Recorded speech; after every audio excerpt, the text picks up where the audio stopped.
I'm uploading copyrighted content on Patreon at Cultivation Audiobooks*.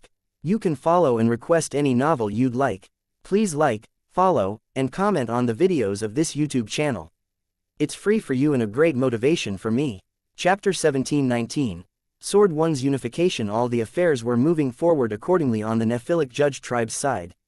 Nobody knew that the virgin who had been frequently participating in the formal affairs during this period of time was not Kylie herself, but one of Bloody's clones. Meanwhile, Bloody's clone, who was disguised as Kylie, had a subordinate with her, Kina, Kylie's dependent. Kina was the dependent that Kylie had mentioned to Lin Huang before.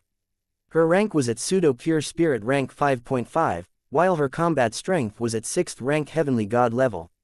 Under Bloody's arrangement, not only had Kina joined the Nephilic Judge tribe successfully, she had recognized Kylie as her sister now.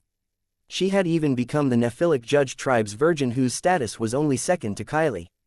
As Nephilic Judge tribes, Virgin Kylie moved things along. The Nephilic Judge tribe soon came to an agreement for an in-depth collaboration with the Sword Alliance. Everything went better than what Bloody expected. Meanwhile, Kylie had turned into a giant cocoon. She had begun her journey of elevation to Lord level.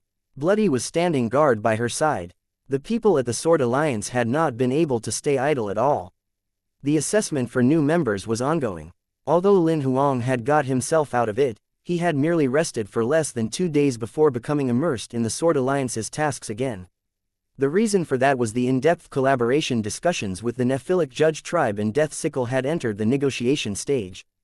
Due to the negotiations, Sword 1 got Sword 2 to take over the new members' assessment entirely. Though Sword 2 was unwilling, he could only take it with a frown on his face. For over 1 week, Lin Huang and Sword 1 spent most of their time in all sorts of video conferences. It was going all right at Death Sickle's side. However, the Nephilic Judge tribe only signed the agreement after it had undergone over 10 different versions of amendments. The negotiation with the Nephilic Judge tribe was very tough. If not for Bloody, who helped to amend the terms and mediated things with Kylie's status, it might not have been signed even half a month later.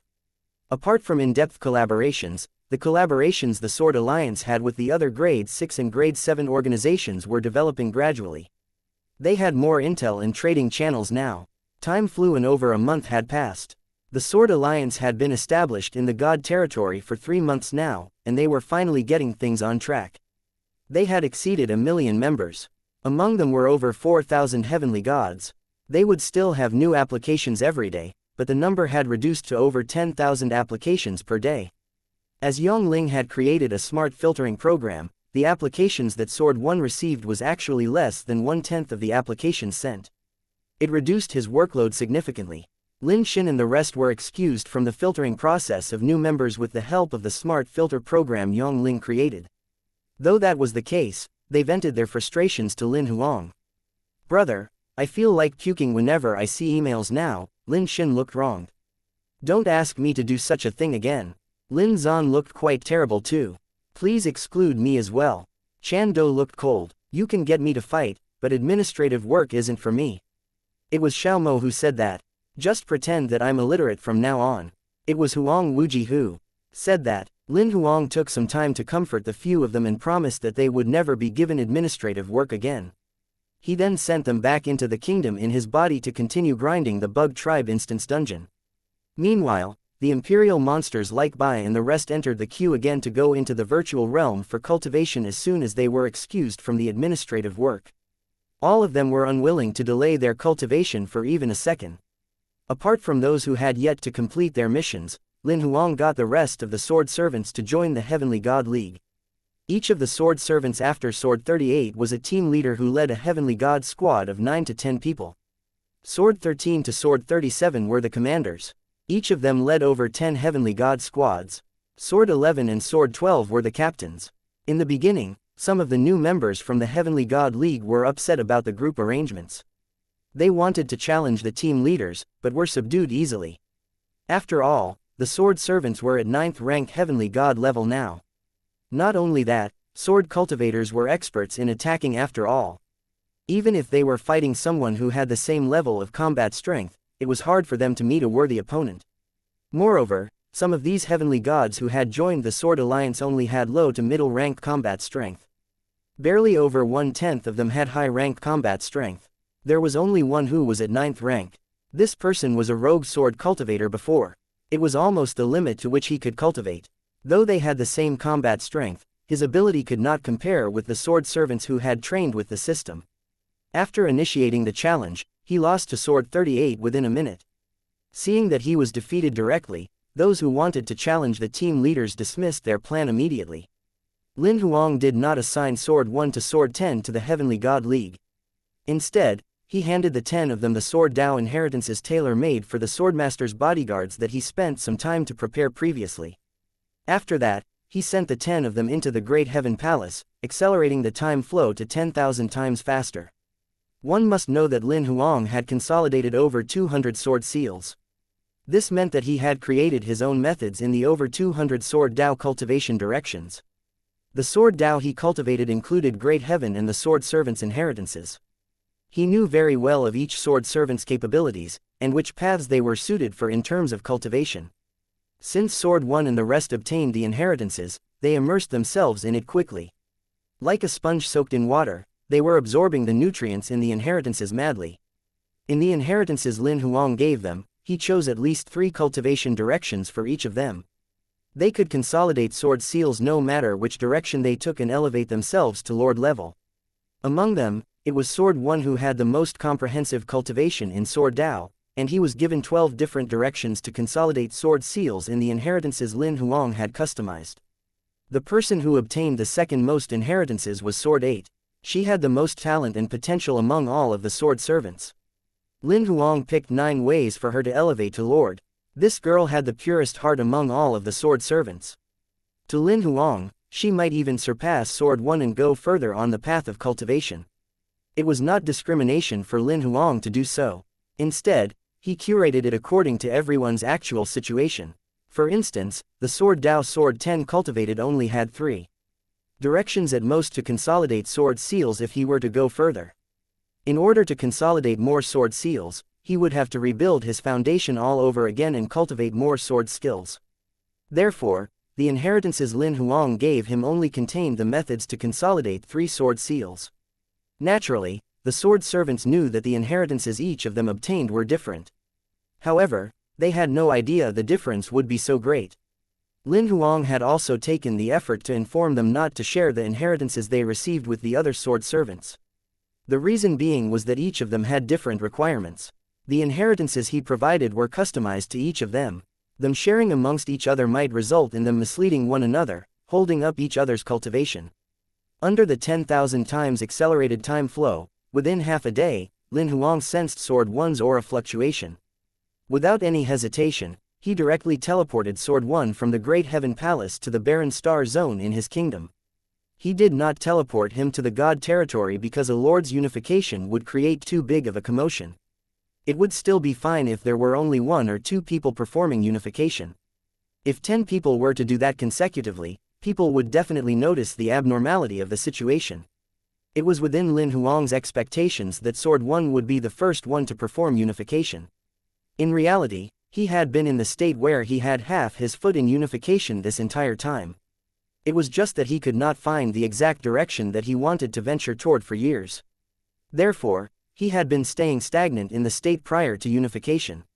When he received Lin Huang's inheritances, he had actually only glanced at the 12 directions that Lin Huang chose for him and quickly picked out one that he had the most confidence in, that he would succeed in during the unification. He then began to absorb the information madly. Within 10 years, he had digested the inheritance of the chosen direction and began the unification process automatically. Chapter 1720. A strange feeling. Lin Huang suddenly had a strange feeling as he watched Sword 1's God territory project out automatically and the God sequence chains spread out of his body. The faint strange feeling came from deep within the kingdom in his body. The feeling was indescribable, like something in the kingdom had been awakened by something. It also felt a little bit like something was beginning to crack. He spread his divine telekinesis instantly in an attempt to discover the source of the strange feeling. However, the effort was to no avail after he scanned his kingdom over 10 times. He could only let it go and continued to watch Sword 1's elevation in silence. When the 33 God sequence chains spread out of Sword 1's body, they seemed to control entirely. They began to show their fangs and claws as they fought against each other. They even manifested into mutated beasts and started a chaotic battle. Lin Huang was a little shocked to see the number of Sword One's God sequence chains. He had always thought that Sword One's ability would be similar to Buried Heaven. He might even be slightly weaker. Now it seemed the number of Sword One's God sequence chains at the Heavenly God level was clearly more than Buried Heaven possessed. Buried Heaven had only consolidated 27 God sequence chains. As he thought about it carefully, Lin Huang very soon realized his misjudgment in the past. Sword One's Sword Dao attainment was shocking. Among everyone Lin Huang knew, the reserve of sword skills Sword One possessed was only second to him in Great Heaven. In reality, it made sense that the number of God sequence chains that Sword One consolidated exceeded Buried Heaven with the background he possessed. Watching the God sequence chains manifestations fighting, there was no change of emotions in Sword One's eyes at all. He had watched this scene play out more than once. Moreover, the inheritance of information Lin Huang gave him had related memories as well. He did not panic at all as he removed the battle sword from its scabbard. He swung it at the beast that was manifested by a God sequence chain closest to him. What a firm attack! Lin Huang could not help but exclaim secretly when he saw Sword One's performance. He was the one that he worried about least among all sword servants. It was not because he had powerful abilities, but mainly because he had a very firm character. Lin Huang could even say that it was not an exaggeration to call Sword One the calmest guy among everyone he knew. With his background and accumulation, he could have performed unification much earlier. However, he had always thought that he was lacking something, which resulted in him not having sufficient confidence to break through successfully. That was why he delayed things until now. Fortunately, the wait was worth it. He received Lin Huang's inheritance of information that gave him enough confidence to do it. Within 20 minutes, Sword One had subdued all of the God sequence chains. He began the second stage of unification. However, the second he completed the psychic communication stage, Lin Huang suddenly lifted his head and looked into the distance again. He looked deep into his kingdom. The moment when Sword One completed psychic communication, he clearly felt that the strange feeling had intensified. Not only that, the feeling seemed to have multiplied in strength. It was tens of times more powerful now. Lin Huang spread his divine telekinesis to look for it again, but it was still to no avail. The feeling felt as if it appeared out of thin air and without a trace. He could only let it be and continued to focus on Sword One's unification. The second stage of unification was the consolidation of his Dao seal. This was the stage that Lin Huang was most worried about for Sword One. The reason being was that, during the process of unification, a terrifying energy would be released when the God sequence chains integrated into the Dao seal. Sword One had 6 more God sequence chains compared to Buried Heaven. The difficulty of unification would definitely be higher than Buried Heaven. However, he remained calm and activated a white pearl to protect his God soul. It was a soul weapon, which was a low-grade Dao weapon that Lin Huang lent him. He borrowed it because Lin Huang would basically auction spoils such as Dao weapons on royal site. His God weapon was bonded with his God soul, so he could not lend him that. This soul weapon was the gift God Capital gave the Sword Alliance recently. Lin Huang took it out to let the sword servants use it during unification. There was only one, so they could only take turns. It was not that Lin Huang was stingy and unwilling to buy a soul weapon of a higher grade. With the strength of their God souls, they could only activate low-grade Dao weapons forcibly. They could not use Dao weapons of a higher grade at all. It was quite impossible for the low-grade Dao weapon to be damaged during the process of unification, judging by the intensity of their unification. It was perfect for them to take turns using it. Naturally, there was no guarantee that their God soul would be affected at all during unification, even with this soul weapon. They were not lords after all. They had no odal in their bodies. They could only activate the most basic defense function. Under the soul weapon's passive defense, it could only absorb 50% of the odalic force impact. After protecting his God soul, Sword One grabbed a handful of divine crystals from his storage ring so that he could replenish his drained divine power at any time. Lin Huang had the urge to laugh when he saw that. This guy was really cautious to the point that he was worried that his divine power would be insufficient. As the stage of unification began, the 33 God sequence chains tangled themselves rapidly. They consolidated into Dao tattoos in the air at a high speed. A moment later, the Dao tattoos gathered into a big, dazzling sun.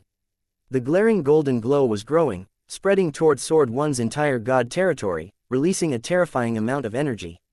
The instant the Dao seal took shape, the terrifying energy began to collide Sword One's god territory, god soul and physical body. The planets were destroyed one after the other in Sword One's god territory.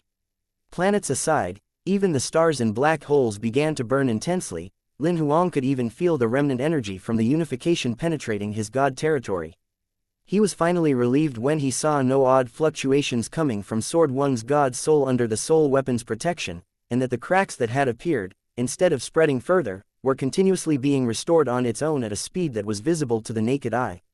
As long as things remained in balance, and he held on until the unification stage ended, he would get through this process. Lin Huang had been waiting patiently. Sword One on the other hand was as firm as a log. He would begin to absorb divine crystals to replenish the divine power in his body without them draining too much. He would maintain at least 90% of his divine power capacity at all times. Not only was the divine power restoring his physical body quickly, it was also pouring into the soul weapon continuously. He did not show any panic at all, though the god territory in his body was heavily damaged. He had been tossing the god territory shell remnants from his storage ring into his god territory to refine them and to replenish what he had lost. Fortunately, the stage of unification did not last long. Within 10 minutes, Sword One's Dao seal had been consolidated entirely. The release of energy was weakened. At the same time, Lin Huang could clearly feel that the strange feeling deep in his kingdom had grown tens of times more powerful than before. He probed by spreading his divine telekinesis again. As he expected, it was still to no avail. He began to speculate that this feeling should have come from Sword One's unification. However, he could not figure out what it was exactly. He merely had a faint feeling that the answer might be revealed when Sword One's unification ended. Chapter 1721. The restriction has been lifted. Lin Huang was finally relieved when the unification stage with the highest mortality rate had passed. Theoretically, the most difficult stage of unification was the third stage, Dao plundering. However, Sword One was performing the unification in the kingdom in Lin Huang's body. If Sword One could not defeat the raptor, Lin Huang would not mind intervening. He was not worried that his intervention would cause any abnormalities in the unification. After all, he could suppress the situation with this current ability if it really happened, since it was just the unification of a heavenly god elevating to a lower rank lord. The unification stage had been completed in Sword One's god territory, and the Dao seal had been officially consolidated, and had retracted its aura entirely. It hovered in the air quietly, integrating with the god territory. At that moment, the third stage, Dao plundering, had commenced.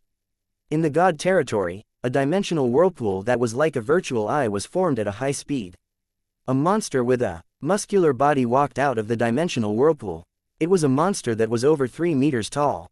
Its lower body looked a little like a praying mantis. It had 4 powerful insect legs that made it look like the monster had excellent jumping capabilities. There was no head on its upper body, with only a section of spine that seemed to be made of bronze. It had 12 delicate joints that were connected to sword arms.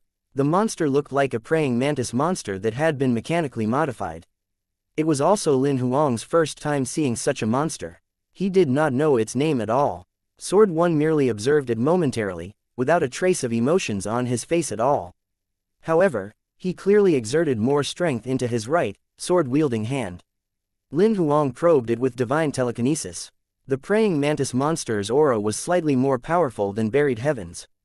It was clearly a lower-rank lord with only 1 Dao seal. It was just that it had more Dao tattoos than Buried Heaven. Lin Huang guessed that it should have a similar number of Dao tattoos as Sword One did. After the mechanical praying mantis monster passed through the virtual eye, it locked onto its prey Sword One. Almost without hesitation, its body instantly turned into an after shadow as it jumped hard with its legs. It arrived before Sword One almost instantaneously. Its 12 sword arms controlled 12 battle swords, slashing at Sword One from different angles. Sword One would be dismembered if he was hit by the attack. Sword One's pupils could not help but constrict slightly the second he saw its movements. So fast. Nevertheless, his body reacted instinctively. While he retreated frantically, he swung his sword consecutively as he used the odal that he had yet to familiarize himself with to defend against the praying mantis monster's attack. His attack was crushed in one hit as expected, but he had managed to dodge the praying mantis monster's first round of attacks. Lin Huang saw the gap of abilities between the two of them from that one exchange. Sword 1 was significantly weaker in terms of speed. The praying mantis monster was clearly an expert in speed-type attack techniques. Its speed exceeded most lords with one Dao seal. Not only its movement speed, but its attack speed was stunning too. Its 12 sword arms attacked almost at the same time without any delays in between. It could adjust its attack speed as it wished. These two factors gave it excellent flexibility. Although Sword 1 was no match for it in terms of speed, he had great movement skills to make up for it. In terms of attack speed, his rapid attack technique was no slower than the praying mantis monster. In terms of flexibility, the praying mantis monster was slightly more capable, but it was not to the point where it would have the upper hand in suppressing Sword 1. On the application of Odal, the praying mantis monster was clearly more familiar with it. It was extremely smooth. Sword 1 was rather new to that aspect. The disparity was obvious. That was the reason why it defeated Sword 1's few sword attacks easily. However, Lin Huang did not think that it was an issue. With Sword 1's sword Dao comprehension, and his abundant battle experience in the past, he should be able to familiarize himself with the application of Odal in no time. Although Sword 1 was weaker than his opponent at the moment, Lin Huang did not think that he would lose. After all, the two of them were battling in Sword 1's god territory. As soon as he familiarized himself with the application of Odal, he should be able to master using the other god sequence chains in his god territory rapidly. Just when Lin Huang was still evaluating Sword 1's probability of winning, the battle between the two had moved on to the second round. Since the first attack had failed to defeat Sword 1, the praying mantis monster tried applying Odal that the opponent was unfamiliar with. It began its frantic attacks without hesitation. It teleported continuously and took the initiative to attack over and over again. Sword 1 changed his previous strategy of tackling speed with speed. He began to defend instead. At the beginning, Lin Huang was frowning a little bit as he watched. The reason being that pure defense would only accelerate the exhaustion of divine power in Odal. He might drain his divine power in Odal completely right in front of his opponent. However, Lin Huang soon realized that his worry was unnecessary. Sword 1 was very skillful in his defense. He mainly dodged by using teleportation. He would only defend when he really could not dodge the attack. Although almost each of his defenses would be crushed with one hit, he could always dodge the attack that broke through the defense. Not only that, Lin Huang could see that he was becoming more and more familiar with the application of Odal with each defense. This guy has such a firm mentality. He didn't forget to use his opponent to increase his familiarity in applying Odal at such a time. Fortunately, this raptor did not seem to be very smart. It did not notice what Sword 1 was doing. It kept attacking over and over again, adjusting its attack angle and speed over and over again. However, it soon realized that its opponent's defense was getting more and more stable. Lin Huang watched the defensive battle for over half an hour. He had also witnessed the entire process of Sword 1 mastering the application of Odal. At the moment, Sword 1, who figured that he had gotten familiar with Odal, finally retaliated. At the beginning, he was only using the Dao tattoo power that was available in his Dao seal.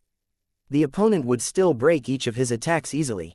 Slowly, he began to borrow the available god sequence chains in the god territory in his body.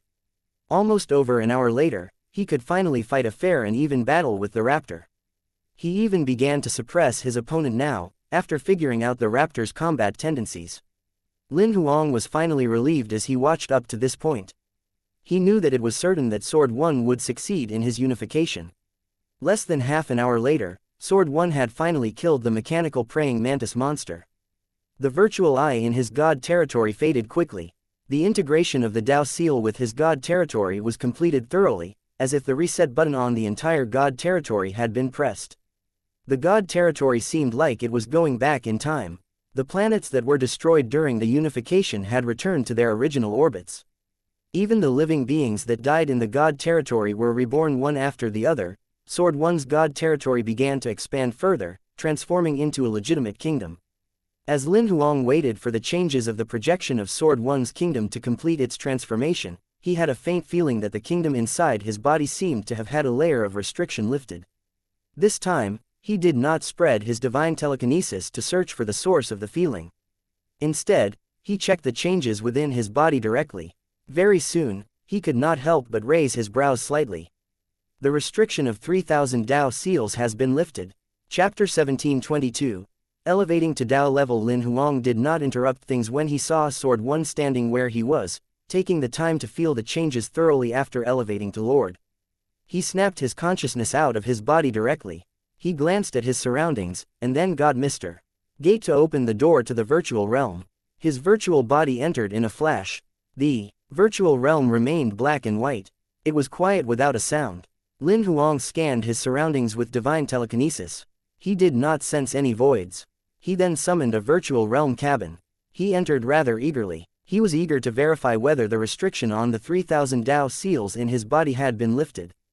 After entering the virtual realm cabin, he sat with his legs crossed immediately.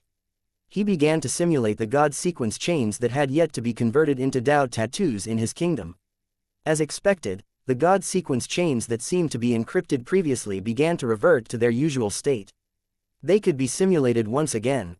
Without hesitation, Lin Huang began a round of frenzied simulation. He ran a reverse analysis on the God rules and sequences in the God sequence chains. After that, he replicated the entire process in reverse. He converted the God sequence chains from the God territories he plundered from others to his entirely. It was unclear how many days had passed in the virtual realm cabin. Lin Huang consolidated 1,000,000 God rules and sequences again and began unification rather anxiously. He was not anxious about the unification process. He was worried that the restriction from before would appear again to obstruct his unification. However, the entire unification process went by smoothly. Psychic communication, unification, Dao plundering. The 3 stages were completed extraordinarily well. Many voids coveted his Dao seal during the Dao plundering. Lin Huang killed them easily. Just like that, he consolidated 3001 Dao seals from the 1,000,000 God sequence chains. Watching the Dao seal that had just consolidated in the air, Lin Huang felt like he was in a daze at the moment. Have I broken through to minor Dao level now? He knew that many talents and geniuses would be stuck at the limit of ultimate rank Lord level and had failed to move forward since the beginning of time. There were even many who failed to complete the breakthrough to Dao level before they died. He had been ready to be stuck at this plateau for a long time. However, the fact that he had broken through this plateau seemed a little too easy. He felt the flesh and soul particles in his body were going through a major transformation, as if some restriction had been lifted. Shock filled his face. He did not expect that his physical body and God's soul would go through such changes just because he had consolidated an extra Dao seal. He could clearly sense that he was becoming more powerful by the second. Even the nirvana trees that were connected to his God's soul were thriving. They were sending the origin energy fragments from the death spring into Lin Huang continuously. At the moment, Lin Huang could no longer care about the source of the energy. He shut his eyes tight and immersed himself in the elevation of his physical body and God's soul completely, feeling the changes within each particle of his body. It was unclear how long had passed when the sense of elevation finally slowed down. The transformation of the flesh and soul particles had finally come to an end. Lin Huang snapped out of his state of immersion. He was sure that he had stepped into Dao level. However, he had no idea exactly how powerful he was. After all, he no longer had a reference point like when he was at the limit of ultimate rank Lord level before. Now, he felt like he could kill hundreds of his old self within a second. He realized that his physical body and God's soul had transformed into a whole new state. His physical body and blood cells had been entirely transformed into particles, so had his God's soul.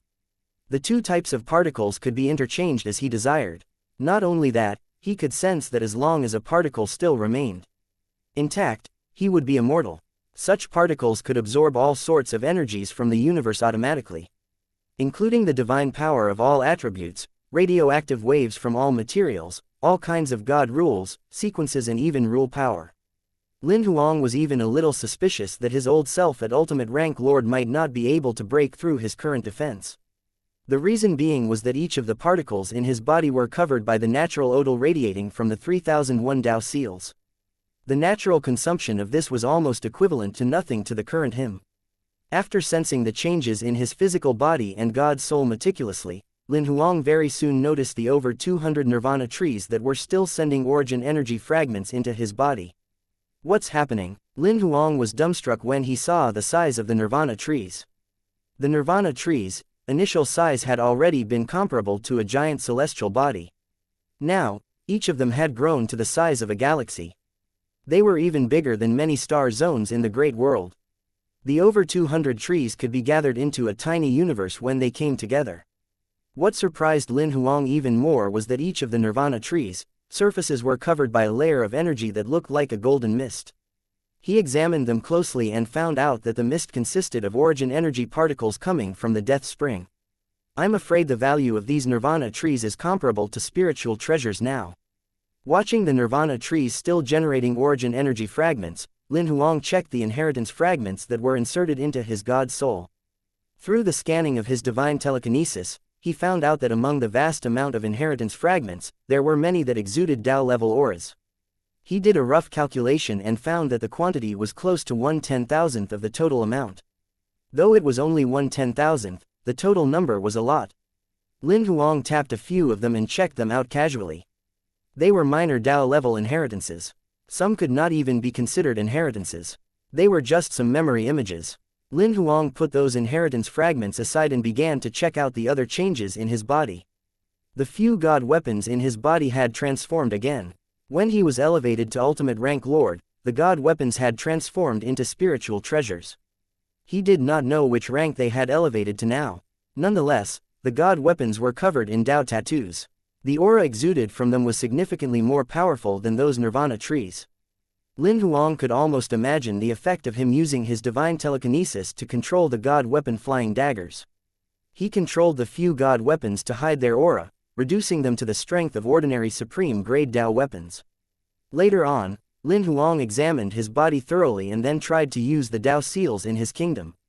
As expected, the Tao seals that had been seemingly restricted previously, where he could not even borrow even one, could finally be used now. Lin Huang borrowed them one by one carefully. 1, 2, 3, 10, 100, 1,000, 3,000, 10,000, 20,000, 30,000, 30,001. Lin Huang had finally tested his limit. 30,001. That was the limit of Tao seals he could use outside his kingdom.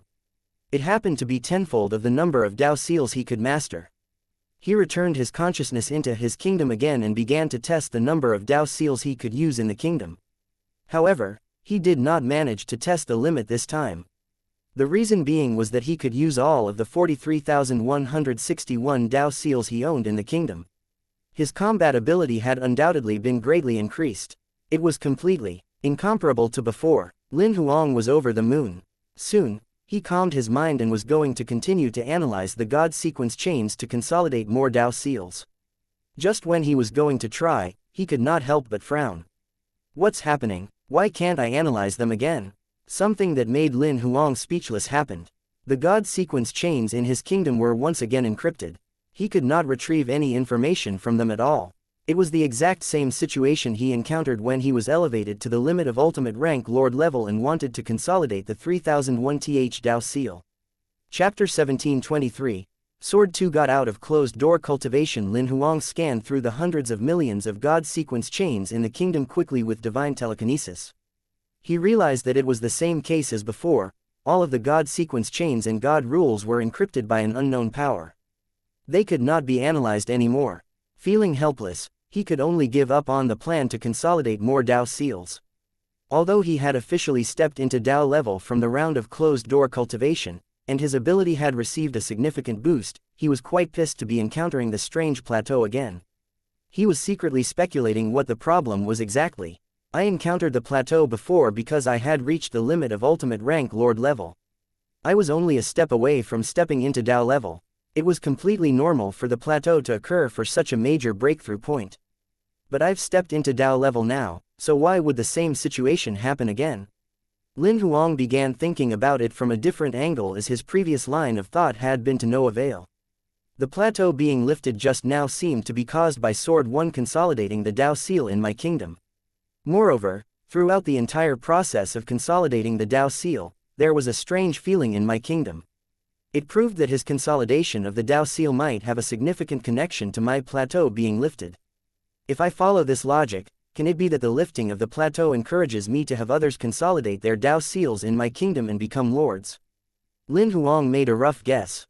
Although he had no idea of the exact theory behind it, he deduced that conclusion following the logic of the earlier incident. Let's try that. Since he came up with that conclusion, it was only natural that he had to verify it. It just so happened that Sword 1 was not the only one going into closed-door cultivation this time. Sword 2 to Sword 10 were all waiting their turn, which meant that he had 9 chances to verify his speculation. He left the virtual realm and went back to the material realm. Lin Huang returned to his kingdom immediately. Seeing Sword 1 who had become familiar with his new powers, Lin Huang appeared next to him in a flash. Congratulations, you've finally broken through to Lord level successfully. Lord Swordmaster. Before hearing Lin Huang's voice, Sword 1 had not sensed his aura at all. He had only snapped back to his senses after being stunned momentarily when he saw Lin Huang standing in front of him. He bowed immediately. Thank you Lord Swordmaster for training me. Although he had always respected Lin Huang, the person that he respected the most had always been Swordmaster Great Heaven. He had never expected that he would exceed Swordmaster Great Heaven one day. I've only given you a push. You managed to break through successfully primarily because of your talent and accumulation. Lin Huang patted Sword 1's shoulder. Lord Swordmaster, your aura. Sword 1 could not help but raise his doubts anyway. He still could not sense Lin Huang's aura. Lin Huang did not notice that. His aura had almost been entirely integrated with the surroundings. In reality, he did not do it intentionally. It seemed to be a special effect that came with his elevation to Dao level. He had only adjusted his aura after hearing Sword 1's reminder. He adjusted his aura to what a middle-rank lord would have. It was only now that Sword 1 could sense Lin Huang's existence. I had a tiny breakthrough earlier and didn't notice the abnormality that occurred, Lin Huang explained with a smile. You can sense it now, right? Yes, I can. Although Sword 1 said that, he was secretly guessing which level exactly the Swordmaster was at now. His non-existent aura just now had exceeded the realm of his understanding. Sword 2 and the rest will be coming out of their closed-door cultivation sessions soon. Do you want to stay and watch their unification or would you like to return to the Pilgrim Star Zone? Lin Huang asked. I'll stay. I can take this time to familiarize myself with being Lord level. Sword 1 made up his mind without hesitation. Although he was a workaholic, he did not want to miss the important moment when his brothers performed unification. Moreover, under the 10,000 times of accelerated time in the Great Heaven Palace, Sword 2 and the rest should have digested the inheritances the Swordmaster gave them completely. I'll give you a Lord-level inheritance. Study it when you have the time. Lin Huang lifted his hand and stretched out a finger as he spoke. A blood-colored gleam flashed through the air instantly like an electric arc. It penetrated Sword 1's brows.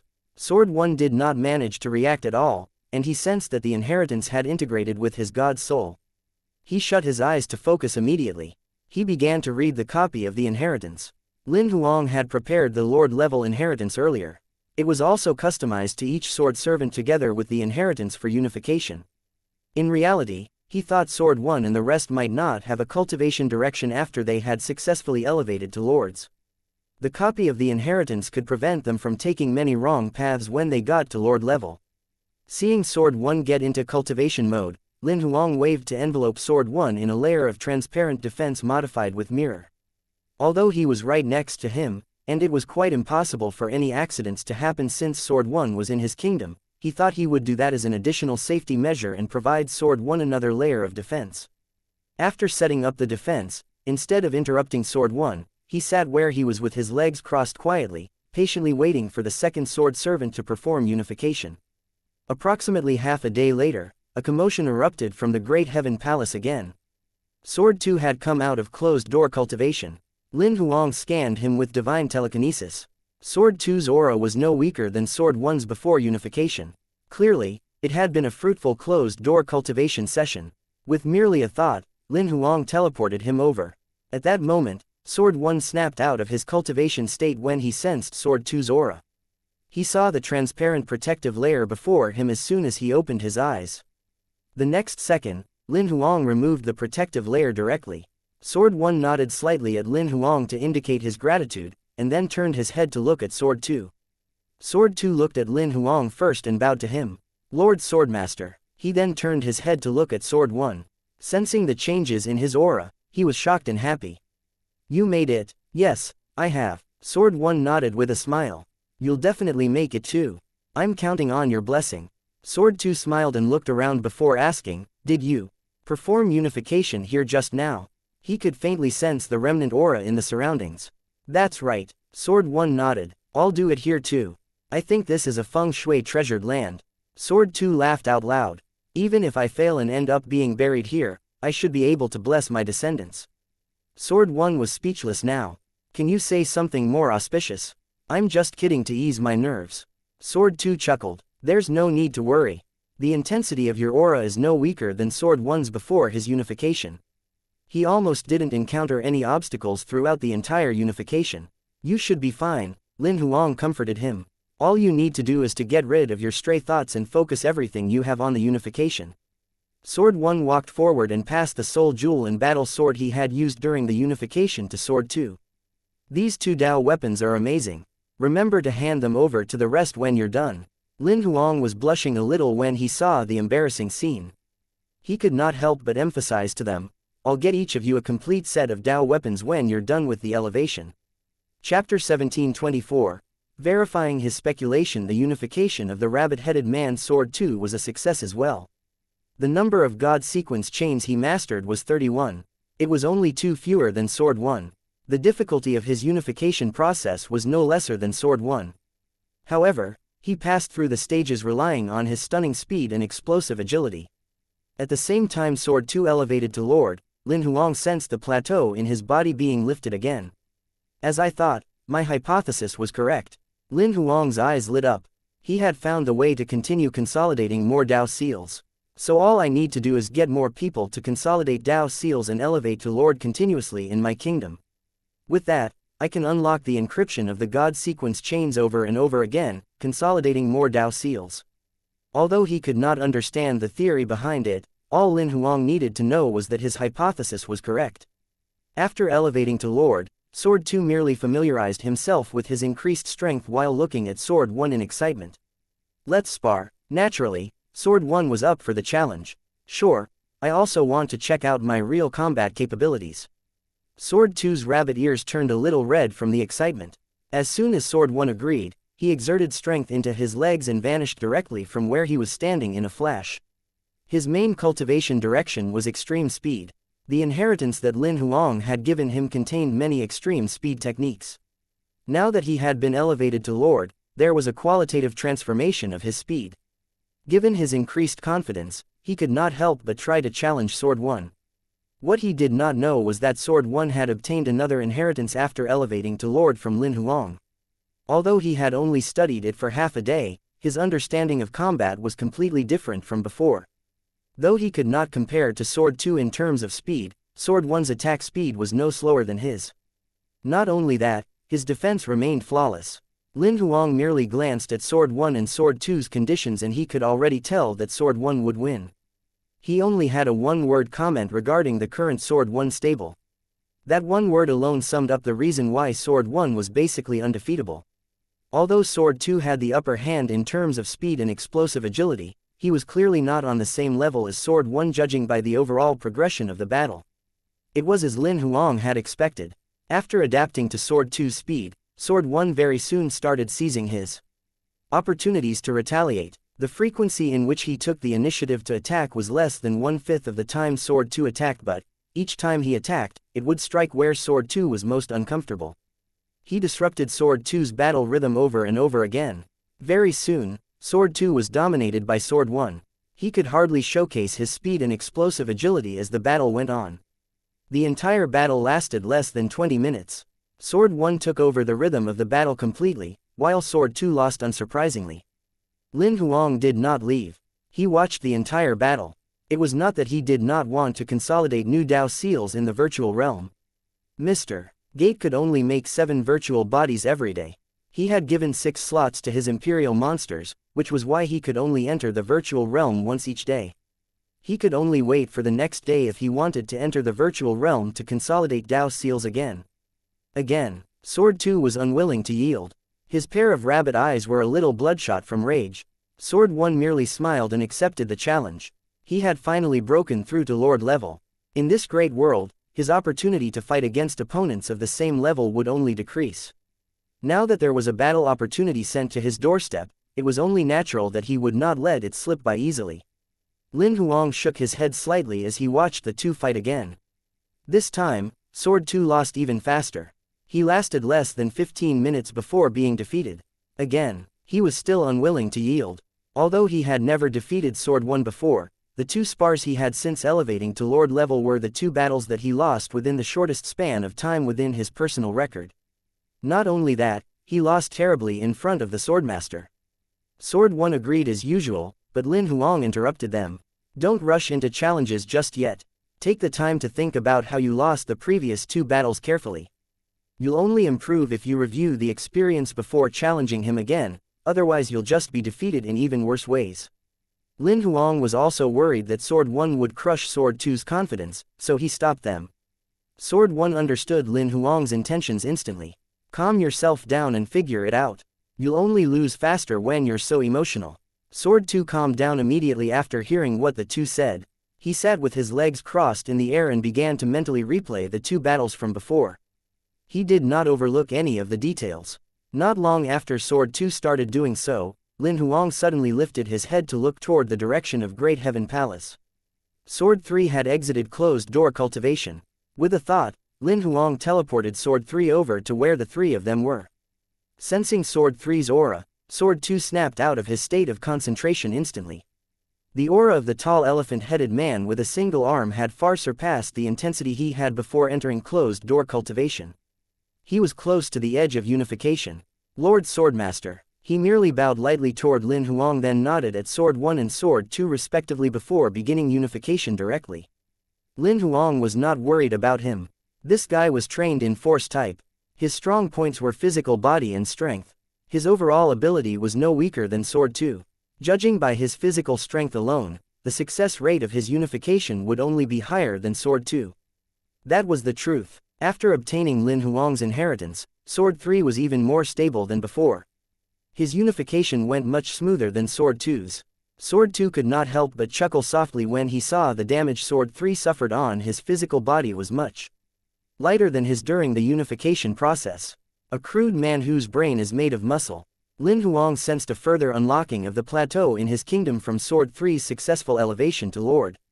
The 3 consecutive experiments confirmed his previous hypothesis completely. In order to consolidate more Dao seals, he would have to get more people to perform unification in his kingdom. As soon as Sword 3 completed his elevation, Sword 2 instigated him to challenge Sword 1. Number 3, you should spar with Number 1 to familiarize yourself with your increased strength.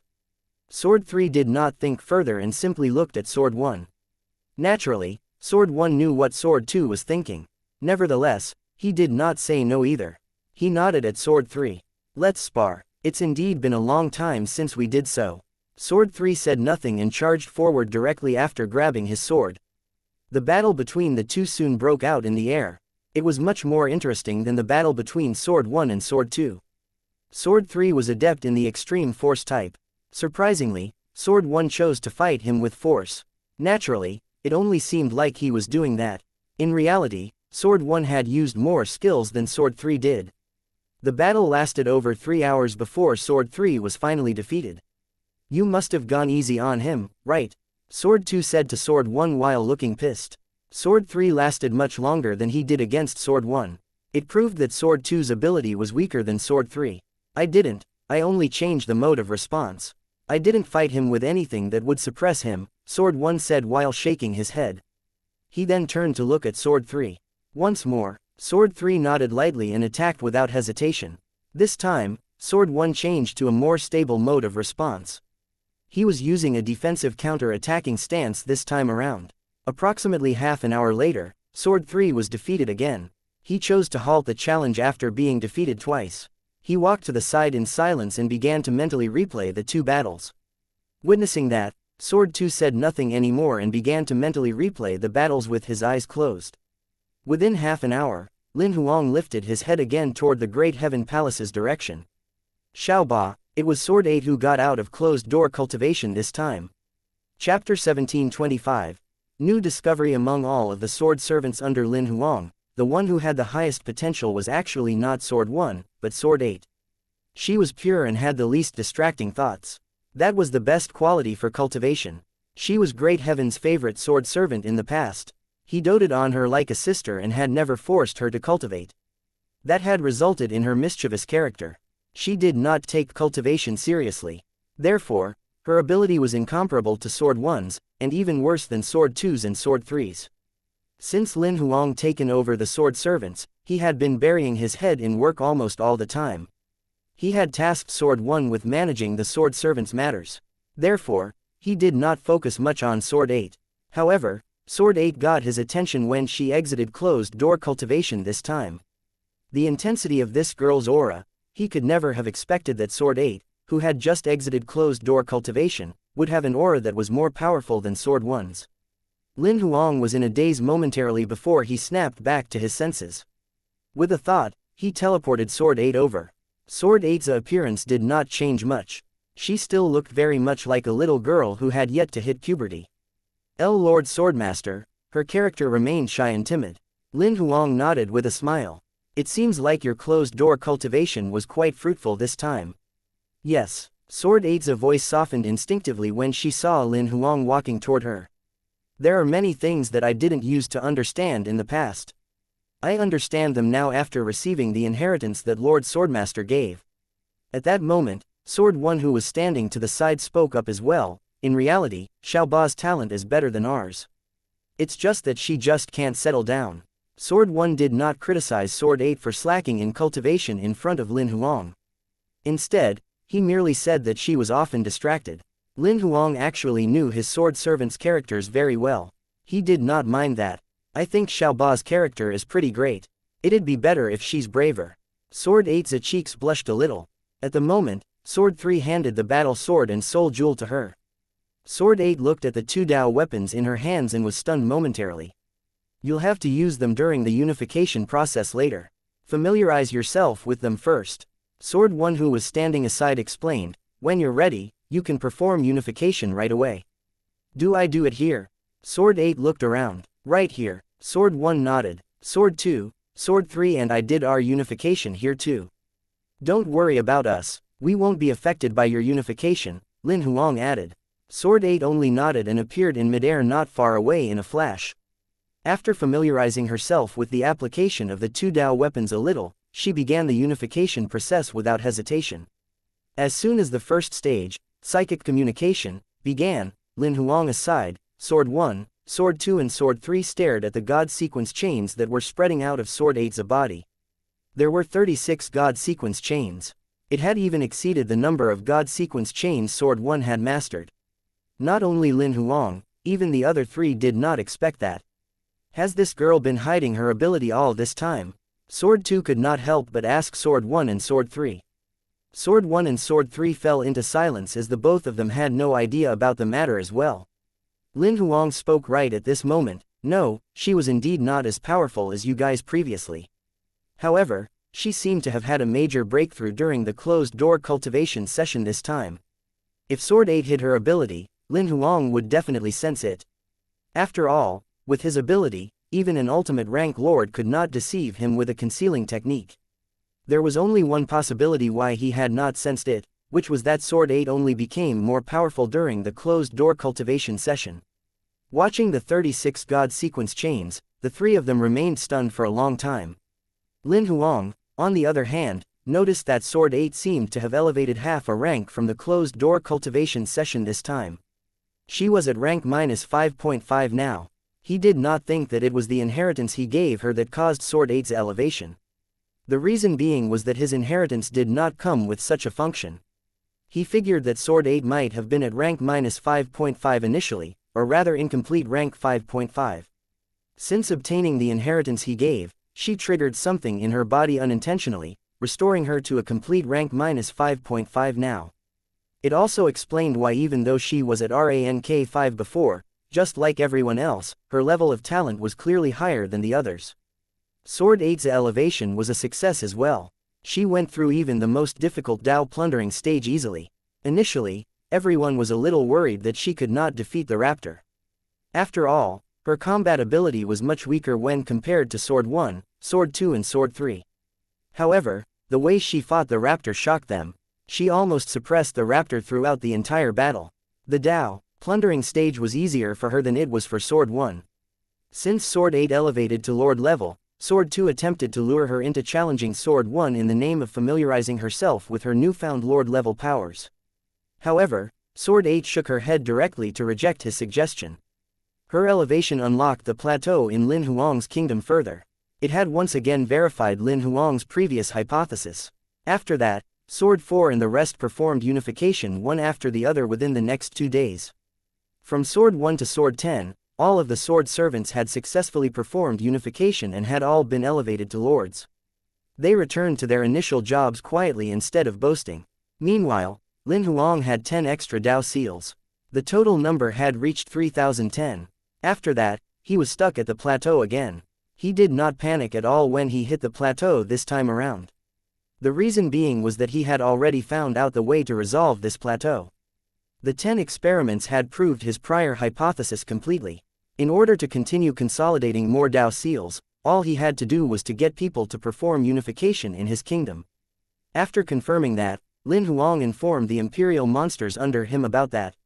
He told them to enter his kingdom first when they were going to consolidate Dao seals in the future. Over the next few days, Bai was the first one who entered Lin Huang's kingdom to consolidate Dao seals. It was his 4th Dao seal this time. The unification went extraordinarily well. After all, he had prior 3 experiences. After sending Bai out of his kingdom, Lin Huang entered the virtual realm immediately to start a new round of Dao seal consolidation. This time, he realized that he could continue to analyze more God sequence chains after consolidating one Dao seal. Without hesitation, he began a new round of analysis. Later on, he successfully consolidated the 2nd, 3rd and 4th Dao seal. After the 4th Dao seal was formed, the God sequence chains were encrypted again. Bai consolidated his 4th Dao seal in my body, which unlocked 4 Dao seals for me. Lin Huang deduced a new hypothesis. If that's the case, I'll be able to unlock more Dao seals if lords with more Dao seals consolidate Dao seals in my kingdom. Over the next few days, Lin Huang verified his new hypothesis with Grimace and Lancelot, one after the other. The unification of the 2 imperial monsters gave him the opportunity to consolidate 8 Dao seals.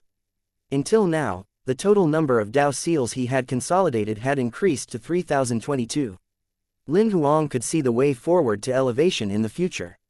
If I invite many ultimate rank lords to consolidate Dao seals in my kingdom, wouldn't I be given the opportunity to consolidate thousands of Dao seals at once? If I could invite 100 ultimate rank lords to consolidate Dao seals in my kingdom, wouldn't I be able to consolidate 100,000 Dao seals and achieve major Dao level directly? Chapter 1726. Extraordinarily glamorous on the outside. For the next few days, Lin Huang gave Sword 11 and Sword 12 the inheritances first. After they went into closed-door cultivation, they soon succeeded in the unification. After the 2 of them got out of their closed-door cultivation sessions, Lin Huang spent some time customizing a set of Sword Dao inheritances for the 25 sword servants, Sword 13 to Sword 37. The 25 sword servants entered closed-door cultivation together. Lin Huang did not have high expectations for this batch of sword servants. After all, they were merely at pseudo-supreme god rank 4.5. With their levels of talent and potential, it was very difficult for them to elevate to lords. He thought it would be considered pretty good if more than 12 of them were elevated successfully. Under the 10,000 times accelerated time flow in the Great Heaven Palace, the 25 sword servants got out of closed-door cultivation and performed unification one after the other. The final result was rather pleasing to Lin Huang. Among the 25 of them, 18 were elevated to lord level successfully. 7 of them failed their unification and could only become half-step lords. The reason why the success rate was so high was because Lin Huang secretly helped a couple of sword servants in the last stage of Dao plundering. Regarding the 7 of them who failed, they failed in the 2nd stage, which was unification. Some had a god territory that was less powerful, while some were lacking in physical strength or the strength of their god's soul. Lin Huang could not help those who were innately lacking. He could only protect them at the last moment to save their lives, making them half-step lords. The 7 of them were regretful and vexed. They knew that they failed because of their own shortcomings. Lin Huang could only comfort them. There might be methods to elevate from half-step lords. Perhaps someone in the universe will have a way to mend damaged Dao seals, elevating half-step lords to lords. You guys don't have to stop just yet. You should continue cultivating in preparation to mend your Dao seals. In reality, Lin Huang had the flawless card that could repair their Dao seals. However, he was not going to tell them that for now. The reason being was that, as soon as he told them that, the sword servants might not care if they could succeed in their unification or not, they could elevate to lords even if they failed. In that case, there was no need for them to spend so much effort in cultivation. With the couple of failed unifications, those sword servants who had yet to perform unification would definitely feel the pressure, and would work harder in their cultivation. Regarding the function of the flawless cards, Lin Huang would only tell them before heading to the universe. The 7 sword servants who failed their unifications made Lin Huang realize that failed unifications would not unlock the plateau in his kingdom further. After the rank -4.5 sword servants performed their unifications, Lin Huang spent some time sorting out the remaining sword Dao inheritances and sent the remaining rank -4.5 sword servants into the Great Heaven Palace, where the flow of time was accelerated by 10,000 times. Approximately half a month later, all of the sword servants had performed their unifications one after the other. With Lin Huang's help, among the remaining 331 sword servants, 91 of them elevated to lord level successfully. If not for the fact that Lin Huang helped them in the last stage of Dao plundering, less than 20 of them would have been able to break through using their own ability. Most of those who failed were stuck at the unification stage. Only less than 20 of them found themselves stuck at the first stage of psychic communication. Although only less than 1/3 of them had successfully been elevated to lords, Lin Huang knew very well that it was a pretty good result. For those who failed their unifications, Lin Huang made them cultivate into half-step lords. However, he did not tell them about the flawless card for now. Among the 368 sword servants, 121 of them successfully elevated to lords, which gave Lin Huang the opportunity to consolidate 121 Dao seals. On the Imperial Monsters side, 11 of them performed unification again to consolidate Dao seals, which gave Lin Huang an additional 37 Dao seals. The number of Lin Huang's Dao seals increased to 3,158. Compared to the time when he had just consolidated 3,001 Dao seals and had been elevated to minor Dao level, his ability did not undergo a qualitative transformation. However, he knew that as the number of Dao seals increased, it was only a matter of time before the qualitative transformation would happen. Seizing the opportunity, he refined all of the upper rank lords, and ultimate lords, kingdoms that he had yet to refine previously. As he had yet to elevate to minor Dao level at that point, 3,000 Dao seals was the limit that he could use. Even if he was in his own kingdom, he could not borrow even one additional Dao seal from the kingdom. Therefore, he had not wasted time refining them. Now that he had been elevated to minor Dao level, the restriction on his godly right had been lifted. Not only outside the kingdom, the number of Dao seals he could borrow was tenfold the number he personally mastered. In the kingdom, he could use even more Dao seals. He had not even managed to test the limits within the kingdom. The round of refining 211 upper rank lords, and 8 ultimate rank lords, kingdoms boosted close to 80,000 Dao seals in his kingdom. The total amount reached 121,163. In reality, the number of Dao seals had exceeded the limit of minor Dao level. However, Lin Huang realized there he could still use all of the Dao seals in his kingdom. 121,163 Dao seals were still not the limit he could use. In other words, theoretically, he could fight major Dao level powerhouses within his kingdom. Nevertheless, he did not think that he actually had the ability to fight if he really were to encounter a major Dao level powerhouse. If he really did encounter one, he figured he would most probably be killed by the person directly before his kingdom had even arrived. However, this round of refining gave Lin Huang a new way of elevating his combat ability. He required an outer force to unlock the restriction of consolidating Dao seals. He could only take things slowly with this method. He hypothesized that there was still a long way to go from 3,000 to 10,000 Dao seals. The only Dao seals he could borrow came from the kingdoms that he refined. There were over 120,000 Dao seals, yet it had still not reached its limit. There was ample room for an upgrade by elevating with this method of increasing his Dao seals. It seems that I can refine more kingdoms to increase the number of Dao seals I can use in my kingdom. I wonder what's the limit of this method. Lin Huang returned to the material realm after stepping out of the virtual realm cabin. He began to worry about resources. Apart from necessities, he had exchanged all of the spoils that he obtained earlier for kingdoms and refined them. He looked like an extraordinarily extravagant Grade 7 organization's leader with powerful abilities on the outside, but, in reality, he could not even afford an extra low-grade Dao weapon. Even the over 300 sword servants would have to take turns to use the 2 low-grade Dao weapons, the battle sword and soul jewel, for their unification.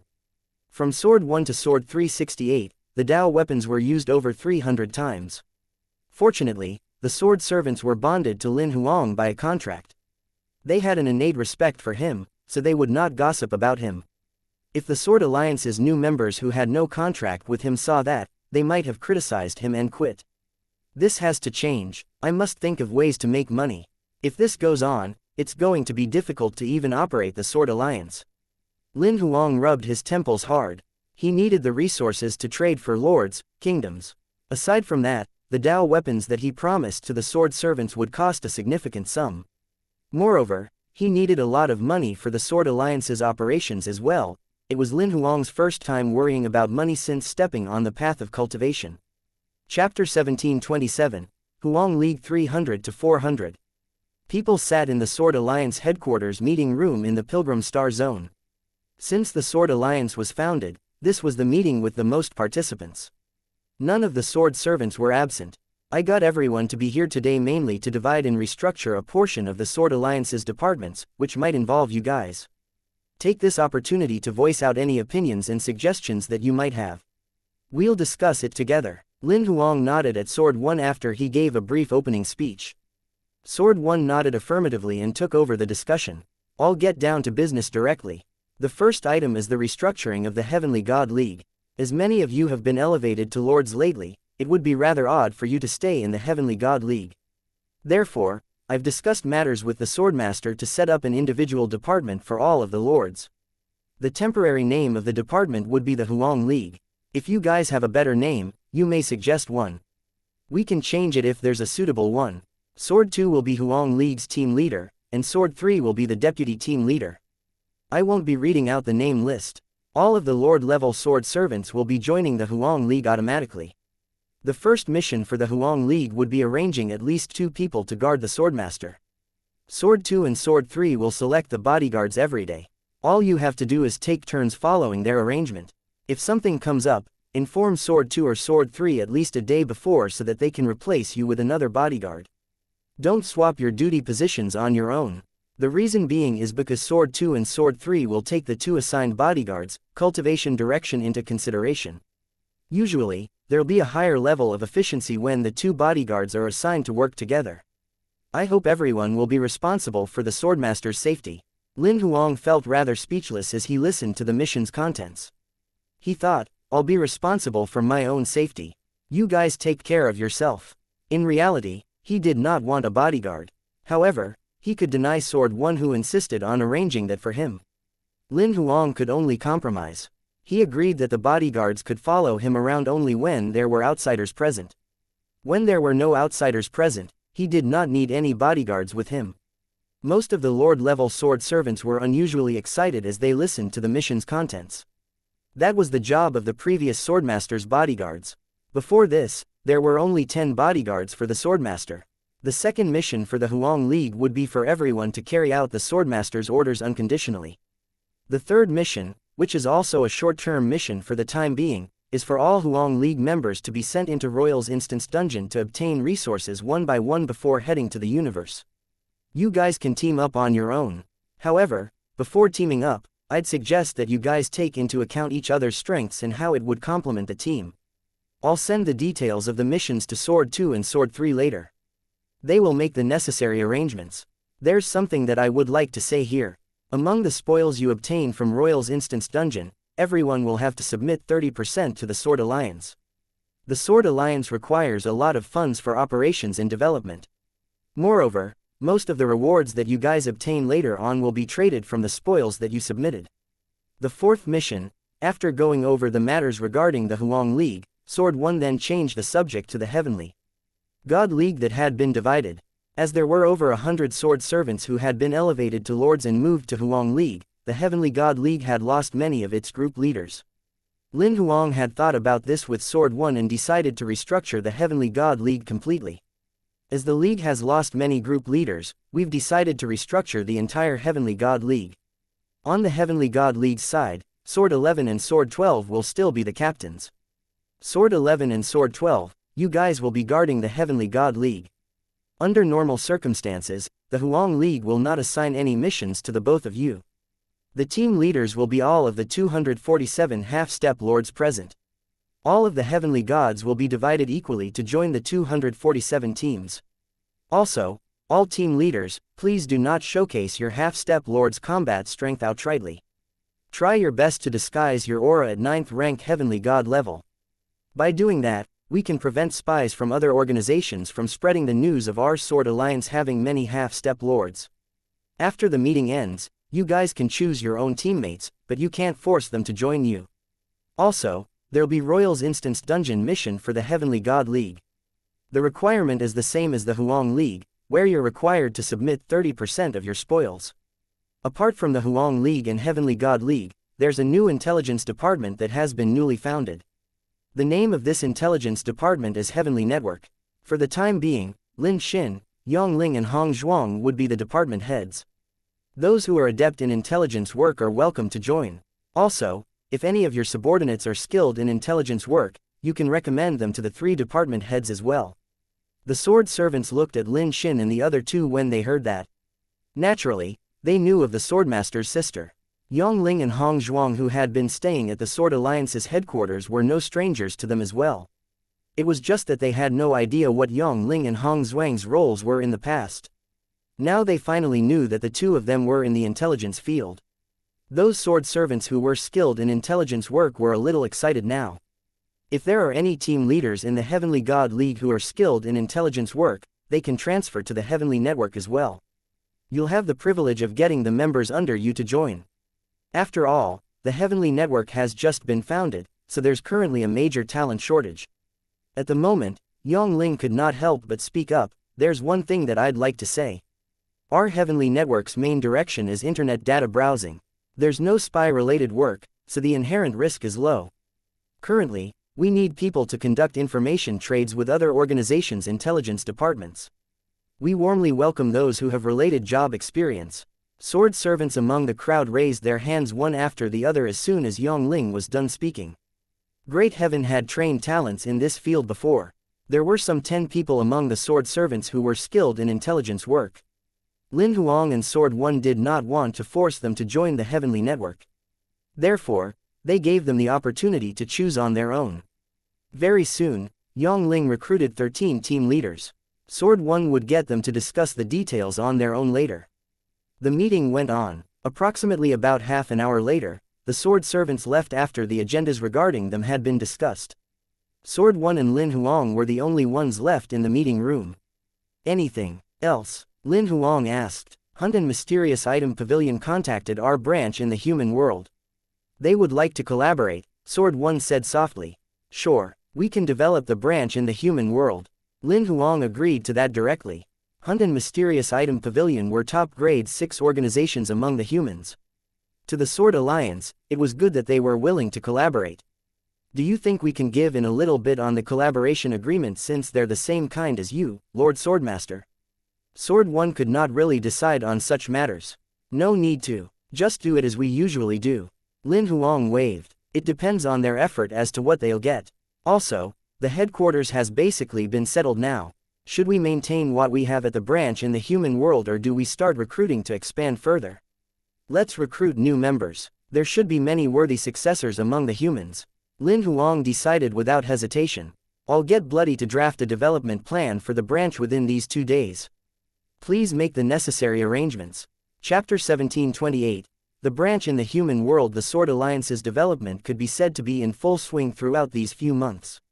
They had exceeded 3 million official members. Among them were over tens of thousands of heavenly gods. As they did not openly accept registrations like Death Sickle and the Combat God Temple did, the total number of members they had could definitely not be compared with those 2 organizations. However, the number of heavenly gods they had were on par with the veteran grade 7 organizations such as God Capital and the Combat God Temple.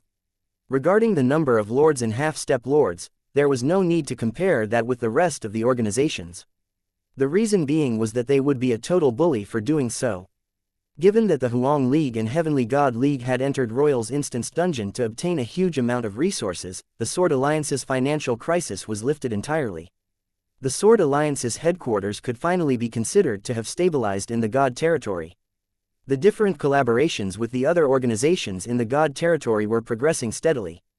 On the other side, the Sword Alliance's branch in the human world had 3 lords guarding it. They were Sword 4, Sword 5, and Sword 6. 1/3 of the members from the Heavenly God League were assigned there to assist the 3 of them in managing the branch's affairs. After stabilizing the operations of the branch, the Sword Alliance soon announced the recruitment notice for new members. A heated discussion broke out in the entire cultivation world among humans as soon as the recruitment notice was published. Only a small number of top organizations among the humans knew that there was a Sword Alliance founded in the God territory. Regarding the information about the Sword Alliance, fewer humans knew about it. Even fewer people knew that the Sword Alliance's chief, Lin Huang, was actually a human. Meanwhile, in the recruitment notice, they revealed Lin Huang's human identity directly. Naturally, that created a stir. A human founded a grade 7 organization in the God territory. Can you guys use your head before you come up with stories? Will the grade 7 organizations in the God territory agree to this? What makes you think that a human deserves to found a grade 7 organization in the God territory? This recruitment notice is so exaggerated. Although the internet we have here is different from the God territories, it's not impossible for us to find news about what goes on in the God territory. As long as someone inquires, they can even find out what color Lin Huang's underwear is. Let's report this deceiving. Let's wait for it to be banned. Let's sit down and wait for the insiders from the God territory to expose the truth. It was a one-sided criticism on the internet. Almost all of the netizens thought Lin Huang's story was made up and that there was no organization called the Sword Alliance in the God territory at all. There were a small number of insiders who exposed information about the Sword Alliance, and the netizens treated them as the internet ghostwriters the Sword Alliance hired to make up stories. This went on until the organization Hunt Among the 3 Saints and the 7 Sects reposted the Sword Alliance's branch's recruitment notice. Only a small number of netizens began to suspect that it was real. After Hunt reposted the notice, within 2 minutes, the Mysterious Item Pavilion reposted it as well. Later on, a couple more grade 5 and grade 6 organizations that were collaborating with the Sword Alliance reposted it too. The trend on the internet began to change. What's happening? Why did Hunt and Mysterious Item Pavilion's official accounts repost that? Are they mocking them on purpose? Almost at the same time, some netizens who inquired about the matter from the God territory received replies one after the other. There really is a new and rising grade 7 organization in the God territory called the Sword Alliance. The Sword Alliance's chief is called Lin Huang. He's a human lord. The Sword Alliance is the most popular organization in the God territory. They have over 10,000 Heavenly God level members and they are on par with the remaining veteran grade 7 organizations in the God territory. Some people posted screenshots of the God territory's replies on the internet. At first, most of them still did not believe it. As more and more evidence emerged, soon there were more insiders who revealed the information. The trend on the internet had finally changed. So the Sword Alliance is real, and Lin Huang is also real, so the Sword Alliance we have here is really just a branch. Crap, is this Sword Alliance an imitation? Did they give it the same name just to ride on their coattails?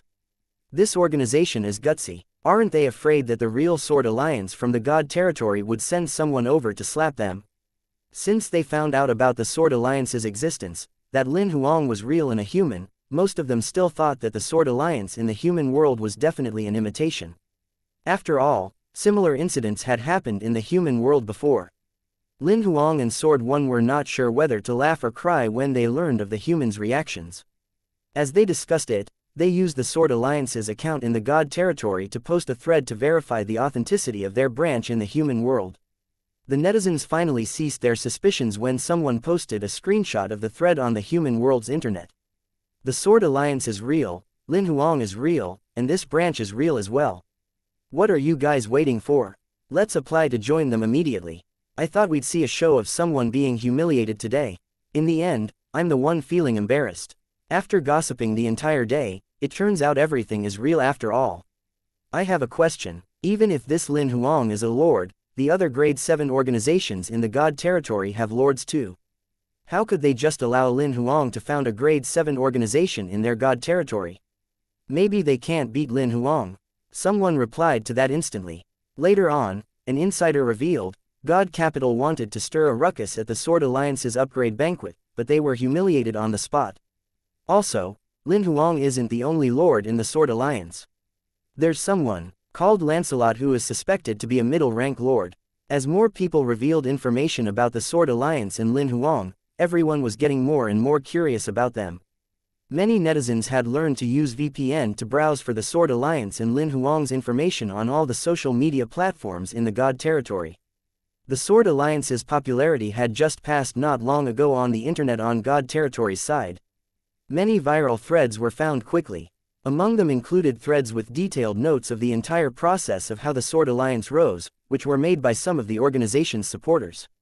After reading those threads, the people in the human world suddenly realized that the news that was exposed earlier was merely the tip of the iceberg. This Sword Alliance and its chief Lin Huang were much more powerful than what they had imagined. Very soon, someone had posted a detailed thread with notes on the internet on the human side. After reading the thread, everyone finally realized that there was really someone of their own kind who had been wandering in the foreign land, the God territory, and hiding his identity just to avoid being killed. He achieved Lord level with his own ability and overthrew his enemy the Myriad Tribe Palace, a top grade 6 organization in the God territory who had annihilated his native land. Later on, he founded a grade 7 organization, the Sword Alliance, with a group of Protoss friends upon the ruins of the Myriad Tribe Palace. Most of the human cultivators admired Lin Huang after learning his story, while a small number of them felt regretful. They thought if Lin Huang teleported to the human world directly back then there would be one more grade 7 organization among the humans. Lin Huang's story was quickly spread among the humans. Many cultivators were inspired after reading the story.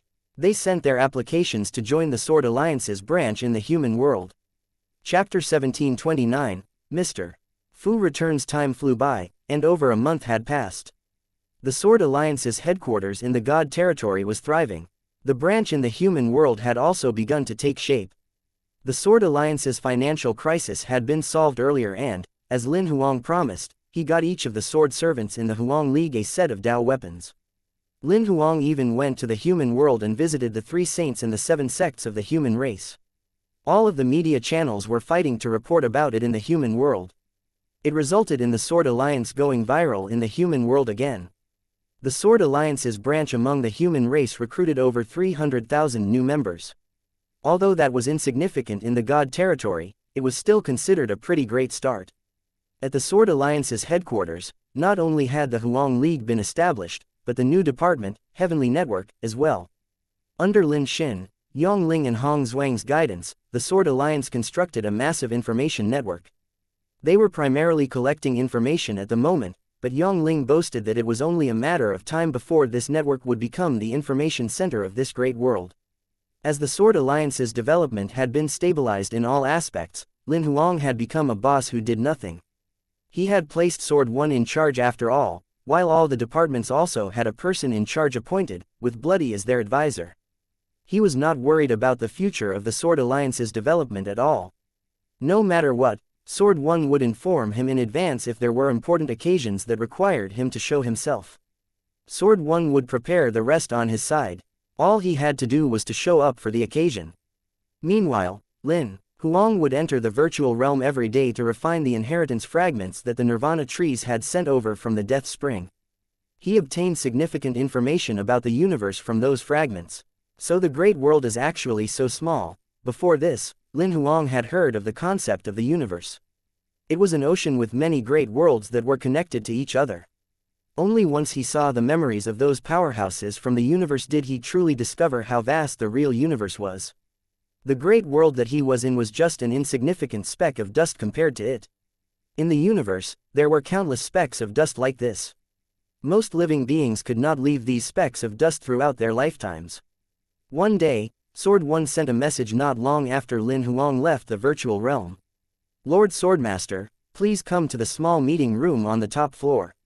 "What happened?" Lin Huang replied instantly. Sword 1 basically would not disturb him unless it was something important. Therefore, the first reaction Lin Huang had was to think that an issue had occurred. You'll find out when you get here, Sword One replied immediately. That confused Lin Huang a little. Whenever he needed to show himself, Sword One would always tell him the information directly. Not only that, he would get into the details, worried that he would miss out on anything. However, he asked him to go to the meeting room first this time. Lin Huang did not ask further after seeing Sword One's reply. He appeared in the meeting room in a flash. As soon as he arrived at the meeting room, he saw a familiar figure standing at the window. Although it was the person's back, the expression on Lin Huang's face softened instantly. Master. The man at the window turned around and smiled at Lin Huang. He took a good look at him. Your appearance hasn't changed much, kid, but the air about you has. You really look like a chief now. You've aged at least 10 years compared to before, master, Lin Huang teased while chuckling. I have a beard now. Does it make me look very old? I'll shave it off later. This person was Lin Huang's master who had seen him grow Mr. Fu. After Mr. Fu elevated to second rank true god level 3 years ago, he felt his cultivation progress begin to slow down. Thus, he bid farewell to Lin Huang and traveled alone. In reality, there was a sword servant secretly following and protecting him throughout those years. He would report to Lin Huang on Mr. Fu's condition on a regular basis. However, Mr. Fu had never returned throughout those 3 years. He had finally returned now. You've really grown a lot throughout the 3 or so years that I've been away. Mr. Fu got Lin Huang to sit down and could not help but exclaim, I thought no matter how stunning your talents were, you'd require at least 30 to 50 years to stand out in the great world. I thought it'd be perfect for me to return to help you in 20 to 30 years. Never would I have thought that I would hear about your name in the human world after a short 3 years. Mr. Fu had joy filling his eyes. I only found out that the Sword Alliance had been elevated to a grade 7 organization when I saw everyone on the internet talking about you and the Sword Alliance. Naturally, Lin Huang knew that Mr. Fu had been staying in the human world throughout the 3 or so years, burying himself in travels and cultivation. Due to the restriction and isolation of the human world's network, Mr. Fu did not know much about what had happened in the God territory. It was only during the recent month that Lin Huang's name had surfaced among the cultivators in the human world, as the Sword Alliance began to develop their branch in the human world and recruit new members. Mr. Fu had seen that information and verified that it was him. Only then did he contact the Sword Alliance's branch. The Sword Alliance has only been developing for less than half a year here. We've been focusing on the one in the Pilgrim Star Zone. Only once things were stable did we develop the branch in the human world to train some human talents. Therefore, we only started to recruit members at the branch in the human world last month. Lin Huang gave a simple explanation. To be honest, I suspected that it was fake news when I first saw it. I was only less skeptical when I looked through the threads online these past few days and saw the reposts from a few organizations like Hunt and Mysterious Item Pavilion. Later on, I got a guy from the black market to ask around and confirm that the news was real. Mr. Fu was indeed slow when it came to receiving news. The internet also says that you've been elevated to Lord. Is that true? Mr. Fu asked as if he was gossiping. I guess. Lin Huang coughed twice. In reality, he had surpassed Lord level now. Mr. Fu had a completely different understanding of what he said. He thought Lin Huang meant that his combat strength had yet to reach Lord level, but that he already possessed Lord level ability. Actually, there's one thing that I don't understand, Mr. Fu raised another doubt. Why did those grade 7 organizations in the God territory allow you to establish the Sword Alliance? Don't tell me they want another grade 7 organization in the God territory to share their resources. None of them sent lords to suppress you. Lin Huang smiled when he heard that question. Suppress me? They would need to have the ability first. Mr. Fu had a rough understanding of what happened after hearing that. It was not that the grade 7 organizations in the God territory had allowed the Sword Alliance to rise. Instead, they were lacking in abilities and could not do anything about them. They could only watch the Sword Alliance rise in prominence. As the Myriad Tribe Palace, you destroyed the organization behind the Thousand Snakes sect you mentioned before. Mr. Fu continued to ask. That's right. The Thousand Snakes sect invaded the gravel world over and over again on the Myriad Tribe Palace's orders. Lin Huang nodded. He did not tell him about the secret behind the Myriad Tribe Palace. After all, it was futile even if he told Mr. Fu about that. It would only worry him. Have you cleared them out entirely? A ferocious gleam flashed through Mr. Fu's eyes. I've cleared all of them out, including the Thousand Snake Sect. Lin Huang nodded. That's great. Mr. Fu was relieved now. Chapter 1730. Lu Fu's invitation. Mr. Fu's return was undoubtedly great news. In reality, Lin Huang was not the happiest one when they heard the news of his return, rather, Lin Xin and Lin Zan were. After reuniting with him, Lin Xin held onto Mr. Fu's arm and asked him not to leave. Lin Zan, who was usually cold and quiet, revealed a rare smile. Bai and the other imperial monsters were also over the moon to see the old master return home. Mr. Fu felt pretty good seeing so many familiar faces. Although he had never stopped cultivating over the past 3 years, his combat strength had only elevated by a rank. He was at 3rd rank true god level now. He was considered the person with the lowest combat strength among the group, yet everyone loved and respected him. Lin Xin and Lin Zan had elevated to 9th rank true god level much earlier thanks to the vast amount of resources they accumulated throughout the years. Chan Do, on the other hand, had been elevated to heavenly god level. Not to mention the imperial monsters that were already on lord level now. It was not about him being Lin Huang's master, but rather that his image as a senior had been rooted in their hearts since the beginning. Not bad, not bad.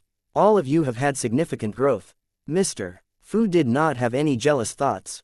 Although everyone had surpassed him in terms of combat strength, he was happy. 3 years ago, he resolutely chose to leave as he was worried that he would lose his will to cultivate further if he stayed by Lin Huang's side. Now seeing these juniors around Lin Huang remain in high fighting spirit, having not lost their determination to improve themselves, it showed that Lin Huang had not spoiled them.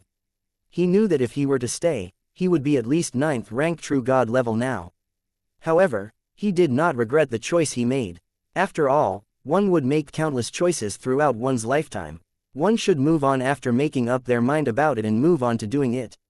There was no need to look back and regret. Since Mr. Fu's return, Lin Huang could clearly feel that the atmosphere at the Sword Alliance's headquarters was much more upbeat now. Even Lin Huang was feeling very relaxed for no reason. He could not help but secretly exclaim that the Sword Alliance finally felt like home with a senior like Mr. Fu around. Over the next few days, Lin Xin clung onto Mr. Fu, afraid that he would run away once again. She was still worried even though Mr. Fu promised repeatedly that he would not leave. She would drag Xiaomo and Lin Zan to the courtyard. Mr. Fu was staying in. Very soon, Lin Huang returned to his initial routine. He spent most of his time immersed in the virtual realm cabin, refining those origin energy fragments the Nirvana trees sent out. When he returned from using the virtual realm cabin a couple of days later, he suddenly sensed a rather familiar aura arriving in the Pilgrim Star Zone. He appeared before that person in a flash. Lu Fu. Lin Huang was quite surprised to see that it was Lu Fu. What is it that requires you to come all the way here instead of just informing me through the royal token? This isn't my primordium, it's just a clone, Lu Fu explained with a smile. You've broken through. Lin Huang instantly noticed that the clone's aura had actually exceeded that of a lord. It was clearly more powerful than Lu Fu's primordium before. Your senses are so sharp. I can't believe you noticed that. Lu Fu did not seem to expect that Lin Huang managed to tell from a glance. I've just broken through today. My primordium is still stabilizing his cultivation base. Congratulations. You're a Dao level master now, Lin Huang teased while smiling. He was on Dao level 2 so, naturally, he did not fear Lu Fu. Lu Fu did not think too much about it and merely said with a smile, I'm only on the minor Dao level. I'll be a real master when I achieve the major Dao level one day. Are there many minor Dao level powerhouses in the universe? Lin Huang could not help but ask. He did not seem to see many people who had met Dao level powerhouses from the inheritance memories that he had obtained from the Nirvana tree. Among the small number of Dao level powerhouses, inheritance memories, there were purely cultivation methods. There were no memories regarding this aspect. Not many, but not little as well. You should know that the universe comprises countless great worlds, and each great world has an astronomical number of living beings within. The total number of those countless astronomical numbers would make up the number of living beings in the entire universe. When the number is this great, no matter how low the probability of cultivators breaking through to the minor Dao level, there would still be many of them. However, as the universe is extraordinarily vast, Dao level powerhouses are scattered around. It's very hard for such cultivators to run into each other, which is why even more people think that there are only a few Dao-level powerhouses in the universe. I see. Lin Huang kept nodding as he listened. He suspected that there were only a few Dao-level powerhouses, as there were hardly any recordings about other Dao-level powerhouses from the inheritance memories he obtained from the Nirvana trees. He had only found out about the truth after listening to Lu Fu's explanation. With your level of talent and potential, it's only a matter of time before you achieve minor Dao level, Lu Fu comforted. Why did you make a clone and come here this time? Lin Huang circled back to the main subject. I'm hosting an upgrade banquet to hype things up, Lu Fu added, before saying, to put it bluntly, I want my new and old friends to see that I've broken through past Lord level. Indeed, you should let everyone know. Lin Huang nodded while smiling. I came here this time to invite you to join the upgrade banquet. Sure, I'll definitely be there, Lin Huang agreed to his request directly. Here is the invitation. Lu Fu handed over a black card as he spoke. There were golden words engraved on it. Crush it on the day. A dimensional portal will open automatically and send you to the banquet venue. There's such an advanced invitation card. Lin Huang took the invitation card from Lu Fu's hand. He began to think of what gift he should get Lu Fu. Lu Fu could not help but speak after handing the invitation to Lin Huang. I thought that you wouldn't stay long in this great world since the last time we met. It's been half a year, and you're still here. Are you unwilling to leave, or are there any other reasons for this? There are some matters that I haven't settled. Lin Huang gave a perfunctory answer. Lu Fu shook his head, feeling a little helpless. I suggest that you head out to the universe soon. With your current ability, it's hard for you to obtain enough cultivation resources in this great world. Meanwhile, there are opportunities and resources everywhere in the universe. Also, report yourself to Royal's headquarters as soon as possible when you get to the universe. You're a rank S member, so you can claim a welcome gift. Focus on your cultivation and try your best to break through to Dao level. Don't waste time on things that aren't important. Lin Huang knew that Lu Fu was advising him out of kindness. He merely listened quietly and nodded his head every now and then. Close to half an hour had passed by the time Lu Fu was done speaking. He then bid farewell to Lin Huang. The clone that landed in this great world faded away directly. Lin Huang stood in the air where he was while fiddling with the black card in his hand. He was thinking whether he should put heading to the universe on his agenda soon. Chapter 1731. Cannot afford to take him in. Almost a week after Lu Fu visited, Lin Huang suddenly sensed movement in his storage space. He spread his divine telekinesis within and found that the black card Lu Fu gave him was shining brightly. The golden sigils on the black card lit up slowly, dyeing the entire card sparkly gold. Lin Huang took it out immediately. Has the banquet started? He raised his brows. He did not exert Odal instantly. Instead, he went to his bedroom in a flash and changed into slightly formal attire. He told Sword One through voice transmission that he would be out for some time. He then exerted Odal into the card calmly. As soon as he did that, the golden card disintegrated quickly and turned into a golden whirlpool before Lin Huang. He did not hesitate at all and stepped right into it. After stepping into the dimensional whirlpool, Lin Huang found himself inside a golden palace when he reappeared on the other side. Many people had already arrived in the magnificent palace. Lin Huang's appearance did not attract much attention from the crowd present. He glanced around and he soon saw Lu Fu chatting with an old man with a head full of white hair. The old man did not reveal his aura, but Lin Huang could tell from a glance that he had also surpassed Lord level. He did not interrupt them. Instead, he got himself a glass of wine from the waiter's tray and walked around on his own. It was not his first time attending such an occasion and was quite familiar with the proceedings. However, someone called out to him through voice transmission suddenly just as he had just taken a step forward. Come over, Lin Huang. Let me introduce you to a senior. Naturally, Lin Huang recognized Lu Fu's voice. He turned around and looked at Lu Fu. He was waving at him. The old man from before stood next to him. Lin Huang nodded at Lu Fu and walked directly over to them. You brat, you saw me and didn't come over to say hi, Lu Fu mocked. I saw that you were chatting with this senior. It wouldn't be too late if I only came over after you guys were done, Lin Huang said helplessly. Here, let me introduce you guys. This is our Royal's senior Mr. Hinanji. He's Royal's veteran Dao level powerhouse. He's not far away from elevating to major Dao level. The old man with white hair had a straight back and looked high-spirited. He was checking out Lin Huang. He forced a smile and shook his head when he heard what Lu Fu said. "Stop teasing me, you brat. I'm still far away from Major Dao level. It's uncertain whether I'll get there at all during this lifetime. This kid is Lin Huang. He's a super genius from world number D3587. That's under your jurisdiction.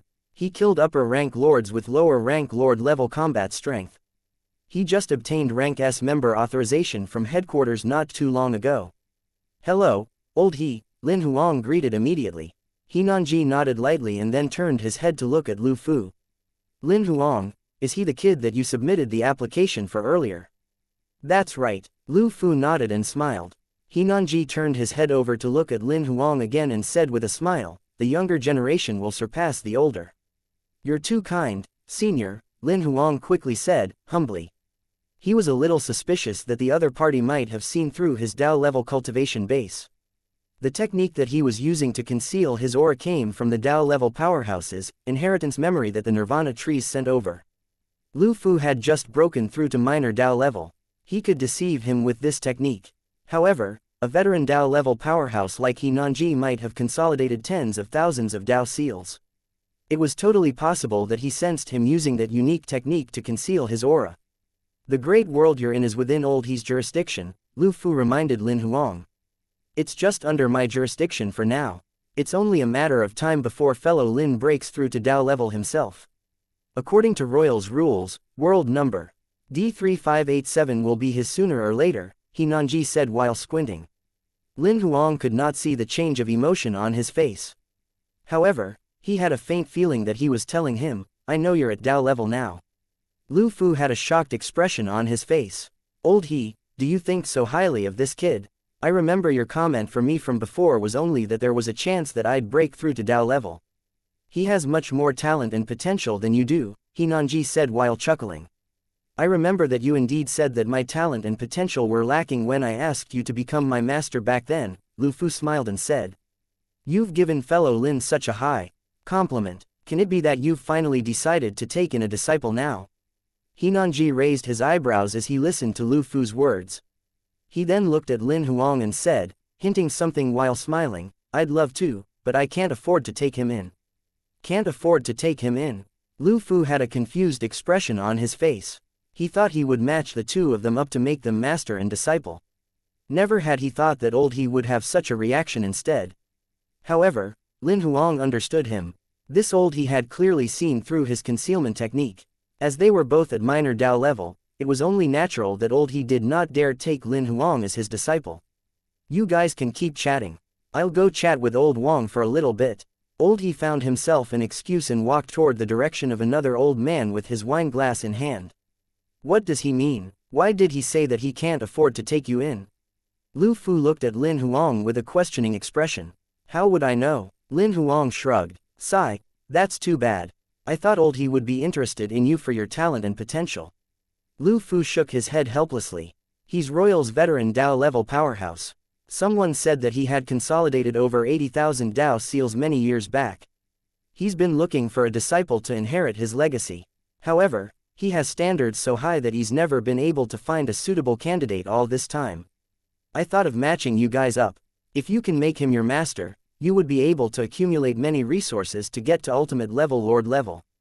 But I have no idea why he rejected that suggestion. Theoretically, he'd be very satisfied with your talent and potential. Otherwise, he wouldn't have said that it'd only be a matter of time before you'd break through to the Dao level. Maybe he was just being nice. I'm a junior after all. It'd be terrible for him to put me down."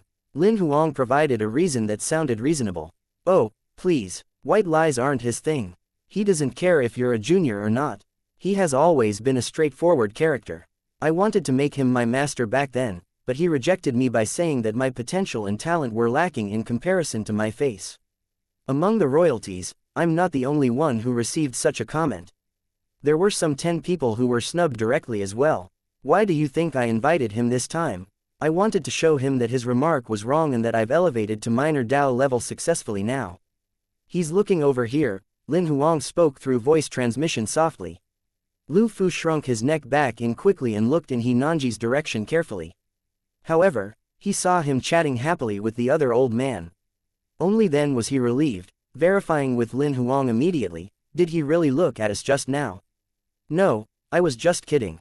Lin Huang smiled. "Your joke isn't funny at all. I'm soaked in cold sweat now from that scare. I don't want that old man to hold grudges against me." Lu Fu clearly feared old he.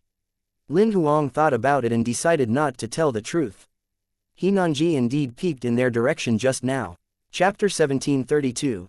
Exposed cultivation base. As Lin Huang and Lu Fu chatted for a little bit, new guests soon arrived, so Lu Fu went over to greet them. Lin Huang was alone again. He began to walk around with a glass of wine in his hand. It was his first time in the universe. Apart from Lu Fu, he knew nobody else here. He had only seen He Nanji once. Not only that, he was a senior. It would be inappropriate if he went over to talk to him. Approximately half an hour later, the banquet had finally officially begun as all of the guests Lu Fu invited seemed to have arrived. When the star of the event, Lu Fu, got on stage, he began to tell the story of his bumpy road of cultivation to the crowd. Clearly, there were many exaggerations in his descriptions. Even Lin Huang, who was not familiar with his past, could tell that some parts of his story had obvious signs of embellishment. The people below the stage could not help but tease him a few times. After all, many of the people present were familiar with his story. Some of them were even part of his story. Lin Huang also noticed that there were actually not that many people who were invited to the banquet. There were about 100 people or so. Moreover, many of them were good friends with Lu Fu. Otherwise, they would not be teasing him over his elevation to Dao level. If they were regular friends, they would definitely fear him after learning that he had been elevated to Dao level. They would not dare to speak like this. Furthermore, judging by those friends' reactions, Lin Huang could tell that Lu Fu was a friend that people valued. He had heard of something that he thought made sense on Earth in the past. In order to know a person's true colors, do not look at what kind of house he lives in, the car he drives, or the clothes and watch that he wears. You should look at what kind of friends he is closest to. If something was wrong with the character of his friends, then there is a high chance that the person is not worth being friends with, because birds of a feather flock together. Lu Fu did not mind their teasing. Instead, he proceeded to tell his story in a tone that was full of emotions. From him starting cultivation, to breaking through to Dao level, he had almost told his entire life story. At first, everyone was a little bored by his story. However, since people began to tease him, they gradually found his story more and more interesting. Close to 2 hours had passed by the time Lu Fu was done telling his story. The MC quickly moved on to the next agenda on the list after getting on stage. Lu Fu's story was too long. It had affected the flow he had arranged for the banquet. Fortunately, guests like Lin Huang did not really mind that. As the MC continued facilitating the event, nothing went wrong with the banquet. Everything went smoothly. Although the entire banquet was somewhat dramatic, it finally ended on a successful note. Just as Lin Huang was thinking about how to return to the great world when the banquet ended, a voice traveled to his ears. "Fellow Lin, please come over." Lin Huang was stunned. The voice belonged to old He. He turned around to look in He Nanji's direction. The old man he called Old Wang was standing next to him.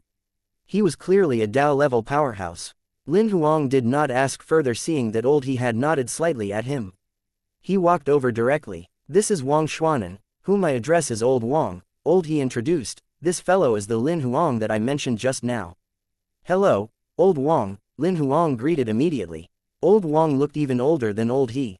He was skinny with obvious wrinkles on his face. If not for the fact that Lin Huang knew that he was a Dao-level powerhouse as well, he might have thought that he was just a regular old man if he had bumped into him on the street. Lin Huang was rather doubtful of his condition. Theoretically, cultivators above true god level would not look old unless they were close to the end of their lives. Perhaps there were a small number of people who would maintain their old appearance. He Nanji, for instance, was such a person. However, nobody would show their full-blown aged appearance. The reason being was that nobody liked such a appearance. Therefore, Lin Huang guessed that there was a high chance that this person did not have a strange liking towards such an appearance, but that he was really near the end of his life. However, that made Lin Huang even more doubtful. Theoretically, Dao-level powerhouses who had broken through Lord level could live for a long time. It was nothing for them to live for tens of billions of years. So how long exactly had this old Huang lived for? As Lin Huang had such thoughts flying about in his head, Wang Xuanan was taking a good look at him. Though his skin was old, his eyes were the only thing that were as clear as a newborn baby. Only after checking Lin Huang out for a while, did he speak slowly. This kid is quite something. He's great. What did you see? Old He asked. Do you wish for me to die faster? Old Wang said angrily, I can't be looking at people as I wish like before now. You said that he's great, so I thought that you probed into him. Old He scratched his nose in embarrassment. Is there a need for probing? He merely used a small trick to conceal his cultivation base. You could sense the real strength of his aura as well. Old Wang spoke a little too quickly, which caused him to cough twice. Lin Huang, on the other hand, felt a little awkward. As expected, his concealment technique was useless in the presence of real powerhouses. He could not help but feel humiliated, being exposed on the spot. Is there any reason why both seniors here are looking for me? Lin Huang could not help but take the initiative to change the topic. He just wanted to avoid the awkward subject as soon as he could. There's no rush, we'll speak when everyone has gathered. Just when Old He was about to explain things, Old Wang who was standing at the side took over the topic directly. Feeling helpless, Lin Huang could only wait. Old He might have been bored or something, so he began to chat with Lin Huang. How many Dao seals have you consolidated now? Over 3,100. It would be terrible if he were to lie before the two of them since the truth of him being at Dao level had been exposed. So you've just broken through not too long ago, Old He added casually. Yes, Lin Huang responded. However, he secretly thought, it's not too long indeed. It has only been over half a year. Lu Fu brought two people along over to their awkward chat. Lin Huang could sense that the two of them were at minor Dao level too. The strength of their auras was slightly more powerful than Lu Fu's, but that was about it. Lu Fu was clearly a little confused to see Lin Huang there. Lin Huang, I thought you went back. No, Old He was chatting with me. Lin Huang felt rather speechless. He knew that Lu Fu was asking Old He about his presence through voice transmission. The awkward silence went on for a moment. Lu Fu appeared to have learned about Lin Huang's true combat strength from Old He, after which he looked over at Lin Huang with a shock-filled face. He yelled directly, You've been elevated to minor Dao level as well. Lin Huang nodded helplessly. When did that happen? Lu Fu continued to ask further. Should be around the same time as you did. Alright, you guys can chat in private regarding whatever you want to talk about later. Let's talk business somewhere. Old He interrupted Lu Fu instantly when he saw that he was unwilling to let go of Lin Huang. Chapter 1733. Private meeting. A group of people sat together in a small, private meeting room. Lin Huang's thoughts were flying as he sat on the couch. In reality, up until now, he had no idea what this bunch of people wanted to do exactly or why they included him. Lu Fu, introduce us. He Nanji was the first to speak after everyone took their seats. Lu Fu nodded and stood up. Everyone should already know Old Wang and Old He. Including Lin Huang, all three of them nodded instantly. This is Ku Yu. We used to be in the same sect when we were in the Great World. He's considered my senior brother. Lu Fu pointed at the man in the blue suit sitting on his right. This person looked much younger than Lu Fu. He was in his early 20s and looked rather handsome. He would be considered eye candy if he was on Earth. Lin Huang could sense a sharp intent emanating faintly from his body. It was an aura that was exclusive to saber cultivators. I'm a saber cultivator. Ferocious gleams of light exuded from Ku Yu's fingertips. He introduced himself with that simple sentence. This is Zhou Ya. We've known each other since we were at Heavenly God level.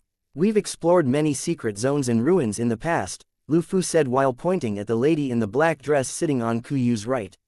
Is it so hard to tell others that I'm your ex-girlfriend? We explored many secret zones and ruins in the past. We've only entered a lord's ruins once, okay. Zhou Ya rolled her eyes at Lu Fu angrily. Clearly, Lu Fu did not expect Zhou Ya to say that. After criticizing Lu Fu, Zhou Ya stood up in a sporting manner and ignored Lu Fu. She introduced herself to the crowd. My name's Zhou Ya. I major in skills of all elements. Thought fire element is my area of expertise. Indeed, I've some grudges with this jerk from back then. However, don't mind that. I'm very professional when it comes to missions. Lu Fu only spoke again after Zhou Ya was done and had taken her seat. He pointed at Lin Huang. This young man is Lin Huang. He's a friend that I got to know earlier. He has stunning talent and potential. Even old He praised him. Lin Huang nodded slightly at the couple of people. I major in Sword Dao. I'm also pretty good at some divine telekinesis techniques. Lu Fu only looked at old He and old Wang after the few of them had introduced themselves.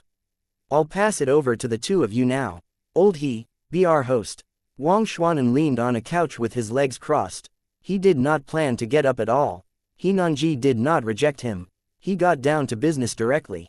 Well, we gathered everyone here to invite you guys to enter a secret place as a team.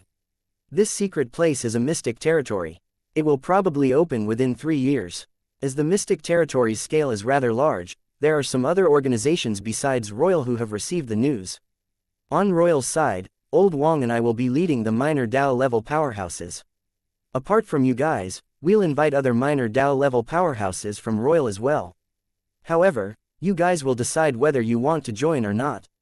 Apart from us, there will be people leading major Dao level and Lord level powerhouses. So if you guys have any major Dao level and Lord level friends, you can get them to join as well. In principle, Dao level powerhouses can't attack lords during the exploration of the mystic territory, nor can major Dao level powerhouses attack minor Dao level powerhouses. However, that doesn't mean that it's completely safe. You guys will still run into minor Dao level opponents. The risk is there, but the resources within the mystic territory should also be abundant. Therefore, you guys can decide whether you want to join or not. Just inform Lu Fu after you've made up your mind. He'll inform us. You can ask any questions that you might have now, He Nanji added in the end. I'd like to ask, what's a mystic territory? Lin Huang was the first to raise his doubts. In reality, he had learned much information about the universe from the inheritance fragments he obtained from the Nirvana tree, including some information about mystic territories. The reason why he asked that before everyone was because it was his first time in the universe. He had to show them that it was his first time here. Hearing that question, Zhouya and Kuyu were puzzled when they looked at him. Clearly, they thought it was rather strange that Lin Huang did not know what a mystic territory was. I've forgotten that it's your first time in the universe. Old He was stunned momentarily, after which he then explained patiently. The mystic territory is a phenomenon that occurs occasionally in the universe. Usually, it's a strange dimension that would appear out of nowhere. The dimension is covered in a layer of mist. If someone goes in while it's misty, they will go missing, including major Dao level powerhouses. Therefore, in order to explore the mystic territory, we have to wait for the mist to dissipate and for the mystic territory to be revealed completely. Each mystic territory contains abundant resources, but also contains great danger. The weakest monster in the mystic territory is at Lord level, and the most powerful one might exceed Dao level. Therefore, Lord is the lowest requirement to explore the mystic territory. Otherwise, it'd be akin to seeking death. In reality, Lin Huang knew that information. However, he was still nodding his head continuously as he listened. After giving a rough explanation on what a mystic territory was, Old He thought he would just reveal the information about the mystic territory they were entering this time. Judging by the scale and the energy fluctuations radiating from the mystic territory that was found this time, we roughly speculate that there are major Dao level monsters guarding it. Therefore, we're not the main force that's entering this time, but rather the major Dao level powerhouses. Our main mission is to gather resources, as well as kill any monsters that we can handle while we're at it. Naturally, apart from the mystic territory's local monsters, the explorers from other organizations will be our enemies as well. They're even more dangerous than the local monsters. Lin Huang was slightly moved as he listened to the information about the scale of the mystic territory this time. Major Dao level powerhouses were supreme powerhouses who had consolidated over 100,000 Dao seals. He learned from the inheritance memories he obtained from the Nirvana trees that major Dao level powerhouses did not only suppress minor Dao level powerhouses in terms of the number of Dao seals. There would be a qualitative change when they had consolidated a certain number of Dao seals. That qualitative change would transform the particles in their body further. In reality, one could say that major Dao level and minor Dao level powerhouses were life forms of two completely different levels. Just like the transition his life form went through when he was elevated to minor Dao level. He could totally beat up tens of thousands of his old self right now. There would be a similar transition when he got to major Dao level. Therefore, Lin Huang did not think that the current him had sufficient ability to fight an even battle with major Dao level powerhouses.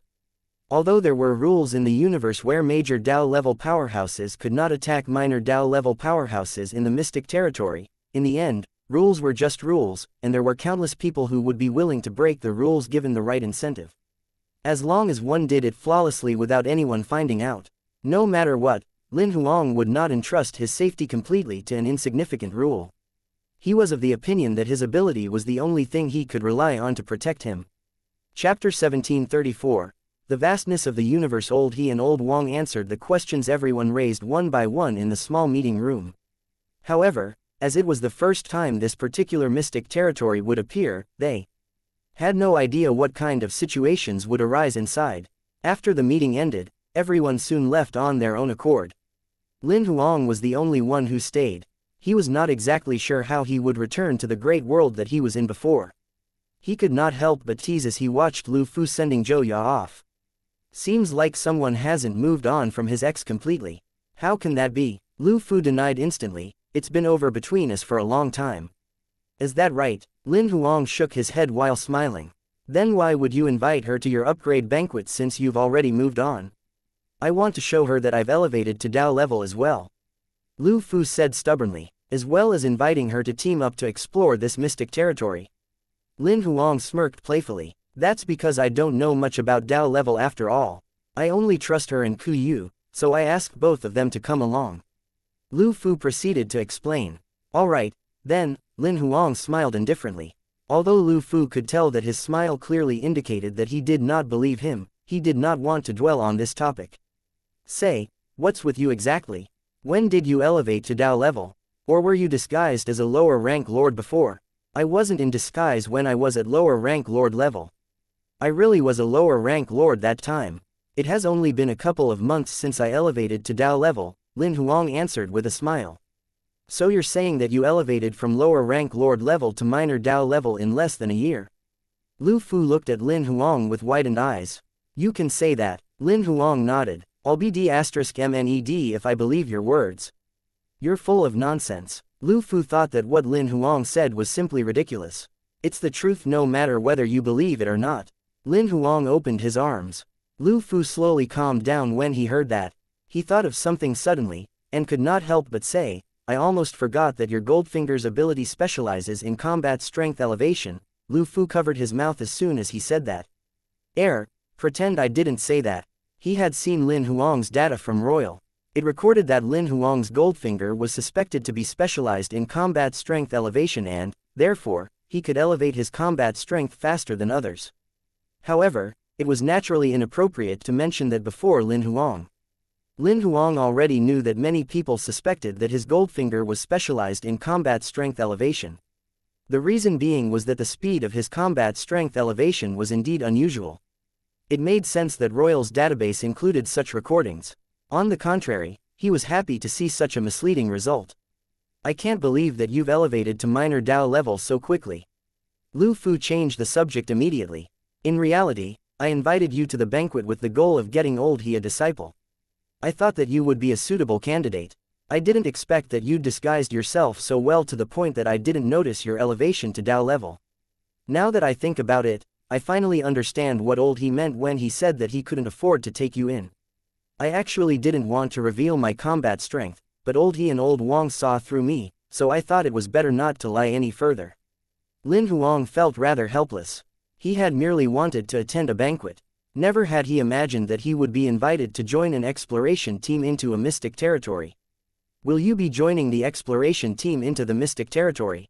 Lu Fu continued to ask. I definitely will. I've never been in one after all, so it will be a new experience. It had been some time since Lin Huang met a worthy match. Naturally, he would not miss out on the trip to the mystic territory this time. However, I must prepare myself well before going. After seeing Lu Fu hesitating to speak, Lin Huang asked directly, what is it? Just spit it out. You might not know much about mystic territories. Lu Fu spoke anyway, seeing Lin Huang urging him. Every time a new mystic territory appears, the first round of exploration is the most dangerous one. The reason being is that the environment and types of monsters are completely unknown. Moreover, the explorers who participate in the first round of exploration have powerful abilities. Some of the explorers even join in just for the thrill. As soon as they run into people from other organizations, they are ruthless in their attacks. They basically won't leave anyone alive. Usually, the exploration period when the Mystic Territory has just opened is the one with the highest death rate, far more than subsequent rounds of exploration. So I'm hesitating on whether to join the exploration team this time. Lu Fu expressed his hesitation. Aren't you one of the organizers? Lin Huang felt rather speechless. Before the meeting, Old He only told me that he's inviting us to explore a mystic territory together. He didn't say that it would be the exploration of a new mystic territory. Lu Fu felt quite helpless. Otherwise, I would have rejected him directly. I've only just been elevated to minor Dao level. Lin Huang understood now. The old man He Nanji might have been worried that many people would refuse to participate if he mentioned that they would be the people exploring the mystic territory for the first time. Therefore, he hid the information about that and only told them that it was an exploration into a mystic territory. No matter how many people end up joining in the end, he would just lure them to the meeting first. It was better than being rejected from the outset. You can make your own choice. I shouldn't be making any suggestions regarding such a matter. Lin Huang thought about it and decided not to give him any suggestions. He personally hoped that he would join. It would be more fun to have a person that he was familiar with going with him. However, he would definitely feel a little guilty if Lu Fu listened to his suggestion, joined, and then died in the end. Oh yeah, how should I return? Lin Huang changed the subject directly. Just crush the black card that I gave you. It'll send you back to the coordinates that you came from before automatically, Lu Fu explained. This thing works both ways and it's disposable. Lin Huang took out the card and fiddled with it in his hand for a little bit. He asked seemingly casually, who made this teleportation tool? I don't know who exactly made it. There are many teleportation tools like this in the universe. Most of them should come from the Qian family. The Qian family, Lin Huang learned about this family from the inheritance memories as well. It was the wealthiest family in the entire universe, as well as one of the 3 wealthiest organizations. He asked about the card because the teleportation card looked a little bit like Xiao Hei's form when he had just obtained the Goldfinger. He continued to ask after secretly taking note of the Qian family in his head, do you have a star map of the universe? I'd like to know where the great world I'm in is. Lu Fu projected the star map directly. The universe is too vast. The complete star map of the universe lacks many details. You might not be able to find the world you're in. This is the star map for the Eastern 8 zone we're currently in. Lu Fu dragged the star map to the northeast as he spoke. After zooming in tens of thousands of times, he pointed at one of the dense dots. This is the world that you live in. These dots are the great worlds. Lin Huang was shocked. That's right, this Eastern 8 zone star map should be the most complete and most current version. They record and mark the serial numbers of over 98% of the worlds. Lin Huang looked at the dot Lu Fu was pointing at. The serial number D3587 was displayed above it. That was the serial number of the great world he was in. Can you zoom in even further? This is the furthest it will go, Lu Fu said while feeling rather helpless. If you want to see things closer up, you can only look at the star maps of the smaller zones. I don't have one now. I'll get you a copy when I have the time. I'll send you this copy first. Lu Fu sent the Eastern 8 zone star map to Lin Huang directly as he spoke. Thanks. Lin Huang was still immersed in the shock from before. He knew that the great world was just a drop in the ocean in the universe. However, he had only realized the universe's vastness when he saw it laid out on the star map. Chapter 1735. 3 years on the day Lin Huang returned to the great world from the universe, he gathered Sword 1 to Sword 12 again. In the meeting room, he projected the star map of the universe's Eastern 8 zone directly. What do you guys think this is? Lin Huang glanced at everyone present. A star map. The rest remained silent but Sword 8, who looked like a little girl, said while chuckling. They remained silent as they did not think that the answer would be that simple. That's right, guess where this is on the star map? Lin Huang continued to ask. This time, Sword 1 was the first to speak after hesitating a little bit. It doesn't look like a star map of any known regions of the great world. I don't even see one star zone that I'm familiar with. Is this a star map of another world? Lin Huang nodded lightly. Indeed, this isn't a star map of our world, but a star map of the universe. To be exact, this is the star map of the Eastern 8 zone in the universe, which is the region where our world is at the moment. So those dots aren't star zones, but great worlds? Sword 3 asked with a shock-filled expression. The rest reacted one after the other. All of them looked shocked. The reason being was that there were at least billions of dots within the projected image. In other worlds, this inconspicuous-looking star map contained billions of great worlds. Where's our world then? Sword 8 could not help but suddenly ask. Lin Huang moved over to the northeast corner of the star map quietly. He kept enlarging the image. He only pointed at one of the dimmed dots after he enlarged it tens of thousands of times. This one. This is the great world that we're currently in. World number D3587. Can you enlarge it further? Sword 8 asked the same question that Lin Huang had asked previously in excitement. This is the furthest it can be enlarged. Lin Huang gave the same answer Lu Fu had given him. This is the universe. The Eastern 8 zone alone is already vast and borderless. Lin Huang glanced at them again. He could see the yearning within them.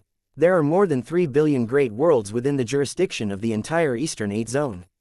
Meanwhile, there are over 600 zones like the Eastern 8 zone in the entire universe. 3 billion great worlds, over 600 Eastern 8 zones. The sword servants present thought the vastness of the universe was beyond their imagination.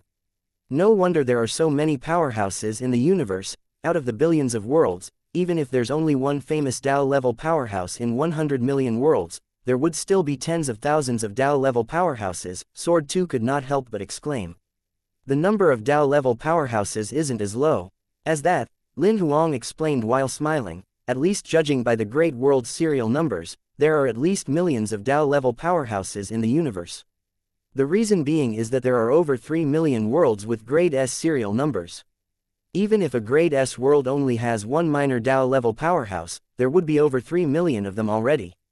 The alphabet before the serial number is the grade rating of the world. Sword 1 noticed that nuance instantly. That's right, Lin Huang explained in detail, seeing that they were interested in that. The universe categorized the grades of the great worlds from low to high, namely E, D, C, B, A, S and SS. Grade E worlds have no local lords. The highest local combat strength of grade D worlds is restricted to lower rank lords. The highest local combat strength of grade C worlds is restricted to middle rank lords. The highest local combat strength of grade B worlds is restricted to upper rank lords. The highest local combat strength grade A worlds is restricted to ultimate rank lords. Grade S worlds have powerhouses that have elevated to minor Dao level. Grade SS worlds have powerhouses that have elevated to major Dao level. The numbers in the serial number mostly represent the sequence in which the worlds were found. However, it might also be the sequence after amendments. Then why is our world grade D? Didn't we always have middle rank lords? Sword 3 asked, feeling rather confused. This serial number must have been given since our great world was discovered. Perhaps the highest combat strength within our world was only lower rank lord level when the serial number was created. Therefore, the grade D rating hasn't been amended since then. If you look closely, you'll notice that the numbers in our world's serial number are pretty small. The universe should have discovered this great world a long time ago. Lin Huang stated his speculation. He saw such a thing happening in the inheritance memories he obtained. If someone is elevated to ultimate rank lord level or Dao level, it should be amended quickly if it is reported to Royal.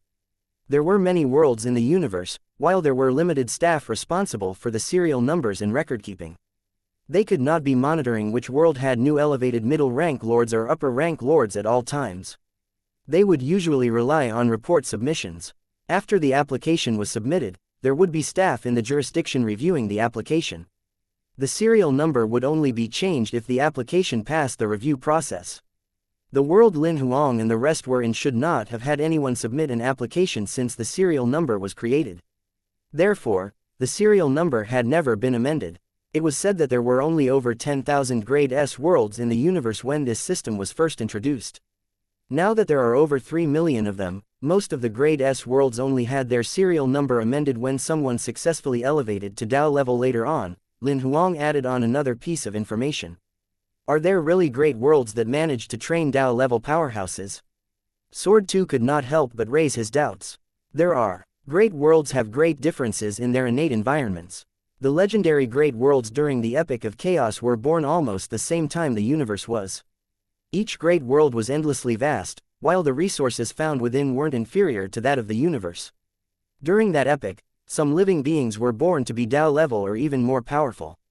Due to wars and other reasons later on, those great worlds during the Epic of Chaos collapsed one after the other and integrated once again, creating new great worlds and forming the great worlds of the primeval epic. The great world that we're currently in was formed by the many disintegrations and integrations of great worlds during the primeval epic. However, there are still a small number of great worlds that have portions of star zones remaining from the primeval epic. The resources available in such worlds are naturally incomparable to other worlds. Those people who are born in such great worlds are so lucky. Sword 2 had an envious expression on his face. Not necessarily. While the worlds with many powerhouses seem to have more abundant resources, in reality, the level of competition is more intense.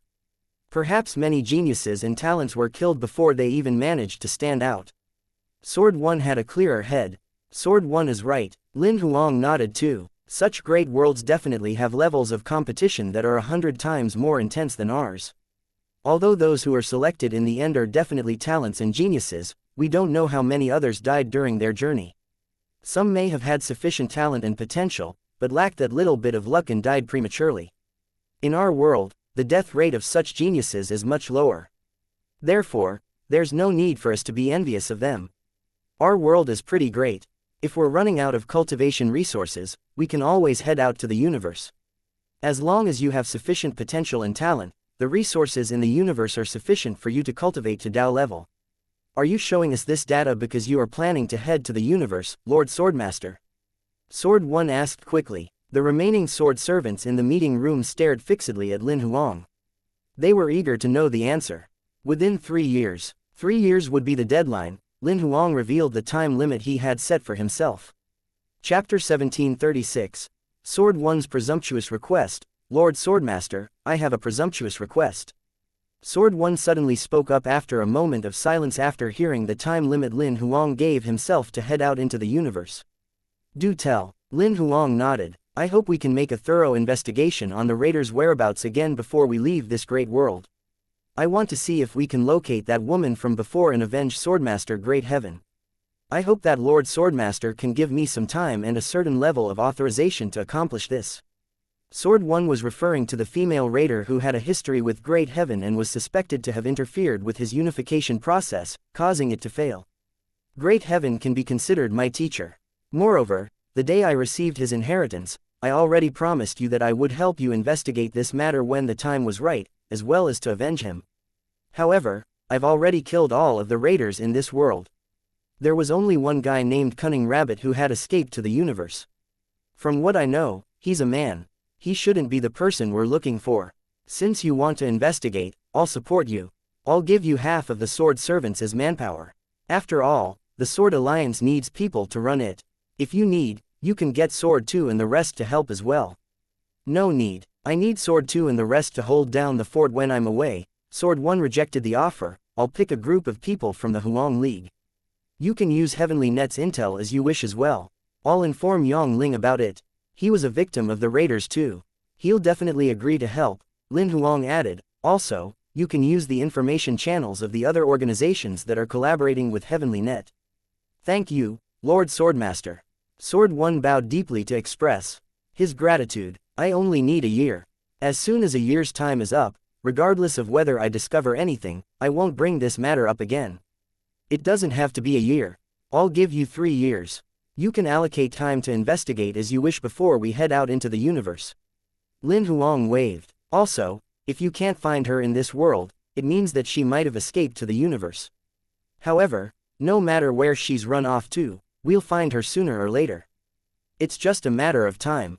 We must avenge Great Heaven. Even if we spend thousands or tens of thousands of years to find that woman, we must take revenge. Thank you, Lord Swordmaster. The 12 sword servants present got up at the same time and bowed deeply. After leaving the meeting room, Lin Huang soon told Lin Xin, Yang Ling and the rest, as well as the crowd of imperial monsters such as Bloody and Kylie, about the 3-year time limit. He wanted to get them to settle everything that they had yet to settle in the great world as soon as possible. Within half a minute of him sending the message out, Yang Ling sent a video call request directly. Lin Huang took the call. What's up? You're going out into the universe within 3 years. Why is it so urgent? Because I've promised my friend from the universe that I'd participate in an exploration of a secret zone at that time. Lin Huang did not say that it was a mystic territory, but rather a secret zone. The reason being was that if he did mention the mystic territory, he would have to explain to Yongling what it was. I thought I'd seize the opportunity this time around and not come back. Are you saying that you'll bring us along to the universe? Yongling asked. If Lin Huang did not have such plans, theoretically, there was no need for him to tell them about the 3-year agreement. I'd like to bring you guys along, but it's still up to you guys to make the final decision. You guys can come along if you want to, or stay if you want to. Lin Huang did not intend to force the decision upon them, although he thought that Yongling's Goldfinger was very useful. As a friend, he should respect his wishes. Let's go then. I've never been to the universe. Which man would not yearn to venture out into a whole new world? Naturally, Yongling was no exception. However, there's some stuff that Hong Zhuang and I need to settle before leaving, Yongling added. I might need to use some of Heavenly Net's resources to investigate something personal. You guys have the full authorization when it comes to managing Heavenly Net anyway. Just do as you see fit. Lin Huang did not mind that. That won't do. We must separate public use and personal use. If we're using it for personal matters, we need to inform you beforehand, or we'll be crossing the line. Yongling insisted. Actually, it's not a big deal. We mainly want to borrow Heavenly Net's information channels to inquire into Hong Zhuang's younger brother's whereabouts to see if we can find him. Does she really have a younger brother? Lin Huang was rather surprised. Don't you already know that? Yongling felt speechless. Wasn't that a story that she made up to earn sympathy? Lin Huang did not voice his thoughts out loud in the end. He could only keep them to himself. Alright, I got it. You guys go ahead and use it, Lin Huang agreed without hesitation. After hanging up the call, Lin Huang was still not sure whether Hong Zhuang really had a younger brother. Perhaps she did make up a story and, in order to go all the way, she got Yongling to try to find him. No matter what, Lin Huang could not see through this woman. Perhaps only this kind of woman could tame Yongling. Not long after Yongling hung up the call, Bloody sent a message. Our arrangement with the Nephilic Judge tribe over here is almost done. Kina has completely adapted to the Nephilic Judge tribe's living environment, while the tribe is showing a high degree of acceptance of her. Not only that, she has been elevated to 7th rank Heavenly God level. We happen to be waiting for the right time to send her to you to elevate her to Lord level. Kina was the pseudo-pure spirit rank -5.5 dependent that Kylie had mentioned to Lin Huang previously. Kylie planned to leave her with the Nephilic Judge tribe to replace her to prevent the tribe from descending into chaos when she headed out into the universe. Clearly, they had settled Kina down completely over this half-a-year period. Now they were just waiting for Lin Huang to turn Kina into his imperial monster and use a combat strength upgrade card to elevate her to Lord level before they headed out into the universe. Lin Huang thought about it and soon replied to Bloody's message. There's no rush for now. All we've got to do is to elevate her combat strength before we leave. You guys are needed to push forward the Nephilic Judge tribe's development as much as you can within the 2 to 3 years. When you guys are gone in the future, it might be difficult for Kina to do that alone. You guys must take that into consideration as well.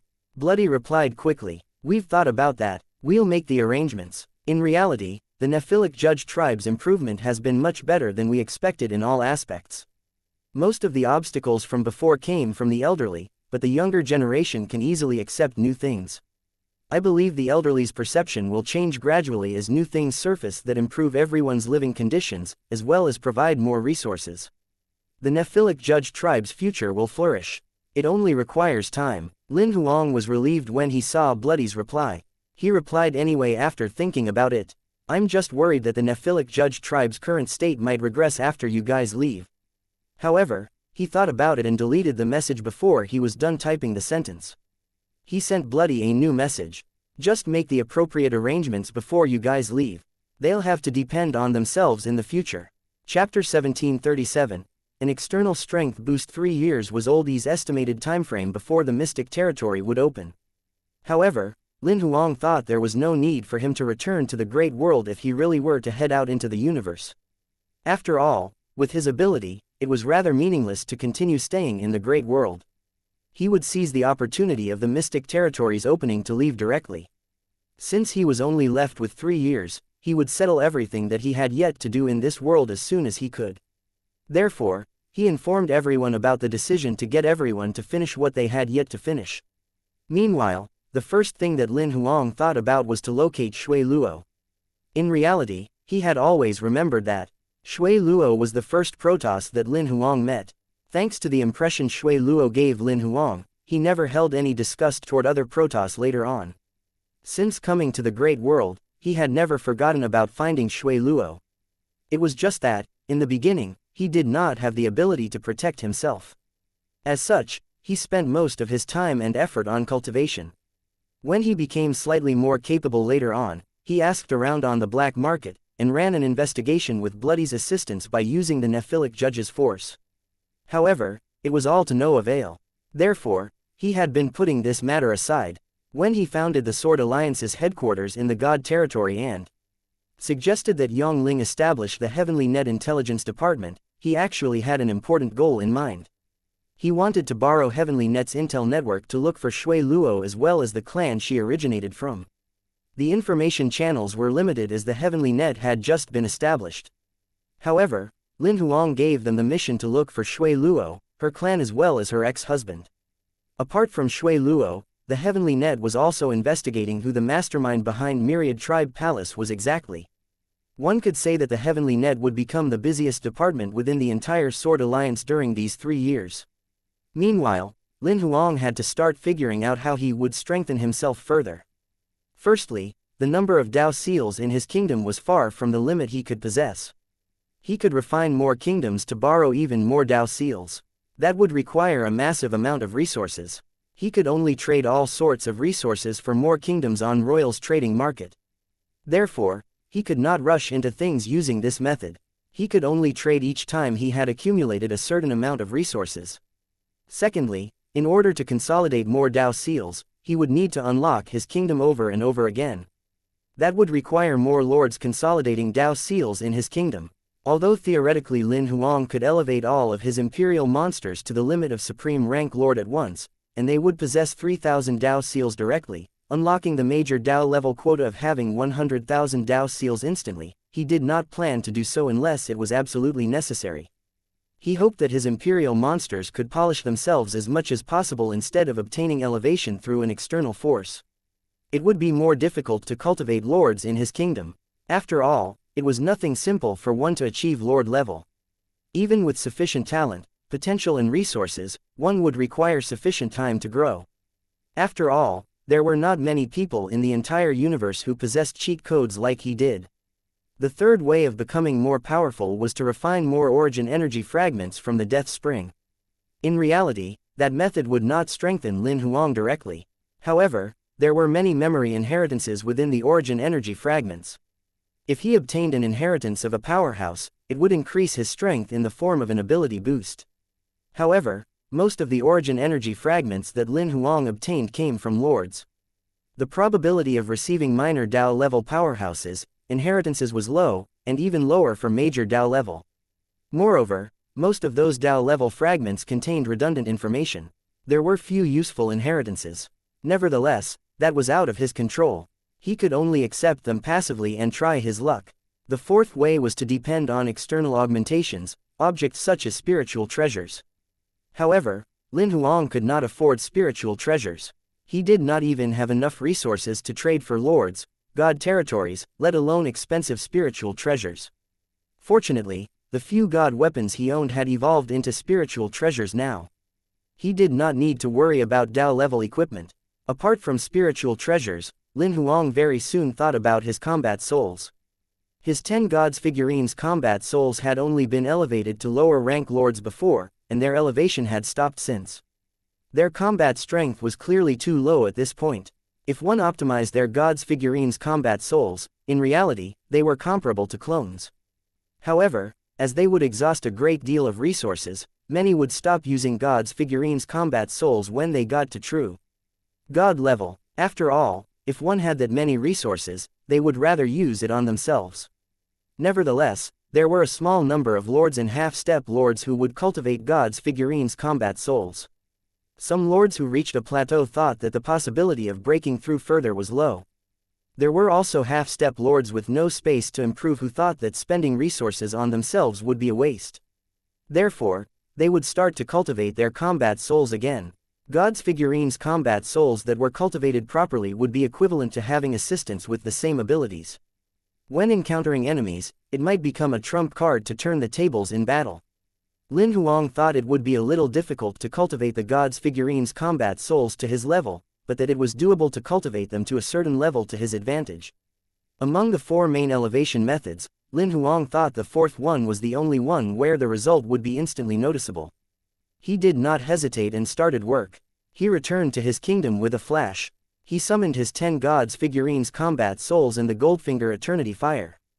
The 10 God's figurines combat souls, God's souls were connected to Lin Huang's God's souls directly. There was ample space of growth for their God's souls. Meanwhile, their physical strength was connected to their ranking. Their pure spirit rank 6 ranking allowed their physical bodies to bear the limit of Supreme Lord level or even more powerful combat strength elevation. After inserting a large amount of origin energy into Eternity Fire, it stretched 10 golden tentacles out and connected to the 10 God's figurines combat souls. It shared its energy with them to elevate their combat strength. Lower rank Lord, middle rank Lord, upper rank Lord, supreme rank Lord, the 10 God's figurines combat souls, aura only stabilized gradually when they had elevated to the limit of Supreme Rank Lord level. However, the sharing of energy from Eternity Fire had yet to stop. It was still ongoing. At the moment, Lin Huang noticed that the 10 God's figurines combat souls had Dao seals lighting up on them. He was unusually familiar with those Dao seals.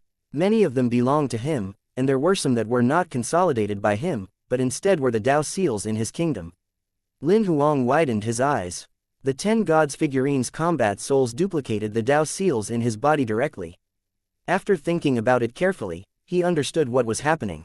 By nature, the God's figurines combat souls were his God's soul clones wearing the shell of God's figurines. Therefore, theoretically, the Dao seals that his God's soul could use would be applicable to the combat souls as well. Lin Huang had not noticed that before. He had only noticed it now that all of the Dao seals and sequence power that the 10 God's figurines combat souls used came from his kingdom. It'll save them a lot of time and effort since they won't have to consolidate Dao seals all over again, Lin Huang mumbled softly. As approximately half a day had passed, there were 3,000 Dao seals that lit up on the 10 God's figurines combat souls. They were glowing brightly at the moment. Like 10 big suns, they lit up the entire sky. It was only after the golden glow faded that Lin Huang realized that the 10 God's figurines combat souls had broken through to Dao level. They had 3001 Dao seals on them, and the Dao seals penetrated their bodies gradually. I'll elevate them as much as they can take. Lin Huang proceeded to pour more origin energy into Eternity Fire's body. He had consolidated more than 100 Dao seals in the virtual realm, and he had encountered minor Dao level raptors over 100 times. He had killed thousands of minor Dao level voids, obtaining enough origin energy to make thousands of Dao level God's figurines combat souls. As Eternity Fire was receiving more origin energy, it boosted the energy transfer for the 10 God's figurines combat souls. Approximately 3 days later, the God's figurines combat souls had duplicated more than 10,000 Dao seals. It was only then that Eternity Fire. Has it reached the limit yet? Lin Huang asked immediately. Not yet. It was the Ninetails Lynx who answered that question. However, we're out of Dao seals that we can duplicate. Apart from the Dao seals that we can't use, we've duplicated all of the Dao seals, God sequence chains and God rules that we can use, Nightmare Taper who was standing at the side spoke. Lin Huang had only noticed that almost all of the some 120,000 Dao seals in his body had been duplicated by his 10 God's figurines combat souls. Each combat souls had duplicated tens of thousands of Dao seals. As they had different cultivation directions, the repetition rate of Dao seals they duplicated was less than 1/10. Therefore, each of them only had some 10,000 Dao seals in their bodies. Alright, that's all for this round of elevation. Lin Huang nodded while feeling rather helpless. He did not expect that he had restricted his combat souls from strengthening further. Chapter 1738. I've avenged you. The 10 pure spirit rank 6 God's figurines combat souls had been elevated to minor Dao level. Not only that, each of them had duplicated over 10,000 Dao seals. To Lin Huang, they were undoubtedly a group of amazing assistants. Although they could not compare with him in terms of their abilities, they were sufficient to handle many minor Dao level powerhouses. Lin Huang was satisfied with this boost of external strength. However, He did not give up on his personal strength boost just yet. He repeatedly explored the few conclusions he had explored. Very soon, he found a shortcut to the second strengthening method. I definitely can't cultivate lords in my kingdom to boost the number of the unlocked Dao seals within a short period of time. However, if time flow is accelerated by 10,000 times, I should be able to significantly shorten the cultivation time of lords. 3 years would be 300,000 years under 10,000 times accelerated time flow. It shouldn't be an issue to cultivate a couple of lords. The Great Heaven Palace could alter time flow. The most it could accelerate time flow in his kingdom would be 10,000 times faster than the outside world. Lin Huang thought he could use this bug to accelerate the time flow in his kingdom by 10,000 times to cultivate lords. He had absorbed countless kingdoms before. Most of them had local living beings, and there were quite a number of heavenly gods among them. He had converted them into a part of his kingdom together with the other kingdoms previously. 300 years should be enough to elevate some high-rank heavenly gods to lords. He had only applied the time acceleration within the Great Heaven Palace previously, or only the Great Heaven territory at most. It had never been applied to the entire kingdom before. He was looking forward to seeing the changes of some of his old friends in the gravel world 30,000 years later under the accelerated time flow. As he sorted through his thoughts, he contacted the Great Heaven Palace directly without hesitation. He adjusted the time flow of the entire kingdom so that it was 10,000 times faster than the outside world. Lin Huang would enter the virtual realm every day for the next few days. He already had sufficient confidence in his ability to start exploring the abyss of the virtual realm. At the same time, he was in a frenzy as he hunted voids in the abyss. However, his targeted prey were at least supreme rank lords. There were even minor Dao level powerhouses. Apart from obtaining a great deal of origin energy, the goal of hunting those voids was also to obtain more Dao seals. Although it would not unlock the number of Dao seals he could possess, it could boost the total number of Dao seals in his kingdom. It was even faster than refining kingdoms. Moreover, as the voids he hunted were of high levels, almost each one he hunted would increase the number of Dao seals in his kingdom by 1,000. Within a short span of 1 week, he had hunted hundreds of voids. The total number of Dao seals in his kingdom had skyrocketed to over 300,000. However, one day, Lin Huang suddenly realized that he could no longer refine more Dao seals. 315,800 Dao seals seems to be the limit. It happens to be 100-fold of the 3,158 Dao seals I own. Lin Huang had previously guessed that there would be a limit to the number of Dao seals his kingdom could refine. He had finally reached the limit. However, it was clear that the limit could be increased in tandem with the number of the Dao seals he truly possessed. Although it came out of the blue, Lin Huang soon came to terms with the fact. He figured that he would just stop hunting for the time being. The voids in the abyss of the virtual realm might not have realized that they had unintentionally escaped death. After Lin Huang stopped hunting, he summoned the 10 gods figurines combat souls immediately and got eternity fire to strengthen them once again. The gods figurines combat souls that had only duplicated over 10,000 Dao seals before had the number of Dao seals in their bodies increased to some 30,000. Their combat ability increased significantly again. Later on, Lin Huang finally settled down. He only did one thing every day when he entered the virtual realm, which was to refine the origin energy fragments coming from the nirvana trees. When he returned to the material realm, he would put aside his cultivation completely. He would travel with his mind with his eyes shut most of the time. His divine telekinesis turned into clones, wandering through all the planets in the entire great world. This included those planets in his kingdom, observing the changes in the kingdom. Sometimes, he would spare some time to give cultivation pointers to Lin Xin and the rest, his imperial monsters and sword servants. Time flew by, and close to 3 years had passed. The current Sword Alliance, including the branch in the human world, held a steady status among the Grade 7 organizations. It was not only active within the God territory, but the 3 saints and the 7 sects in the human world also collaborated with the Sword Alliance. The Sword Alliance's headquarters in the God territory had tens of millions of members now. Meanwhile, the branch in the human world had surpassed 8 million members. Although Lin Huang did not fight even once throughout the 3 years, more than one of the sword servants in the Sword Alliance had fought before. A hot discussion would start every time a sword servant fought. Not only the God territory and the human world in the Great World, almost all the realms found out that the Sword Alliance possessed at least 10 Lord-level powerhouses. Lin Huang, the mysterious Sword Alliance master, had become an unfathomable existence to the people.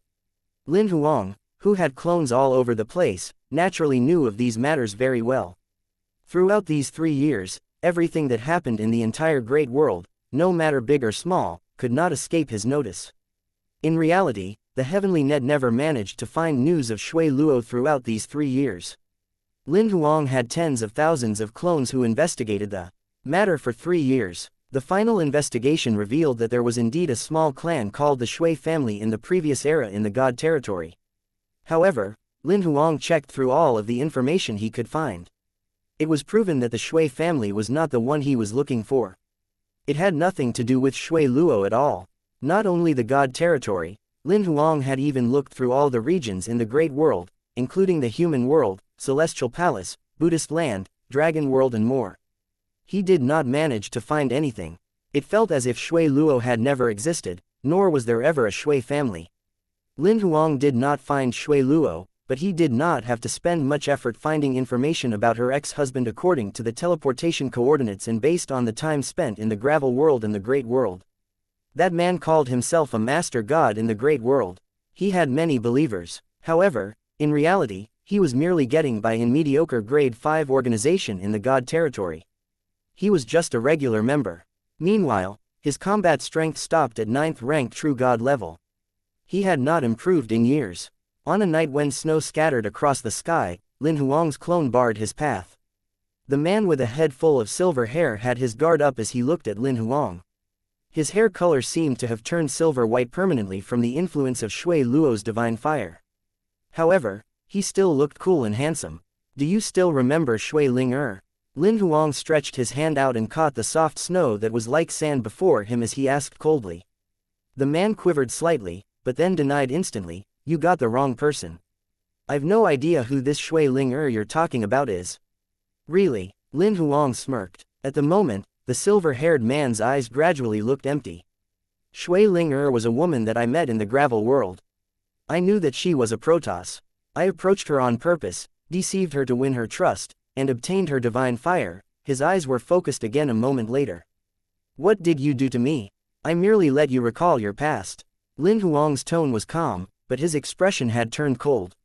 "Since I've confirmed that it's you, I'll take the thing that you owe Shui Luo on her behalf." As soon as Lin Huang was done speaking, the silver-haired man knelt on the ground. His silver hair was turning black quickly at a speed that was visible to the naked eye, but his vitality was fading gradually.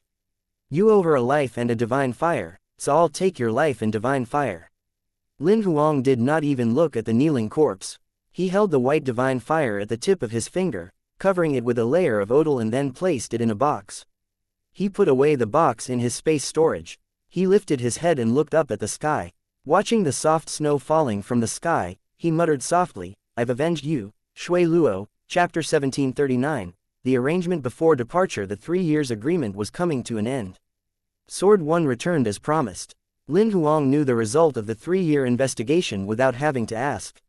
Apart from Sword 1, Lin Huang also welcomed some of his old friends throughout those 3 years. His old friends from the Gravel World, such as Leng Yuexin, Li Lang, the siblings Yi Zheng and Yi Yeyu, had broken through to Heavenly God level one after the other. Lin Huang brought them to the Great World. Under the 10,000 times accelerated time flow, almost all of the cultivators in Lin Huang's kingdom underwent a significant elevation in their combat strength. Some 10 lords were cultivated throughout those 3 years. They were accepted into the Sword Alliance. Although the 16 lords only unlocked 16 Dao seals for Lin Huang, he was very satisfied with the result. The Sword Alliance was flourishing in its development. It had the deterrence of being the #1 organization in the God territory.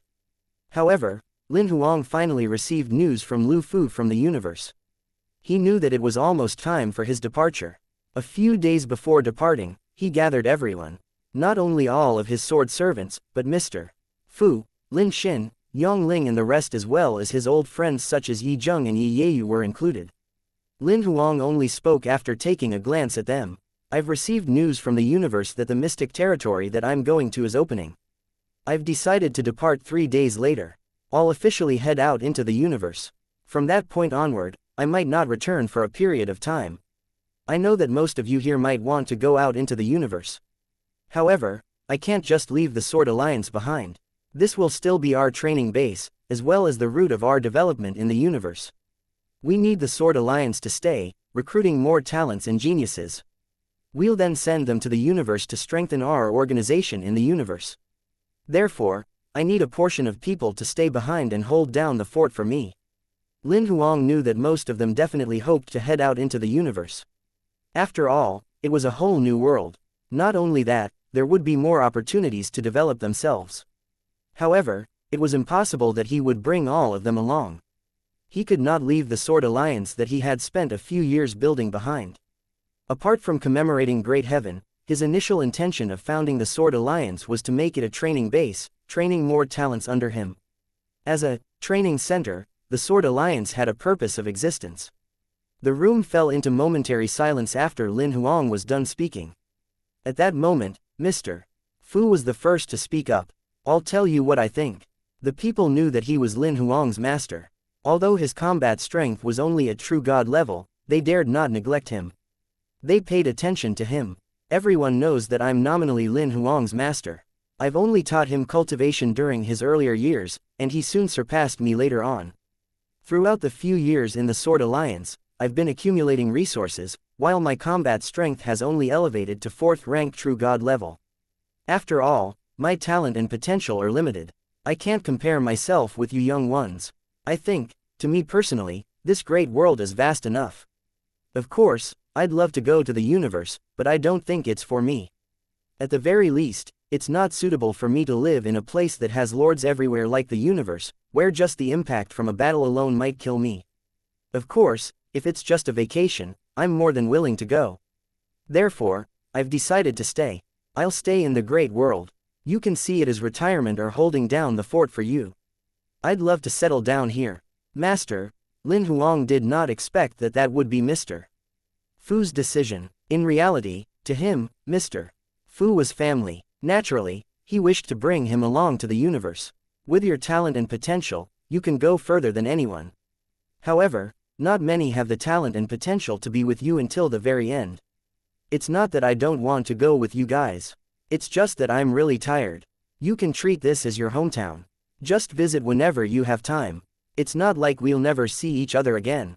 Mr. Fu insisted on his decision. Lin Huang stopped advising him after hearing that. The second who spoke was Chan Do. I'll stay too. It was not only Lin Huang, everyone present who knew him was shocked by his decision. After all, with Chan Do's talent and potential, the great world should not be his ideal destination. Don't overthink this. It's not that I want to stay in the great world forever. I just think I owe Lin Huang and the Sword Alliance too much. I think that I have the obligation to stay to do something for the Sword Alliance. Also, as soon as I've succeeded in my unification and am elevated to Lord, I'll head out into the universe. Then we'll stay too. We'll go to the universe together when we've cultivated to Lord level. Yi Zheng and Yi Yeyu stated their opinion immediately as well. Lin Huang felt melancholic to see his old friend's attitude on this matter. In reality, Lang Yuexin, Yi Zheng and the rest had only reunited with him for a short time. Moreover, although they were not considered powerhouses with their heavenly god-level combat strength, they were considered to be of normal standards. Lin Huang interrupted things when he saw the half-step Lord-level sword servants begin to stand up to speak. I welcome everyone here who would like to go to the universe with me. I hope that everyone who decides to stay is really willing to stay instead of being forced to stay. There's an opportunity for half-step lords to elevate. I've found a way to fix your Dao seals to elevate you guys to lords. This method doesn't have any side effects. You'll be able to elevate to middle rank, upper rank and even supreme rank lord level like the others later on.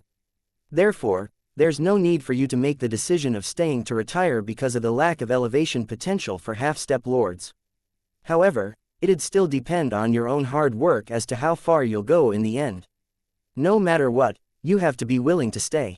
I'm staying. The first person who spoke up was someone who nobody expected to again.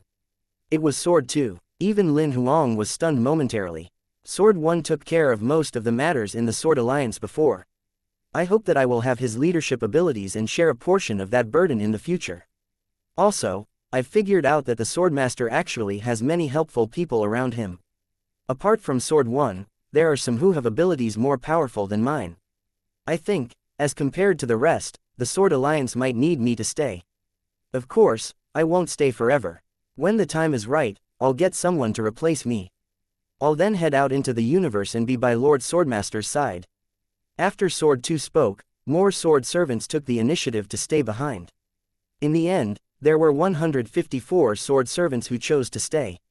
At that point, Lin Huang finally confirmed the list of the people that he would bring along to the universe. After the meeting ended, the sword servants left one after the other. Sword 1, Sword 2, and a bunch of old friends were the only ones left in the meeting room. Master, you, Mr. Fu was the first person that Lin Huang looked at. I know what you're trying to say.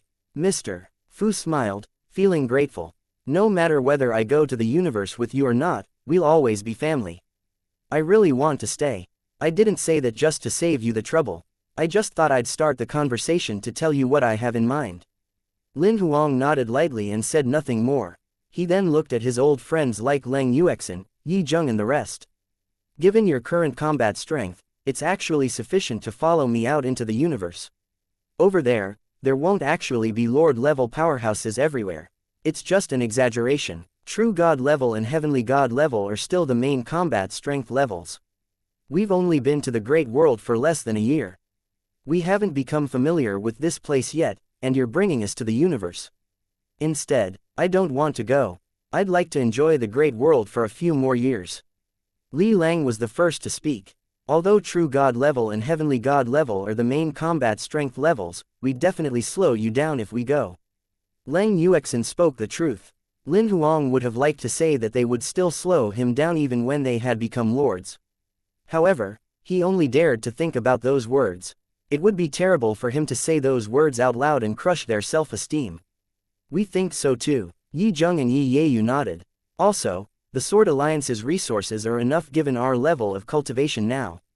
There's no need for us to head out into the universe. It's not too late for us to head out when we get to Lord level and run out of resources. Lin Huang then looked at Chan Do. Don't look at me. I hate owing someone a favor. Consider this to be my way of returning the favor by staying this time, Chan Do said expressionlessly. Lin Huang stopped encouraging them, seeing that they had made up their minds. He then looked at Sword 2. Gather all of the half-step Lord-level sword servants. Bring them over to the big meeting room on the first floor. Chapter 1740. Frantic last-minute closed-door cultivation. After gathering the 247 half-step Lord-level sword servants, Lin Huang sent them into the Great Heaven Palace before activating the flawless card.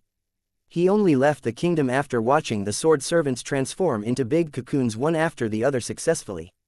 The flawless card would not only fix one's Dao seal, but it would also fix the missing Dao tattoos that had caused the Dao seals to be damaged. Consolidating Dao tattoos was not a short-term process. Therefore, Lin Huang chose to do it in the Great Heaven Palace with the 10,000 times accelerated time flow. Over the next 2 days, the half-step Lord-level sword servants got out of their cocoons consecutively and were elevated to Lord-level officially. It had unsealed 247 Dao seals for Lin Huang's kingdom. After settling the sword servants' matter, he received a message from Sword 1. The Virgin of the Nephilic Judge tribe is here. Lin Huang had a secret meeting with Kylie and Bloody in a small meeting room in the Sword Alliance after reminding Sword 1 to keep it a secret. Kina, who was going to replace Kylie to stay with the Nephilic Judge tribe, came along with the two as well. Surprisingly, the girl looked 60% to 70% similar to Kylie. It was no wonder that the Nephilic Judge tribe would believe that she was Kylie's long-lost sister. Are you guys done with all the arrangements? Lin Huang asked. We are. Kylie nodded. To prevent her from failing to handle everything on her own after we left, we've established a small circle of supporters among the Nephilic Judge tribe throughout these past 3 years. They're young people who have the common goal of the Nephilic Judge tribe's future development in mind. Although there were not many people, we've assigned them to different departments respectively throughout these few years. In the future, they'll assist Kina together to continue promoting the Nephilic Judge tribe's development. Although Kylie made it sound simple, Lin Huang knew that making progress on this matter must have been difficult throughout these years. The reason being was that it was impossible for the Nephilic Judge tribe's upper echelons not to notice the people who were close with the Virgin. As long as they follow the plan I gave Kina and don't deviate too much from the development outline, there won't be any major issues. Bloody was very confident in her plan. However, We can't avoid minor deviations from occurring. I'll try my best to keep things in line. Qina nodded in all seriousness. Even her tone and demeanor when she spoke was similar to Kylie. Have you made up your mind? Lin Huang looked at Qina. I have. Qina nodded without hesitation. As Kylie's dependent, she had an innate sense of admiration and adoration for Kylie. To her, replacing Kylie to stay with the Nephilic Judge tribe was a way to get closer to Kylie. All right then. Lin Huang took action instantly after seeing Qina did not have a shred of hesitation at all. A red gleam flashed from his sleeve. Before Qina could react, it had penetrated between her brows, leaving a tiny opening the size of a needle. Qina's vitality faded instantly. At the last second when her vitality had almost faded entirely, a new monster card was consolidated in Lin Huang's hand. Lin Huang crushed the card casually. Qina's figure formed quickly. Seeing the corpse with a red gleam between its brows, she was left in a momentary daze. However, she soon snapped back to her senses. She suddenly realized that the man before her felt even closer than Kylie was to her. Master, Qina called out automatically. Come with me. Lin Huang waved and brought Qina along into the Great Heaven Palace. In the palace, Qina saw the giant golden cocoons all over the place at a glance. Those were Lin Huang's sword servants that had just had their combat strength elevated not long ago. Before she could react, the combat strength upgrade card between Lin Huang's fingers turned into stars and penetrated her body. Her body was enveloped in a golden cocoon at speed that was visible to the naked eye. After completing that task, Lin Huang returned to the Sword Alliance's headquarters in a flash. Kylie and Bloody remained standing where they were. They only snapped back to their senses when they saw Lin Huang return. What did the two of you say to the Nephilic Judge tribe? Lin Huang asked again. I left a letter saying that I think my cultivation has reached a plateau, so I'm going to the universe with Bloody. I also mentioned that I entrusted Qina to them. Kylie's response was simple. Those stubborn old geezers from the Nephilic Judge tribe must hate me to their bones, Bloody said rather helplessly. You don't owe them a good impression anyway. Kylie did not care about such things. They have had their guards up against me from the first day, worried that I might kidnap you. In the end, I really did kidnap you. Now those old geezers' speculations have come true. I'm very upset about that. Bloody was irritated. You shouldn't think that way. Instead, you should think that you're pissing off the old geezers by kidnapping the virgin under their watch, Lin Huang teased with a smile. Bloody rolled her eyes at Lin Huang. You definitely can't hide the news of you going to the universe for much longer. Those from the Nephilic Judge tribe who aren't complete fools should connect the dots that you're going to the universe with their virgin. Even without proof, they'll definitely stir up trouble with the Sword Alliance. Don't worry, they'll be the one on the losing end if they stir up trouble with the Sword Alliance. Lin Huang had sufficient confidence in the Sword Alliance's ability. I'll tell Sword 2 not to bully the Nephilic Judge tribe too much. Kylie and Bloody knew that Lin Huang was telling the truth. They held no doubts regarding the Sword Alliance's ability. Lin Huang did not stay idle over the next few days after making the secret arrangement with Kylie and Bloody. Considering that there would be major Dao-level powerhouses during the trip into the Mystic Territory, and that it would be dangerous to get his lower-rank Lord-level Imperial monsters to explore the place, Lin Huang gave the matter some serious thought and decided to gather all of his Imperial monsters apart from Bug Tribe. He elevated them, all the way to Supreme Rank Lord level. By Bloody, Charcoal, Kylie, Grimace, Lancelot, Tyrant, Thunder, Bloody Robe, Fiend, Scarlet Imp, Hellion Imp, Witch, Eclipse, Eclipse Boa, Crescent Moon and Dark Moon, 2 Dark Crescent Snakes, Death, Death Knight, Fallen, Fallen Knight, Warlord, Herculean King, Bing Wang, Killer, Evil Dominator, Kurong, Demonic Buddhist Holy Sun, Blackscale, Symbiotic Creature of the Abyssal Fountain, and 9 Gloom, Silver Armored 9 Gloom. There were a total of 25 Imperial monsters. Lin Huang boosted their Dao seals to 3,000 at once, elevating their combat strength to the limit of Supreme Rank Lord level. This unsealed close to 75,000 Dao seals in Lin Huang's kingdom. Later on, Lin Huang spent a long time consolidating Dao seals in the virtual realm. When he had consolidated all of the unlocked Dao seals, he had increased the number of his Dao seals to a total of 78,385. With that many Dao seals, he was already considered a powerhouse among minor Dao-level cultivators. Meanwhile, each of his Dao seals comprised millions of Dao tattoos. His over 78,000 Dao seals could not be compared to the ordinary minor Dao-level cultivators' 78,000 Dao seals. However, Lin Huang did not stop cultivating just yet. After increasing the number of his Dao seals, he began a new round of refining for the origin energy fragments coming from the nirvana trees. He finally got out of closed-door cultivation officially when he reached the limits of Dao seals his kingdom could contain, which was 7,838,500 Dao seals, from the origin energy fragments. Chapter 1741. For a better reunion when we meet again. Lin Huang felt much more determined after leaving closed-door cultivation this time. He did not continue to elevate the 10 gods figurines' combat souls, combat strength. He had consolidated over 70,000 Dao seals in the virtual realm and attracted millions of minor Dao-level raptors, which ended up as origin energy for him to devour. Although that vast amount of origin energy was sufficient to elevate his 10 gods figurines' combat souls all the way to major Dao level with origin energy to spare, he did not do that after giving the matter some thought. He was primarily considering the trip into the mystic territory that would take place soon. Among minor Dao level powerhouses, gods figurines' combat souls with 30,000 Dao seals would not be considered weak. They would be able to help conceal his real ability in the early stages. If the gods figurines' combat souls attracted even more powerful enemies, he could still handle them without having to expose all of his abilities. However, if he elevated his gods figurines' combat souls to major Dao level, they would in turn attract major Dao level enemies. Although, with his ability, he was no longer afraid of major Dao level powerhouses, he hoped that he could stay as low profile as possible instead of standing out. One must know that, in the vast universe, a major Dao level combatant would be considered a powerhouse, but not a top powerhouse. There were more powerful existences above major Dao level. Lin Huang did not hope to be targeted by such an existence. For safety purposes, he chose to take things slowly. The simpler one was, the longer they would live. The death of countless talents and geniuses in the past had verified the truth of this saying. Time flew by. 3 days had passed. It was finally the day of departure. All of the Sword Alliance's upper echelons gathered in the largest meeting room that could hold 1,000 people on the first floor. Lin Huang glanced around at the crowd. Sword One was smiling, but Lin Huang knew that he had been feeling down. He had been away for close to 3 years investigating the female raider who had caused Great Heaven's death.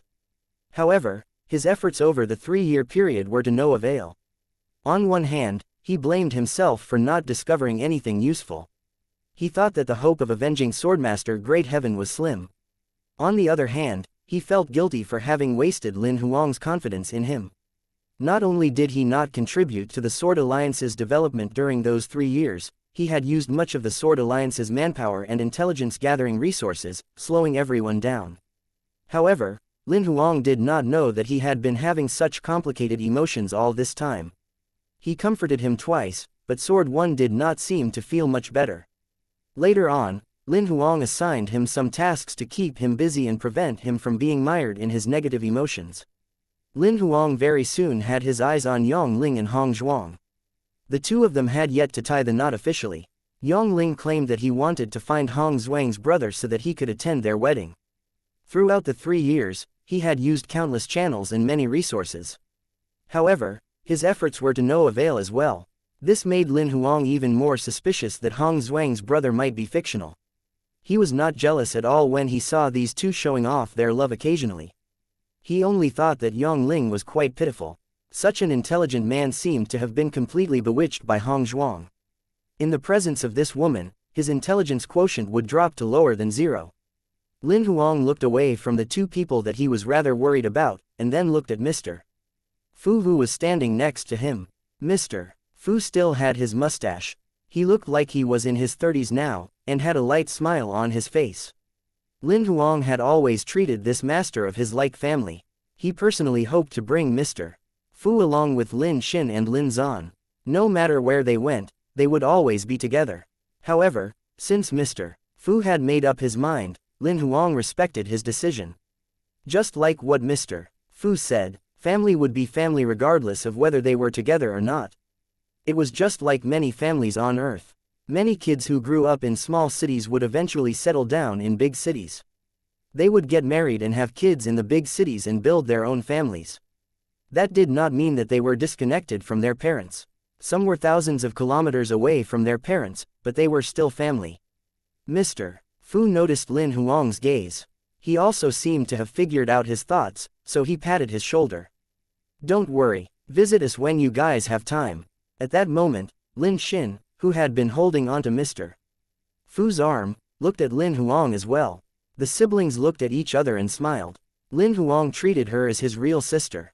Given that he was a traveler, she could only be considered to be his past life's sister. Moreover, she had awakened the memory of her past life. She was no longer that same pure Lin Xin either. However, their relationship did not wane. Instead, they cherished each other's company even more now. Regarding Lin Zan, the brother that he adopted, Lin Huang had never treated him as an outsider. No matter his form as a child in the past or his current form as an adult, Lin Huang had been trying his best to give him the same treatment as Lin Xin. He tried his best not to treat them differently. Naturally, Lin Zan felt the care the siblings gave him. He had been giving back in his own way. Although Lin Huang and Lin Xin were bonded by blood, he firmly believed that they were his family. Lin Huang secretly teased himself after looking away from Lin Zan. Perhaps this is the mutual attraction of lonely souls. He glanced across to his old friends, including Yi Zheng, Yi Yeyu, Lang Yuexin, Li Lang and Chan Do. He still remembered everything they went through together. He clearly remembered the first time he saw Li Lang. He had an undercut and wore a white suit, as well as a showy red tie. There was only one word to describe his first impression of him: show off. He also remembered the first time when he participated in the hunter assessment. Yi Yeyu was a rather irresponsible, arrogant assessor. It was also his first time coming in contact with transcendent powerhouses, as well as his first time being attacked by transcendent powerhouses. He also remembered the time when he participated in the hunter assessment. He would send messages to Yi Zheng to disturb him as he felt bad bothering Yi Yeyu, asking all sorts of cultivation questions and news about the hunter association. He remembered the first time he treated Lang Yuexin to a meal. It was street food and her first time eating by the street, but the two had a great time. Lin Huang glanced around at everyone present. He had interactions with most of them. He had more than one interaction with some of them, and had even become good friends with him. He remembered each and every interaction and story, no matter long or short, thrilling or mediocre. However, nothing would last forever. It was time to say goodbye. I won't beat around the bush. I hope that after we leave, the Sword Alliance will continue to grow steadily. You all will fight to grow it bigger and better, recruit more talents and geniuses, and prepare and train more talents for the organization that we'll be establishing in the universe. I also hope that we can establish a new organization in the universe and stand out. Lin Huang paused for a moment as the crowd applauded loudly. He only spoke again when the applause died down. I'm happy to have known everyone here. Thank you for all of your support throughout this time. I hope that we'll be able to reconnect again if there's an opportunity in the future. Lastly, there's something I'd like to say to all of you. Goodbye isn't the end, but necessary for a better reunion when we eventually meet again. Chapter 1742. Dongshuan City. Dongshuan City was located within the Eastern 8 zone of the universe. To be exact, Dongshuan City was not a city, but a conglomerate of hundreds of great worlds. The master of the city was given the title of Sovereign Zan in the universe. He was a supreme powerhouse who had surpassed Dao level, as well as one of Royal's 3 sovereigns. Dongshuan City was the projection of Sovereign Zan's kingdom in the universe. Instead of calling it a projection, it was actually the concretization of its material form. It bore no differences with the real great world. It was the divine ability that a powerhouse who had surpassed Dao level possessed. Even though it was just the projection of the kingdom, it could interfere with the material realm directly. Lin Huang was shocked when he first heard of Dongshuan City's origin. He could not tell that anything in this city was fake. Everything looked completely real even when he scanned his surroundings with divine telekinesis. In a mansion in Dongshuan City, Lin Huang met up with Lu Fu again in a small lounge. To be honest, I thought you were blowing us off. That was the first thing Lu Fu said when he saw Lin Huang. The mystic territory will open tomorrow and you only arrived in the universe today. Why didn't you come a few days earlier to prepare ahead? I'm all set, Lin Huang said while smiling. On the other hand, are you going or not? You should have made up your mind by now. I am. This time, Lu Fu nodded without hesitation. You agreed to it. What changed your mind? Lin Huang asked with a smile. I really didn't want to go initially. After all, I've only just been elevated to Dao level not too long ago. Moreover, there will be major Dao level powerhouses partaking in the exploration this time.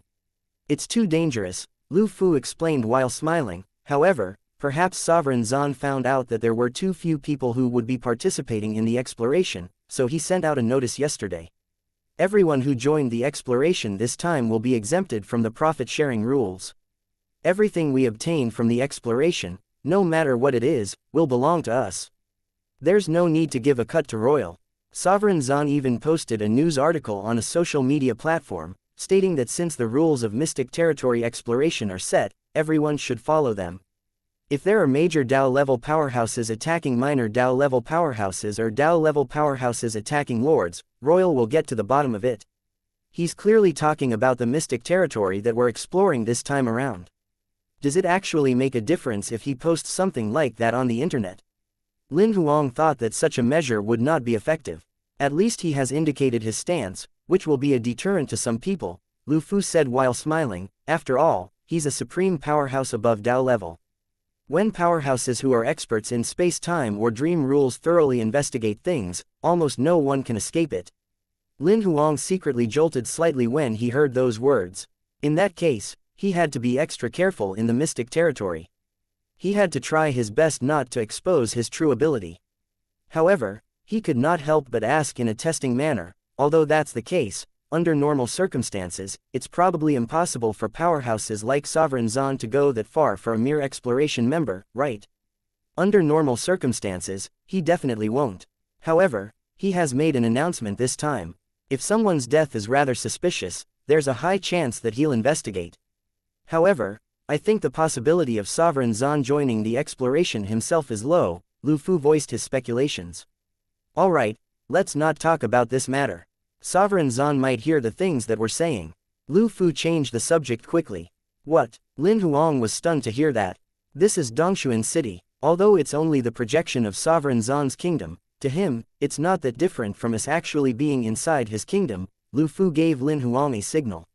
Lin Huang instantly realized that the projection of this kingdom actually had the same characteristics of the real kingdom.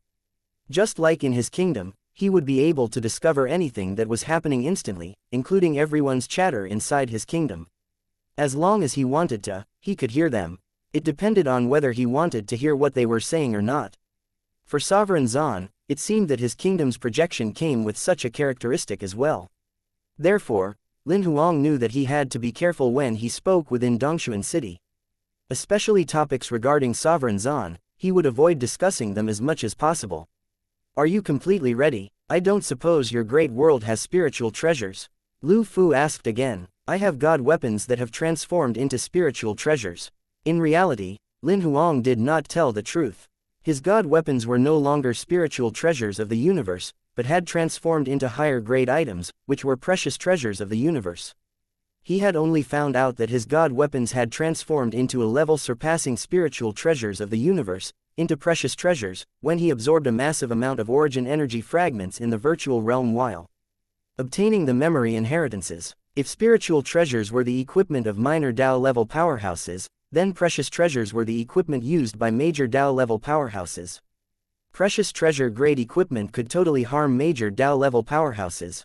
However, Lin Huang could only hide that from Lu Fu, telling him that his god weapons were now spiritual treasures. You're really something. Lu Fu could not help but give him a thumbs up. Naturally, he knew how difficult the conditions were to fulfill for god weapons to evolve.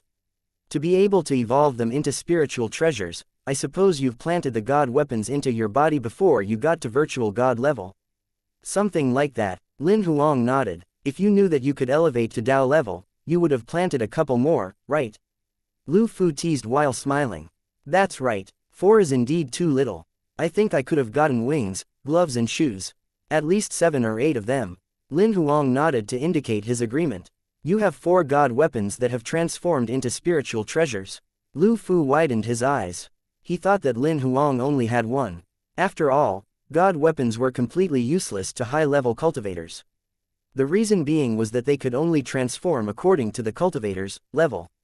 However, to low-level cultivators, they were expensive luxuries. In the universe, a god weapon seed had the price that was comparable with heavenly god-level god sequence relics. Not many organizations and families would purchase such luxurious things and plant them into a junior whose combat strength was lower than virtual god level. The reason was that, as soon as the item was planted, it would bond with the cultivator and could not be sold. Moreover, no matter how high the junior's talent and potential was, nobody could be sure that he would elevate above heavenly god level in the future. After all, there were many talents and geniuses dying throughout their journeys of cultivation. Not only that, nobody could tell if the person was a legitimate genius or not before elevating to virtual god level. Those clans with powerful bloodlines would not need god weapons. Many of the juniors were born at true god level or even heavenly god level. They would not need god weapons at all. To Lu Fu, Lin Huang planting 4 god weapons into his body at once was a complete waste of money. He was a little envious as well. After all, he had only obtained 2 spiritual treasures, 1 weapon and 1 armor. However, he knew that he did not need god weapons because he was born a true god. Even if he planted god weapons in his body when he was born, they would only transform into low-grade Dao weapons, which were completely meaningless. Do you have a communication ring for the universe? Lu Fu asked again after calming himself down. I don't have one, but there's no rush. I'll buy one after we get out of the mystic territory. Lin Huang had indeed forgotten about that. However, he did not think that it was an important matter as there was no signal in the mystic territory. Rather than that, there's actually something that I urgently need a solution for. Lin Huang looked at Lu Fu. I brought a bunch of subordinates along to join the exploration into the mystic territory this time. Chapter 1743. Gather naturally. Lin Huang's imperial monsters such as Bai and the rest were the ones that he wanted to bring along into the mystic territory. He had elevated their combat strength to the limits of supreme rank lord level. They happened to be able to join the exploration into the lord level mystic territory. Lin Huang did not plan to bring his sword servants along. After all, among them, the one who possessed the highest combat strength was Sword 1, and he had only consolidated 3 Dao seals. They would undoubtedly get themselves killed going into the mystic territory with such limited combat ability. Meanwhile, it was simple to get Bai and the rest to join the exploration. The registration platform on Royal's side was still open. They were registered under the Sword Alliance, so they were members of Royal's affiliate organization. As long as they possessed sufficient ability, they were eligible to sign up. Given that Royal was eager to have more people joining the exploration this time, the registration process went over well. Lu Fu did the necessary on the internet and got everything done within 10 minutes. However, it made him suspect even more than Lin Huang had a backer in the universe. After all, he had been to the great world Lin Huang was in before. He thought it was difficult to even cultivate a middle-rank lord in that world. However, for some reason, Lin Huang had 25 supreme rank lord level subordinates. Nevertheless, he was wise enough to know that there were things that one should not ask about. He did not ask anything about how Bai and the rest came about. After registering them, Lu Fu made arrangements for Lin Huang's accommodation passionately. The meeting between the two could be considered to have ended at that time. In the hotel suite, Lin Huang summoned all 25 of his imperial monsters. We're going into the mystic territory tomorrow. Let me remind you again of the things you should take note of. We're going in as royalty. Therefore, there's a rule that we must abide by, which is not to attack other royalties. Even if you form some personal grudge with them, you should only deal with it after you get out of the mystic territory. We should be randomly teleported when we enter the mystic territory this time, so each of our coordinates will be different. There's a possibility that you guys might be directly teleported to regions with Dao level monsters. Therefore, please be on guard as soon as you enter the mystic territory. If you've really been teleported to the Dao level regions, please don't try to challenge Dao level monsters. Instead, find a way to escape as soon as you can. I know you guys received a boost in your abilities lately, and you must have gained a significant boost in confidence as well. However, Dao level is a completely new life level. Even if the powerhouse has one more Dao seal than you do, he can suppress all of you with a slap. The gap of ability is a great one that can't be crossed. Don't try to challenge it. When Lin Huang said those, he had his eyes on Grimace most of the time. Among all of the imperial monsters, Grimace was the only one who was oddly rebellious. He might really seek death by trying to challenge minor Dao level powerhouses. Rather than the local monsters in the mystic territory, humans are the most dangerous ones. Although theoretically the Dao level powerhouses from the organizations can't attack lords, you guys can't entrust your personal safety to a rule. If you really encounter Dao-level powerhouses from other organizations, try your best to avoid them. Also, during the fights among organizations in the Mystic Territory, there will indeed be people who are determined to kill. However, not all are like that. Most of them will only plunder and release. Let me give you this advice. Try your best not to kill. Of course, if the person wants to kill you, show no mercy. Regarding the Mystic Territory, Lin Huang had actually given Bai and the rest a rough explanation before coming to the universe. This included the things they should take note of, and he had actually mentioned some of these points previously. On one hand, he was adding on some reminders that he missed out earlier. On the other hand, he wanted to re-emphasize his points again. In the universe, white crystals are the basic trading currency, which are the divine crystals we used before. The higher grade of currency is the scarlet crystal. We didn't have this in the great world we were in before, nor do I have it with me now. If you guys need it, you can trade for it at the crystal currency exchange. The exchange rate is 1 scarlet crystal to 10,000 white crystals. You can do whatever you want for the remaining time today. Gather at the hotel before 12 a.m. We're going into the Mystic Territory tomorrow, so don't stir up any trouble. Lin Huang hoped that they could relax a little bit before going into the Mystic Territory. As soon as he was done speaking, Grimace was the first one to leave in a flash. Bai frowned slightly and decided to go after him. Very soon, there were less than 10 imperial monsters left in the hotel. Tyrant sat by the coffee table and opened the snacks on it. He began to enjoy himself. Charcoal shrunk itself and lay on the balcony to soak in the sun. Lin Huang immediately realized that Kylie was feeling down. Are you still worried about Kina? A little bit. Kylie nodded slightly. Although there are a bunch of old geezers in the Nephilic Judge tribe, they aren't fools after all. They won't trouble Kina. At most, they'll only be strict as they watch over her, Lin Huang comforted Kylie.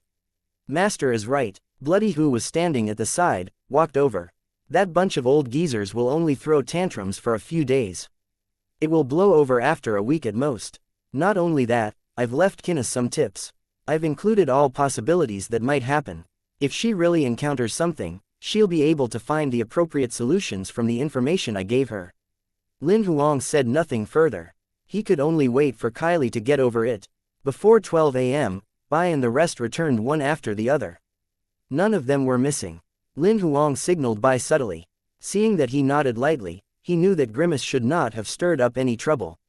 He was relieved now. Lin Huang slept soundly that night.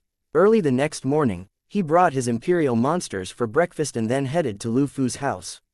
Lu Fu dressed in formal wear. He looked like he was heading to an important banquet. He was momentarily stunned when he saw Lin Huang and his imperial monsters. So these are the supreme rank lord level subordinates you told me about. The strength of their auras are clearly close to Dao level. Isn't that still supreme rank lord level? Lin Huang said with a smile. That makes sense. Lu Fu chuckled after hearing that. But that's a good thing. Our team of lords will have more power now. Wearing that outfit, you look like you're about to get married, Lin Huang teased him and laughed. I just wanted to say that you guys dressed too casually. Lu Fu was rather speechless. I thought I'd dress more formally to show respect since there will be many Dao level powerhouses there. Will you change your outfit again after you enter the Mystic Territory? Or will you be fighting while wearing this? Lin Huang asked again. I'll just change the style. The clothes on Lu Fu changed into something casual as soon as he spoke. He transformed his clothes back into something formal after showing them.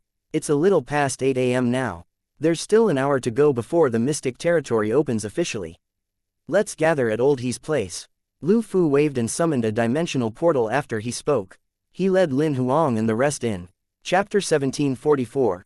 Grade SSS organizations in the Eastern 8 Zone. After stepping out of the teleportation portal, Lin Huang's team appeared in a meeting room directly.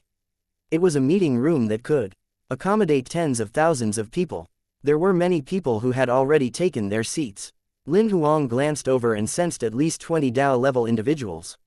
Although they were only at minor Dao level, their combat abilities should be more powerful than Lu Fu, who had just been elevated. Among them, the most powerful one should have consolidated over 50,000 Dao seals. Apart from that, the remaining 50 or so lords were upper rank and supreme rank lords. There were no middle rank and lower rank lords at all. Before everyone arrived, Lin Huang had witnessed the tip of the iceberg of Royal's true capabilities. Their arrival instantly attracted the attention of many in the meeting room. It was not the two Dao-level individuals, Lin Huang and Lu Fu, who attracted the crowd's attention, but the group of lords. The reason being was that they noticed that the 25 of them were powerhouses at the limit of supreme rank lords.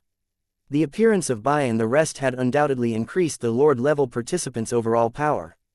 Meanwhile, to them, Lin Huang and Lu Fu were newbies who had just been elevated to minor Dao level. They did not find them special. Lin Huang was happy that nobody saw through his disguise. Soon after they took their seats, more people arrived one after the other. When it was almost 8:30 a.m., Old He and Old Wang finally showed up. Old He glanced across the room when he arrived. He then spoke directly. I noticed that almost everyone is here now. The people who know those who aren't here yet, notify them now that we're departing right away. Lin Huang was rather confused. The reason being was that, since he and Lu Fu arrived, those who came later on were almost all at minor Dao level. There were almost no lords. Including Bai, there were only some 80 lords in the meeting room. Meanwhile, there were more than 150 minor Dao level individuals. There are so few lords joining the exploration. The number of lords are slightly over half of the number of minor Dao level cultivators who are joining. Lin Huang asked Lu Fu through voice transmission. Lu Fu explained while smiling, Old He and Old Wang are mainly responsible for leading the minor Dao level individuals. There's someone else who is leading the lords. Most of the lords who are joining the exploration are with the person who is leading the lords. Most of the lords we have here are just like those guys under you. They were brought along or invited by the Dao level cultivators here. As they were chatting, there were two people who entered almost at the same time. Old He glanced at the two of them before speaking again. Alright, everyone's here. Let's depart now. He shook his sleeve as soon as he was done speaking. A dimensional whirlpool appeared in the air in the middle of the meeting room. The people in the meeting room stepped into it one after another. Lin Huang led his imperial monsters and stepped into it as well. After passing through the meeting room, they appeared in midair. Lin Huang immediately saw a misty spherical dimension not far away. That should be the mystic territory that had yet to be fully unsealed. After observing it for a moment, he looked away and quickly scanned through his surroundings.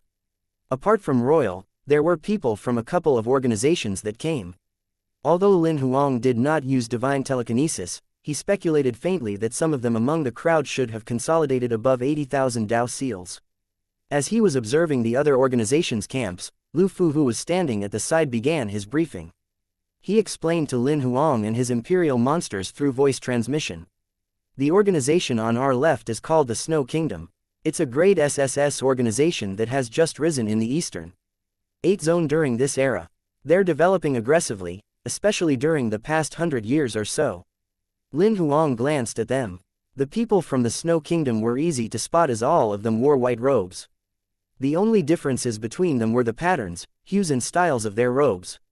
The leading old man in the white robe is xianxia. Don't judge him by his old age. He has consolidated close to 100,000 Dao seals. He's one of the few powerhouses in the Eastern 8 Zone who will most probably elevate to major Dao level. The organization on the Snow Kingdom's left is called Star Cluster. They're one of the veteran-grade SSS organizations. They existed even before Royal did. The people from Star Cluster dressed casually. Almost all of them were dressed differently. However, Lin Huang noticed that their leader was a lady with a piece of white crystal on her forehead. The leading lady is called Starfall. She should have consolidated more than 80,000 Dao seals. She has another identity, which is the disciple of Star Cluster's current Star Master. The organization on Star Cluster's left is the Longevity Tribe. They're the local residents of Eastern 8 Zone. They're also the first grade SSS organization to exist in the Eastern 8 Zone. Longevity Tribe. Lin Huang raised his brows. He noticed that all of the members of the tribe were bald, regardless of whether they were men or women. The leader was a muscular bald man with a square beard. Their leading elder is Li Shang. He's a radical with an aggressive character. He'll usually kill his opponents. The organization on our right is Infinite. Infinite is the organization with the most sorcery cultivators in the entire Eastern 8 Zone. In reality, Lin Huang had noticed that those people's auras were odd from the beginning. It might seem alright when they were alone. However, when a group of Dao-level sorcerers gathered, even the flow of the various elements and particles in their surroundings would become unusual. The person who is leading Infinite this time is the young man who is sitting with his legs crossed and eyes shut.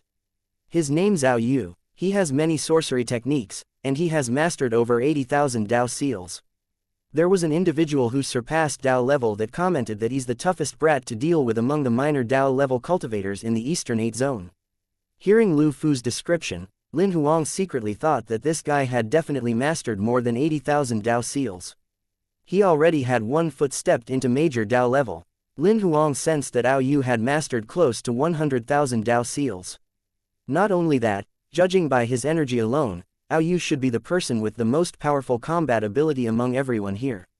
He had even surpassed Old Wang from Royal and Xianxia from the Snow Kingdom. The organization on Infinite's right is Deep Space. It's also a veteran-grade SSS organization in the Eastern 8 zone.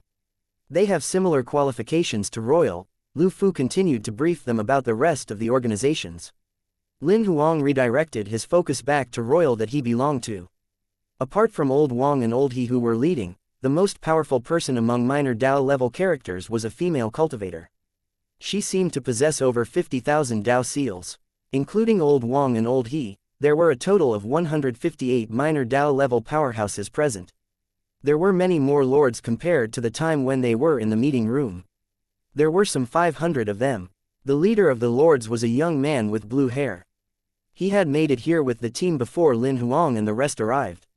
The leader with blue hair had his eyes lit up when he saw Bai and the rest.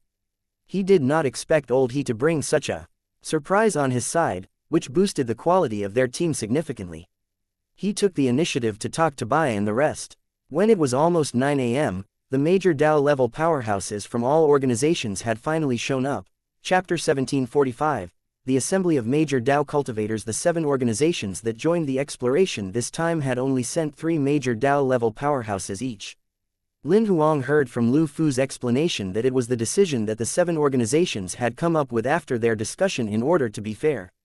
Each organization was only allowed to send 3 major Dao level powerhouses to join the exploration this time. After all, it was only a preliminary exploration. They were unsure of the danger level of this mystic territory. They only sent 3 major Dao level powerhouses to the mystic territory in case it became too dangerous, which would cause them to lose too many major Dao level powerhouses. In reality, there was also a limit on the number of minor Dao level powerhouses sent, which was 200 people. As there were too few minor Dao level powerhouses joining previously, less than 50 people, Sovereign Zan removed the profit-sharing rule as he could not bear to see such a pathetic amount of participants. As expected, after the announcement, the number of participants grew. There were a total of 158 minor Dao level cultivators participating from Royal. The rest of the organizations had a similar number of participants too. Most of them had more or less 158 minor Dao level cultivators. Star Cluster, which had the most members, only had 180 minor Dao level cultivators participating. Meanwhile, the limit for lords was 1,000. Including all of the organizations present, the number of participants was far from the limit. Royal only had some 500 lords, while the rest were more or less the same. Infinite, which had the most number of lords, only had some 600 lords participating. After the major Dao level powerhouses from all organizations had arrived, Lin Huang placed almost all of his attention on them. At this very moment, he had finally felt the gap when faced with these major Dao level powerhouses. Even without releasing divine telekinesis, he sensed clearly that these people's auras were much more powerful than the minor Dao level cultivators. If one really had to compare them, it would be similar to the gap between the Sun and Venus. Venus's night sky was bright too, but it could not compare to the Sun. Indeed, judging based on their life level, they were on a completely different level. However, Lin Huang could sense that, among the 21 major Dao level powerhouses, there were only 2 who were a real threat to him. One came from Star Cluster. She was the only woman among the 3 major Dao level powerhouses from the organization. She had dark red hair that touched her waist. Since arriving, she had been silent. She had not spoken. The other person was the oldest looking of the 3 major Dao level powerhouses from the Longevity tribe. He had wrinkles all over his face. Even his brows were white. Lin Huang paid extra attention to the 2 of them. Lu Fu, who was standing at the side, continued to introduce these characters to him passionately through voice transmission. These are the 3 major Dao level powerhouses from Royal. I'll introduce them to you. That hunk with fiery red hair and beard is Yan Jun. Not only is he a combat cultivator, he's also an element master. I heard he's an expert in the fire element Great Dao, and that he's mastered tens of thousands of fire element Dao seals. Lin Huang could not help but check him out again when he heard that he was a combat cultivator. The higher level a combat cultivator cultivated to, the harder it became to strengthen one's physical body. This guy named Yan Jun was a major Dao level combat cultivator. It proved how stunning his will was. He could not be compared to ordinary cultivators. Lin Huang secretly imagined what would happen if he became his opponent. However, he got his answer instantly: that man would die a devastating death. A combat cultivator could suppress psychics on a certain level. The thing was, Lin Huang was no ordinary psychic. His god weapon flying daggers were now precious treasures. As long as he inserted sufficient odal in them, it would be easy to break through the opponent's defense. Not only that, he had a cheat code, which was the critical hit hammer that had already evolved to rank 4 now. It would provide a maximum 40-fold boost of power. Naturally, Lu Fu had no idea what Lin Huang was thinking about at the moment. He continued to introduce the others to him. That bearded uncle with hair that reaches his shoulder is Yu Wu. He's a sword cultivator like you. I heard that he has consolidated tens of thousands of sword seals on Sword Dao alone. Among the major Dao level powerhouses in Royal, he ranks within the top 3 when it comes to attack ability. In reality, Lin Huang could tell that he was a sword cultivator from a single glance. However, he did not really bother with Lu Fu's introduction. He did not think that it was something impressive for one to have tens of thousands of sword seals. The reason being was that he had already consolidated over 8,000 sword seals at the moment. He secretly ran a mental simulation and concluded that Yu Wu's attack ability was likely to be lower than his. Lastly, the beauty is one of the 3 major Dao level female powerhouses in Royal. Her name is Kai Yao. She's a soul master. I heard that her god's soul is rather unusual. She majors in Soul Dao, but is also proficient in many techniques other than Soul Dao. Lin Huang nodded lightly. He had actually noticed this lady named Kai Yao from the beginning. The reason being was that the threat level Lin Huang sensed from her was only second to that red-haired woman from Star Cluster and that white-browed old man from the Longevity tribe. Lin Huang had been evaluating her from the beginning. Considering that he had precious treasure-grade god soul weapons in his body, if they really were to fight, the threat that this lady presented to him was actually considered low. After introducing the 3 major Dao level powerhouses from Royal, Lu Fu proceeded to introduce the major Dao level powerhouses from the other organizations passionately. Lin Huang merely listened in silence most of the time. He only asked a few questions regarding topics that he was interested in. He was clearly more serious when he heard Lu Fu start to introduce that red-haired woman from Star Cluster and that white-browed old man from the Longevity tribe. That red-haired woman from Star Cluster seems to have only joined Star Cluster around a couple of 100 years ago. I heard she was a rogue cultivator before. Star Cluster didn't reveal much information about her. Nobody knows her exact background. We only know that she seems to be proficient in some strange techniques and has killed major Dao level monsters within seconds. The most powerful person from the Longevity tribe is that white-browed old man who looks the oldest. Nobody remembers his name, but he has the honorific title of Householder White-Brow. All Dao level cultivators in the entire universe know him. He's considered the oldest major Dao level powerhouse in the entire universe now. No one even comes close. He had already achieved major Dao level 2.8 billion years ago. He's the senior of all major Dao level cultivators in the universe. Sovereign Zan mentioned him in Royal before, saying that he must have consolidated more than 800,000 Dao seals previously. There's a certain possibility that he will break through and surpass Dao level. The information Lu Fu provided made Lin Huang pay more attention to Householder White-Brow now. He had already consolidated more than 800,000 Dao seals previously, so he might have consolidated even more now. This Householder White-Brow seemed old, but he was actually quite steady. Lin Huang had a rough guess of what Householder White-Brow was up to. He must be lacking in innate talent and potential and, being well aware of his flaws, in order to break through and surpass Dao level, he chose to go forward in the slowest and steadiest way. Billions of years had passed by, and he was still working on it continuously instead of consolidating more Dao seals quickly to break through. He was the classic man who remedied his lack of talent with hard work. Lin Huang admired such a person. He thought the person had quite a terrifying amount of will to be able to polish himself for billions of years. He had more respect for this old man now. Soon, Lu Fu introduced all of the major Dao-level powerhouses present. Later on, the spherical dimension in front of the crowd was finally released from its misty state. The mist had faded completely. At that moment, a voice transmission came to Lin Huang's ears. "We can enter now." Before the voice finished speaking completely, Lin Huang saw that almost everyone from all the organizations had rushed forward to enter. Soon after they went in, their sizes began to shrink rapidly. They transformed into particles of white light and headed toward the spherical dimension at lightning speed. Lin Huang snapped out of his senses after being momentarily stunned. He went after them while leading his imperial monsters forward. Soon after flying in, a strange suction force approached them. He did not resist, and his body was dragged inside immediately. Chapter 1746, entering the mystic territory for the first time. Lin Huang vision blurred. He could not see anything at all. Such a state continued for a few seconds before the pulling sensation disappeared entirely. As he landed on the ground, he could finally see clearly again. Lin Huang knew that he should have arrived in the mystic territory. He looked around. He was currently in a barren valley. Everything around him was black and white, including the sky. Lin Huang was not surprised by this. He had seen the interior of a mystic territory a couple of times in the inherited memories the Nirvana trees sent over. Some parts of the mystic territory were like the virtual realm, they were black and white. However, there were some regions that were like the material realm, whereby they had regular colors. They were known as the black and white zone and the regular zone.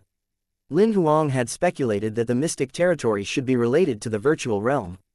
However, he was not sure as to what the exact connection between them was. The reason being was that he had seen in the inherited memories that, not only were there voids in the mystic territories, there were also abyssal monsters, spirit species and undying species. Black and white zone, there must be voids in here, Lin Huang mumbled softly. He thought about it and decided not to scan his surroundings with divine telekinesis. The reason being was that, under normal circumstances, regular minor Dao-level powerhouses dared not extend their divine telekinesis openly in such a place. He would definitely be seeking death to be doing something like that. If he encountered native major Dao-level monsters, he would be targeted instantly. Although Lin Huang had sufficient confidence in his ability to fight major Dao-level monsters, and he had the confidence to run away even if he encountered any that he could not fight, he did not want to expose his true ability. He heard from Lu Fu that all organizations took this mystic territory exploration seriously. Sovereign Zan and the other individuals above Dao level from other organizations would be watching in secret too. Although they could not open up this dimension and probe what was happening inside the mystic territory with divine telekinesis, there was a possibility that they had planted moles among their members to spy on the internal situation. There was a certain possibility that he would be found out by individuals above Dao level if he exposed his ability. Even if it was an individual above Dao level from royal-like Sovereign Zan, Lin Huang could not trust him completely. Naturally, he did not hope that the powerhouses above Dao level would notice him. He only extended his divine telekinesis within a region of some 100 kilometers or so. He stopped expanding his coverage after that. However, he clearly sensed that the space rule of this world had a slight abnormality. It significantly limited his movement speed and the range of his divine telekinesis probing. The distribution of monsters in this world seemed to be very scattered. Lin Huang did not even sense one living creature within the probing radius of 100 kilometers. He glanced around his surroundings, and soon had his eyes on the highest mountain peak not far away. Although he did not find anything within the coverage range of his divine telekinesis, he tried to see if he could find anything using his vision. He put on a disguise that made him invisible and concealed his aura entirely before appearing on top of the mountain in a flash. Standing at the peak of the mountain, hidden, sigils quickly spread out from Lin Huang's eyes. The next second, he was looking tens of thousands of kilometers away. He had even seen through countless obstacles. It was a long-distance probing ocular skill. To the current Lin Huang, it was just a small trick. The reason he got on top of the mountain only after concealing himself in his aura was because he was worried that others would have similar probing techniques and spot him. They would conceal themselves after spotting him. It would be tough for Lin Huang to find them if that happened. Very soon, Lin Huang found a target using his long-distance probing ocular skill. After all, It was impossible that there would be nothing within those tens of thousands of kilometers surrounding his current location. Not only did Lin Huang discover tens of voids, he even found 2 minor Dao-level cultivators from other organizations. Before entering the mystic territory, he had memorized everyone's appearances. Naturally, he remembered those 2. One was a member from the Snow Kingdom. Judging from the aura he sensed at the time, the person should have consolidated some 20,000 Dao seals. Another one was a member from Infinite who had consolidated around 8,000 Dao seals. Lin Huang did not plan to come into contact with those 2. To him, killing voids and other local monsters was far more important than plundering the members from other organizations. Apart from him not wanting to expose his ability, the other reason was that Lu Fu had specially reminded him to transfer his expensive belongings somewhere else. Most of the minor Dao level and Lord level cultivators had transferred their valuables from their storage spaces elsewhere before entering the mystic territory, this time to avoid being plundered. That was the unspoken rule that everyone was aware of. Therefore, when they had just entered the mystic territory, even if some powerhouses discovered members from other organizations, it was unlikely for them to plunder them directly. If they had the time, they would much rather hunt more local monsters. However, such a peaceful state would usually last 1 week to 10 days at most. The exploration would only last a month. Plundering others midway through the exploration was something that was definitely inevitable. Ignoring the 2 explorers, Lin Huang soon headed toward the void that was closest to him. It was a gigantic void that was hundreds of meters tall. It had mastered some 18,000 Dao seals. When it saw Lin Huang, it opened its mouth and spat out a jet-black shockwave in his direction. Lin Huang did not attack or defend, nor did he dodge the attack. Instead, he summoned his god's figurines combat soul, the destructive divine mammoth. The destructive divine mammoth swung its trunk agilely and crushed the incoming shockwave directly. Subsequently, it stomped with its hoof, turning the giant void that was tens of times larger than it into dust directly. The gap between beings that had mastered 30,000 and 18,000 Dao seals was obvious. That void could not even take one attack from the destructive divine mammoth. After settling the first void, Lin Huang rode on the destructive divine mammoth's back and headed to where the second void was. Later on, he killed the third and the fourth void. All of the 34 voids that he found using his long-distance probing ocular skill were killed. The destructive divine mammoth killed 28 of them. Lin Huang killed 6 voids that had consolidated more than 30,000 Dao seals himself. He killed them by using his telekinetic flying daggers within seconds. He was not worried about exposing his ability at this point, as he was very sure that no explorers would notice him. He would notice as soon as there was any probing of divine telekinesis, and he would retract his attack in time before being discovered. Moreover, he killed the voids within seconds. He did not cause any ripples of energy fluctuation at all. There were no battle traces anywhere. Within an hour, Lin Huang had killed 34 minor Dao-level voids. He had even begun the second round of probing and hunting. At that moment, the other minor Dao-level cultivators were exploring their surroundings in the mystic territory carefully. Most of them had not even encountered their first local monster. As Lin Huang was killing monsters all over the place, he did not know that his partner, Lu Fu from Royal, had just managed to pull off a great escape. Chapter 1747. I don't want to explore anymore, I want to go home. It was pitch black at the bottom of the sea in the mystic territory. Lu Fu had concealed his aura and disguised himself as a reef. He did not dare to move at all. He had only entered the mystic territory for less than an hour, yet he was already eager to go home. The reason being was that, when he was teleported, he happened to enter the territory of a faceless giant. The abyssal faceless giant had mastered over 10,000 Dao seals. Subsequently, Lu Fu began to run for his life frantically. He had only escaped into the sea after using all sorts of escape techniques. He had even used 2 of his death-substituting puppets. Although he knew that it might be a bigger risk hiding in this sea, he jumped in without hesitation. After jumping into the sea, he concealed his aura and disguised as a reef that sank to the bottom of the sea. He remained in such a state for about half an hour before he confirmed that the faceless giant did not seem to have come after him. However, he noticed a new threat. There was something that was even bigger than the faceless giant from before in this sea, a putrescent dragon whale. Its aura was clearly more terrifying than the faceless giant. Lu Fu roughly guessed that this guy had mastered over 20,000 Dao seals. Therefore, he decisively chose to remain in such a state and did not dare to move at all. He looked firm on the surface, but, Inside, he was screaming, "I don't want to explore anymore, I want to go home." He began having all sorts of thoughts in his head. He began to think about how he should divide his inheritance after he died. Also, he was wondering if his corpse would remain in the mystic territory. If it did, would anyone manage to find it and bring it back to the universe? He even thought about the newbie Lin Huang who had joined the exploration this time unintentionally thanks to his invitation. He might have died by now. Even if he hasn't, he should be like me, either escaping frantically or hiding. Naturally, he would not know that the current Lin Huang was enjoying the joys of harvesting origin energy. Lin Huang sat on the destructive divine mammoth's back while hugging the Ninetails lynx in his embrace as he looked around using the long-distance probing ocular skill. He was scanning each region as he passed by. Lin Huang basically got the destructive divine mammoth to attack those that had mastered less than 30,000 Dao seals.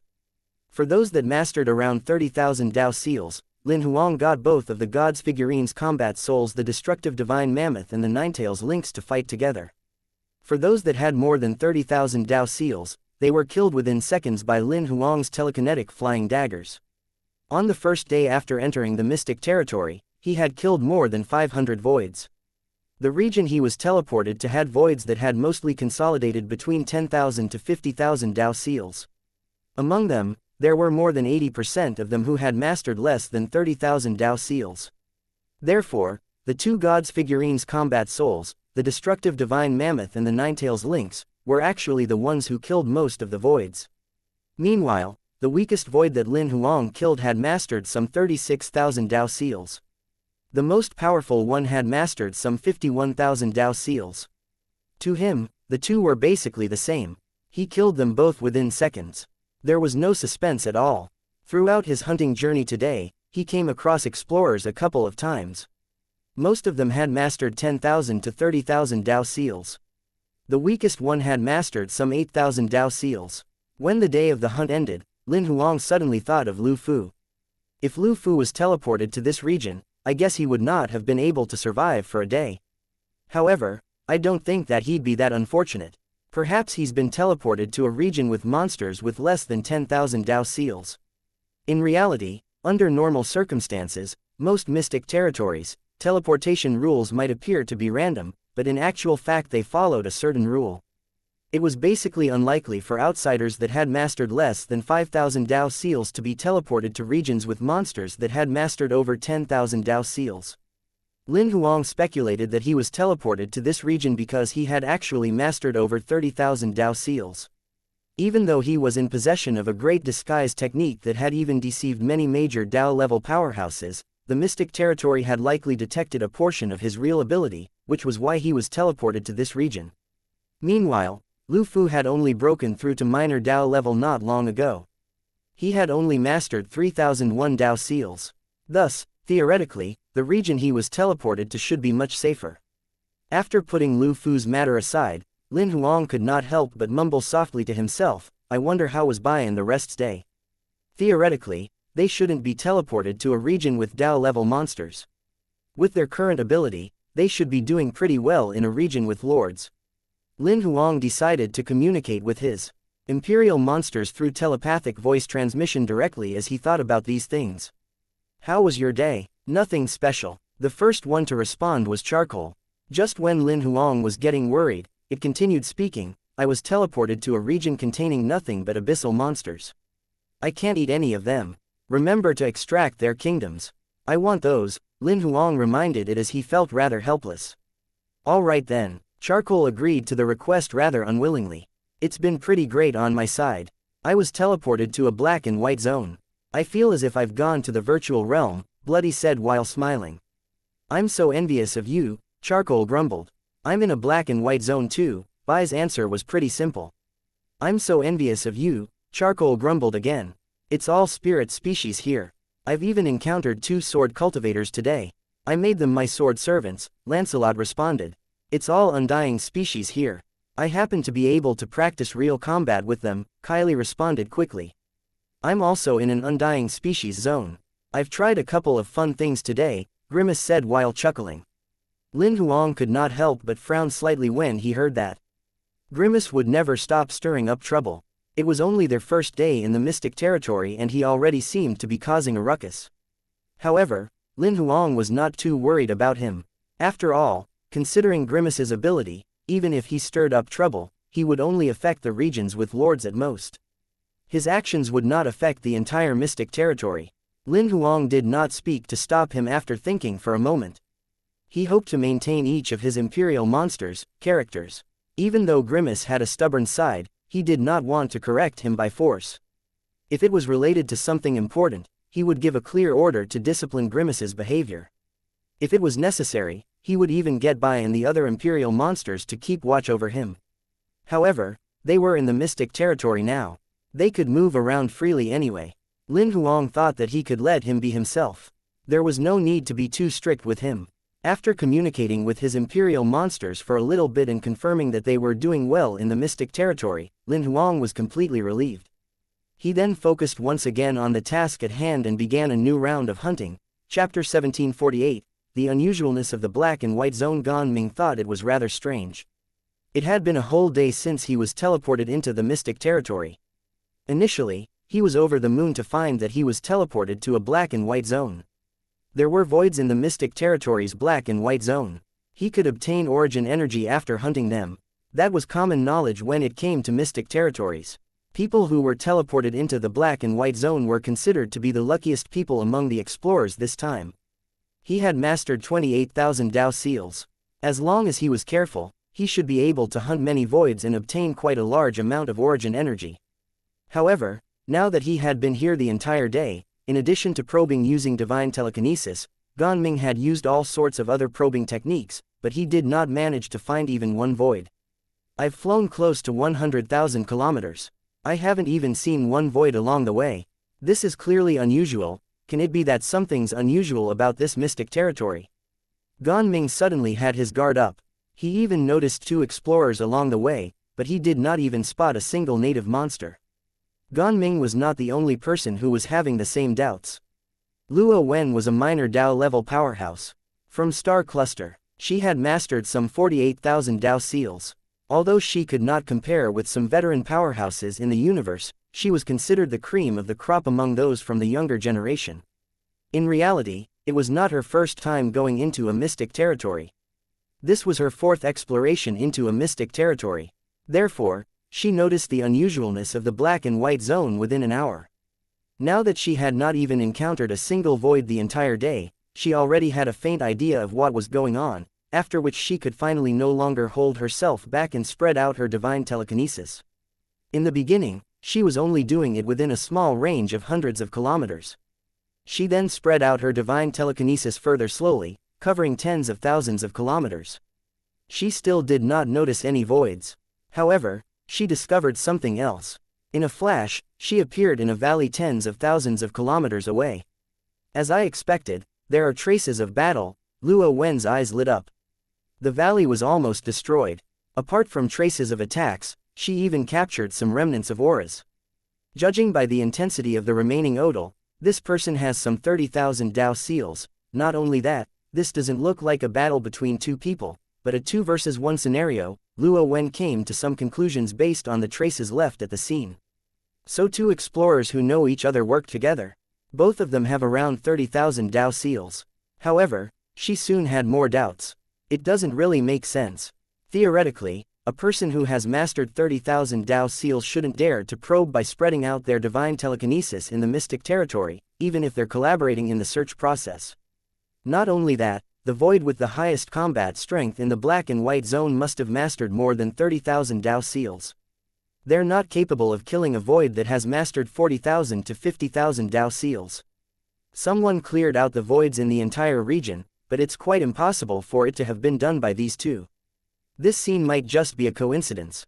There is a high chance that the 2 of them have a unique communication technique that can be used in the mystic zone. When they realized that they were not far away from each other, they gathered together to combine forces. They might have encountered that void by coincidence and they worked together to kill it. Luo Wen thought that her deduction should be close to the truth. That was, until half an hour later, when something overthrew her deduction. What is this? As Luo Wen spread her divine telekinesis probing range to tens of thousands of kilometers, she found 7 other locations with traces of battle within half an hour. Among the 8 locations, There were two where the two people worked together. There were 6 battles that were done by a single person. That had completely overthrown Luo Wen's previous deduction. She initially thought that the two people only found the first void by accident. Now it seemed like it was not the case at all. It seemed that the two people who had only mastered 30,000 Dao seals had cleared out the entire region.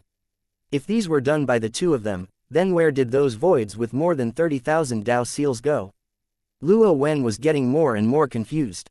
Even if they worked together, it would be impossible for them to kill voids that have mastered 40,000 to 50,000 Dao seals. I didn't find any traces of battle left behind by voids with more than 35,000 Dao seals at all. Where did all those voids go? According to her experiences from entering mystic territories a few times previously, Luo Wen was sure that there were definitely voids that had mastered 30,000 to 50,000 Dao seals in this region. What puzzled her was that she did not even see one, not even a trace was left behind. Even if a person who has mastered 70,000 to 80,000 Dao seals was teleported to this region and hunted down voids with 40,000 to 50,000 Dao seals, it's impossible not to leave any traces behind. It's impossible that a major Dao level powerhouse was teleported here and he was the one who did all this. Luo Wen shook her head. She figured that it would be impossible for the mystic territory's teleportation rule to have made such a mistake. As she stood there and thought over and over again, she finally chose to retrieve her divine telekinesis probing and stopped the investigation. Her sixth sense was warning her faintly that she might encounter a scary individual if she continued to probe further. Since stepping into Dao level, it was the first time her sixth sense had such a reaction. She decisively chose to trust her sixth sense and gave up the investigation. If there was something off about this black and white zone, she would just stay far away from it. The mystic territory was vast. This was not the only black and white zone. Moreover, even if she did not go into the black and white zone, she could hunt monsters in other regions too. She would leave the unknown scary individual to the two fools who had teamed up to hunt. They would have to pay sooner or later for taking advantage of the scary individual. Luo Wen concealed her aura immediately and headed toward the border of the black and white zone that she had just investigated.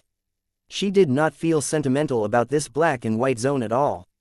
However, not everyone had Luo Wen's stunning sixth sense about this black and white zone, which had sensed the existence of that unknown scary individual in advance.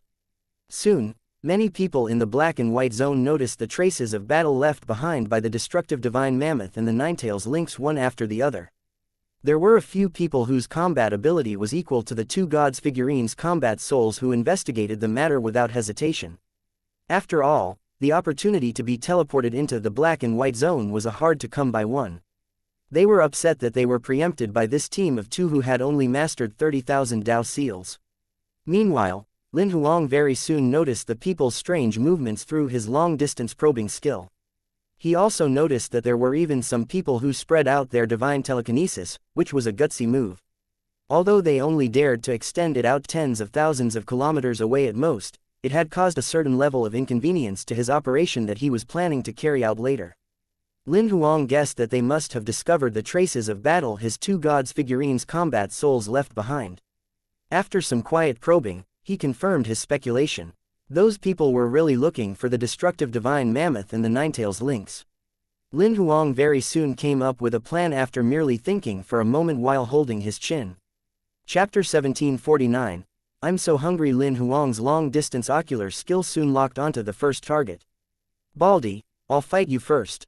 Lin Huang smirked. Li Hao was totally unaware that he was being secretly targeted by Lin Huang. As a Dao-level powerhouse from the Longevity tribe, given that his elder brother was the leader leading the minor Dao-level cultivators from the tribe this time, it was only natural that he was considered pretty powerful as well. He had mastered 46,000 Dao seals and had sufficient confidence in his combat ability. Therefore, he probed his surroundings without hesitation as soon as he noticed the unusualness of the black and white zone. Relying on his somewhat powerful capabilities, he even expanded his divine telekinesis probing range to 30,000 kilometers. He investigated his surroundings as he traveled along the black and white zone. He was the closest person to Lin Huang at the moment. This battle was fought by two people. It's clearly the same guys. Li Hao was searching for all sorts of details as he extended his divine telekinesis over the battle location. Judging by the remaining traces, they must have left less than 2 hours ago. Seems like I'm not too far from them. Li Hao was clearly excited now. Within 2 days, these two have killed at least 30 to 40 voids. Unfortunately, they won't be enjoying the loot, as all the origin energy will soon be mine. As Li Hao was picturing himself capturing the two, he suddenly lifted his head. The next second, the expression on his face turned wild with joy. He moved instantly. There was no other reason for this than the fact that he had sensed two people entering the probing range of his divine telekinesis. When he moved, the two seemed to have sensed his movements as well and began to run away frantically. Li Hao was chasing after them from the rear. Seeing their reaction, he was even more sure that these two were the ones who worked together to kill tens of voids in the black and white zone. Do you think you can escape me? Li Hao was running at his full speed. He was getting closer. At the same time, his divine telekinesis sensed more details about the two. Judging by the strength of their auras, they had approximately 30,000 Dao seals.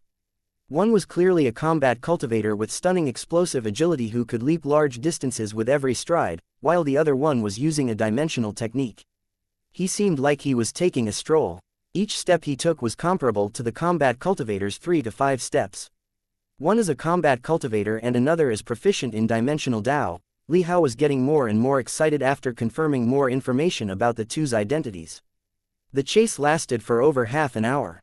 Li Hao was getting closer and closer to them. However, when the distance between them had shrunk to approximately 10,000 kilometers, that rather skinny and weak dimensional Dao cultivator suddenly grabbed that muscular combat cultivator's arm. Subsequently, they pulled away as he leapt forward. That one leap alone got them out of Li Hao's divine telekinesis, probing radius. Li Hao was stunned at first, after which he grinned. Where do you think you're going? He expanded the probing radius of his divine telekinesis directly.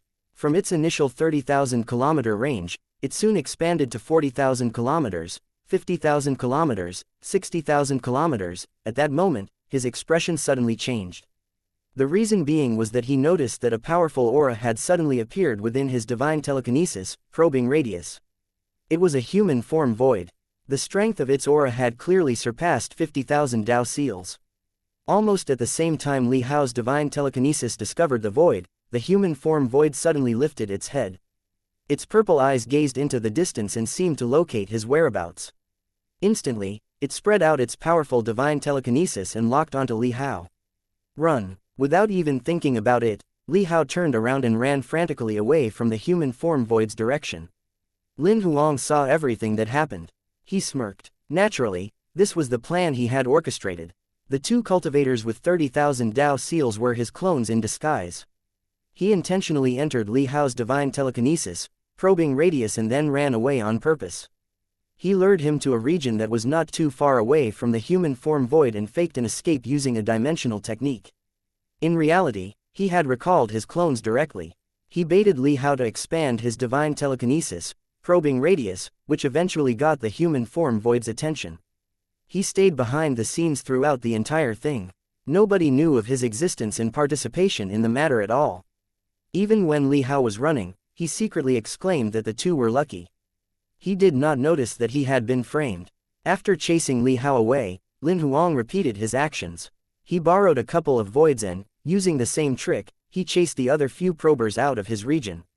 It's quite useful to keep these voids around. A day and a half had passed. In reality, he and the two gods' figurines' combat souls had killed almost all of the voids in this black and white zone. There were less than 20 voids remaining in the entire region. There were a few that were quite capable that Lin Huang happened to be able to use. After chasing those probers away, Lin Huang did not stay. After clearing out the remaining voids, he left the black and white zone directly and headed off to the next region. Lin Huang finally started seeing normal colors. However, the sky remained gloomy, and the land remained barren. It felt like the black and white zone had become colorful. Apart from the colors, the style of the surroundings seemed unchanged. However, Lin Huang knew where he was as soon as he stepped into the region.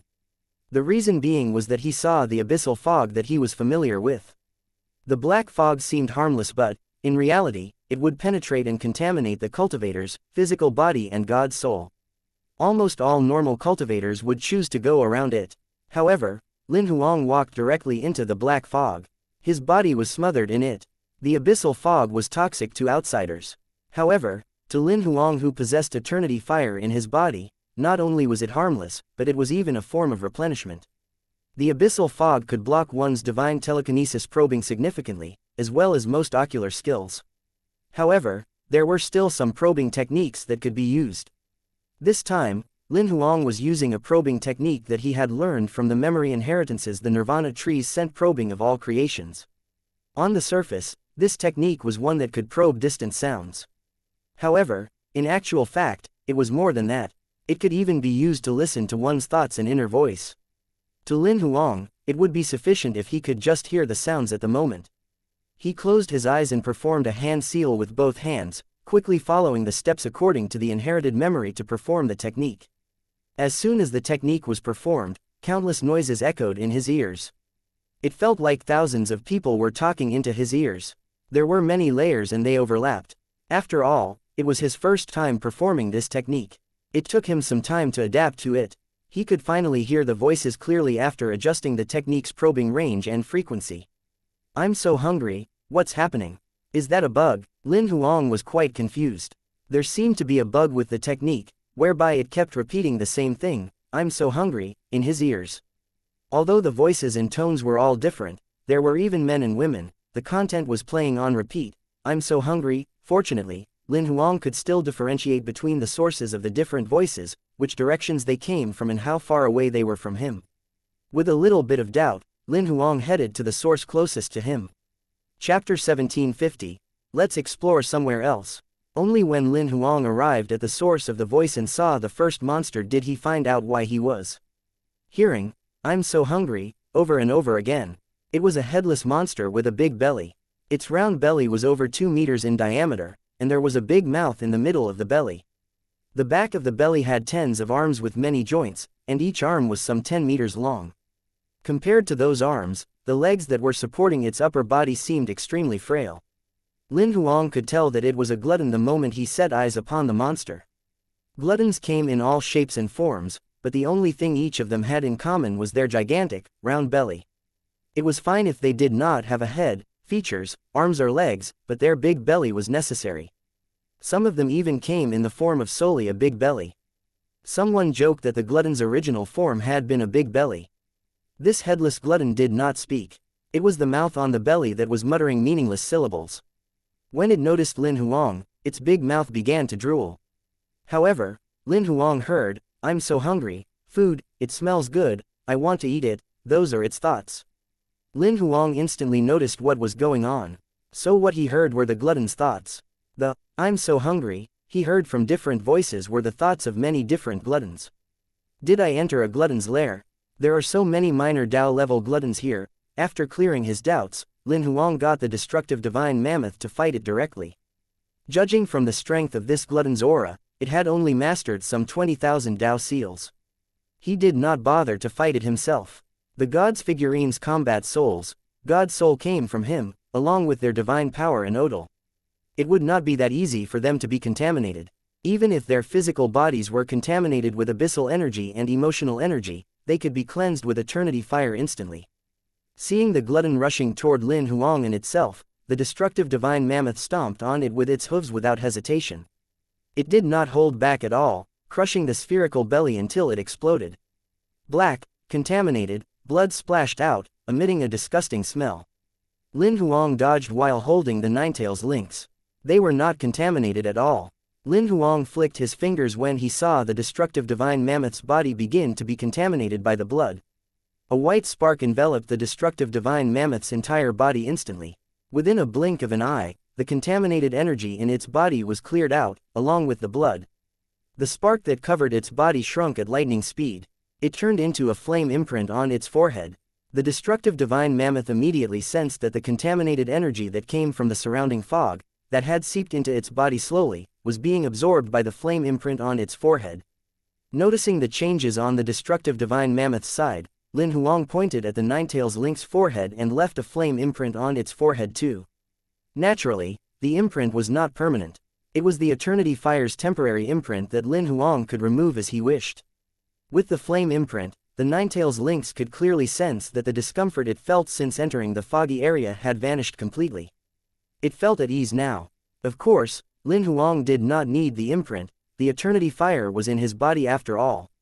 Not only that, even without the Eternity Fire's cleansing effect, given his current level of ability, contamination of such level could not break through the defense of his body's particles at all.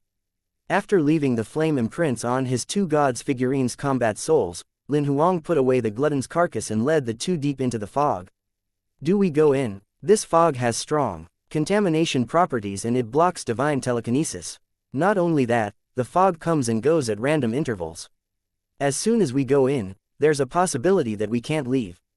If we're lost in there for a long time and drained of our odal, we'll turn into an abyssal creature due to the contamination effect. Two young men in white robes, one tall and another short, were discussing things with hesitation outside the area that was covered in black fog. Do we go to the sea in the north instead? The tall young man asked. That place is clearly more dangerous than dry land. The short young man rolled his eyes at the tall man. But there are only a few abyssal monsters outside the fog in this area. They only appear when the fog moves. We've only found 7 throughout these 2 days, and other explorers killed 4 of them. We've only killed less than 1 on average daily throughout these 2 days. You're unwilling to enter the fog, nor do you want to go to the sea. So what do we do now? Do we head to another area? The tall man looked helpless. If not for the fact that they were friends for many years, and were somehow fated to meet despite the random teleportation, he would have already left him behind. What if the other areas are more dangerous? Will you retreat, or will you head to other areas? The exploration only lasts for a month, and we've already wasted 2 days. If we dawdle further, we'll end up wasting 10 days to half a month, aren't I considering our safety? The short man retorted mildly. He could tell that this friend of his was quite mad. He immediately added, of course, what you said makes sense as well. We're here to explore. This isn't a vacation. Stop being so picky and make up your mind already, the tall man said angrily. Do we enter the fog or the sea? The short man frowned and fell into silence for a moment. He only made up his mind after seeing the tall man become quite impatient, and was about to urge him again. Into the fog. After spending hours coming to a common agreement, the two did not hesitate this time and entered the black fog area after covering their bodies in odal. They were devoured by the black fog instantly. Time flew by, 2 days had passed. In the area covered in black fog, the tall and short white-robed young men sat by a cliff. It's been 2 days, and we haven't even found a monster. It's not that our probing techniques aren't working. We even found some explorers from other organizations. It's impossible for all of the monsters here to have been killed by explorers from other organizations, right? The short young man wore a puzzled expression on his face. Something's strange about this area. The tall young man frowned lightly. We can't use divine telekinesis in this foggy area at all, and the black fog limits many probing techniques. Theoretically, there shouldn't be anyone who can find the coordinates of all of the monsters in this foggy area. However, it's also impossible for the monsters in this foggy area to disappear out of nowhere. How about we retreat? Let's explore somewhere else. The short man had cold feet again. The tall man glared at him as soon as he said that. I was just kidding. The short man waved while smiling after noticing his unfriendly glare. Let's check more carefully. If it was done by humans, it's impossible that there aren't any traces left behind at all. The tall man thought about it for a moment and decided to stay to find out the truth. Chapter 1751, Hunter. Lin Huang spent 2 days in the foggy area to clear out most of the abyssal monsters. There were quite a few types of monsters in this foggy area. Apart from the glutton that he encountered in the beginning, he killed at least 20 other types of abyssal monsters later on. It was unknown whether it was because probing techniques such as divine telekinesis were being blocked here, or some other reasons, but the distribution of monsters within this area was quite dense. The closest 2 monsters Lin Huang had encountered were less than 1,000 kilometers away from each other. One of them was a glutton that had mastered some 50,000 Dao seals. It had been grumbling about how hungry it was. Meanwhile, the other one was less than 1,000 kilometers away from it. It was a fat lazy devil pig. It had only mastered some 10,000 Dao seals. It was sleeping soundly, not knowing that danger was close at all. To a Dao-level powerhouse, a 1,000-kilometer gap was no different than a 1-meter gap. However, with the fog blocking most probing techniques, they could not sense each other's existences at all. Very soon, Lin Huang realized that the fog also blocked energy fluctuations. Even if the destructive divine mammoth that had mastered 30,000 Dao seals fought with an abyssal monster with the same ability, the commotion they caused could not be felt more than 30 kilometers away. This enabled Lin Huang to kill over 3,000 abyssal monsters with the two gods' figurines' combat souls unhindered. He did not have to get the destructive divine mammoth and the Ninetails lynx to conceal their battle auras at all. This foggy area is the perfect place to grind. Lin Huang was satisfied with his gains throughout these 2 days. I wonder if all of the foggy areas in this mystic territory are the same. According to the inherited memories, Lin Huang knew that some of the mystic territories had denser spots to grind. However, not all mystic territories contained such spots. Even if they did, they might be distributed in any region of the mystic territory. Clearly, Lin Huang had encountered such a foggy area this time. This made him want to verify his speculations in other foggy areas if he had the opportunity to do so in the future. Throughout the 2 days in this foggy area, apart from the native monsters of the mystic territory, using the probing of all creations, Lin Huang discovered the existence of some 20 explorers. The weakest one had mastered over 20,000 Dao seals. The most powerful one had mastered over 55,000 Dao seals. Clearly, those who dared to enter the foggy area were not weaklings. As 2 days passed by, Lin Huang had killed almost all of the monsters in this foggy area. Just as he was going to wrap things up, and just as he was just going to shut his eyes to focus in order to perform the probing of all creations, he sensed an aura running away quickly nearby. The person had mastered approximately 40,000 Dao seals judging by the strength of his aura. However, he seemed to be hurt. Using the probing of all creations, Lin Huang heard the thought. This is the foggy area. As long as we're far away, he won't be able to find me. A moment later, Lin Huang sensed the aura of the pursuer. The person had mastered approximately 52,000 Dao seals judging by his aura. He was some 3,000 kilometers away from the person before. However, Lin Huang was unsure how he was locking onto the person's coordinates so accurately. He kept chasing him, and the two were getting close and closer. Lin Huang sensed his thoughts as well. You can't run away from me. The former was from the longevity tribe. The iconic baldness made him easy to identify. The pursuer was not wearing a uniform, nor did he have anything that would have made him easy to identify.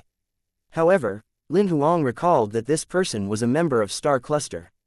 Although all organizations prohibited their members from killing members from other organizations, if one had a serious personal grudge and happened to run into each other, it made sense that they would seize the opportunity to kill the other person. The foggy area was the perfect place to do that. Even Lin Huang would find it impossible to pass up such an opportunity to kill if he encountered an old enemy in such an environment. Lin Huang did not plan to interfere in this matter as it was none of his business. Moreover, those who would attack another in here most probably had personal grudges. Otherwise, it was unlikely that they would do such a thing out of the blue. Although he was quite curious about what kind of probing technique the Star Cluster pursuer was using, Lin Huang soon turned his attention away from them. He began to look for the remaining abyssal monsters.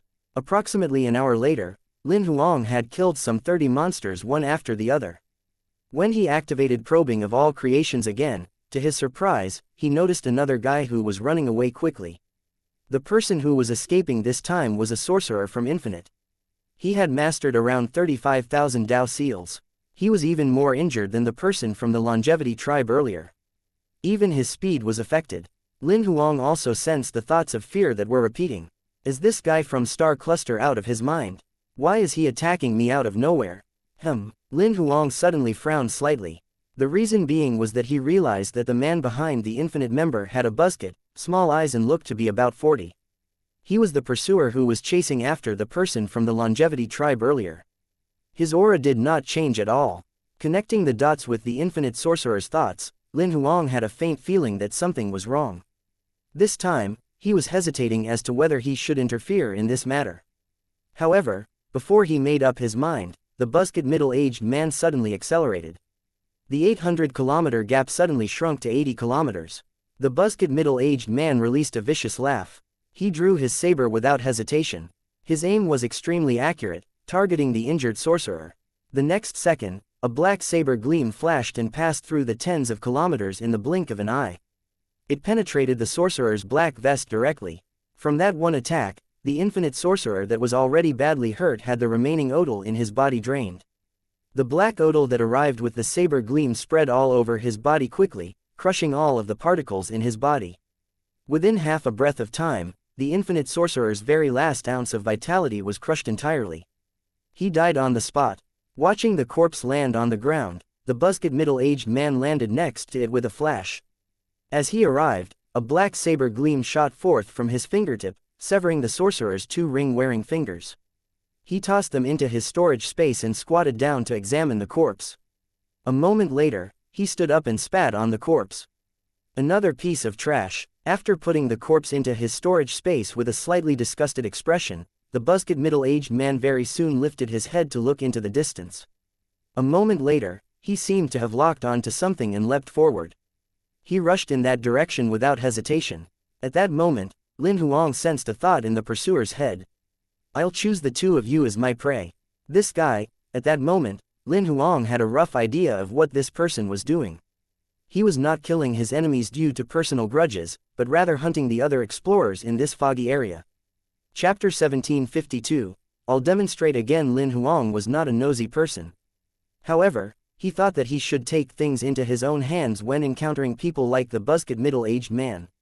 Although the target he was hunting had nothing to do with him at all, this guy had broken the rules. Moreover, he might bring about a greater disaster to the entire exploration team. After all, he was already breaking the rules by killing other Dao-level explorers. He might take it a step further and go to the regions with lords to kill the lord-level explorers that were helpless to defend themselves. Thinking about this, Lin Huang recalled his 2 gods' figurines' combat souls and followed him secretly. Lin Huang did not plan to kill him immediately. He just wanted to further confirm whether he was really hunting other explorers or whether he had misunderstood what had just taken place. Soon enough, the buzzed middle-aged man appeared some 10,000 kilometers away. Lin Huang could clearly sense that he was going after 2 Snow Kingdom members. It was the 2 young men, one tall and one short. They were dressed in white robes. It was very easy to identify them. Judging by the strength of their auras, they should have mastered some 30,000 Dao seals. They were not considered powerful, but they were not weak either. Something is closing in on us. Suddenly, the short young man turned serious. At that moment, the buzzed middle-aged man was only hundreds of kilometers away from the 2 of them. The short young man seemed to have an unique sensing technique that was not hindered by the fog. As soon as he was done speaking, the tall young man grabbed him and ran quickly in the other direction. Almost at the same time the 2 disappeared, a black saber gleam flashed through the place where they were just standing, leaving a massive crater on the ground. The buzzed middle-aged man did not feel defeated seeing that the attack had missed them. He licked his lower lip and revealed a happy smile. They dodged my attack despite only having 30,000 Dao seals. My speculation must be right. The 2 young men from Snow Kingdom had cold sweat from the scare. They ran away frantically at their fastest speed. That didn't seem like an abyssal monster, the short young man said through voice transmission. He's a saber cultivator. He should be an explorer. The tall young man looked rather terrible. Why did he attack us out of nowhere? Did you make an enemy out there? And he's here to kill you? The short young man asked. Stop finding fault with me at such a time.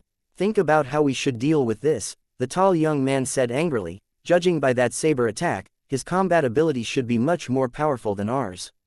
He might have mastered more than 50,000 Dao seals. How else can we deal with this? We can only run, the short young man said immediately. No matter how powerful his probing technique is, it's impossible for it not to be restricted within this foggy area. As long as we run far enough, we'll get out of his probing range sooner or later. What if he's faster than we are? The tall young man asked. Then, we'll go our separate ways. At least one of us will live. The short young man raised his brows at the tall young man. Go peacefully. I'll definitely avenge you in the future. If one of us is to live, it'll be me. You have shorter legs, he'll get to you first, the tall young man retorted. The 2 had no idea that the hunter was not chasing after them at the moment. Instead, he was being blocked by a figure. Why are you trying to kill them? The buzzed middle-aged man's expression gradually turned solemn as he looked at the masked man not far away from him. He could not sense his aura at all, it was as if he did not exist. He had never had such a strange feeling from anyone before. I have a personal grudge with them. Please don't butt into my business. Is that so? Lin Huang scoffed. If it's a personal grudge, Tell me what their names are. The buzzed middle-aged man was stumped at the moment. What, you don't even remember your enemies' names? Lin Huang continued to ask while smiling. We only became enemies after entering this mystic territory. It makes sense that I don't know their names, the buzzed middle-aged man continued to retort. What kind of grudge is that then? To make you ignore the exploration's rules and chase after them directly? That is a personal matter between us. I don't think I have to inform you of such things. The buzzed middle-aged man was still unwilling to spill the beans. What about you and that person from the longevity tribe? Was that a personal grudge too? And that sorcerer from Infinite, was that a personal grudge too? Lin Huang asked with a smile. You should remember their names, right? Or did you only make enemies with them after entering this mystic territory as well? It seems you make enemies easily. Did you follow me? The buzzed middle-aged man looked rather unfriendly. Although he was not sure of the person's ability, the rage of having his secret exposed had surpassed his fear, which gave rise to his killing intent against Lin Huang. He was secretly convincing himself that someone who had been teleported here should not have too powerful of a combat ability. He must have used some unique technique to conceal his aura on purpose. That was how he was in this aura-less state. I wouldn't bother to do such a thing. I just happened to see you kill the two people from before. Clearly, the buzzed middle-aged man did not believe what Lin Huang said. He was more convinced that his identity had been exposed, and Lin Huang had been secretly following him to investigate him. It doesn't matter what your explanation is. I'm going to kill you anyway, so my secret will stay a secret. As soon as the buzzed middle-aged man was done speaking, the saber in his hand flashed out. The black saber gleam shot at an unprecedentedly terrifying speed. It was aimed between Lin Huang's brows. He did not hold back with this attack at all. He even performed it at an unusually high speed. It was at least 2 to 3 times faster than the attack that had killed the infinite sorcerer was. However, his confident attack at full strength that harnessed the power of some 55,000 Dao seals was crushed the second before it landed between Lin Huang's brows. He did not even notice any signs of Lin Huang defending himself either. It felt as if the attack had been crushed on its own. How is that possible? The buzzed middle-aged man was stunned. He could not understand what had just happened before his eyes. What did you do? Even now, he had not noticed that the person before him had abilities that surpassed his. He was more convinced that he had used some sort of illusion technique that made him see things. He must have created this terrifying scene to scare him. Didn't you see it? Though there was a mask covering Lin Huang's face, the buzzed middle-aged man could sense the smirk under the mask. I'll demonstrate again, then. As soon as Lin Huang was done speaking, he lifted his hand slowly. He then stretched out a finger, he tapped the air. The next second, the space where the fingertip touched was destroyed. The buzzed middle-aged man had finally seen it clearly now. The finger tap seemed to have been slowed down countless times, but he could clearly feel that he could not dodge such an attack. Lin Huang did not really slow down the finger tap. He merely accelerated the buzzed middle-aged man's senses to the point where he could see the finger tap clearly. Sensing Lin Huang's real ability, the buzzed middle-aged man's back was drenched in cold sweat instantly. Chapter 1753, Encountering a Raider Again. My name's Lu Yi.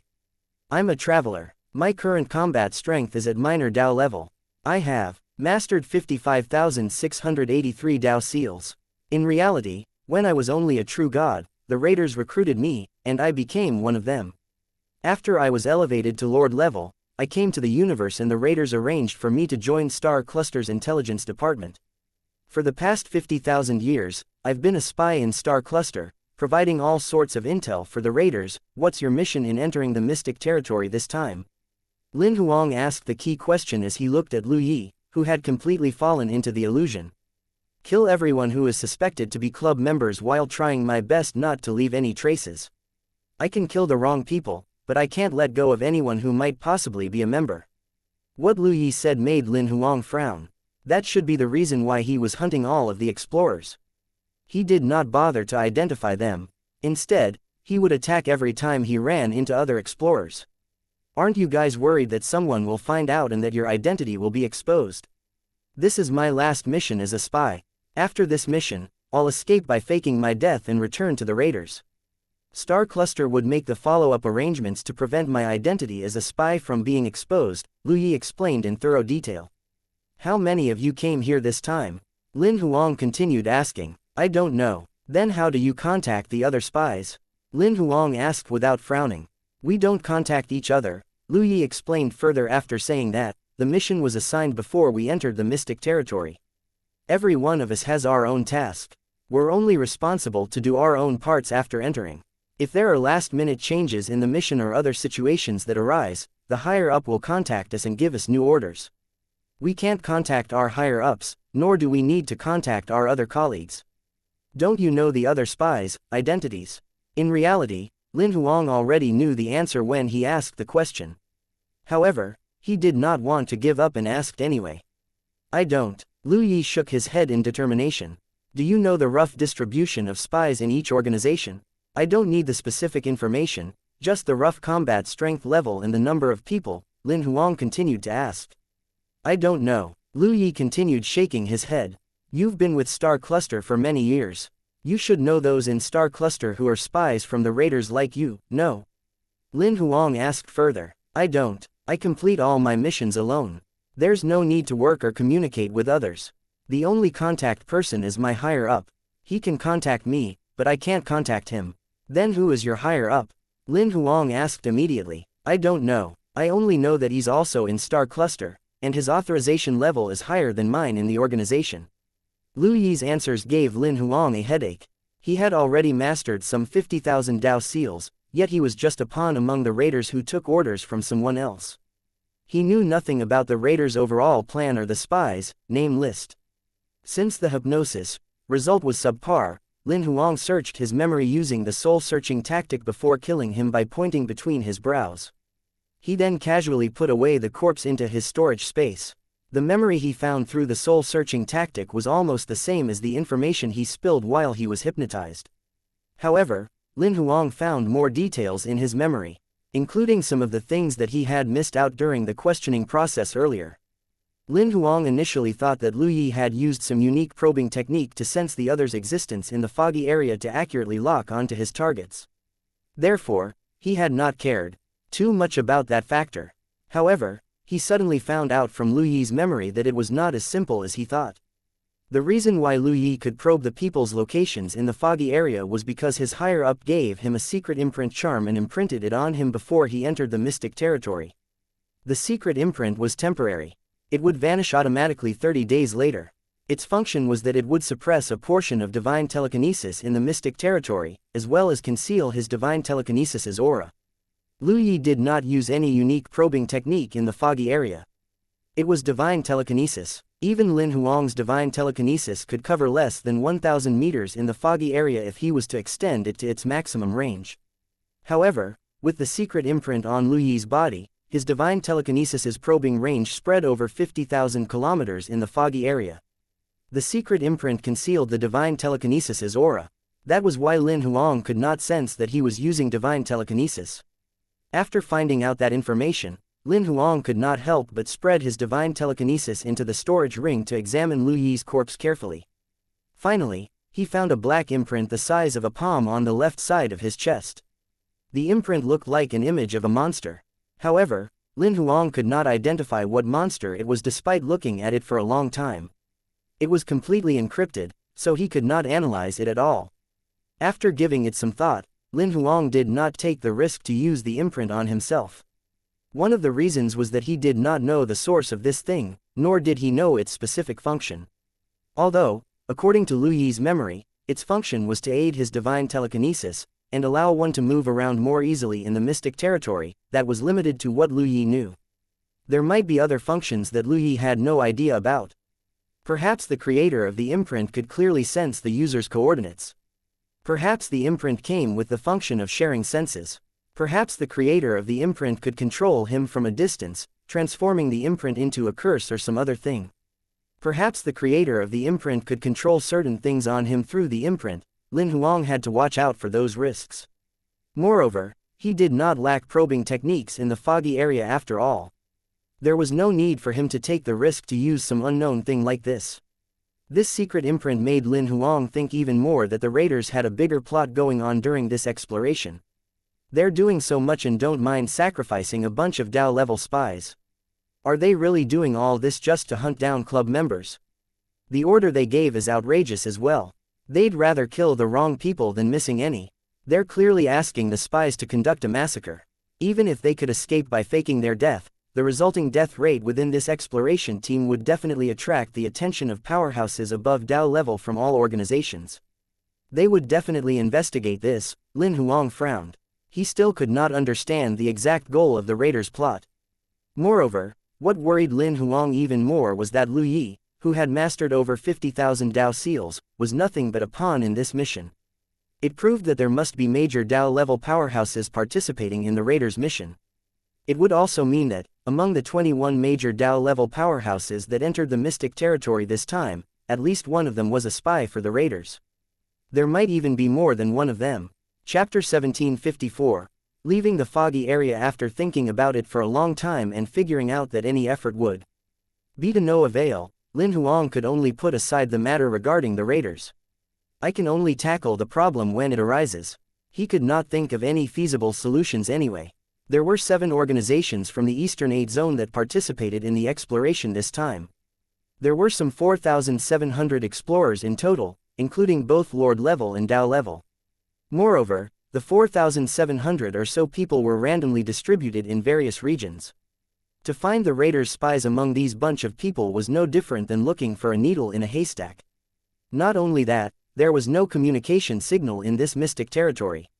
Lin Huang could not contact Old Wang, Old He and the rest. Another thing was that he could not confirm entirely whether Old Wang and Old He were the raiders' spies either.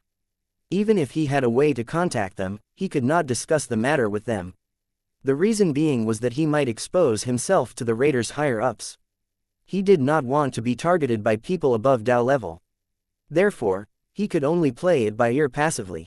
However, Lin Huang informed the bunch of imperial monsters under him about this matter. After all, he did not have to worry about his imperial monsters being spies.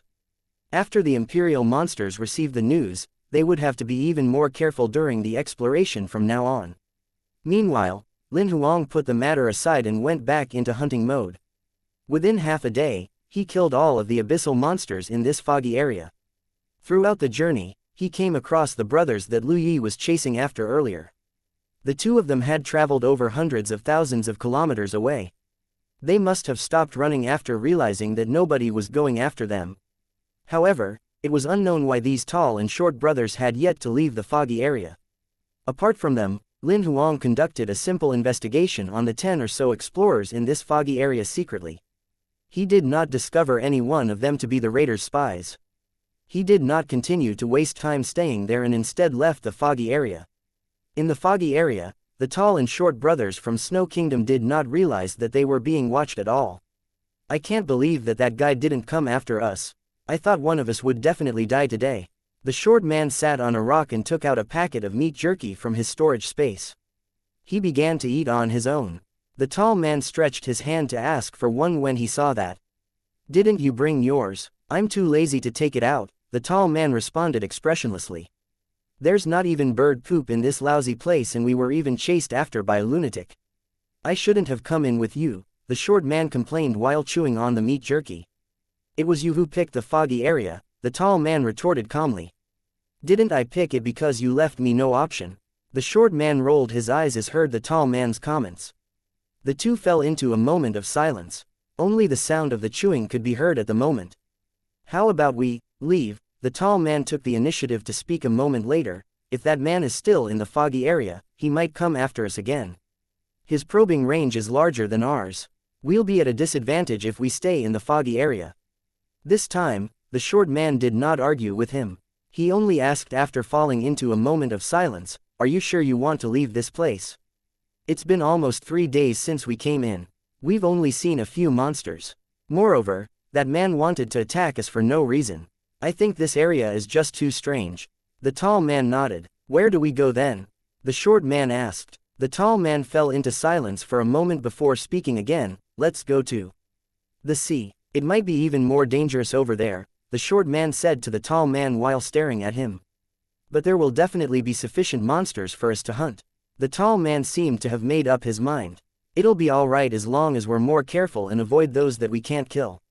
"Alright then." The short man nodded after thinking for a little bit.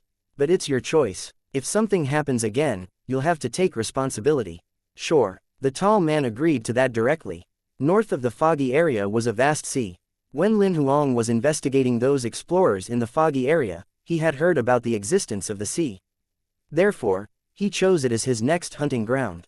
Usually, a sea of that size would definitely contain more monsters. Lin Huang thought that it would likely be a great place to hunt.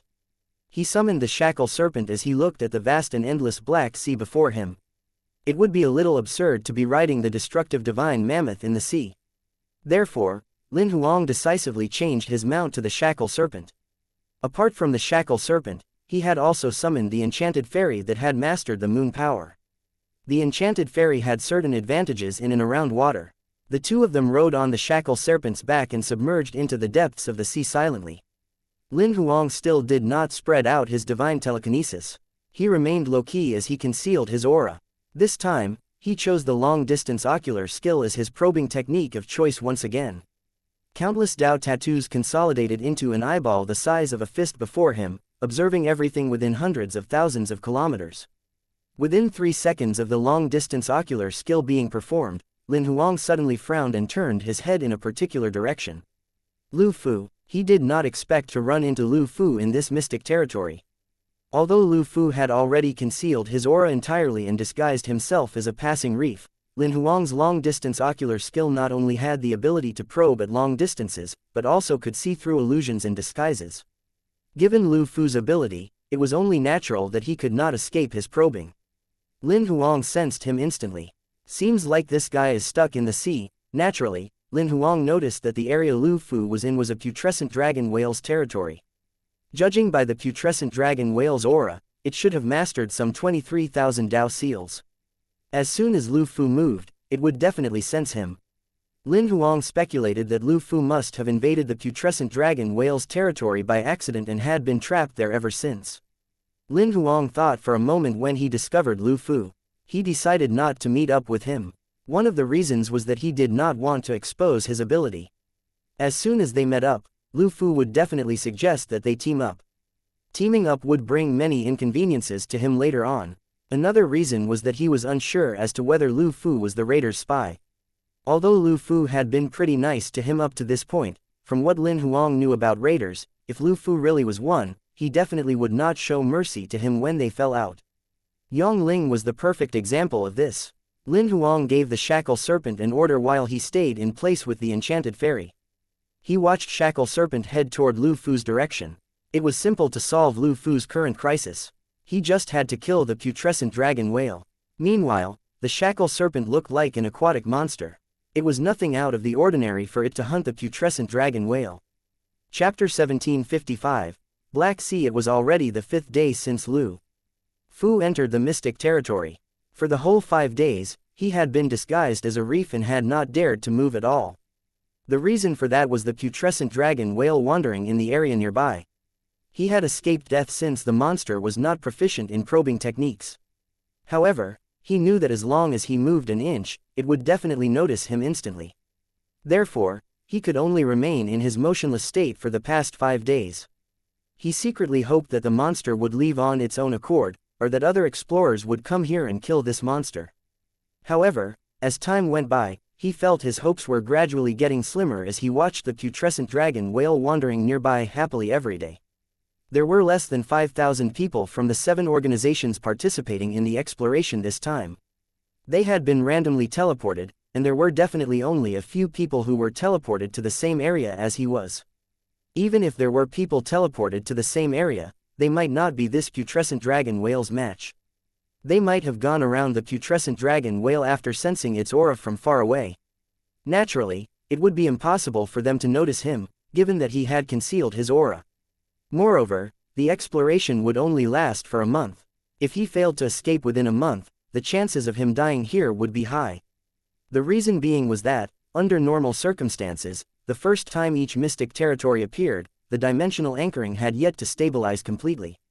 Its appearance would not last for long. If he did not retreat with everyone else, the fog might cover this mystic territory once again. By then, even if he was a major Dao level powerhouse, he would not be able to return. Even if he managed to live, he could only wait until the mystic territory's second anchoring for a chance to return. That process might be a couple of years if short, or tens of thousands of years or even hundreds of thousands of years, if long. The mystic territory might not even have a second anchoring. He could even be stuck in this mystic territory forever. As Lu Fu knew those rules regarding the mystic territory, he thought that the chances of him surviving were extremely slim. However, just when Lu Fu was about to despair, he suddenly heard a familiar roar. It was the sound of the putrescent dragon whale. He had heard this sound countless times throughout the past 5 days. However, it seemed to be a little different this time. There was fear and horror in its roar. It even sounded somewhat like it was begging. Nevertheless, the sound only lasted a moment before suddenly stopping. Lu Fu did not even sense any battle energy fluctuations. What happened? Lu Fu looked in the direction of the source of the sound. He still did not dare to not spread out his divine telekinesis or use other probing techniques. A moment later, he saw a giant monster swimming over slowly. It was a giant snake that was completely black, whose size was no smaller than the putrescent dragon whale. Its aura was even more powerful than the dragon whale. As Lu Fu was checking it out, he suddenly saw the giant snake peeking at the place where he was hiding. He suddenly had goosebumps from the scare. He closed his eyes immediately and concealed his aura completely.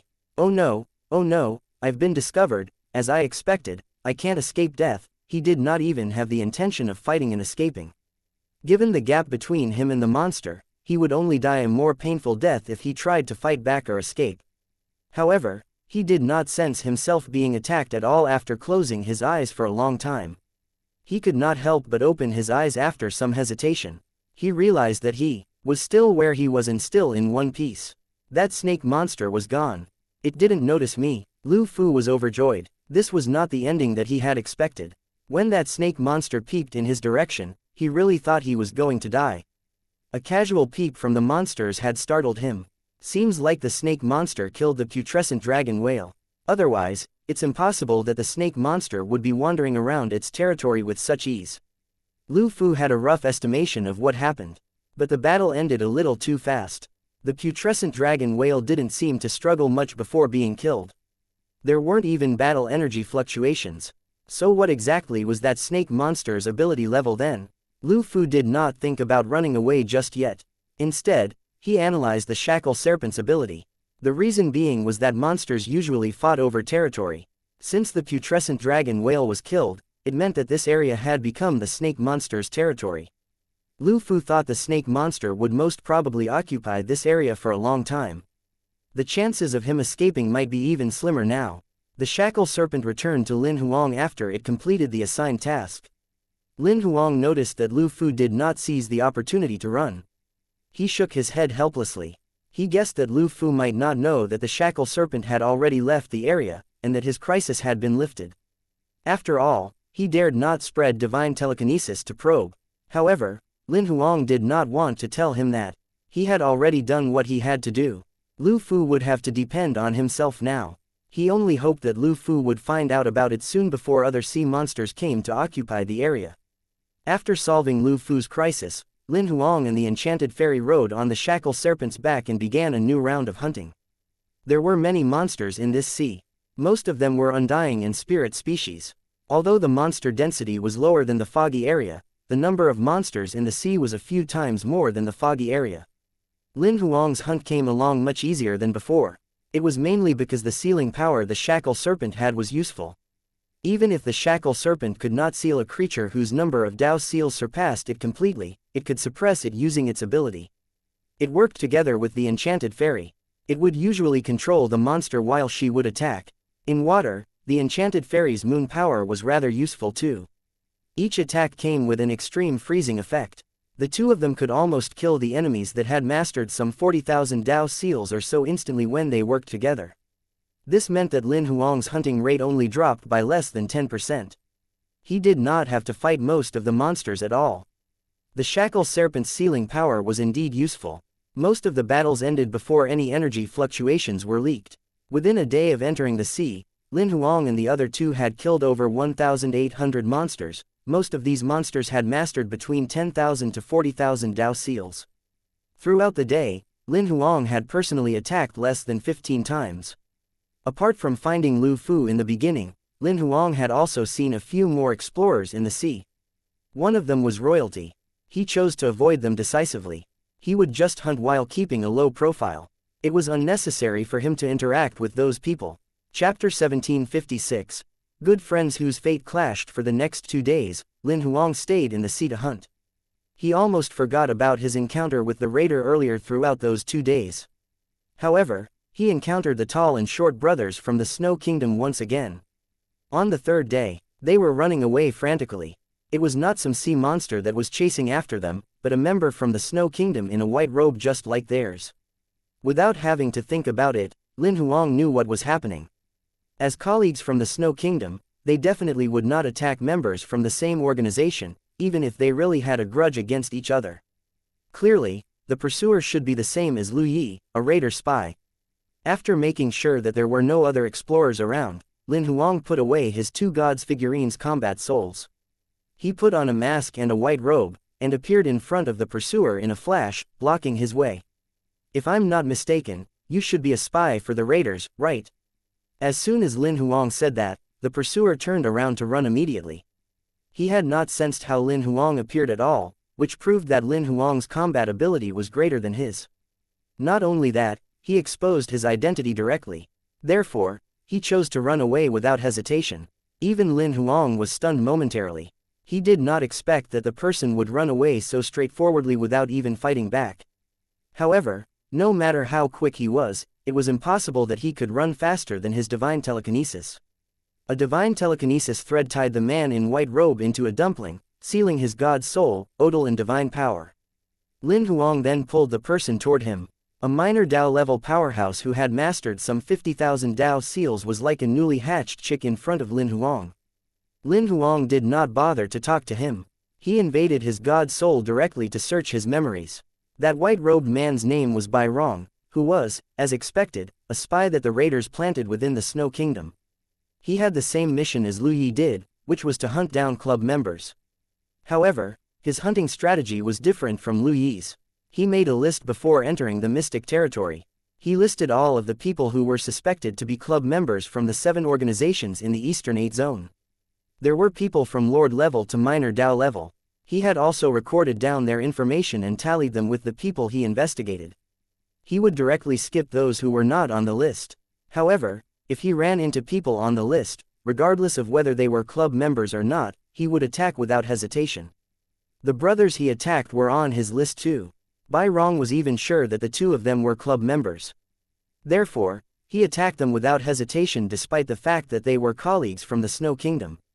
After all, nobody would know that it was him who killed them. Moreover, following the plan, he would escape by faking his death as well. He would not return to the Snow Kingdom. Naturally, that was out of his concern. After reading Bai Rong's memory, Lin Huang killed him casually and put his corpse away into his storage space. That was the 2nd spy from the raiders. However, Lin Huang still had no clue as to what the raiders were really trying to achieve. Going by Bai Rong's memory, he did not know any more than Lu Yi did. I've run into the raiders' spies twice now. Lin Huang frowned lightly. This shouldn't be a coincidence at all. It only proves that they have planted many spies. His instinct told him that the raiders' goal was definitely not as simple as killing club members.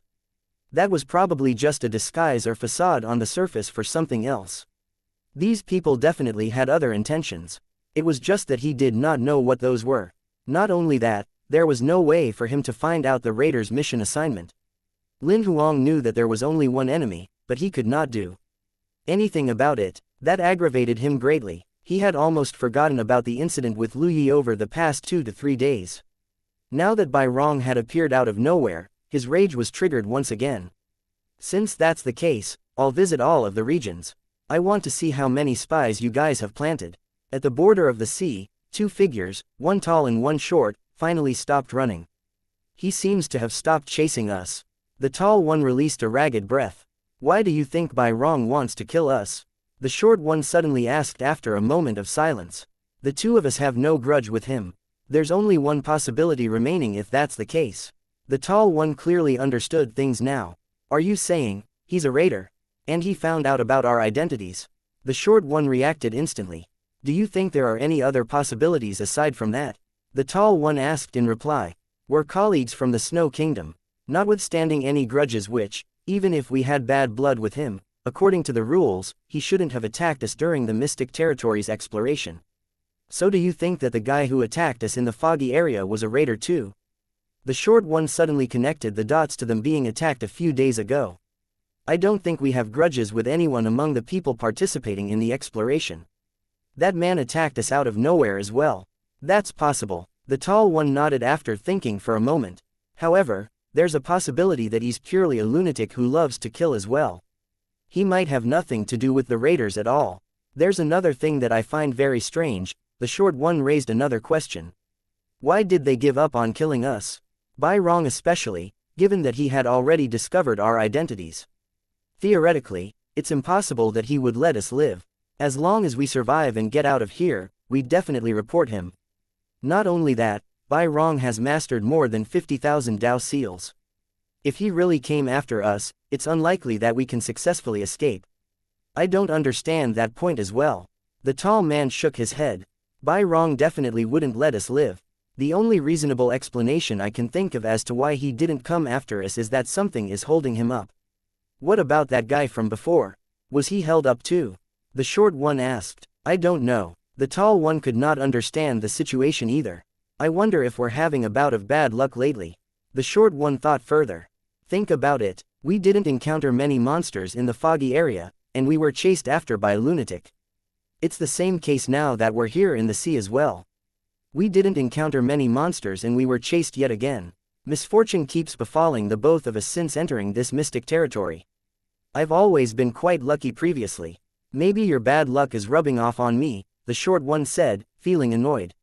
Or perhaps we're not suitable to be in a team, and our fates clash with each other. The short one suddenly said. The tall man fell into silence momentarily while lowering his head. He seemed to be thinking, after which he spoke again. I suddenly recalled that we seemed to have encountered many situations when we teamed up for the first time in the ruins when we were at Heavenly God level. We almost died there. I think that happened. The short one recalled and soon nodded. It wasn't exactly smooth sailing when we entered other secret zones and ruins a couple of times later either. If this trend continues, maybe it's best for us to explore alone, the tall one suggested. I think that's a great idea. The short one agreed. They instantly came to an agreement as they locked eyes. Chapter 1757. An unexpected raider. Lin Huang stayed for another 2 days in the sea. This time, he did not clear out all of the monsters. He merely cleared out approximately 80% of the total monster population. However, he did not leave behind any monsters that had mastered over 30,000 Dao seals. Up until now, 1/3 of the 30-day exploration duration had passed. After crossing the sea, Lin Huang arrived at a mountain range. He came after discovering the auras of even more powerful powerhouses. Through his ocular skills, he found many auras above 50,000 Dao seals in this mountain range. As soon as he arrived at the mountain range, he went into hunting mode. He did not summon his god's figurines' combat souls since the monsters here had surpassed their combat abilities. Instead, he disguised himself and began to hunt. He disguised his god weapon battle armor as a pure white robe. Meanwhile, he wore a golden mask which was transformed from a god soul weapon. The 2 precious treasures were enough to shield him from all probing techniques. He even disguised his attack techniques. He converted the form of his god weapon flying daggers to sabers. The new identity he gave himself was a white-robed saber cultivator. For the next 2 days, Lin Huang wandered around the mountain range, looking for the explorers in the region while hunting local monsters. He initially thought that it was an unrealistic plan to actively look for raiders. It would be difficult for him to detect them if they hid their identities. Moreover, he did not really want to expose his true ability either. However, he could no longer hold back after seeing the raiders hunting the other members several times without bothering about their identities being exposed at all. Since they had exposed themselves, he would not show mercy, killing them wherever he found them.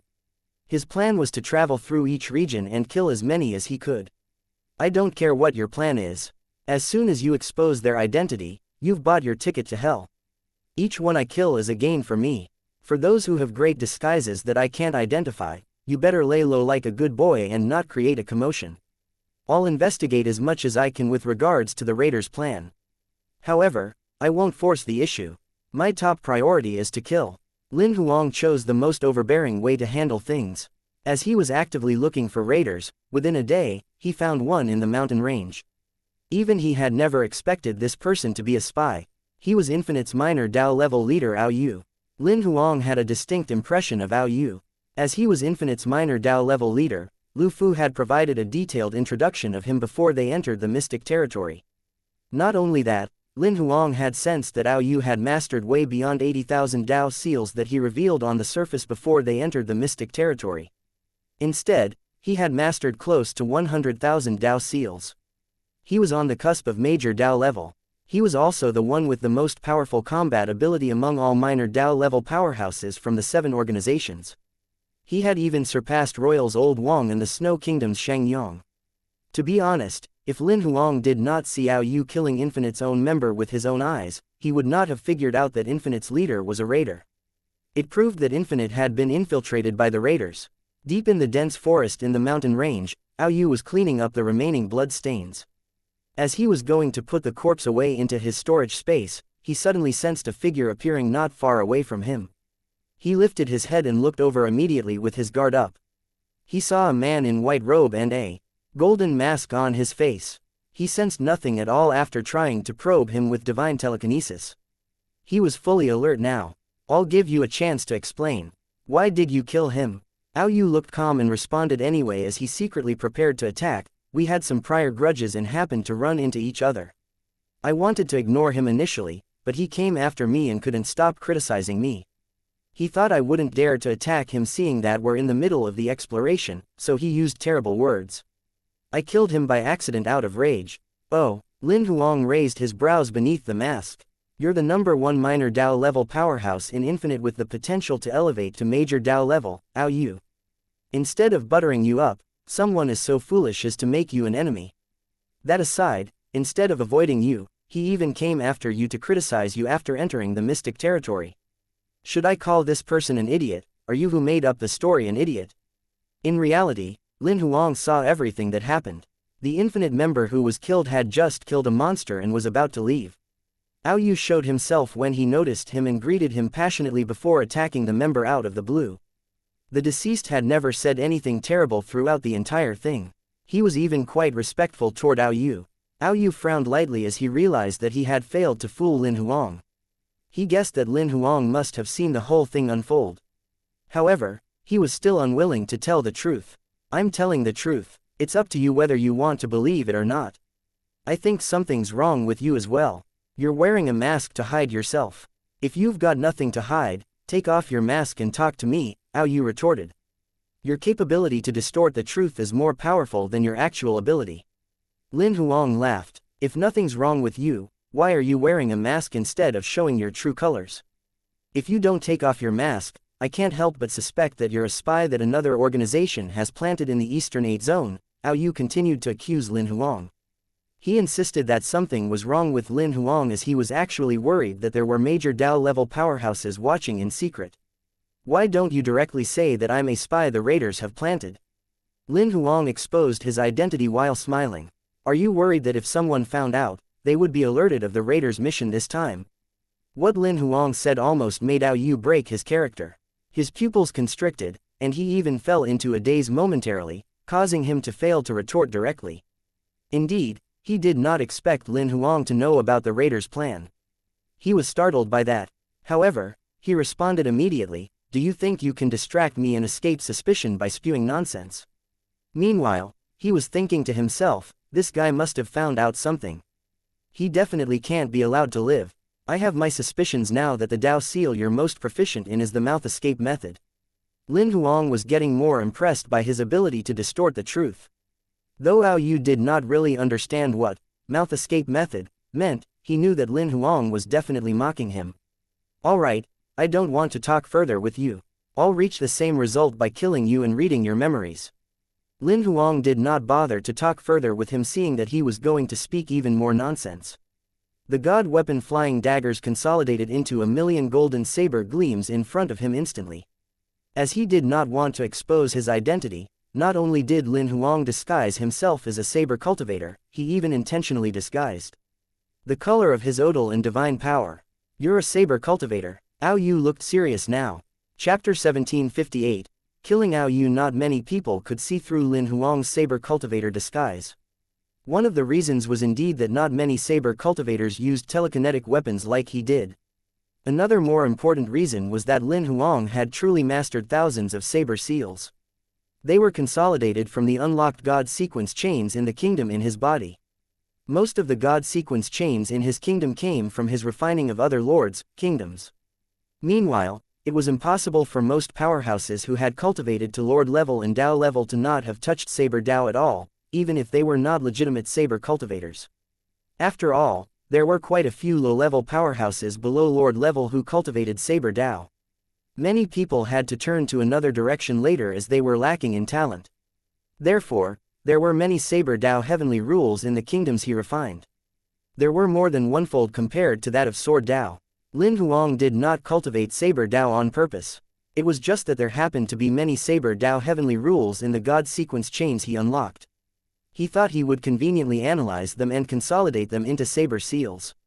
As time went by, he consolidated quite a number of them, almost 1,000 saber seals. Apart from that, the saber seals that were refined in his kingdom were close to 100,000. Therefore, when he attacked with saber gleams and saber seals, nobody would doubt his identity as a saber cultivator.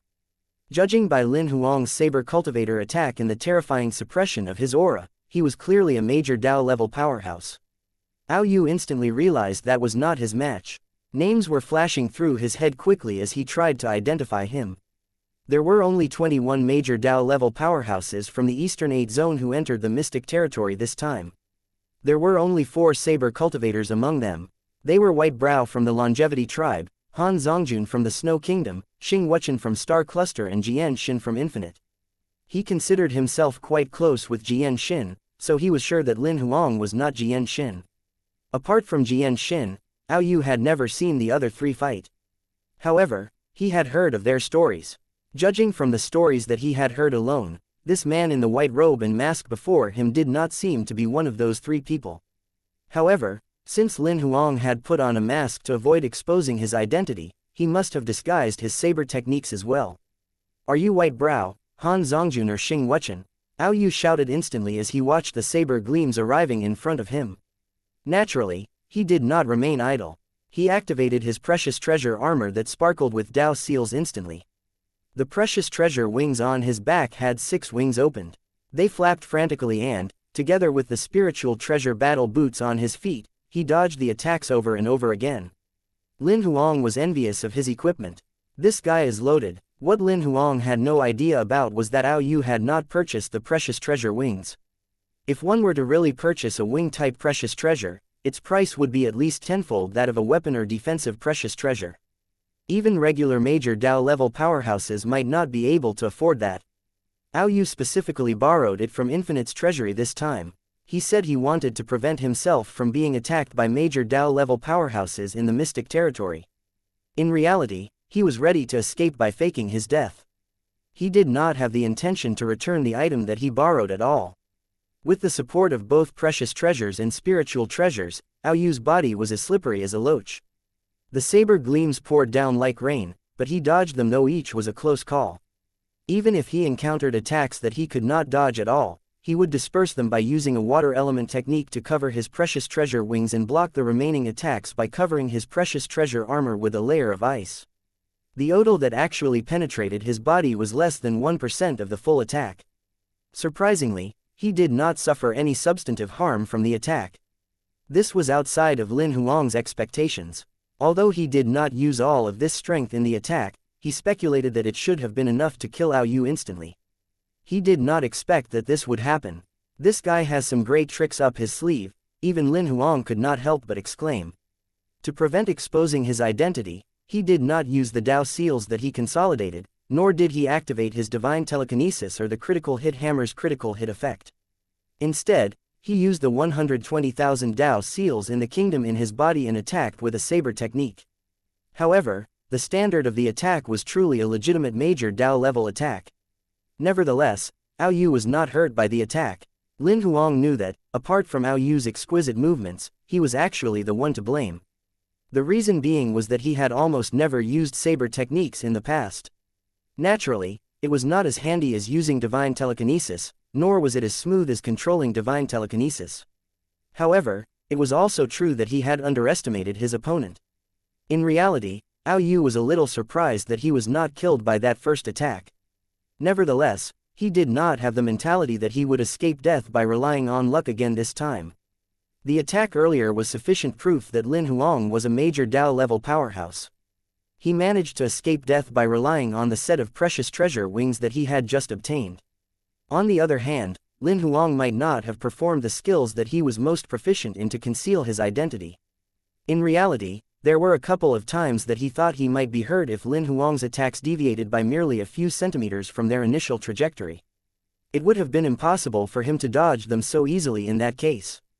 After confirming that the opponent was a major Dao-level powerhouse, Ao Yu turned around to run away without hesitation. He pushed his precious treasure wings to their maximum speed and escaped toward the distance. He knew that he was still alive because Lin Huang was reckless. If he did not run now, he would definitely be killed by the second round of attacks. A ferocious gleam flashed through Lin Huang's eyes when he saw Ao Yu running away. The number of saber gleams in front of him began to increase. Within a blink of an eye, they increased to 10 million saber gleams. Meanwhile, the number of Dao seals he borrowed from his kingdom increased to 200,000. Countless saber gleams shot at Ao Yu, who was running away at speed at least tenfold that of when he was dodging the first round of attacks. Lin Huang still refrained from using divine telekinesis in this attack. Instead, he borrowed Dao seals from his kingdom. However, regardless of whether it was the number of Dao seals, saber gleams or attack speed, they were on a higher level compared to the first attack. As soon as the saber gleams were shot out, Ao Yu could clearly sense numerous fatal threats coming from his rear. He dared not turn his head around. Instead, he spread out his divine telekinesis quickly behind him to sense the energy fluctuations from the saber gleams. He knew that he was doomed. Even if he was hit by one of the saber gleams, he would be killed instantly. Dispersing the attack, dodging the attack, it was impossible. In the presence of absolute power, his skills were useless. Have mercy, Senior. Ao Yu could not help but shriek in terror as he watched the endless saber gleams engulf him.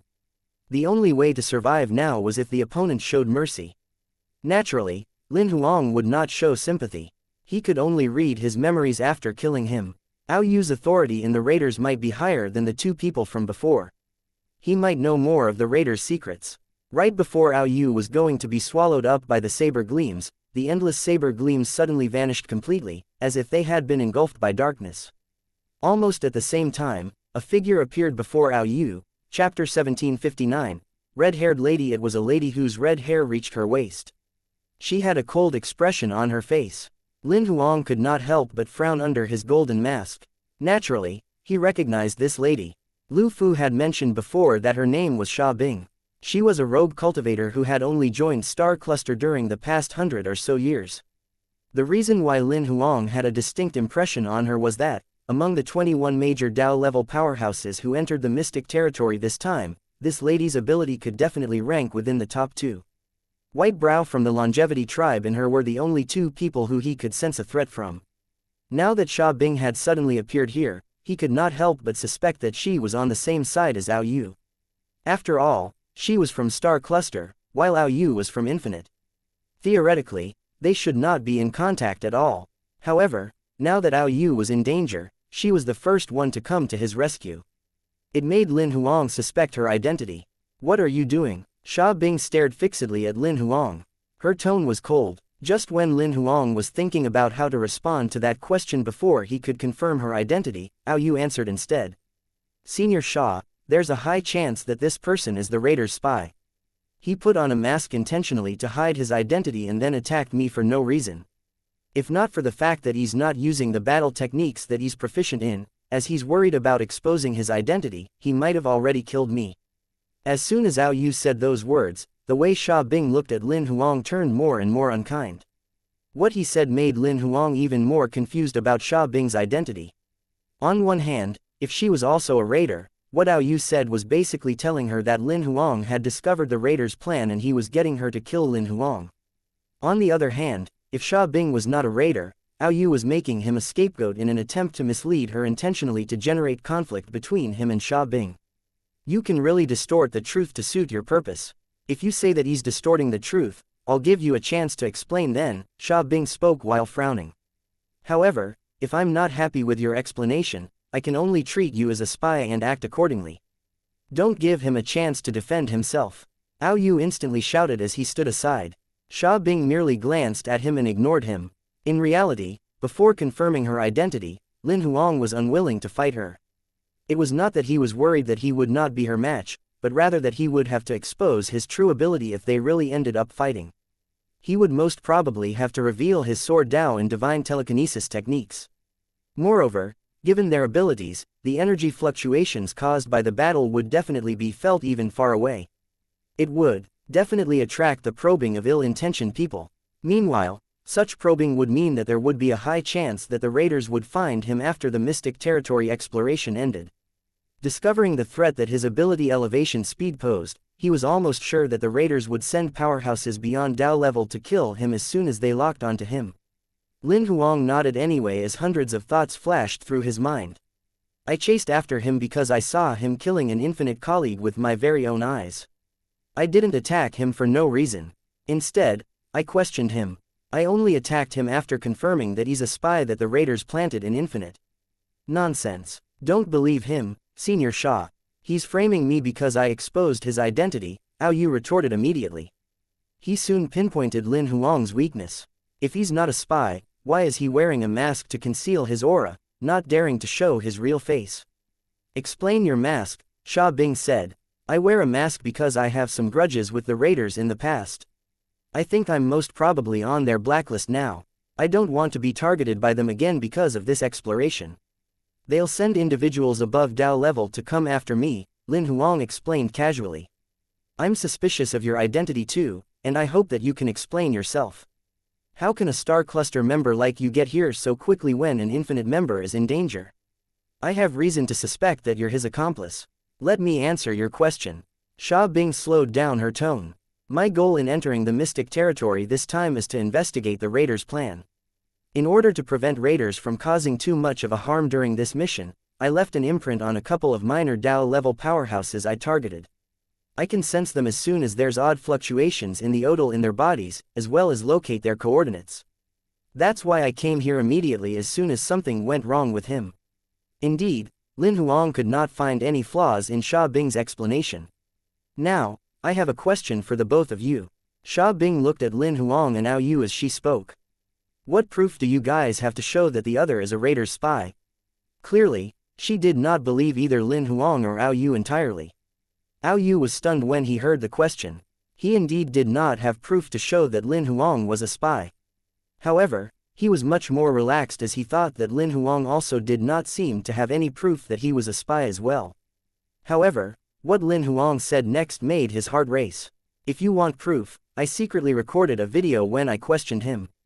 Although he did not directly admit to being a spy in the video, it's enough to prove that he was lying when he told you that I attacked him for no reason. Lin Huang projected the video that he had recorded not long ago as he spoke. However, he remained on guard against Xia Bing throughout the entire thing. Very soon, the video started to play. The beginning of the video displayed the scene of Yu cleaning up the blood stains on the ground and preparing to put away the corpse. Although there was blood on the corpse's mouth and nose, his face could be seen clearly. A major Dao-level powerhouse could recall a person's face from their memory just by taking a glance. This person was an infinite member. Yu's face turned pale when he saw that. Lin Huang began his questioning in the scene after that. He asked Yu why he had killed his colleague from Infinite. The lie Yu made up was pretty poor. Later on, when the term, the raider's spy, was mentioned, panic clearly appeared on Yu's face for a second. Although he disguised it well at that time, whereby he concealed his panic. Instantly, Lin Huang paused the video on his panicked expression directly. After watching the video to this point, Xia Bing seemed to think that it was unnecessary to continue watching. She turned her head and looked at Yu directly. Her eyes were cold. So do you have anything to say for yourself now? Lin Huang too looked at Yu while smiling.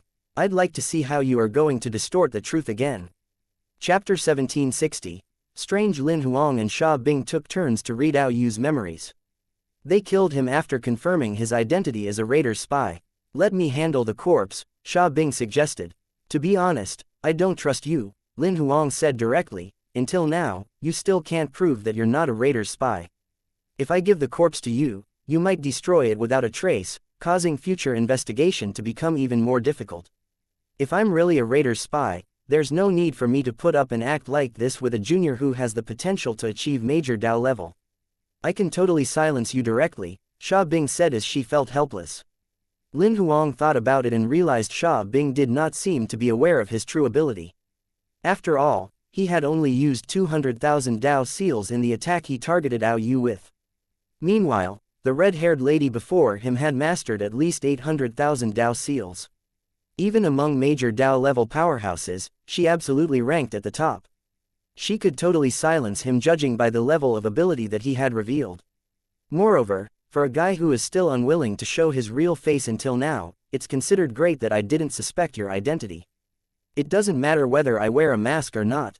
The video from before proves that I'm not from the raiders, Lin Huang said while staring at Xia Bing. Speaking of the video you recorded, I'm still a little suspicious, Xia Bing said directly. In the video, why were you so sure that Ao Yu was a raider's spy instead of some spy from another organization? Because he was the third raider I encountered. I've killed 2 others before him, Lin Huang explained without hesitation. To be honest, I have 2 other videos. I recorded them when I killed the other 2 raiders. They include the entire process of me interrogating them under hypnosis. They admitted that they were raiders when they were hypnotized. If you can prove that you're not a raider, I can show you the 2 videos. Lin Huang insisted on confirming her identity. Xia Bing nodded slightly after hearing that. She only spoke again after falling into silence and thinking about it for a moment. I can give you the proof, but you must send me those 2 videos. Sure, Lin Huang agreed to that immediately while nodding. These are the few raiders that I ran into in the mystic territory over the past few days. Xia Bing took out a memory crystal from her storage space and tossed it at Lin Huang. Check it yourself. Lin Huang sent a wisp of consciousness inside.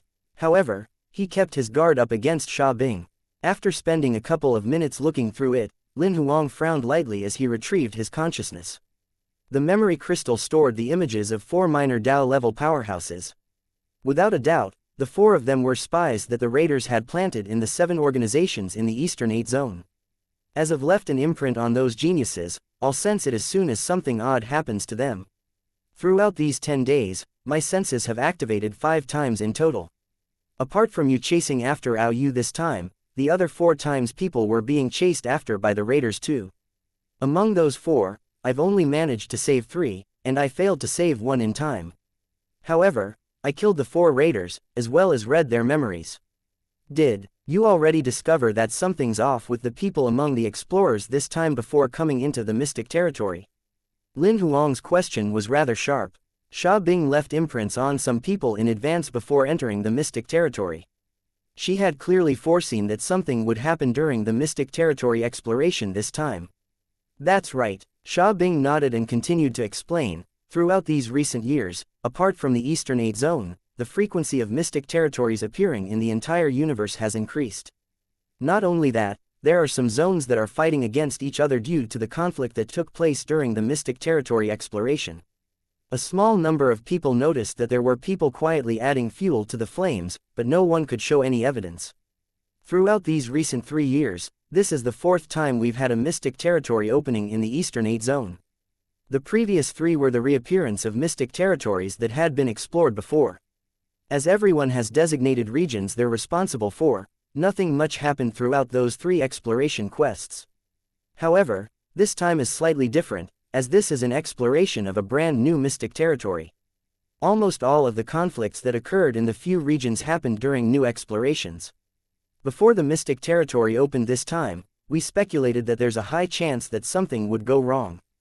If that's the case, apart from your star cluster, the rest of the organizations should have come prepared. Lin Huang figured that it would be impossible for Star Cluster to be the only one who possessed this information. Yes, theoretically they are, but we can't rule out that there are higher-ups of some organizations that aren't as sensitive and didn't really do anything about the information. Moreover, we have no idea as to what arrangements the other organizations made. Sha Bing nodded. Take a look at the videos I recorded then. Lin Huang thought for a moment and projected the 2 videos that he recorded previously. As there was no network in the Mystic territory, he could not send the videos to her at the moment, so they could only watch it on the spot. The 2 videos finished playing soon, after which Sha Bing reminded him, send them to me when you get out of here. Don't worry, I won't go back on my words since I've given you my promise. Lin Huang nodded. Is that all that you've discovered so far? Do you have more about their plans for the exploration this time from reading their memories?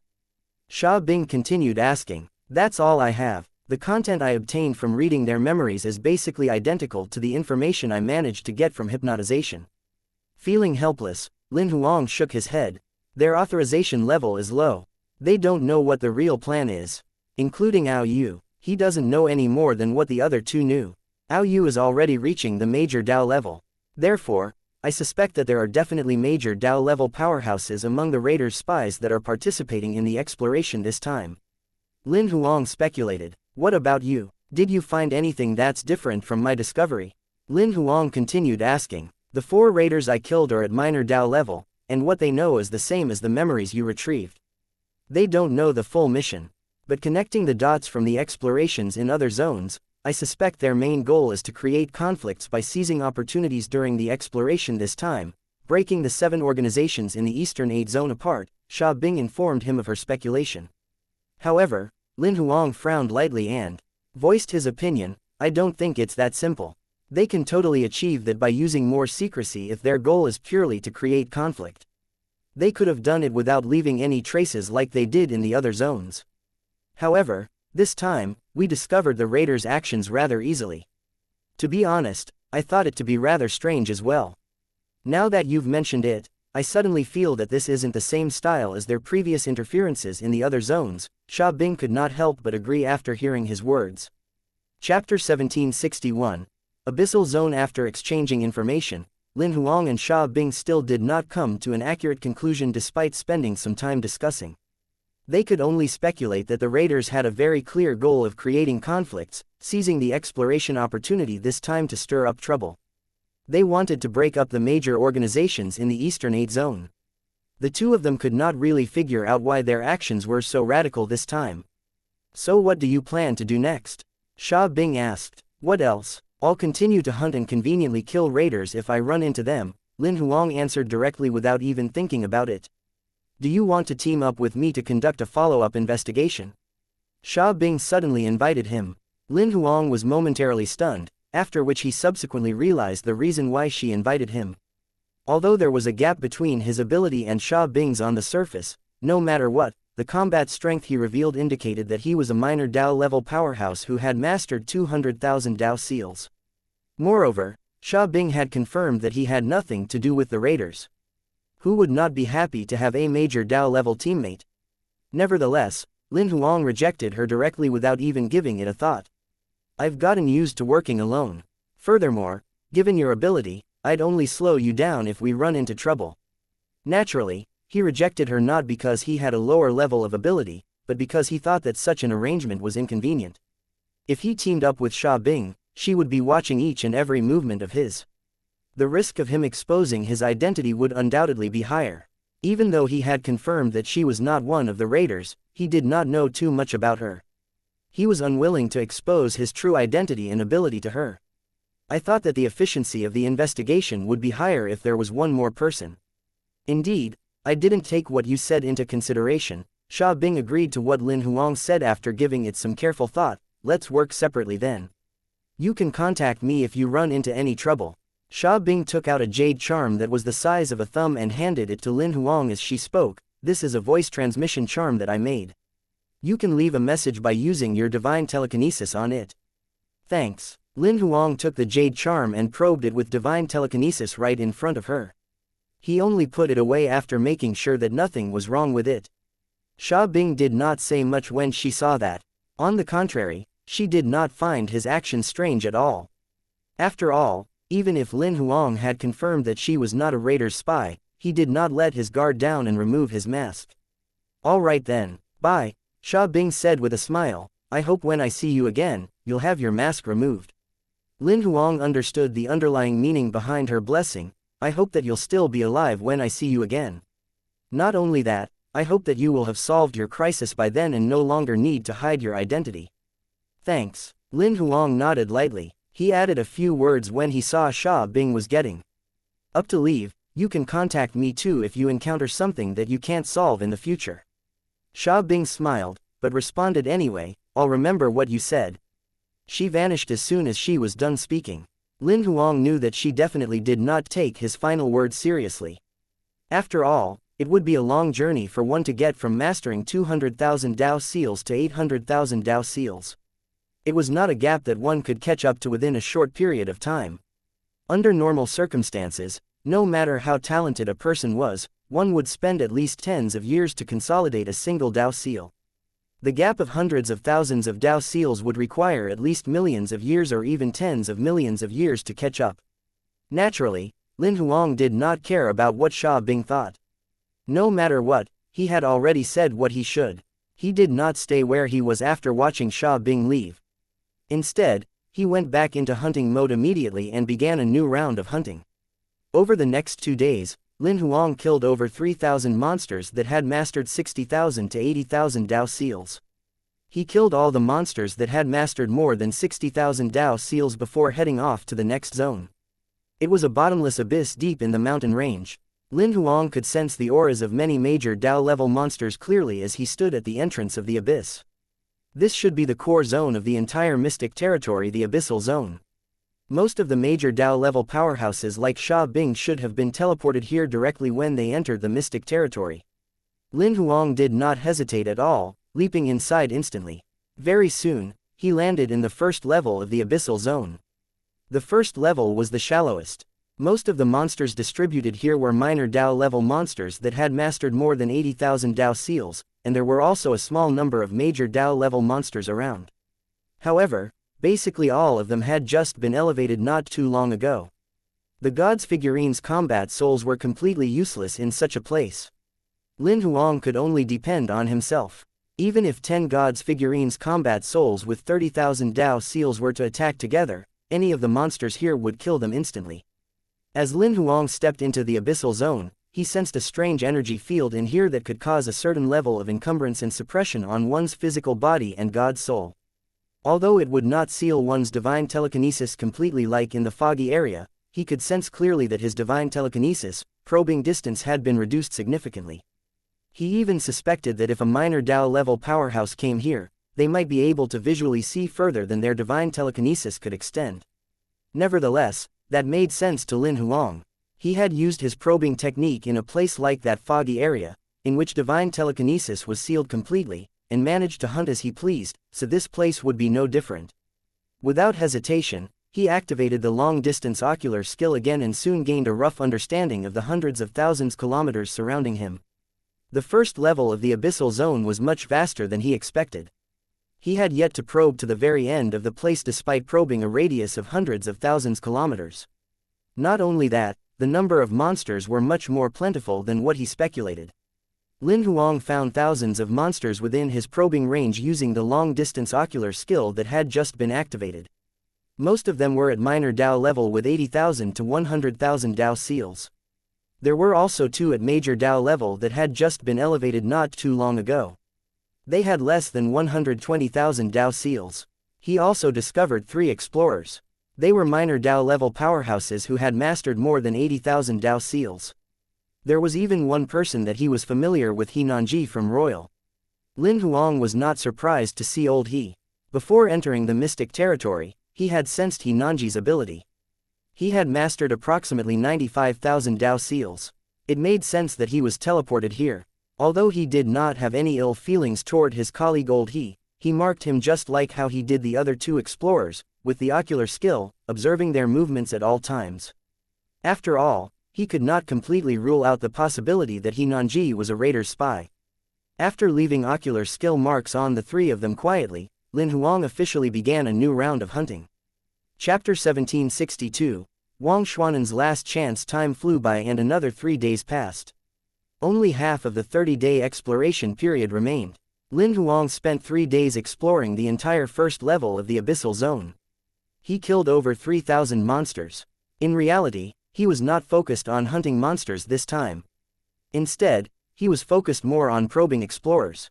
He was only conveniently killing local monsters while doing that. He had explored every corner of the first level of the Abyssal Zone throughout these 3 days. He had found a total of 9 minor Dao level explorers.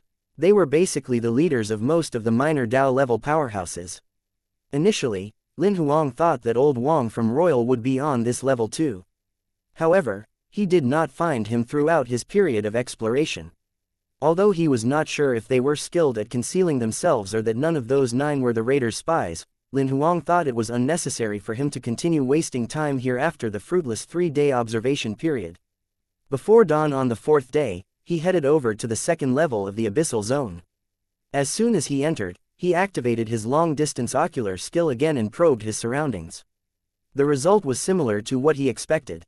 All of the monsters on this level had the combat strength of major Dao level powerhouses. The number of Dao seals they had mastered was basically between 100,000 to 200,000. Lin Huang chose a direction casually and began planning his hunting and probing route. He killed over 1,200 monsters on the first day. He had also discovered 4 explorers. They were the major Dao level powerhouses from the 7 organizations. On the second day, he killed over 1,300 monsters. He discovered 5 more explorers. Among them, 4 of them were at major Dao level. The 5th person was the leader of Snow Kingdom's minor Dao level powerhouses, xianxia. On the 3rd day, Lin Huang had explored the entire 2nd level and killed over 1,100 monsters. He discovered another 4 explorers. Among the 4 of them, the only minor Dao level powerhouse was a person he was familiar with, Wang Xuanan from Royal. Lin Huang thought that it made sense for Old Wang and xianxia to be here. The 2 of them actually were already halfway into major Dao level. Lin Huang could sense that the number of Dao seals the 2 of them mastered was not the rumored 100,000. Instead, they had reached the limit of minor Dao level, 180,000 Dao seals. They were at the edge of a breakthrough. They were only 1 step away from breaking the threshold and achieving major Dao level. Their objective of coming to this level was clear. They wanted to force themselves to break through by immersing themselves amidst the pressure of the major Dao level monsters here. Since they had insufficient potential, they wanted to squeeze out all of their potential through a life and death crisis. Though it was dangerous, it was theoretically possible. In reality, since the beginning of time, there were many people who had indeed forced themselves to achieve something impossible through this method. Lin Huang disagreed with Old Wang's actions, but he understood why he did so. He also knew that, for some reason, Old Wang was close to the end of his life. If he did not break through to major Dao level, he would die soon. To him, the opening of the mystic territory this time was undoubtedly a chance to fight for his life. He could only wait for death if he did not fight for his life. He chose to go all out without hesitation. Meanwhile, Shang Yang's condition was much better than Old Wang. He should still have the time and the chance to break through. Perhaps he thought it was a great opportunity when the mystic territory opened this time and wanted to seize the opportunity to try breaking through. Naturally, it would be good news if he made it. If not, he would try again next time. Lin Huang roughly speculated that Old Wang was here this time with the intention of confronting the danger of death himself and fighting to live, while xianxia most probably had the mentality of testing himself.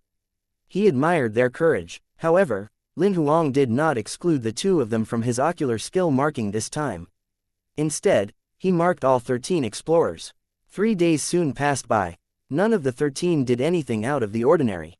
Lin Huang thought for a long time and decided to stay for another day to observe. There were plentiful monsters in this level anyway. There was no need for him to rush to the next level.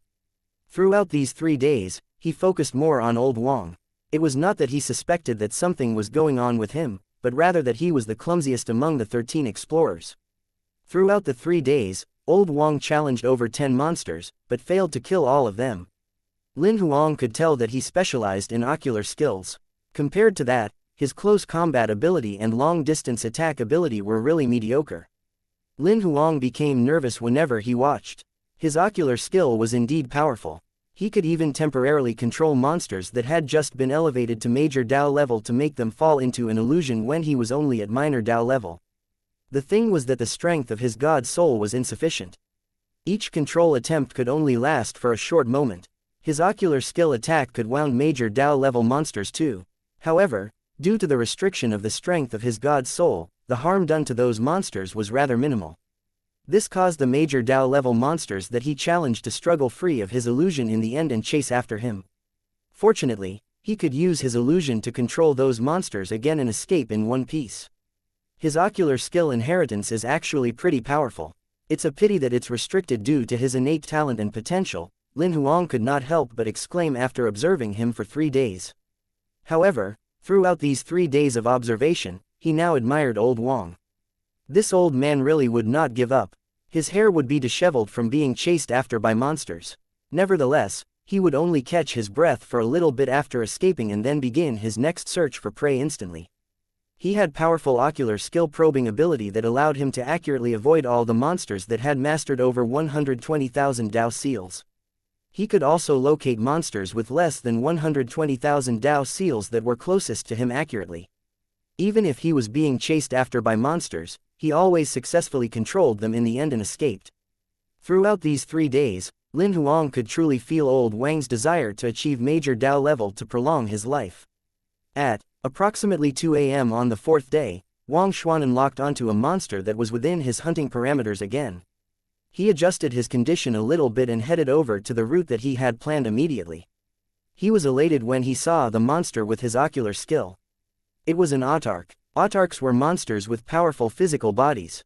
They were proficient in close combat and did not like defense. However, they had a weakness, whereby they had frail god souls. They might be killed instantly if they ran into an opponent with a powerful god soul. Meanwhile, most of Wang Xuanan's ocular skills were activated using his god soul. Therefore, he had the most confidence in this hunt compared to any of the prior hunts. He even had the feeling that he might be able to break through to major Dao level at once after this hunt was successful. However, what he did not know was that Lin Huang, who was millions of kilometers away, was frowning lightly at the moment. Chapter 1763. He died just like that. Lin Huang frowned because he found out that, at the same time old Wang locked onto his target prey, there was another person who was targeting the same monster too. This person was not a stranger to Lin Huang. He was a major Dao level powerhouse from Royal Yanjun. Before entering the mystic territory, Lu Fu specially gave a detailed introduction on the 3 major Dao level powerhouses from Royal Yanjun. Was a combat cultivator, as well as an element master of the fire element. To be honest, apart from being slightly interested in the fact that he was a combat cultivator, Lin Huang did not have much of an impression of him. The reason being was that he was the weakest among the major Dao level explorers from Royal. Judging by the strength of his aura, he had only mastered some 300,000 Dao seals. He had not mastered more than 350,000 Dao seals. Such combat ability was not within Lin Huang's range of consideration at all. In reality, he found it rather strange seeing Yan Jun on this level. Apart from himself, Yan Jun was the only person on the 2nd level who had more than 250,000 Dao seals. Not only was he the only one among the explorers, he was the only one after including all of the monsters on this level. Theoretically, with his ability, there was a higher chance that he would have been teleported to the 3rd level instead of the current 2nd level. Lin Huang did not know if he was teleported to this level by accident or if he had come here on his own. If he was teleported to this level by accident, it would have made more sense if he had gotten to the 3rd level much earlier instead. There was no need for him to stay on this level for this half-a-month period at all. If he came here on his own, that in itself proved that something was up with this guy. However, throughout the 3-day observation, Lin Huang indeed did not find anything off about him. He decided to stay one more day on this level because he wanted to watch this guy a little longer. Never had he thought that he would see such a scene before dawn. As Lin Huang had many thoughts flying through his mind, Wang Xuanan reached the autarch first. He activated his ocular skill at once without hesitation. As expected, the autarch fell into his illusion. While the autarch was still struggling in Wang Xuanan's illusion, Yan Jun arrived. In reality, he had sensed Wang Xuanan's presence when he was still far away. However, he chose to approach him sneakily. He did not show himself while watching Wang Xuanan and the autarch. Instead, he hid to the side and observed the battle in silence. Time passed as the autarch was still stuck in the illusion. Wang Xuanan had sweat dripping from his forehead, but he was still holding on. He knew that this might be the only chance for him to kill a major Dao level monster. If he missed this opportunity, he might not have another chance. Meanwhile, Yan Zhen, who was still hiding in the dark, did not attack either. He did not fight for the monster with Wang Xuanen, nor did he attack him. Even Lin Huang was quite curious about what exactly he had in mind at the moment. Time went by as another 10 minutes passed. The autarch's aura suddenly plummeted, and its vitality was fading. There was a light in Wang Xuanen's eyes, even as his back was drenched in sweat. He knew that he had made it. The moment he recalled his ocular skill and relaxed, a red spark lit up in the sky out of nowhere. It shot toward his head as quickly as lightning. It was too late when Wang Xuanen reacted. He had drained a significant amount of God's soul energy from his activation of the ocular skill. He was in his weakest state at the moment. He had no strength to handle an attack like this that had come out of nowhere. However, at that moment, he suddenly saw another red gleam shoot over at an even higher speed, crushing the spark completely. Almost at the same time, a figure in white robe appeared before him. "Get out!" As a shout thundered from the golden mask, a figure was forced to show himself clumsily from the red gleam. Wang Xuanen was clearly stunned when he saw the figure. Senior Yan Zhen, who had a head full of red hair, looked terrible at the moment. "Explain yourself. Why did you attack your colleague from Royal?" Lin Huang asked in a cold tone. "I didn't see clearly who he was. I thought that he was an explorer from another organization. I attacked in order to steal his loot." Wang Xuanen seemed to be only half convinced by the explanation that Yan Zhen gave. However, what the white-robed man said next made Yan Zhen put his guard up instantly. "Really? You've been watching him in the dark for over 10 minutes, yet you didn't recognize that he's your colleague from Royal?" Sarcasm filled Lin Huang's tone. "I'll be honest with you then. I've been watching you for 4 days. Yan Zhen looked rather grim. He thought that Lin Huang only happened to run into them just now. Never had he thought he had been watching his movements, and he had not sensed it at all. "Who are you exactly?" "I'm a person who has a history with the raiders like you," Lin Huang answered with a smile. "I don't know what you're talking about." Panic clearly flashed through Yan Zhen's eyes. Although he concealed it instantly, it did not escape Lin Huang and Wang Xuanen's eyes. "You're the raiders' spy." Wang Xuanen instantly realized his identity. "That's slander." Yan Zhen glared at Wang Xuanen. "Whether it is slander or not, we'll find out if you let me read your memories," Lin Huang suggested while smiling. "That's hilarious. Would you dare to allow someone else to read your memory?" Yan Zhen scoffed. "I'm not asking for your permission." Countless saber gleams were consolidated in front of Lin Huang as soon as he was done speaking. This time, he activated the 400,000 Dao seals from the kingdom in his body. Sensing the fluctuation from the Dao seals, Yan Zhen turned around to run without hesitation. Facing a saber cultivator who had more Dao seals than he did, he knew that a partial combat cultivator like him did not stand a chance of winning at all. Each of the millions of saber gleams would easily break through his defense. Wang Xuanen widened his eyes too. He could clearly sense the terrifying power within each of the saber gleams. They could kill him easily and instantly. A question appeared in his head right away: who is this saber cultivator senior? There were only 21 major Dao-level powerhouses who participated in the exploration this time, and there were only 4 saber cultivators among them. They were White Brow from the Longevity Tribe, Han Zongjun from the Snow Kingdom, Xing Wuchen from Star Cluster, and Jian Xin from Infinite. Meanwhile, this white-robed man in front of him did not seem to be any of them. As he held his doubts in his mind, Yan Zhen's devastating shriek suddenly echoed over the distance. He was completely drowned in the blood-colored saber gleams that were like a sky full of lightning before he could run very far away. The devastating shriek lasted for less than 10 minutes before stopping suddenly. The sky full of blood-colored saber gleams faded completely, revealing a corpse with almost no flesh intact. Yan Zhen died just like that. Wang Xuanen found it unbelievable when he saw the corpse. A major Dao-level combat cultivator with unparalleled defense was killed by someone so easily. He did not manage to fight back at all throughout the battle. Lin Huang ignored Wang Xuanen's reaction and arrived next to the corpse in a flash. He grabbed the head and began to read the memories. Chapter 1764. Strange Black Energy. Lin Huang grabbed Yan Zhen's head with one hand and read the remaining memories quickly. Skipping through the images of his endless and long growth, he browsed for evidence of him being a raider and the information related to the mystic territory swiftly. Very soon, he found the portion of information that he was looking for. He began to carefully examine the information. Yan Jun had joined the raiders a long time ago. He was discovered when he had just been elevated to heavenly god level, and was invited to join. The reason why he joined the raiders was simple. He was a regenerated being, and had been at minor Dao level in his past life. He failed to elevate to major Dao level, so he chose to reincarnate to cultivate once again. After the raiders found him, the first condition they gave was to guarantee that he could definitely elevate to major Dao level. He joined almost without hesitation. After elevating to Lord, he was assigned to enter Royal, and he stayed there until now. Nobody had discovered his spy identity all this while. His mission in entering the mystic territory this time was simple. He would hunt for explorers while trying his best not to expose his identity. In reality, Wang Xuanan was not his first prey. Before Wang Xuanan, he had killed a major Dao level and minor Dao level powerhouse in the second level of the Abyssal Zone. He did it discreetly and nobody had found out. Just as Lin Huang was going to probe further regarding the real purpose of the raiders in the mystic territory this time, Yan Jun's head seemed to have been triggered by something suddenly. A pitch-black strange energy appeared out of thin air, spreading out like ink. It spread throughout all of his memories quickly.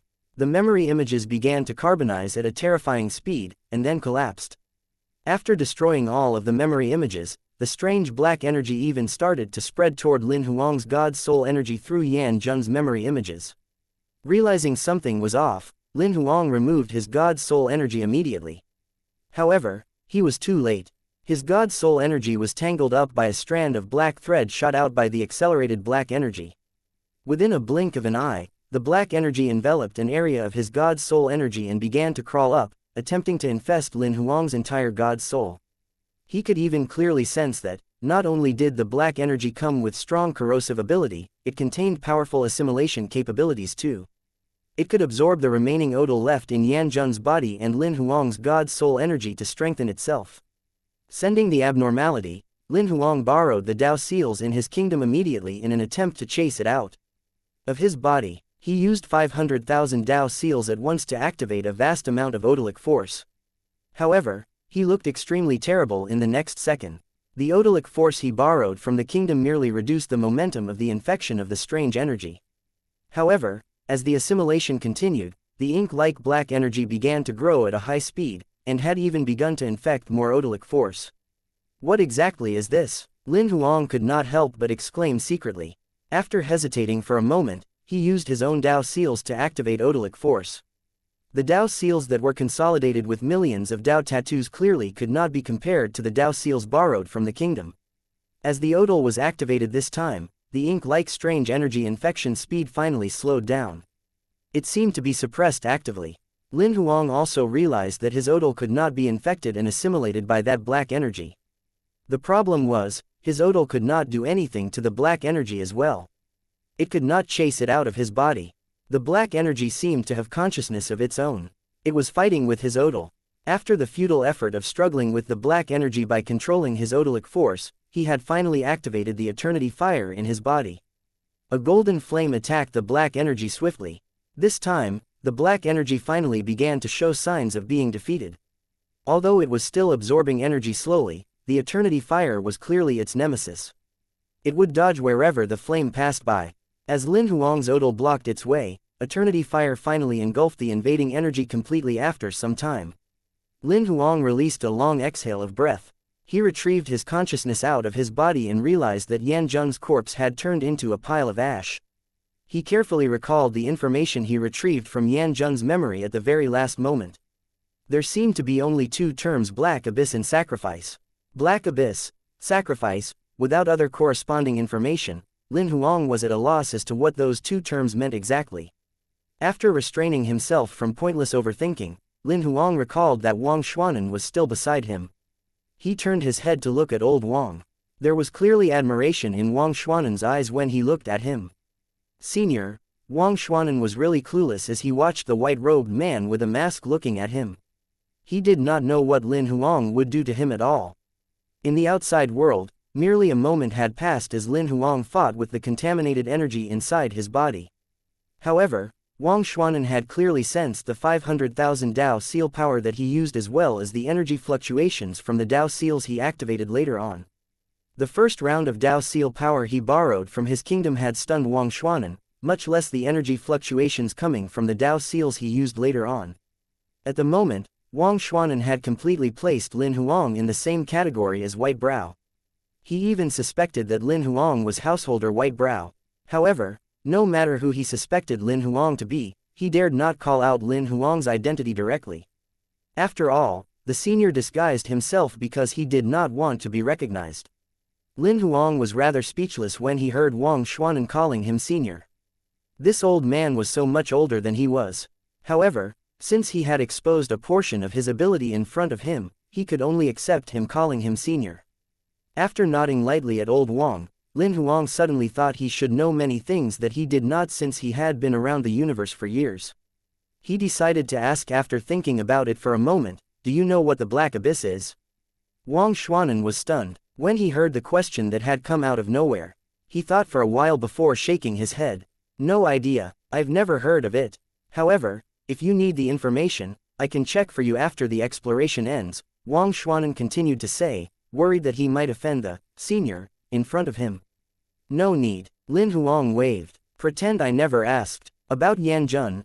Before Lin Huang could say anything further, Wang Xuanan squeezed out a smile and took over the conversation. "I didn't see him, nor do I know whether he's dead or alive.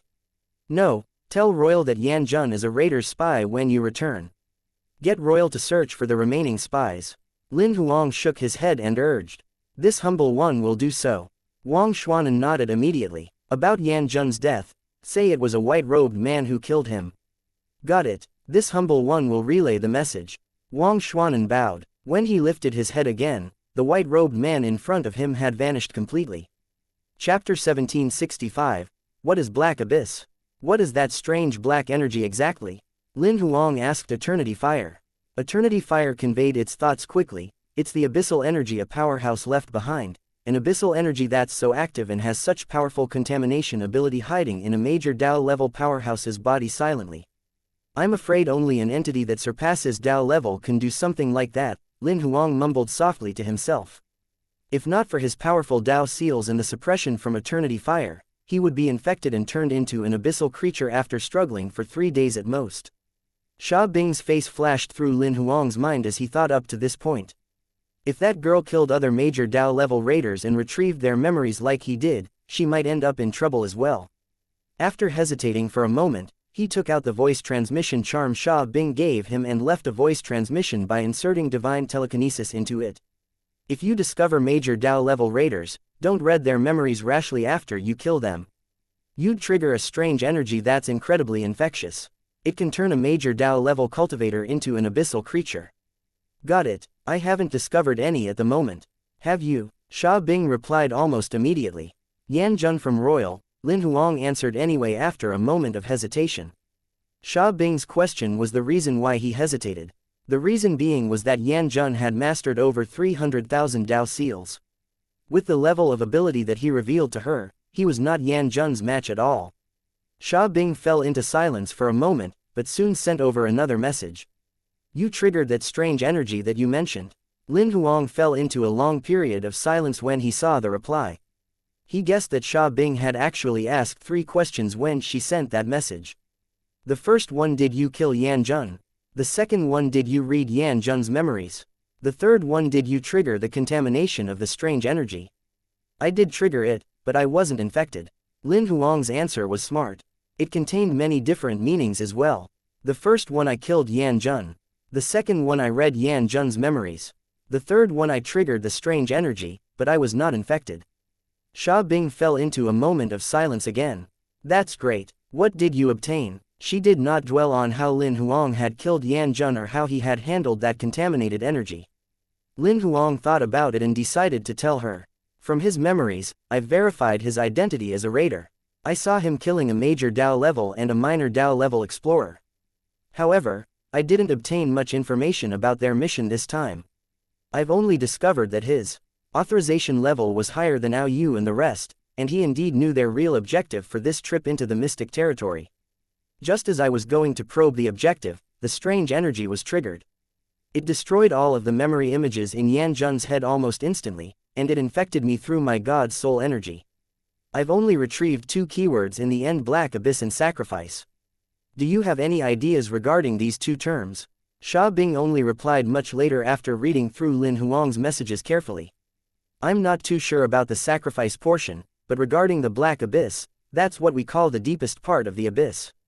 The reason being is that the deepest part of the abyss is pitch black. The kind of darkness that strips away all of your senses. All of the probing techniques and divine telekinesis are useless there. However, I'm not sure if the black abyss that you're talking about is the same thing. It might mean something else. After reading Xia Bing's reply, Lin Huang suddenly had a bizarre thought after processing the information for a moment. Connecting what you said with the keywords, is it possible that they want to offer a sacrifice to the monsters in the Black Abyss? There is a legend of an abyssal lord in the Black Abyss. Indeed, the legend has spread across the universe, but nobody knows what exactly is in the Black Abyss. The reason for that is that everyone who attempted to explore the Black Abyss in the past ended up staying inside until now. No one has come out alive. Although Xia Bing did not deny Lin Huang's bizarre line of thought directly, what she said actually showed that she did not believe that there was such a thing as an abyssal lord. Oh yeah, can you give me a thorough description of the strange energy in Yanjun's body? It was unknown whether Xia Bing wanted to change the topic or whether there was some other reason behind it when she suddenly asked that question. Lin Huang replied directly, it was an active black liquid with a high level of contamination ability. It could corrode all kinds of forces, including odalic force, spiritual energy and telekinesis, as well as assimilate them to strengthen itself. Not only that, it had a certain level of consciousness. It was difficult to remove it. I suspect that it was an abyssal energy, but it was more infectious than abyssal energy. Judging by your description, it seems to be a more powerful energy, Xia Bing replied quickly. That's why I suspect that the energy in Yanjun's body was left behind by a powerhouse that surpasses Dao level. Not only that, there's a high chance that the powerhouse came from the abyss, Lin Huang told her his speculation. There's a certain logic to your speculation. Xia Bing had finally agreed with Lin Huang's speculation this time. However, she soon asked a question that Lin Huang was unwilling to answer. Do you have a technique to avoid the contamination of the energy? Seeing that Lin Huang fell into silence, Xia Bing instantly realized that he did not really want to answer that question. I don't mean to pry. I just want to know if you can help me read their memories if I run into major Dao level raiders over the next few days. Lin Huang did not stay silent this time. Instead, he answered quickly, I can, but I can't guarantee the amount of memories I can retrieve. I'll just give it my best shot. Don't push yourself, just retrieve as much as you can, even if you only obtain one more keyword. Xia Bing continued, about the raiders' spies, the chances of getting to the bottom of it during this trip in the mystic territory are low. Just do your best. The two chatted for a little while more before Lin Huang put away the voice transmission charm. What he was grateful for was that Xia Bing did not dwell on many things throughout the entire conversation. For instance, how did he defeat Yanjun and how did he avoid the invasion of the strong energy? She would stop appropriately if there was something that she was suspicious of instead of prying further. However, she chose to believe him and was willing to trust him to retrieve the memories of those she found later on. Initially, he only wanted to remind her not to read the major Dao level raiders' memories rashly. Never had he expected to get much more useful feedback through the communication. They had even agreed to collaborate. Chapter 1766. Something happened after ending the chat with Xia Bing. Lin Huang did not stay on the Abyssal Zone's second level. On one hand, he had killed many monsters on this level. On the other hand, he had found a major Dao level raider on this level. Based on probability, the chances of a second raider appearing here was low. The first thing Lin Huang did when he arrived at the third level of the Abyssal Zone was to activate the long-distance ocular skill to probe. The ability levels of the monsters on this level were similar to what he had expected. Most of them had mastered between 200,000 to 400,000 Dao seals. After probing for a little bit, he soon went into hunting mode. 2 days passed as time flew by. Lin Huang merely used 2 days to complete the probing of this entire level. It was not that the level's area was small, but rather that he had given up on half of the hunting opportunities. He would basically give up on hunting monsters that would require him to deviate from his planned route by more than 30 degrees. Throughout those 2 days, he had basically figured out the situation on the third level. There were much fewer explorers on this level compared to the second level. There were only 3 of them. Throughout the 2-day observation period, he did not notice anything off about them. Considering that there was not much time left for the exploration, Lin Huang did not continue to stay. He went over to the 4th level on the 3rd day before dawn. On the 4th level of the Abyssal Zone, most of the monsters had mastered between 400,000 to 600,000 Dao seals. Lin Huang hunted for 2 days again and then probed the entire 4th level. The number of explorers on the 4th level was the same as the 3rd level. There were only 3 of them here as well. One of them was Lin Huang's colleague from Royal Yu Wu. As Yu Wu was a sword cultivator as well, Lin Huang had actually focused on him throughout these 2 days. It was not that he suspected him, but he wanted to see how powerful a major Dao level sword cultivator was. Yu Wu had mastered some 600,000 Dao seals. Therefore, he had a suppressive upper hand over almost all of the monsters on this level. As a sword cultivator had powerful attacking capabilities, he attacked face-on when he ran into sword-type monsters with 600,000 Dao seals a few times. Not only that, he suppressed them the entire time they fought. The other monsters had no way of defeating him when they ran into him. As soon as they approached him, they basically had no chance of fighting back at all. Including Yu Wu, the 3 of them did not show any unusual behavior throughout the 3 days of observation. Lin Huang did not hesitate further and went straight over to the 5th level. Most of the monsters on the 5th level had mastered 600,000 to 800,000 Dao seals. In reality, among major Dao level characters, monsters that had mastered such a large number of Dao seals could be considered powerhouses. Lin Huang found a total of 5 explorers on this level. As there were more people, and given that there was 1 week left until the end of the exploration, he stayed for 3 days on this level. However, throughout the 3-day observation period, the 5 explorers did not show any unusual signs as well. Lin Huang did not plan on wasting his time, so he went to the 6th level directly. The monsters on this level had mastered more than 800,000 Dao seals. Lin Huang knew that the limit of Dao seals a major Dao level cultivator could master was 1,080,000. He merely probed a little bit and thought that this level should be the last level of the Abyssal Zone.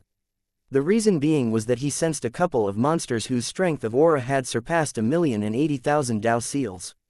Moreover, this mystic territory was not open to entities above Dao level.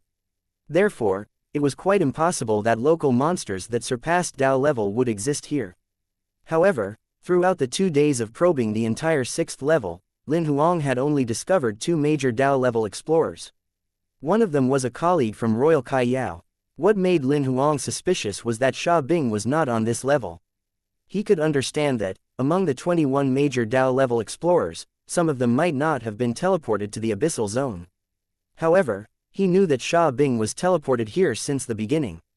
Furthermore, when he contacted her last time, she was still in the Abyssal Zone. If she had left, theoretically, she would tell him.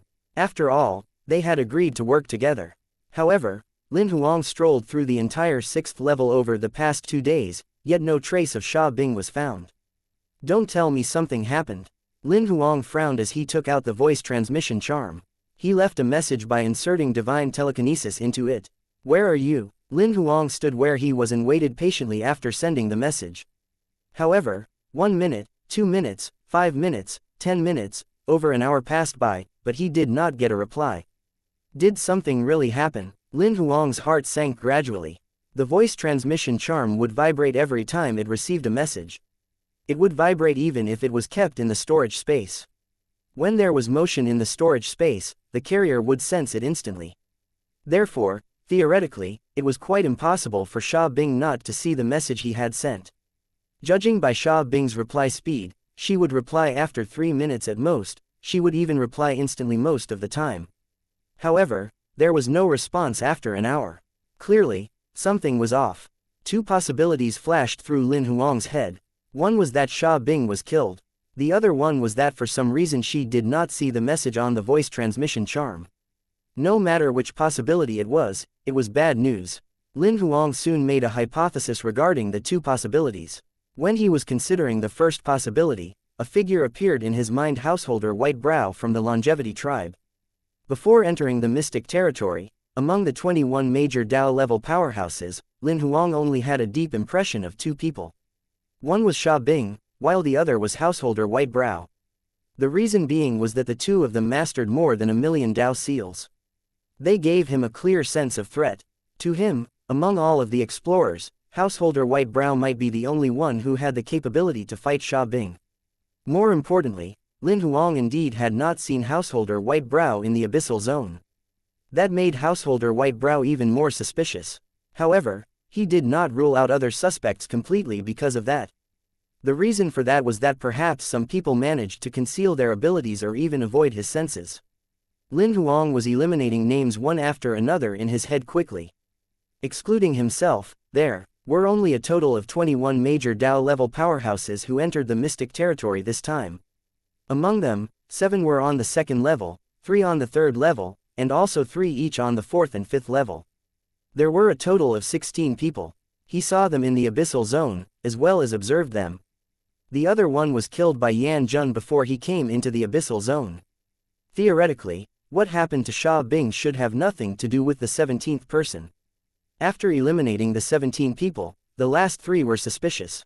Householder White Brow from the Longevity Tribe, Jin Feng from Snow Kingdom, Hu Shan from Star Cluster. Chapter 1767, Which Fool Is That? To a cultivator like Lin Huang, having photographic memory was a given. Although he did not have much impression of Jin Feng and Hu Shan, he could recall their identities from memory easily. Jin Feng was a major Dao-level powerhouse from Snow Kingdom. Lin Huang sensed that he should have mastered some 700,000 Dao seals, or at most 750,000 Dao seals. Meanwhile, Hu Shan was a major Dao-level powerhouse from Star Cluster. He should have mastered some 800,000 Dao seals. At least from what Lin Huang sensed, these two did not have the ability to stir up trouble for Sha Bing. Even if they were to work together, there was a high chance that they would be killed by Sha Bing instantly. Naturally, this was limited to what Lin Huang sensed. There was a possibility that one of them concealed their ability to a point where it could escape Lin Huang's senses. However, among the 3 of them, Lin Huang thought the one who was most suspicious was still Old Man White Brow from the Longevity Tribe. Before the mystic territory opened, Lin Huang clearly sensed that his ability was no weaker than Sha Bing's.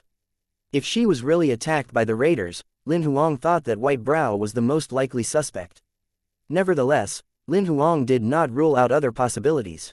Perhaps Sha Bing did not run into the raiders at all, but was attacked by powerful local monsters. Perhaps she was not attacked at all, but was merely stuck in an area that was outside of the voice transmission charm's signal range. No matter what scenario it ended up being, Lin Huang still thought that he should look for Sha Bing as soon as possible. The reason being was that there were only 2 days left before the end of the exploration of the mystic territory. The exploration period was the safe estimation of the opening of the mystic territory. Under normal circumstances, the mystic territory would definitely open for longer than the exploration period. However, if someone did not leave after the mystic territory had closed, there was a high chance that the person would die inside. Even if one did not die, the person might not be able to return to the universe forever. The reason being was that some mystic territories would only appear in the universe once and never again in the future. I have 2 more days left. I can only try my best to look for her. If I really can't find her, I can only leave. After all, Lin Huang and Sha Bing had only met by chance. They only collaborated with each other, but they were not friends. Naturally, it would be impossible for Lin Huang to risk his life for Sha Bing. After analyzing Sha Bing's situation, Lin Huang quickly reviewed his memories to see if there were any unusual areas on the 6th level of the abyssal zone. The images of the different areas were replayed swiftly in his mind. He would examine the details carefully when he noticed traces of battle. However, he found nothing after spending close to 3 hours looking through his memories several times. I didn't sense Sha Bing's aura anywhere I found traces of battle, Lin Huang frowned lightly. Can it be that she didn't go missing on this level? Lin Huang took out the voice transmission charm again and checked it by inserting divine telekinesis into it. He still had not received any replies. After thinking to himself for a little bit while standing where he was, he soon decided to probe through the rest of the levels. After exiting the 6th level of the abyssal zone, Lin Huang headed straight to the 5th level. This time, he activated his long-distance ocular skill to its maximum range. It covered the entire abyssal zone level. He spent more than 3 hours looking through each corner carefully. After confirming that there was nothing unusual, he headed to the 4th level. Then the 3rd, 2nd and 1st level, Lin Huang scanned each level using his long-distance ocular skill a few times, but he still failed to find anything unusual. It was close to midnight after all the repetitive hard work. There was only one day left to explore. At that moment, 20 hours had passed since Lin Huang sent Sha Bing the message.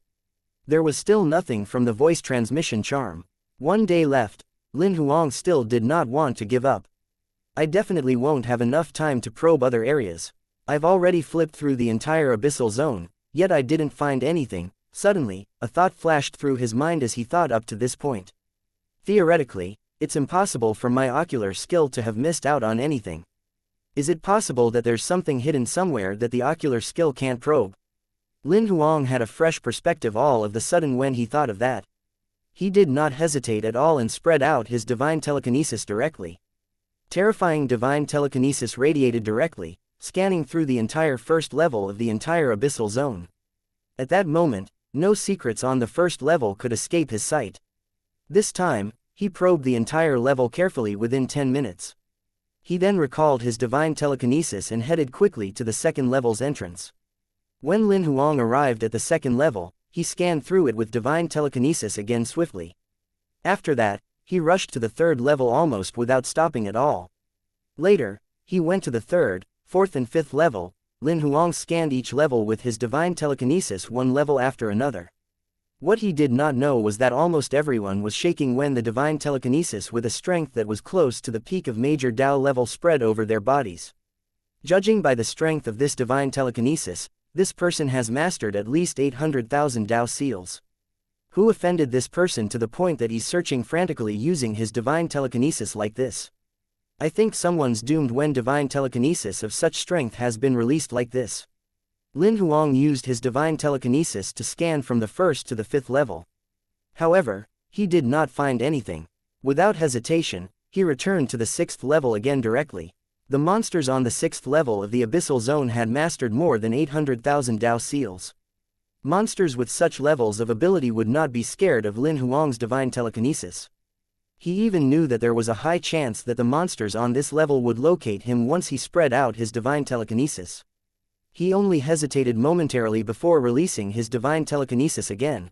This time, within 3 seconds, there were already a couple of divine telekinesis probing him and located his coordinates.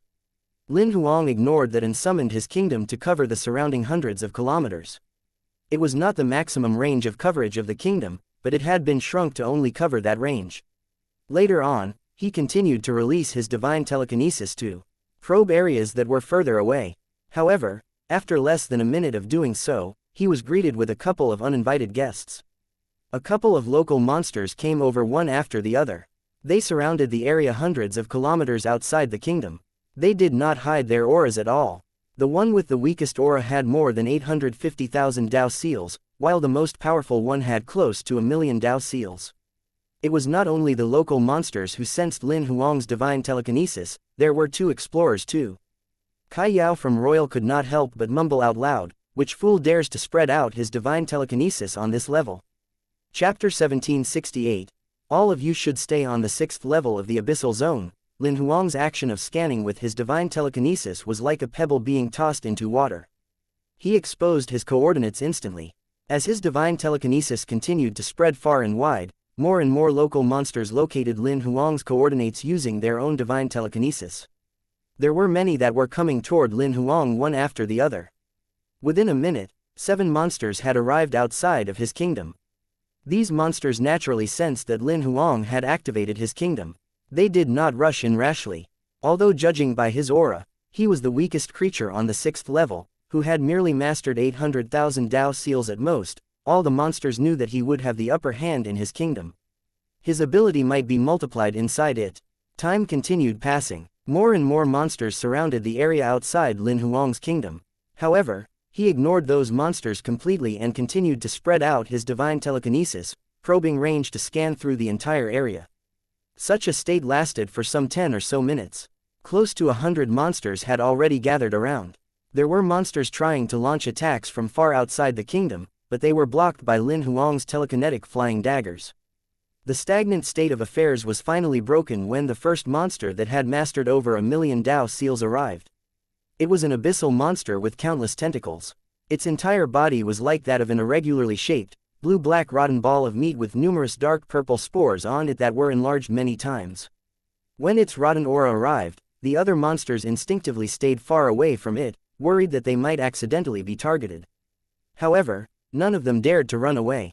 The reason being was that they would definitely become its prey if they moved at this time. Nevertheless, this meat monster did not even glance at the many monsters outside Lin Huang's kingdom. It targeted him with its divine telekinesis straightforwardly. The tentacles were clearly flailing about faster now. They even began to secrete dark purple juices. It merely stopped for a moment when it arrived outside Lin Huang's kingdom. It then floated into his kingdom without hesitation. The moment it stepped into the kingdom, Lin Huang finally had to shift his focus and recall his divine telekinesis probing. Seeing that he was looking at it, the tentacles all over the meat monster's body flailed about even more vigorously. There was a snickering sound coming from some unknown source. It sounded like it was laughing. Lin Huang raised his brows and attacked without hesitation. Millions of god weapon flying daggers shot out from his sleeves like a lightning storm. He used millions of Dao seals from his kingdom directly, adding level -1 million odal on the flying daggers. At the same time, he had even unsealed the critical hit hammer's function, providing a randomized 3-fold to 40-fold critical hit chance to each of the flying daggers' attacks. Facing an abyssal monster that had mastered over 1 million Dao seals and was close to the limit of major Dao level, Lin Huang did not dare to delay his actions at all. The meat monster seemed to have not expected Lin Huang to be so decisive in his attack and to be so fast, so it was drowned in the blood-colored lightning storm completely before it reacted. Many monsters that were watching outside the kingdom were rather terrified by the attack. Naturally, they sensed the power of the attack clearly. Lin Huang still looked tense after the attack successfully landed. The reason being was that he could obviously feel that the meat monster was still resisting stubbornly within the blood-colored lightning storm. Although it reacted a little too slowly, it had still managed to react once it was drowned by the blood-colored lightning storm. Countless black tentacles stretched out frantically, each of them containing level -1 million odal. They were strands of dark purple lightning collided with the blood-colored lightning. At that moment, the intertwined dark purple and red lightning lit up Lin Huang's kingdom. The meat monster's defense capabilities were pretty powerful. Its defense was almost airtight. Only a small amount of blood-colored lightning with over 10-fold critical hit chance crushed through its first layer of tentacle defense. However, they were soon blocked by the second layer of liquid defense that covered its body. The layer of liquid defense was like a layer of dark green pus. The liquid was secreted from the roots of the tentacles, almost covering its entire body. The layer of liquid contained a vast amount of odalic force. Under the protection of the double-layered defense system, Lin Huang's first attack failed to cause any substantial harm to it. Although it was just a test attack, Lin Huang was quite surprised to find that it was not effective at all. After confirming that the first attack was futile, he attacked a second time without hesitation. He shook his sleeves again. Another cloud of endless blood-colored lightning was shot out. He added level -2 million odal in this attack directly, while the number of god weapon flying daggers used skyrocketed to 5 million. This time, the meat monster did not dare to take this second attack lightly, as it watched the attack arrive. It activated its kingdom within Lin Huang's kingdom. The entire space transformed into a strange-looking sky all of a sudden. Lin Huang could even see planets faintly. There were sarcomas that were alive. With the help of its kingdom, the meat monster's aura increased instantly, while the number of the Dao seals it had mastered seemed to have at least doubled. The strange sky enveloped the sky that was full of blood-colored lightning the moment they clashed. Subsequently, the tentacles threw out the god weapon flying daggers. With the meat monster activating its kingdom, the effect of Lin Huang's second attack was worse than the first. Just when Lin Huang was thinking about whether he should use his trump card, the meat monster took the initiative to attack. The countless planets in the sky in its kingdom seemed to have come alive. They stretched forth numerous tentacles toward Lin Huang. Almost each tentacle was superimposed with more than 3 million Dao tattoos. There were at least 100 million tentacles. Lin Huang hesitated no further after seeing the disgusting tentacles coming his way from all directions in the sky. He superimposed level 5 million Dao seals directly. The hundreds of millions of god weapon flying daggers in his sleeves turned into a sky full of divine lightning. All of a sudden, blood-colored lightning spread throughout the entire kingdom. The dark purple tentacles were turned into dust the moment they touched the lightning. It was The most powerful attack that Lin Huang had ever used. Each god weapon flying dagger was superimposed with 5 million Dao tattoos.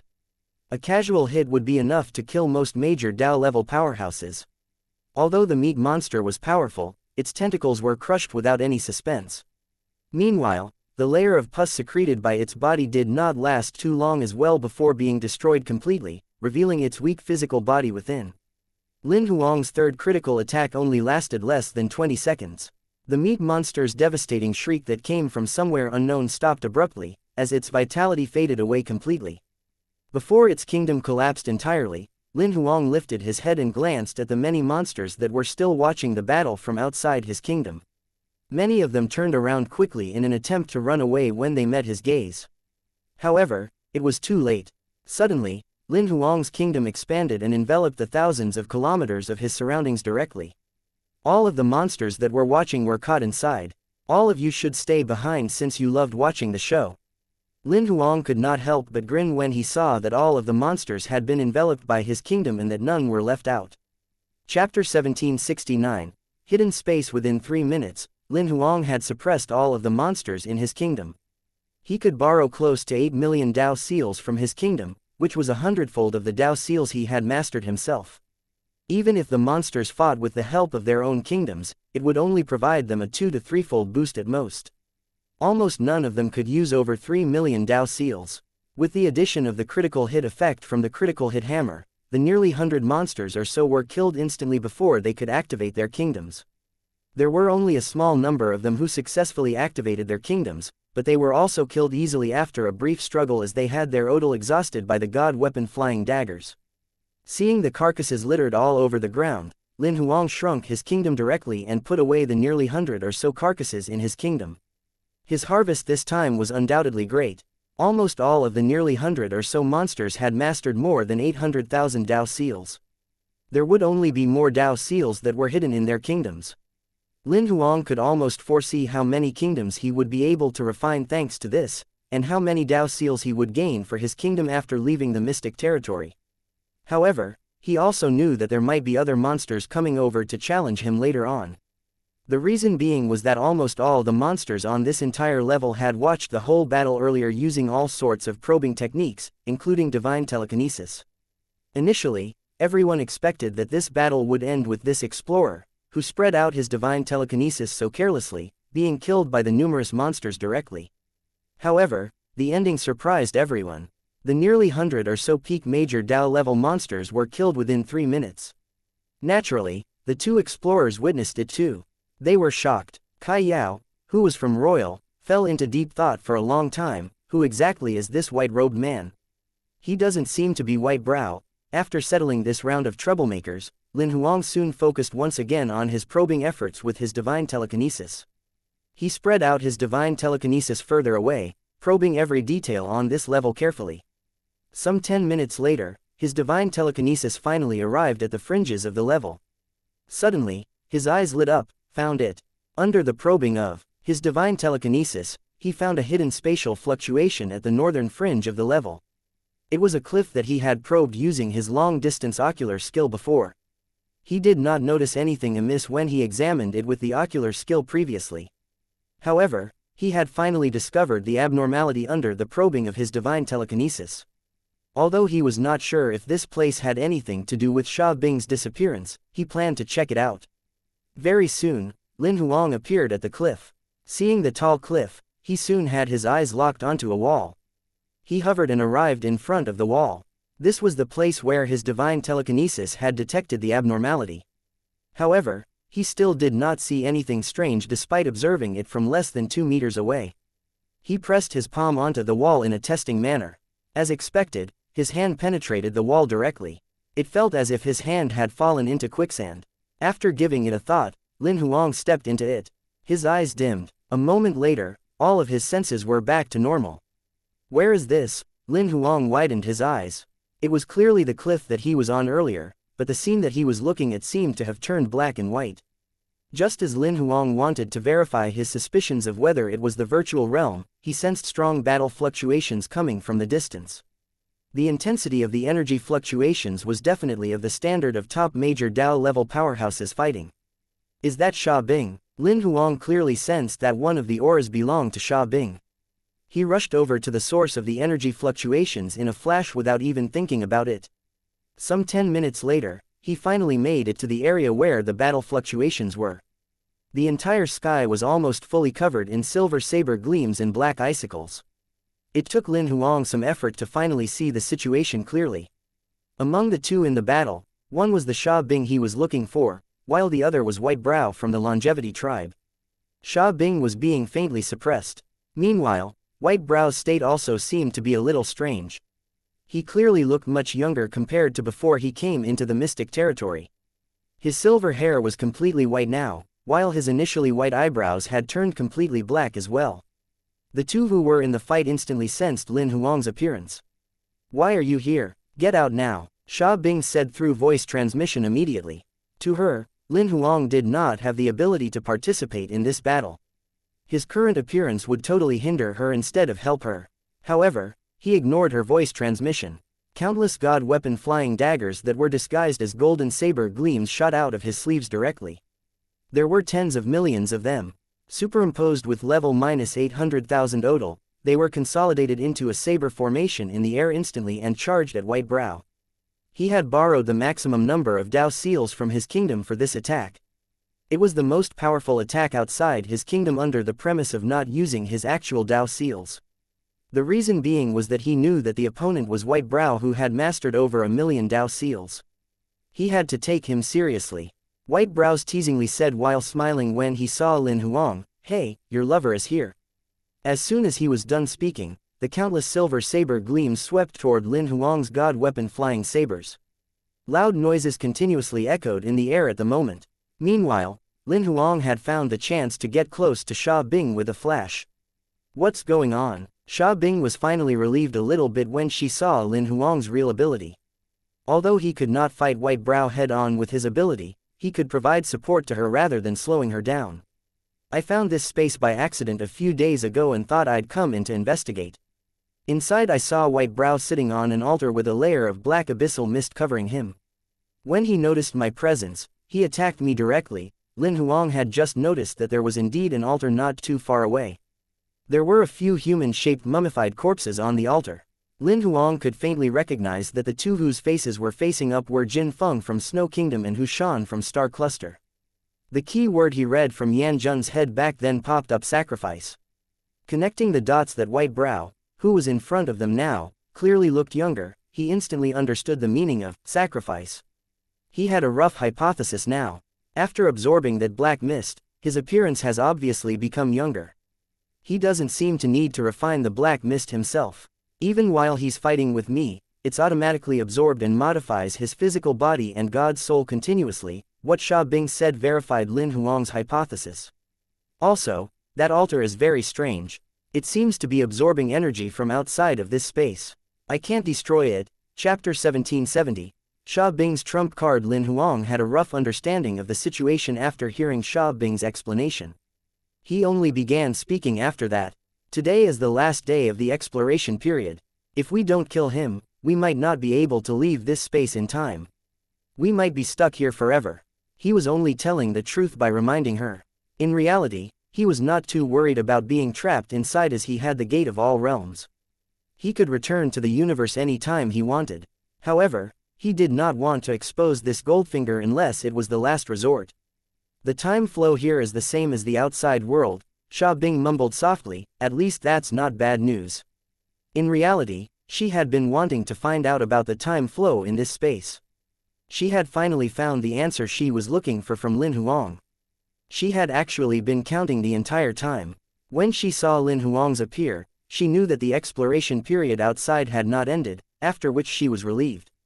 However, she secretly hoped that the time flow in here was faster than that of the outside world. If that was the case, she would have more time to deal with White Brow. However, Sha Bing now knew that they had to end this today when she found out that the time flow was 1, and it was the final day of the exploration. She merely thought for a moment before sending Lin Huang a voice transmission.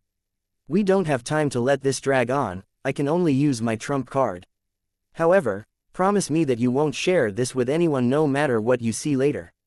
Lin Huang nodded immediately to agree to her request. It was better for her to be willing to use her trump card than for him to expose his. Moreover, what she requested made sense. Nobody was willing to make their trump card public. Xia Bing hesitated no further after receiving Lin Huang's promise. Her kingdom was activated directly. It covered that entire space within its range. Lin Huang realized that he was currently in a land that was snowing. Despite his physical ability, he could feel the stinging chill penetrating the particles in his body continuously. He knew that it was not an attack Xia Bing targeted at him, but rather simply the attribute of her kingdom. Kingdom of Ice and Snow, White Brow, who was enveloped in the kingdom, laughed instead of feeling surprised. This should be Snow Kingdom's technique. So you're also a Snow Kingdom spy planted in Star Cluster. Lin Huang only came to a realization after hearing that. This was the reason why Xia Bing asked him not to share this information with anyone. However, she merely scoffed and did not retort. She performed hand seals with both hands quickly. Within her kingdom, ice coffins of all sizes emerged from the ground. Subsequently, they shattered consecutively and the ice corpses within were unsealed. Lin Huang glanced at them. The tens of thousands of ice corpses were major Dao-level powerhouses. Judging by their auras, the weakest one had mastered more than 500,000 Dao seals, while the most powerful few had even mastered over 1,000,000 Dao seals.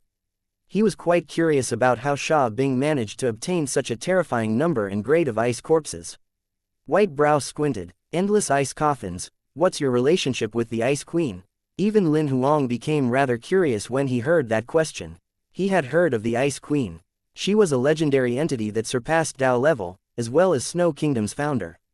You ask too many questions. Xia Bing's expression was as cold as ice. Forget it, no matter what your relationship is with her, you have to die anyway. White Brow glanced at Lin Huang after he was done saying that. I'll bury this guy with you as well. Lin Huang thought to himself, you guys go ahead and chat. Why drag me into things? As soon as White Brow was done speaking, the endless white saber gleams before him transformed into countless light streams.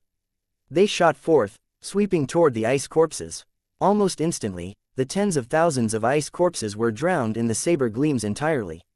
When the saber gleams faded away, the tens of thousands of ice corpses stood where they were, seemingly not to have been substantially harmed. Only a few of them fell to the ground, yet the corpses were strangely intact instead of being crushed by the saber gleams. Just when Lin Huang was feeling confused, he witnessed an even stranger scene. The few ice corpses that fell down got up slowly. Their wounds were recovering automatically at a speed that was visible to the naked eye. Even their auras had not fallen either. Does her kingdom come with a function that provides defense to the ice corpses? It can even revive them. Lin Huang speculated following his observation. That's crazy. One had to know that White Brow did not hold back at all in his attack. Each of the saber gleams was superimposed with level -1 million odal. Theoretically, his attack would have been sufficient to kill 99% of the ice corpses before him. Perhaps only the few ice corpses with over 1,000,000 Dao seals would not be killed. However, the reality White Brow was seeing in front of him was that his attack, which had encompassed all the ice corpses in saber gleams, nearly did not break through their defenses. Most of the ice corpses did not even have a trace of a wound on them. Even the few that were killed with great effort were revived. Their wounds were recovering quickly. White Brow, who was on the other side, frowned. Clearly, he did not expect this to happen after he attacked. However, he knew very well what had taken place. The surface of the ice corpses' bodies were covered with a layer of strange ice. It was unknown how many layers of odal were superimposed on that layer of ice, which had forcefully blocked his saber gleams. To be exact, his saber gleams had not broken through the defenses of those ice corpses. Meanwhile, those that fell had actually only exhausted their odal from the many attacks of his saber gleams, thus losing the protection of the layer of ice. It wouldn't be too much of a problem if they were only competing in regard to who was going to exhaust their odal first. All he needed to do in that case was to exhaust the odalic force in these tens of thousands of ice corpses' bodies in order to kill them. The problem was that, after they were killed, they were revived. This presented quite a headache to White Brow. The reason being was that if these ice corpses could be revived repeatedly, without a doubt, the one who would have their odal exhausted would be him. White Brow responded after merely a moment of thought. Watching the countless ice corpses rushing at him, he did not perform a ranged attack with saber gleams this time. Instead, he took up a defensive stance. The saber gleams transformed into a cloud of protective lightning, crushing the attacks that were targeting him. Then, he focused his attack on the few ice corpses that he had killed just now when he had the opportunity. Very soon, he managed to kill them a second time. However, within 10 seconds of the ice corpses falling to the ground, they got back up. The wounds on them recovered at speed that was visible to the naked eye again. Nevertheless, Whitebrow did not want to give up yet. He remained in his defensive position and continued to attack the few ice corpses that were killed just now. Judging by his actions, Lin Huang could guess that Whitebrow wanted to test the revival mechanism in Sha Bing's kingdom. He wanted to see how many times exactly the ice corpses could be revived. Naturally, Sha Bing noticed that too. She smirked and performed another complicated set of hand seals. The second the hand seal was completed, the tens of thousands of ice corpses began to go out of their minds. They went into berserk mode. The frequency of Whitebrow being attacked rose. The ice corpses even broke through his saber gleam defense a few times. He did not manage to modify his attack before a couple of ice corpses in melee distance charged at him. He scoffed when he knew that he could no longer hide behind his defense. Though unwilling, he activated his kingdom anyway. Chapter 1771, Lin Huang attacks Whitebrow's kingdom appeared in the form of an ancient saber tomb. The saber tomb had all kinds of sabers all over the place. As a sword cultivator, Lin Huang felt an intense sense of uneasiness the moment Whitebrow's kingdom descended. It was not that he despised saber cultivators, but a place filled with saber Dao odal would cause an instinctive feeling of rejection for a sword cultivator. Holding back the impulse to initiate the descent of his own kingdom to get rid of the uneasiness, Lin Huang chose to observe instead. He would definitely fight when it was necessary, but now was not the time. Watching Whitebrow's kingdom descend, the expression on Sha Bing's face did not change at all. The ice corpse's attacks did not slow down at all. Lin Huang could not help but exclaim when he saw this. She has such a stable mentality. Her battle rhythm was not affected by the descent of Whitebrow's kingdom at all. The very next second after Whitebrow's kingdom appeared, a few of the close combat ice corpses approached him.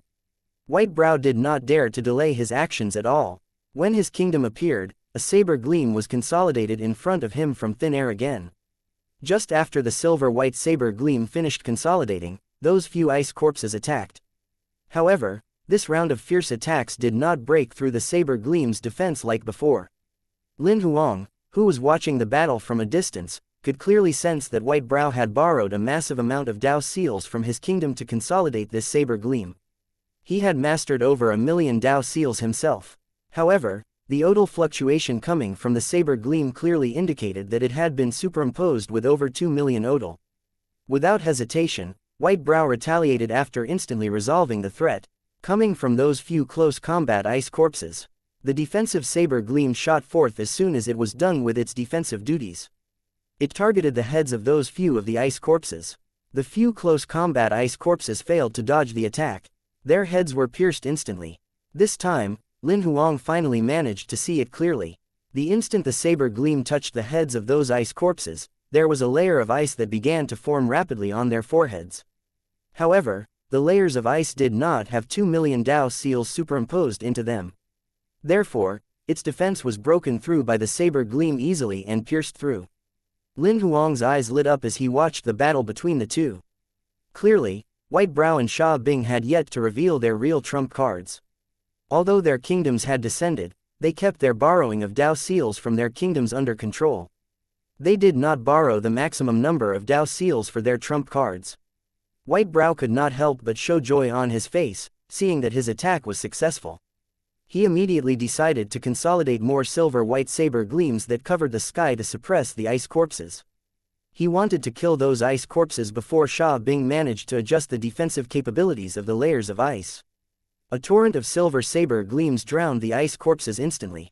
Watching this unfold, Lin Huang became faintly worried about Sha Bing. If the ice corpses were killed, he was not sure whether she would have other techniques available to fight Whitebrow. Sha Bing's cultivation direction clearly relied more upon techniques. In order for a technique cultivator to fight a sword or saber cultivator with powerful cultivation methods, she had to have sufficient control-type techniques.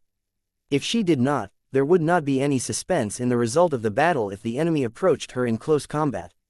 If Sha Bing's ice corpses were killed, and she did not have a better control-type technique to fight White Brow, Lin Huang would have to intervene in the next round of combat. Just as Lin Huang was getting ready to fight, when the silver saber gleams faded, it turned out that almost none of the ice corpses were killed. Lin Huang was stunned momentarily, after which he could not help but reveal a smile. How would Sha Bing not know what White Brow had in mind? When the first close combat ice corpse's head was pierced through, she made her adjustments immediately, boosting the amount of odal in the layers of ice defense. It was just that White Brow's attack had been too fast initially. The few close combat ice corpses failed to adjust in time, so they were killed instantly. However, White Brow was clearly too late in his subsequent attack. The silver-white saber gleams that covered the ice corpses did not break through most of their defenses. When White Brow recalled his saber gleams, those few close combat ice corpses were already getting up from the ground. The wound on their heads was recovering at a speed visible to the naked eye. Lin Huang was finally relieved when he saw the situation unfold. Compared to intervening when it was the last resort, he hoped that he could strike unexpectedly and catch White Brow unaware after discovering his weakness and kill him when he attacked. If he exposed his true ability before he performed a sneak attack, White Brow would definitely be prepared. Fortunately, Sha Bing had a stable plan to deal with this attack. He did not have to expose his true ability in advance. The battle returned to its previous stagnant state. Lin Huang was quite curious about what the two would do next. White Brow frowned. Sha Bing's ice corpses were too difficult to handle. If he did not kill them, he had no way to focus his attacks on Sha Bing at all. The reason being was that as long as she was controlling the ice corpses, she could interfere with his battle rhythm at any time. Even if he used the saber gleams to protect himself, and the ice corpses could not break through the saber gleams' defense, each attack of the ice corpses would exhaust his odal. That was the reason why he insisted on killing those ice corpses first. Meanwhile on the other side, Sha Bing clearly knew what he was thinking. Thus, she had been focusing on controlling the ice corpses. She was a cultivator who focused more on techniques. In order to defeat cultivators with powerful attacks like saber and sword cultivators, she definitely could not fight them head-on. The battle fell into a stagnant state again. In reality, both of them were quite worried. The reason being was that it was the last day of the Mystic Territory's exploration period. If they failed to get out in time, they would be trapped in this Mystic Territory. No matter whether it was Sha Bing or White Brow, that was the last thing they wanted to see happening.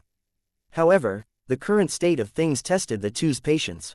Clearly, White Brow was not as patient. The silver-white saber gleams in front of him suddenly lit up brightly, and their auras increased. Almost at the same time, the endless saber gleams transformed into countless bolts of silver lightning, enveloping the ice corpses. This time, the superimposition of Dao seals on those saber gleams had multiplied by at least onefold. The auras of the saber gleams contained at least level -5 million odal. Meanwhile, Sha Bing was prepared as well. The second White Brow did that, she strengthened the ice corpses' defenses. The saber gleams enveloped all of the ice corpses. Just when everyone had their focus on the collision between the saber gleams and the ice corpses, Lin Huang's pupils suddenly shrunk. His kingdom descended instantly. It covered everything present in the endless sky. At the same time, a golden saber gleam shot forth from his sleeve rapidly. It was targeted at where Sha Bing's coordinates were. Sha Bing's back was drenched in cold sweat at the moment. Never had she thought that Lin Huang would turn around and attack her suddenly. However, the saber gleam arrived before her instantly, whereby she did not have time to react at all. Just when she thought that she would definitely die, the golden saber gleam exploded before her, transforming into 10,000 golden gleams. It was only then that Sha Bing saw a black saber gleam that had no odal fluctuations, that was less than 2 meters in front of her, collapse slowly. There was a faint abyssal aura remaining in the air. Chapter 1772. Let's work together to kill him. White Brow's expression looked extremely terrible when his sneak attack was blocked by Lin Huang. He had specifically used a sky full of saber gleams just now to distract Sha Bing and perform a sneak attack on her. He even used a hidden abyssal technique to conceal the attack's aura fluctuations. He had almost 100% confidence that the attack would definitely severely injure Sha Bing or even kill her instantly. Never had he thought that the masked white-robed man, that he had never bothered with earlier, would be able to stop his sure-kill attack at the critical moment. In reality, since Lin Huang entered the space, White Brow had never taken him seriously. The reason being was that Lin Huang's first attack had exposed his ability level. He had only mastered less than 800,000 Dao seals. To Xia Bing and himself, powerhouses with such ability levels could only provide auxiliary assistance at best. He had never actively attacked Lin Huang directly. On one hand, he did not really take him seriously. On the other hand, he did not want to force him to attack, which would interfere with the battle rhythm between him and Xia Bing.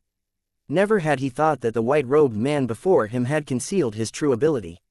He had not held back with that saber sneak attack he performed earlier. There was close to level -6 million odal superimposed in it.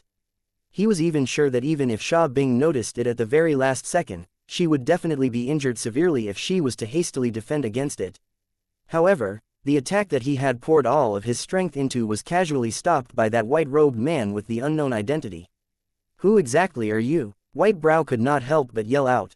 He rummaged through all of the information on the major Dao level powerhouses who participated in the exploration this time in his mind a couple of times. None of them corresponded to this person in front of him. He even suspected for a split second that Lin Huang was a native of the mystic territory. However, he denied that possibility instantly. The reason being was that, judging from Xia Bing and this man's interaction, they clearly knew each other. This made him even more suspicious of Lin Huang's real identity. However, what he had no idea of was that Xia Bing herself did not know exactly who Lin Huang was. They knew each other simply because they happened to meet in the mystic territory. Hearing White Brow questioning his identity, Lin Huang pointed to his mask. "Why do you think I'm wearing this mask?" At that moment, Xia Bing had finally calmed down. She said to Lin Huang through voice transmission, "Thank you." Sensing Xia Bing had released her divine telekinesis entirely and the possibility of another successful sneak attack was close to zero, Lin Huang nodded lightly at her and said, "Let's work together to kill him as soon as possible." Since his kingdom had descended and his ability level had been exposed, Lin Huang knew that White Brow would definitely have his guard up against him. It was quite impossible to discover his weaknesses and kill him instantly like he initially planned at this point. Therefore, he chose to work with Xia Bing directly to suppress White Brow head-on. Xia Bing nodded and agreed to work together without hesitation. She knew that it would be extremely difficult for her to kill White Brow on her own given her ability. With their similar ability levels, it was uncertain who would win when they revealed their trump cards. Just like before, if Lin Huang had not interfered, she might have been killed by that sneak attack. Even if she was lucky to have survived that, she would have definitely been injured severely. Now that she had the chance to fight White Brow alongside Lin Huang, it was only natural that she would not let the opportunity slip by. This might be the only way to defeat White Brow in a short period of time. Lin Huang took the lead in attacking as soon as they came to an agreement. Endless golden saber gleams shot forth from his sleeves frantically. Almost each one of them was superimposed with level 5 million odalic force. They were no less powerful than White Brow's silver-white saber gleams. White Brow did not dare to delay his attack at all when he saw Lin Huang strike.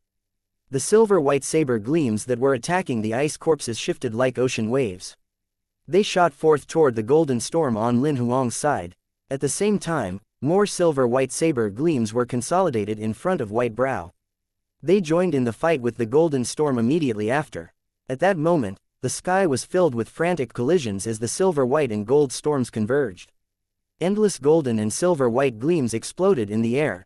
While Lin Huang and White Brow fell into an intense battle, Xia Bing instantly controlled the ice corpses to attack White Brow. Although her ice corpses were hit by White Brow's attacks superimposed with level -5 million odal, they did not fall. Moreover, those that had fallen were revived immediately. They got back up and joined in the battle.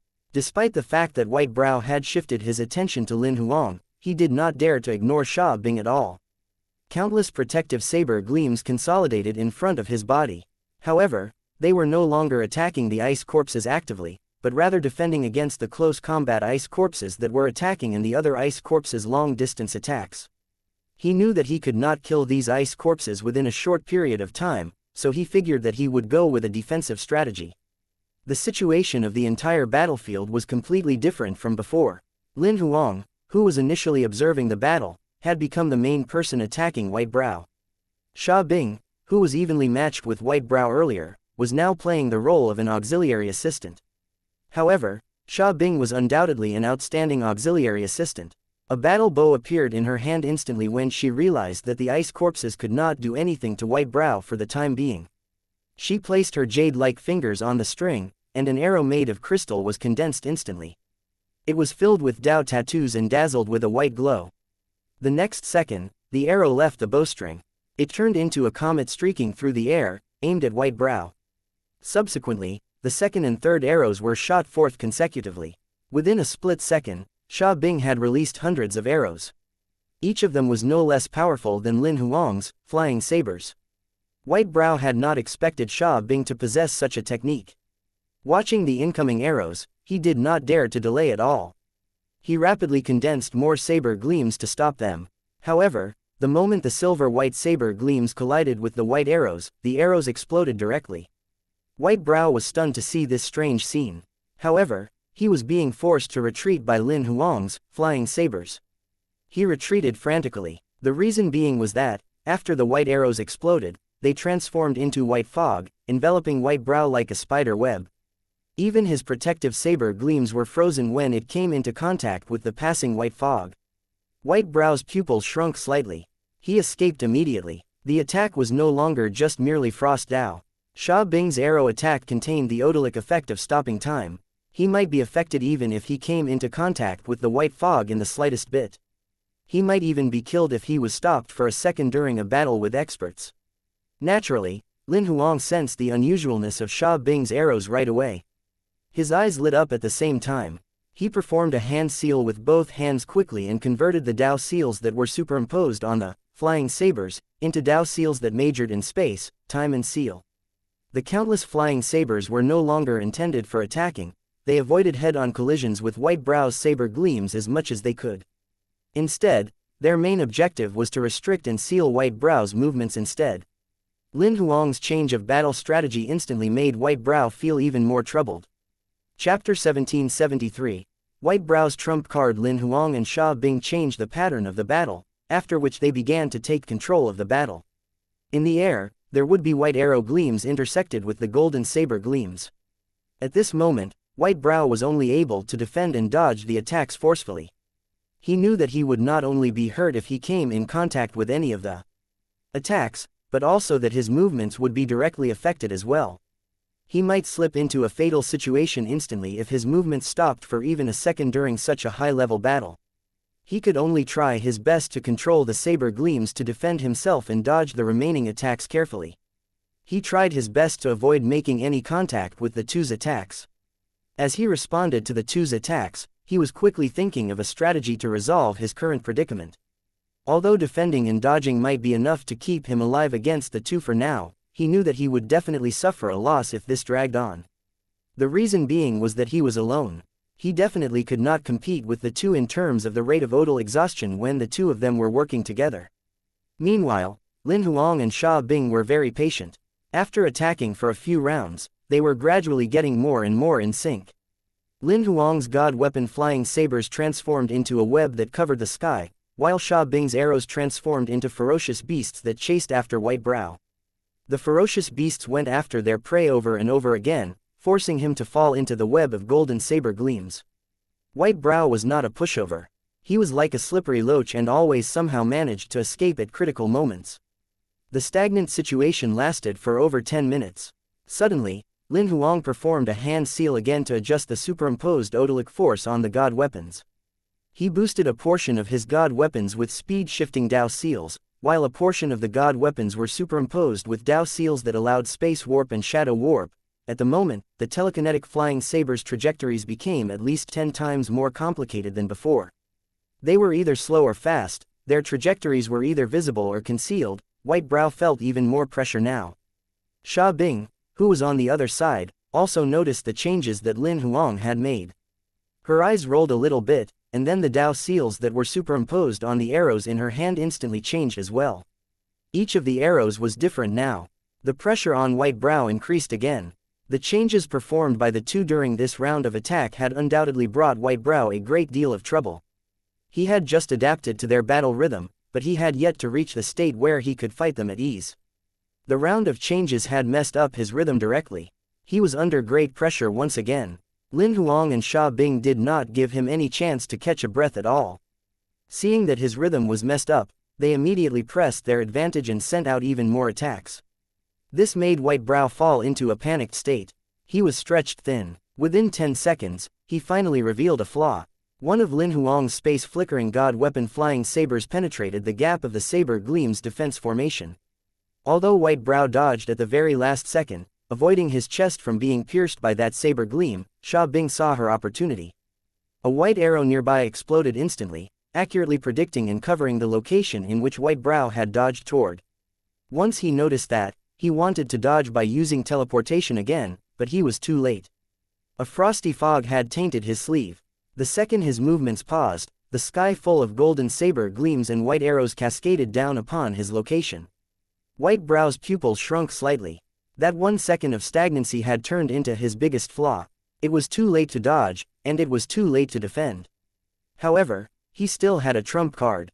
Just before the endless saber gleams and arrow gleams got to him, the entire air surrounding him turned black. A strange black fog began to appear around White Brow rapidly.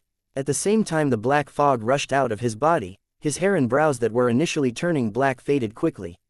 They were white now. Meanwhile, the black fog instantly consolidated into a set of black armor on his body, receiving all of the attacks by force. "It's abyssal energy," Xia Bing exclaimed softly. Meanwhile, Lin Huang said nothing as he stared at the lingering black fog around White Brow. He was familiar with the aura. It was the energy that had attempted to contaminate him when he retrieved Yan Zhen's memories back then. The aura exuded by White Brow's body was almost exactly the same as the black liquid from back then. "Be careful. The abyssal energy on his body is exactly the same as the energy in Yan Zhen's body," Lin Huang said to Xia Bing through voice transmission. Xia Bing's face turned solemn after hearing that. Naturally, she remembered Lin Huang telling her that he accidentally triggered a strange black energy when he was reading through Yan Zhen's memories. The black energy was highly infectious, and had almost contaminated Lin Huang. "I didn't want to expose this secret of mine, but you guys left me with no choice," White Brow said rather hatefully. "So you've finally admitted that you're a spy from the raiders, and you're colluding with the Abyss." Lin Huang exposed him ruthlessly. White Brow's state seemed rather weird. He laughed directly when he heard that. "The raiders? I'm not the same as those old geezers." What White Brow said confused Lin Huang and Xia Bing a little. The people from the raiders are close-minded, and they're pompous. "They're nothing but dust." White Brow smiled as he looked at Lin Huang and Xia Bing. "They honestly should have been eliminated by the time since the beginning. If you're not a raider, then who are you?" Xia Bing could tell that his mental state did not seem to be very stable. She wanted to seize this opportunity to obtain more information. White Brow looked at her with a smile and said nothing. His smile was getting creepier. "If I'm not mistaken, you're probably from the Black Abyss." Combining the only two keywords Lin Huang got from Yan Zhen's memories, and the fact that White Brow could borrow the abyssal energy, he made a bold speculation. The smile on White Brow's face turned stiff, after which he looked closely at Lin Huang. "Seems like you know more than I expected." Xia Bing began to think of many things after Lin Huang's speculation was confirmed. "So it was you guys who have been stirring troubles in the mystic territories all over the universe. And you guys blamed it on the raiders on purpose. It seems like you came prepared. Although those old geezers at the raiders are dumb, they're not so foolish as to be making enemies everywhere they go. Moreover, no matter how good they are at clearing their traces, someone will find clues eventually," White Brow explained like a madman. "Then are you guys sure that people would look for the raiders instead of investigating the Black Abyss directly?" Lin Huang asked another key question. "You've asked the right question to the right person." White Brow placed a finger in front of his lips and lowered his voice as he spoke. "Let me tell you guys a secret. Don't tell anyone. The Black Abyss actually hides deep among the raiders." Chapter 1774. Worship me. White Brow, who had abyssal energy lingering around his body, seemed to be mentally unstable. He even revealed the secret of Black Abyss hiding deep among the raiders to them, while at the same time speaking of Black Abyss putting the blame on raiders out loud. After hearing that, Lin Huang and Xia Bing looked at each other almost simultaneously. They could see the shock and surprise in each other's eyes as they locked gazes. They had not expected to hear of such a secret from White Brow. Lin Huang spoke again after they signaled to each other. "I have another question. Who are you worshipping in this space?" As soon as Lin Huang asked that question, White Brow froze instantly, and his expression turned serious. "I'm worshipping the ruler of all things, the source of the stars Aza. Lin Huang and Sha Bing looked at each other again, and they immediately understood what the other had in mind. They both had never heard of it. Aza, black abyss, abyssal energy. Lin Huang connected the dots quickly and asked further, does that Aza you mentioned have anything to do with the abyss? Is he the god of the abyss? In the presence of my lord Aza, the abyss is just a dream fragment, while the universe is just dust. He has surpassed the ultimate entity. Ordinary people can't understand how mighty he is at all. To Lin Huang, those were totally empty words. He even wanted to tease him. Did he know exactly how big the universe was? He went so far as to call it dust. How big was this Aza exactly?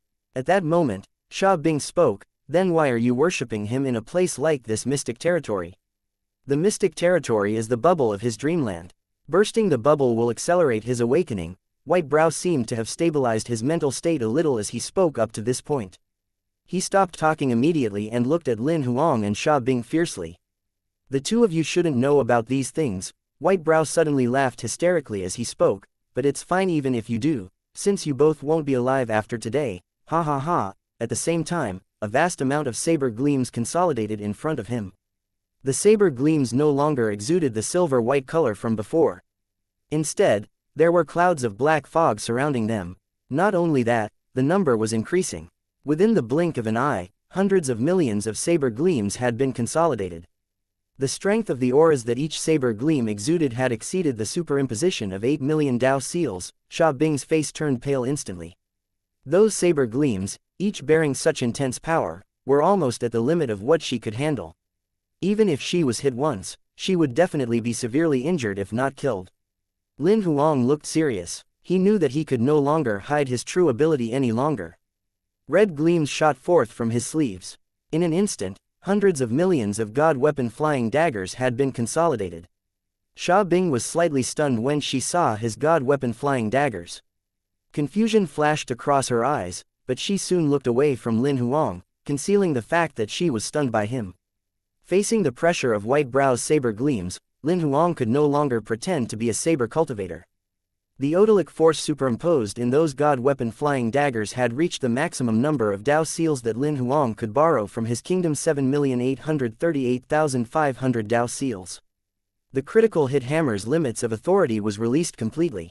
The next second, Lin Huang's god weapon flying daggers and White Brow's saber gleams moved almost at the same time. Suddenly, the black and red storm in the air were like two giant beasts occupying the sky as they fought against each other frantically. At the moment, the endless black and blood-colored electric arcs were intertwined crazily in the sky, tearing everything around them apart. The entire space was shaking with the intense roars that were 1,000,000 times more powerful than lightning. The collision of the saber gleams and flying daggers released terrifying energy fluctuations. At the moment, if there was a major Dao level powerhouse witnessing this battle, he would have felt like a lonely boat drifting in the ocean, weathering through a grade 30 tsunami. Even Sha Bing, who was a powerhouse of the same level, also felt uneasy as if she was being pushed aside by the waves on the ocean. To prevent herself from being harmed by the impact from the battle, she even had a layer of ice enveloping her body, and had also superimposed the maximum amount of odalic force in it. Meanwhile, all of the ice corpses had turned into mush within 10 seconds of the battle between Lin Huang and White Brow commencing. The level of power displayed by the attacks during this round of battle was completely on a different level compared to the previous rounds with White Brow before. Sha Bing was not in a rush to activate the revival ability of her kingdom to revive the ice corpses. Although her kingdom came with the revival ability, it would drain her odal every time she activated it. If she revived the ice corpses now, apart from having her odal drained, it would not help with anything. Therefore, she chose to watch quietly. It was not that she did not want to participate in the battle. She had no chance of interfering in a head-on battle. The type of battles that she was good at was completely different from the type of battle that the two were engaged in currently. If she was to interfere forcefully, she might end up affecting Lin Huang's battle rhythm. Therefore, she decisively chose to watch from the side. She had her eyes on White Brow the entire time. She would attack to obstruct his movements and actions occasionally. She had completely become an auxiliary assistant. However, very soon, Sha Bing suddenly frowned lightly. She saw there were black spots of light appearing on Lin Huang's flying daggers. She reminded him instantly through voice transmission. His attack is imbued with contaminating properties. Many of your flying daggers have been contaminated now. Lin Huang turned his head to glance at her and nodded lightly to show that he was aware. In reality, he had noticed it earlier. White Brow's saber gleams were imbued with contamination properties. Although it was not as powerful as the black liquid in Yan Zhen's head, they could corrode his odal and contaminate his god weapon flying daggers. If it had been someone else, it would likely have created a really tough battle situation to overcome. The reason being was that the longer this went on, the more god weapon flying daggers would be contaminated, and it would gradually get more and more serious. Meanwhile, the contamination of such an abyssal energy was very difficult to deal with. One would need to expend much more odal than the abyssal energy to cleanse it. Naturally, White Brow noticed the two's exchange. He even eavesdropped on the voice transmission Sha Bing sent Lin Huang. He said out loud with a smirk after hearing it, "It's too late seeing that you've only found out about it now." He performed a hand seal as soon as he said that. The black saber gleams suddenly began to change form. They were no longer simple saber gleams, but tentacles made of black fog that were like slime stretching out of them. Those tentacles would attach a part of themselves on the god weapon flying daggers each time they collided with the god weapon flying daggers. The rate of contamination suddenly accelerated. The god weapon flying daggers that were only less than 1/5 contaminated initially were half contaminated within the blink of an eye. Sha Bing was worried for Lin Huang as she observed the situation unfold. She said to Lin Huang through voice transmission directly, "This can't go on. Let's think of a way to leave this space first." However, Lin Huang replied calmly, "Don't worry, I have a way to deal with it." For an ordinary person, there was almost zero possibility to turn this situation around. They would only be slowly drained to death by White Brow. However, Lin Huang was not someone ordinary. He had eternity fire in his body. Eternity fire could even absorb the liquid black energy in Yan Zhen's body previously, let alone this abyssal energy in fog form now. As soon as he spoke, Eternity Fire's function was activated instantly. The black fog that had contaminated the god weapon flying daggers began to fade quickly at speed that was visible to the naked eye. How is this happening? How is that possible? White Brow's face was filled with disbelief when he saw what was taking place. Even Sha Bing was in a daze. Lin Huang merely smiled faintly. "Stop worshipping that Aza. You should worship me instead." Chapter 1775. White Brow dies. White Brow was in disbelief when he first saw the abyssal energy could not contaminate Lin Huang's god weapon flying daggers. However, his expression suddenly turned strange a moment later. He looked like a starving stray dog who had suddenly seen a pile of delicious meat. He began to mumble softly as he stared at Lin Huang. "Thank you, Almighty Aza, for sending me the gift I desire." Although he was speaking softly, Lin Huang and Sha Bing heard him loud and clear. Sha Bing's face was filled with shock when she heard his words. Meanwhile, Lin Huang felt goosebumps all over his body.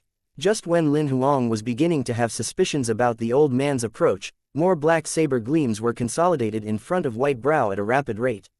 100 million, 200 million, 300 million, over 800 million saber gleams were consolidated within the blink of an eye. There was more than level 15 million odalic force superimposed on each saber gleam. The number of saber gleams was not why Lin Huang had a change of expression, nor was it the level of odal superimposed on them, but the powerful saber formation that was quickly formed by those saber gleams. This saber is called Dazzling Galaxy. White Brow was like a crazy demon. There was even blood dripping from his mouth and nose, but his tone of speech had begun to calm down. Lin Huang's pupils constricted slightly, while endless blood-colored electric arcs shot forth from his sleeves.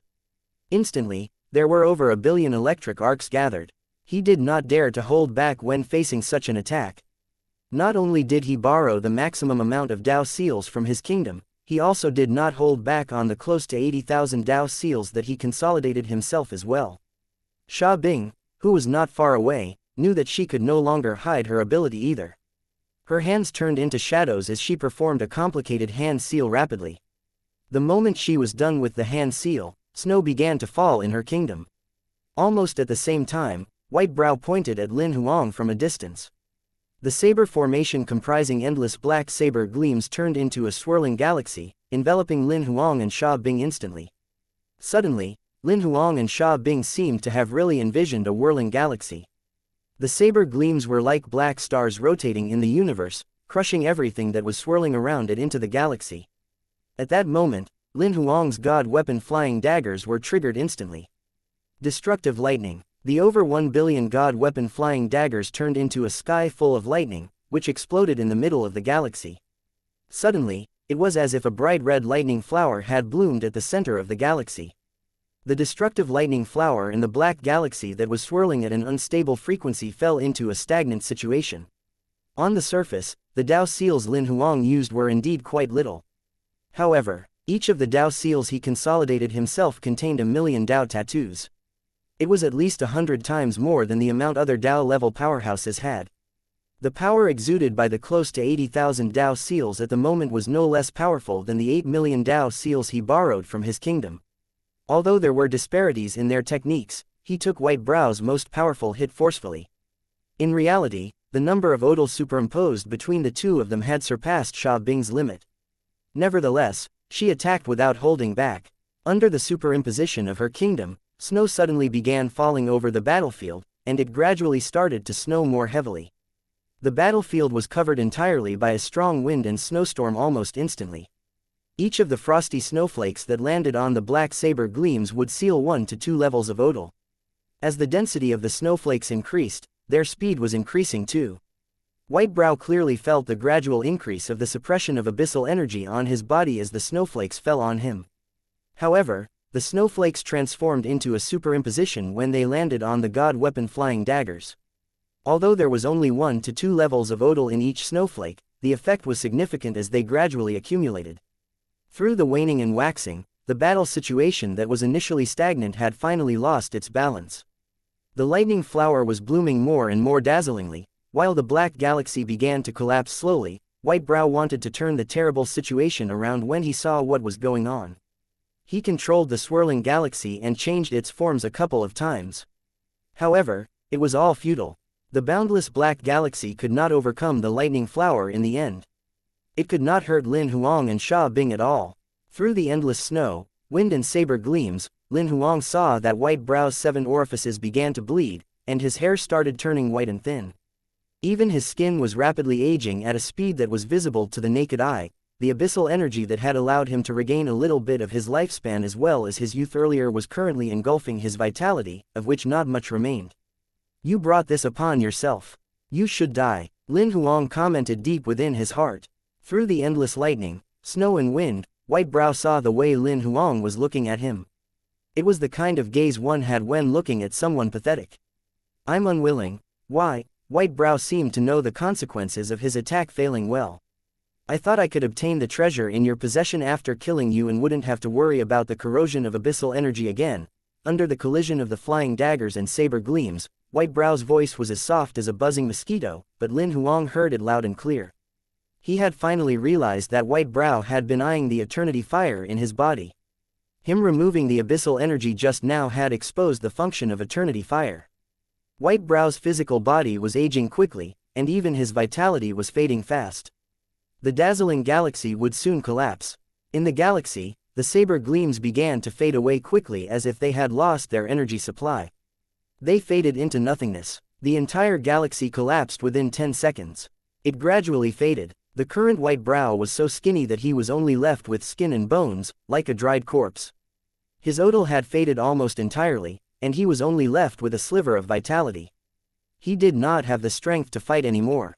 Lin Huang and Xia Bing halted their attacks on their own when they saw his decrepit state. "Do you still think that guy named Aza will still take care of you?" Lin Huang asked expressionlessly. White Brow no longer had abyssal energy left in his body. He was dying, but he remained conscious. However, he could no longer speak. He merely nodded lightly, while tears were streaming down his face continuously. Lin Huang wanted to say more but, as he was about to speak, he sensed that White Brow's vitality had collapsed entirely.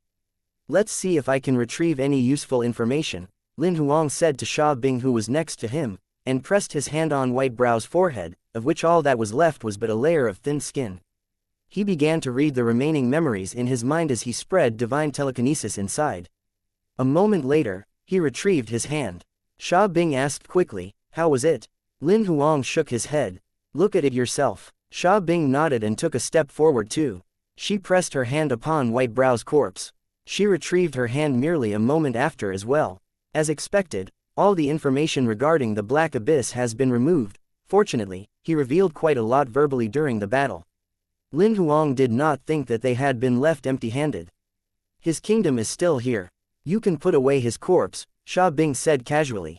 Just as Lin Huang was about to put the corpse away, he seemed to have suddenly thought of something, after which he turned his head to look at Xia Bing.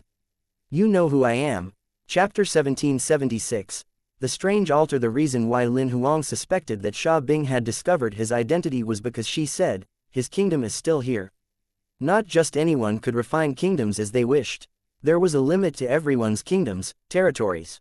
It depended on the foundation when one consolidated their kingdom in the beginning. Therefore, there was a limit to the kingdom that one could refine and integrate. Meanwhile, White Brow's kingdom was close to the strength limit of major Dao-level powerhouses. Most major Dao-level powerhouses could not refine such a kingdom at all. To a powerhouse like Xia Bing, although she could refine it, she had to have refined many kingdoms to have been able to cultivate to this level, so her kingdom should have reached its limit and she could no longer integrate any more kingdoms. Therefore, to most people, White Brow's kingdom was useless. Lin Huang, on the other hand, was a unique case. His kingdom's foundation was more powerful than everyone else's. Refining other people's kingdoms was one of the main ways to elevate his strength. However, only people who knew him or people he was close with knew that fact. Xia Bing mentioning it made him suspect that she knew him. Not only that, he thought that she had guessed his real ability judging from his god weapon flying daggers. Xia Bing was stunned. A subtle panic flashed through her eyes, but her expression remained calm. How would I know? The mask you're wearing has shielded your real aura entirely. Maybe, you should remove your mask and see if I know you. Lin Huang stared at Xia Bing for a moment and did not see anything unusual. He figured that he was overthinking things. It's impossible for me to remove my mask. Stop thinking about such things. He intentionally adjusted his mask with his hand as he spoke. Only after that did he put away White Brow's corpse into his storage space. After dealing with the corpse, Lin Huang turned around to look at the altar that was covered in black fog not far away. Did you say that the altar couldn't be destroyed? Xia Bing looked at the altar with a rather worried expression. She nodded. I've tried it. I don't think a major Dao-level powerhouse can destroy it. Let me try it. Lin Huang attempted it directly as he spoke those words. His kingdom descended instantly, enveloping the altar. The next second, endless electric arcs formed by the 1 billion god weapon flying daggers enveloped the space where the altar was. He borrowed all of the odal outside his kingdom for this attack. He almost did not hold anything back. After all, he had exposed his true ability to Xia Bing. There was no need for him to continue hiding things now. Under the superimposition of the critical hit hammer's effect, the god weapon flying daggers unleashed terrifying power. Any one of them was sufficient to kill a peak major Dao-level powerhouse. However, such an attack seemed to have fallen into a swamp as soon as it entered the area covered by the black fog where the altar was. As the flying daggers continued moving, inch by inch, the odalic force covering them would detach and dissolve rapidly. The remaining attack power was next to nothing by the time the flying daggers hit the stone platform. His attack did not cause any damage to the stone platform at all. Not even a stone chip was dislodged. Lin Huang could not help but frown slightly when he saw the outcome of his attack. While controlling the god weapon flying daggers to continue attacking, he covered the entire altar with his divine telekinesis, trying to discover where the problem lay exactly. Although the black fog was corroding the divine telekinesis that was being spread out quickly, indeed, Lin Huang soon discovered something unusual. There were many runes, carved, onto the altar. Lin Huang had initially thought they were carvings. Observing through his divine telekinesis, he discovered that the black runes were made from abyssal energy in liquid form. Not only that, the abyssal energy was flowing continuously. It was just that the rate of flow was rather strange, giving people the illusion that it was completely still. That was what caused Lin Huang to initially think that the runes were carved. He also discovered that every time his god weapon flying daggers hit the stone platform, the abyssal energy within the runes would exude a faint black glow. Lin Huang guessed that there was a high probability that those runes were the reason why the stone platform remained perfectly unscathed by his attack.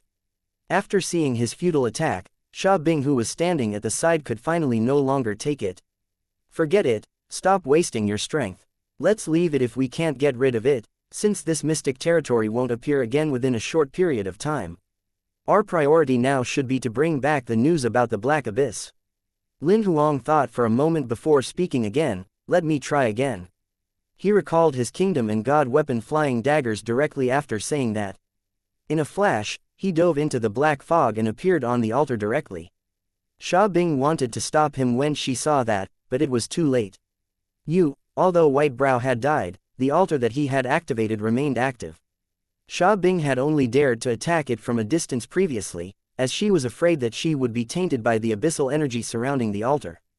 Never had she thought that Lin Huang would take the initiative to jump inside the black fog. It was an action that was equivalent to asking for death had it been performed by an ordinary person. White Brow was the best example of what would happen when one was contaminated by abyssal energy. However, Xia Bing soon calmed down. On one hand, she recalled that Lin Huang had a unique technique to cleanse the abyssal energy.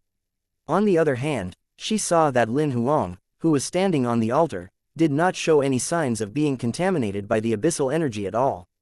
In addition, he looked more like he was absorbing the abyssal energy. In reality, that was indeed what Lin Huang wanted to do.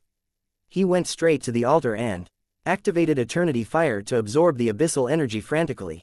As Eternity Fire absorbed the abyssal energy wildly, the black fog surrounding the altar soon became thin. Very soon, it faded entirely. Meanwhile, Eternity Fire started the second round of absorption. The black runes on the altar began stretching out threads, that were like inverted tornadoes, into Lin Huang's body. It was not that Lin Huang was being attacked, but rather an effect caused by Eternity Fire's absorption. On the altar, as Eternity Fire absorbed the ink-black runes, they rapidly started fading at a speed that was visible to the naked eye. At this moment, Xia Bing could finally see the possibility of this altar being destroyed. Time was passing by inside this virtual realm space. Over half an hour later, Eternity Fire had finally completely absorbed the last bit of liquid abyssal energy. However, the second it was absorbed, Lin Huang suddenly felt a shudder inside his body. The next second, he noticed that his physical body, God's soul, Odal, kingdom, divine power, divine telekinesis, and the goldfingers in his body, everything seemed to have been blocked. He was only left with his consciousness, which was being pulled by an irresistible force. It was falling continuously. Not knowing how long he had been falling, Lin Huang only felt that his surroundings were getting darker and darker. When it became so dark that even his consciousness could not sense anything around him, he faintly sensed that the pulling sensation had finally stopped. He tried his best to sense everything around him, but there was only darkness. However, he soon heard a faint, long breathing sound that was coming from extremely far away. Not knowing why, Lin Huang felt an unknown fear sprout inside him when he heard that sound. The feeling was indescribable. If he had to describe it, he could clearly sense the source of the breathing sound. It was a powerful entity that he did not know of. Even if he did nothing and merely existed, it was enough to make one tremble. Lin Huang tried to maintain his very last strand of rationality to resist this great and unknown fear. After an unknown period of time had passed, an intense dizziness suddenly hit him. When he looked around again, he realized that he had returned to the altar. His physical body, God's soul, Odal, kingdom, divine power, divine telekinesis, and the goldfingers in his body, everything had become normal again. Chapter 1777. The mystic territory collapses as Lin Huang's consciousness returned to his body. The first thing he did was to contact Xiao He and the rest of the goldfingers in his body. Did you guys feel anything strange just now? Like you guys had lost connection with me or something? No, Xiao He answered almost without any hesitation. The soul-controlling tablet, Eternity Fire and the rest of the goldfingers gave the same answer. In reality, Lin Huang had expected that answer, but he insisted on asking anyway just in case. Just as he was about to ask further, the entire altar suddenly began to crack and collapse. Not only that, the entire space started to tremble intensely. It looked like it was at risk of collapsing anytime. Let's go, Lin Huang said to Xia Bing.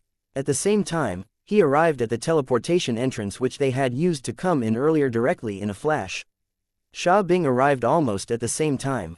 The two of them stepped through the entrance one after the other. Just as the two of them returned to the 6th level of the abyss from the teleportation entrance, the entrance began to collapse rapidly before they could even turn around. Within 3 seconds, the entrance vanished completely. Lin Huang and Xia Bing were slightly relieved. At that moment, the surface of the mystic Territory's 6th level began to tremble as well. The two of them locked eyes. They moved again almost at the same time. They went toward the 5th level's entrance without any hesitation whatsoever. When they had arrived at the entrance, the surface of the 6th level had begun to collapse. They merely turned around to take a glance before heading straight to the 5th level. Without waiting for anything to happen on the 5th level, they headed straight to the 4th level's entrance. When they arrived at the 4th level's entrance, the surface of the 5th level began to tremble violently. The two of them locked eyes and headed straight to the 4th level. When they got to the 4th level, they headed straight to the 3rd level's entrance frantically before waiting for anything to happen to the 4th level. Later on, they headed to the 2nd level, and then the 1st, all the way until they had gotten out of the abyss. It was only then that they stopped running. I wonder if it'll affect the places outside of the abyssal zone. Sha Bing stood at the entrance of the abyss and looked below. No matter what, this will be the end of the exploration this time. Lin Huang looked at Sha Bing. He hesitated for a while, but could not help but ask, "Did you feel anything strange, even for the slightest moment, when I was on the altar?" Hearing the odd question, Sha Bing recollected the scene carefully and then shook her head in confirmation. "There was nothing strange. I only saw you absorbing that abyssal energy and then the altar collapsed. After that, the entire space collapsed. At any moment, did you suddenly not sense my aura anymore?" Lin Huang continued to ask. Sha Bing shook her head in slight confusion. "No, why are you asking that? Did you sense anything strange?" Lin Huang thought about it and decided to not tell her for the time being. "Nothing. I thought I'd just ask." Sha Bing did not want to give up and wanted to ask further, but more people were running out of the abyss consecutively. The conversation between them ceased. Most of the powerhouses who ran out headed straight toward the sky and left the mystic territory soon after. Only a small number of them stayed behind. "I'm leaving too. Only a few hours remain until the end of the exploration period. It's pretty meaningless to stick around." Lin Huang headed toward the sky in a flash after saying that. Sha Bing hesitated no longer and caught up to him in the sky when she saw him move. It was simple to leave the mystic territory. All they had to do was to fly upward. After they arrived at a certain height above the ground, they would leave the mystic territory automatically. Very soon, Lin Huang left the mystic territory. He had once again returned to the boundless sky. He removed his mask and disguise after leaving the mystic territory. He was now wearing the clothes and the look he had before entering the mystic territory. Sha Bing got out less than 3 seconds after Lin Huang did. After she got out, she glanced through the crowd of faces quickly. She looked away without stopping when she glanced at Lin Huang. Lin Huang was relieved. She did not seem to recognize him.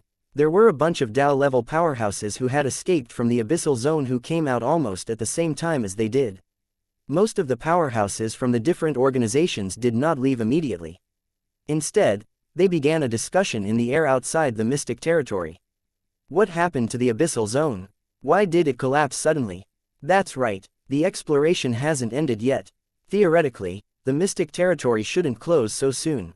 The closing of mystic territory never involved it collapsing directly. Instead, it should have been gradually enveloped by the fog. Yes, such a collapse makes it look like it was caused by someone. Perhaps someone triggered something in the abyssal zone. Lin Huang felt a little guilty when he heard the crowd's discussion. Although he did not do anything bad, the collapse of the abyssal zone was caused by him absorbing the abyssal energy at the altar after all. As the crowd was still discussing, more and more people teleported out of the mystic territory consecutively. Lin Huang saw many people that he was familiar with as well as those that he had met when he was disguised as the white masked man. Old Wang and Old He from Royal, Kai Yao and Yu Wu, as well as the tall and short brothers from Snow Kingdom. Soon, Lin Huang heard more news. After the abyssal zone collapsed, it very soon spread to the ground, the sea and other zones. With the abyssal zone as the core and starting point, the collapse and disintegration spread outward in all directions throughout the entire mystic territory. The people who initially ran out were only powerhouses who were hunting in the abyssal zone. As the collapse spread, almost all the survivors escaped one after the other. This included Lu Fu, who had just been elevated to minor Dao level. He saw Lin Huang as soon as he got out. He arrived before him in a flash and gave him a hug directly. "You're alive as well, bro. This is amazing." After letting go of Lin Huang, he began to whine incessantly, describing the tragic encounters he went through over the past 1 month. Lin Huang could only listen in silence, while responding occasionally. Most people chose to stay. They were chatting with the people they were familiar with as well. Only a small number of them chose to leave immediately. More and more people gathered in the sky outside the mystic territory. Some 10 minutes later, the mystic territory collapsed into fragments and then vanished quickly before the crowd's eyes. Nothing was left in its place. However, at that moment, someone came to a realization that the major Dao-level powerhouses from their organization had not come out. "Where's Master Whitebrow? Why isn't he out?" There was a clamor on the Longevity tribe's side. The other organizations slowly fell into chaos, including Royal. Kai Yao glanced through the crowd and asked loudly, "Did anyone see Yan Jun?" The people from Royal were shocked. Yan Jun was most probably dead if he had not managed to get out. He was a major Dao-level powerhouse. Lin Huang looked at Wang Xuanan secretly. He had not told Kai Yao through voice transmission that Yan Jun was a spy. Lin Huang guessed that he might not trust Kai Yao completely. She could only move on since nobody answered her question. After all, even Whitebrow was missing. Not only that, she had sensed a powerhouse scanning with divine telekinesis on the 6th level of the Abyssal Zone earlier. It was possible that Yan Jun had been killed. As the organizations counted their members, they soon left the sky. Lin Huang did not stay any longer. Instead, he headed over to his first stop in the universe directly, the Feister Star Zone. Chapter 1778. Feister Star Zone. The Feister Star Zone was located in Dongshuan City in the Eastern 8 Zone of the universe. It had the highest trading volume among the 3 trade zones within Dongshuan City. The reason Lin Huang chose this as his first foothold in the universe was because Dongshuan City was Sovereign Zan's territory. His safety was guaranteed. On the other hand, he was attracted by the rapid development of the trading market here. He could deal with many of his spoils here conveniently. Not only that, most of the resources he needed could also be found here. As soon as Lin Huang arrived in the Feister Star Zone, the first thing he did was to buy a property. In the Feister Star Zone, where land was scarce and expensive, property prices were high. Naturally, that was only true for regular cultivators. To Lin Huang, a Dao-level cultivator, it was not even worth mentioning. He merely used an ultimate grade God sequence relic to purchase a compound that was over 30,000 square meters in size in the busiest part of the Feister Star Zone. After completing the transaction procedures within 10 minutes, Lin Huang directly moved in. He also released Lin Xin, Lin Zan, his sword servants and the rest of them out of the kingdom in his body. From today onward, this is our first foothold in the universe. This is the Feister Star Zone. It's under the jurisdiction of Dongshuan City in the Eastern 8 Zone. Theoretically, safety is definitely guaranteed here. The Feister Star Zone is one of the 3 trade zones in Dongshuan City. You guys can check it out over the next few days to familiarize yourself with the surrounding environment. Lin Huang took out a storage ring and passed it to Sword One as he spoke. There are communication rings that I got for everyone inside. Register and activate them when you guys put them on. Sword One handed out the communication rings to everyone quickly. They knew that they were no longer in the great world, but the universe. They could no longer use the communication rings they had been using before. There's no need to rush to establish the Sword Alliance for the time being. Familiarize yourself with the surrounding environment first and learn the basics about the universe. In reality, Lin Huang himself needed to use some information channels to understand the universe's current situation.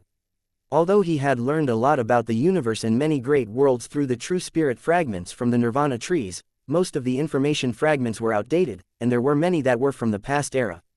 Much of the information was obsolete now. That was the reason why he did not sort the information into usable data and share it with them.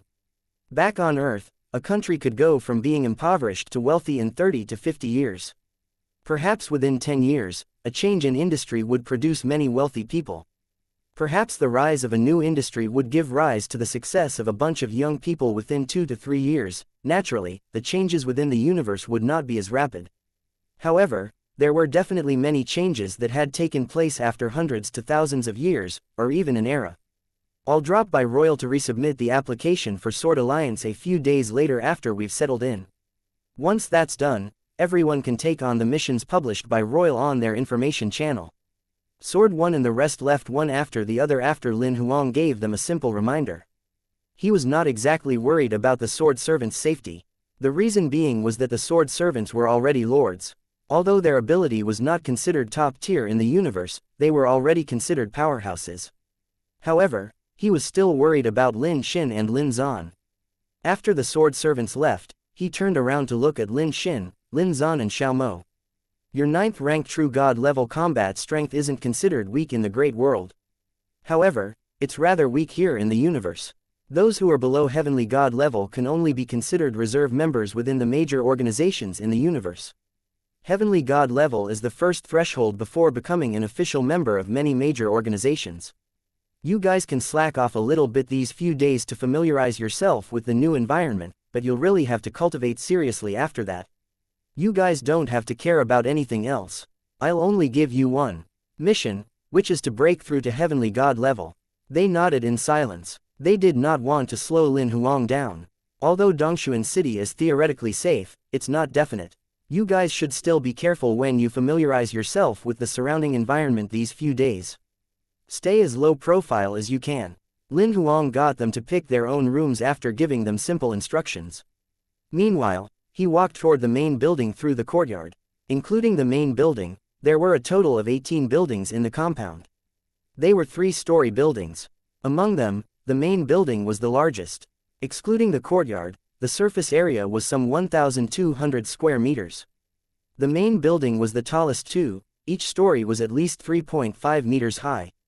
To many, such a building was sufficiently luxurious. To Lin Huang though, it was quite plain.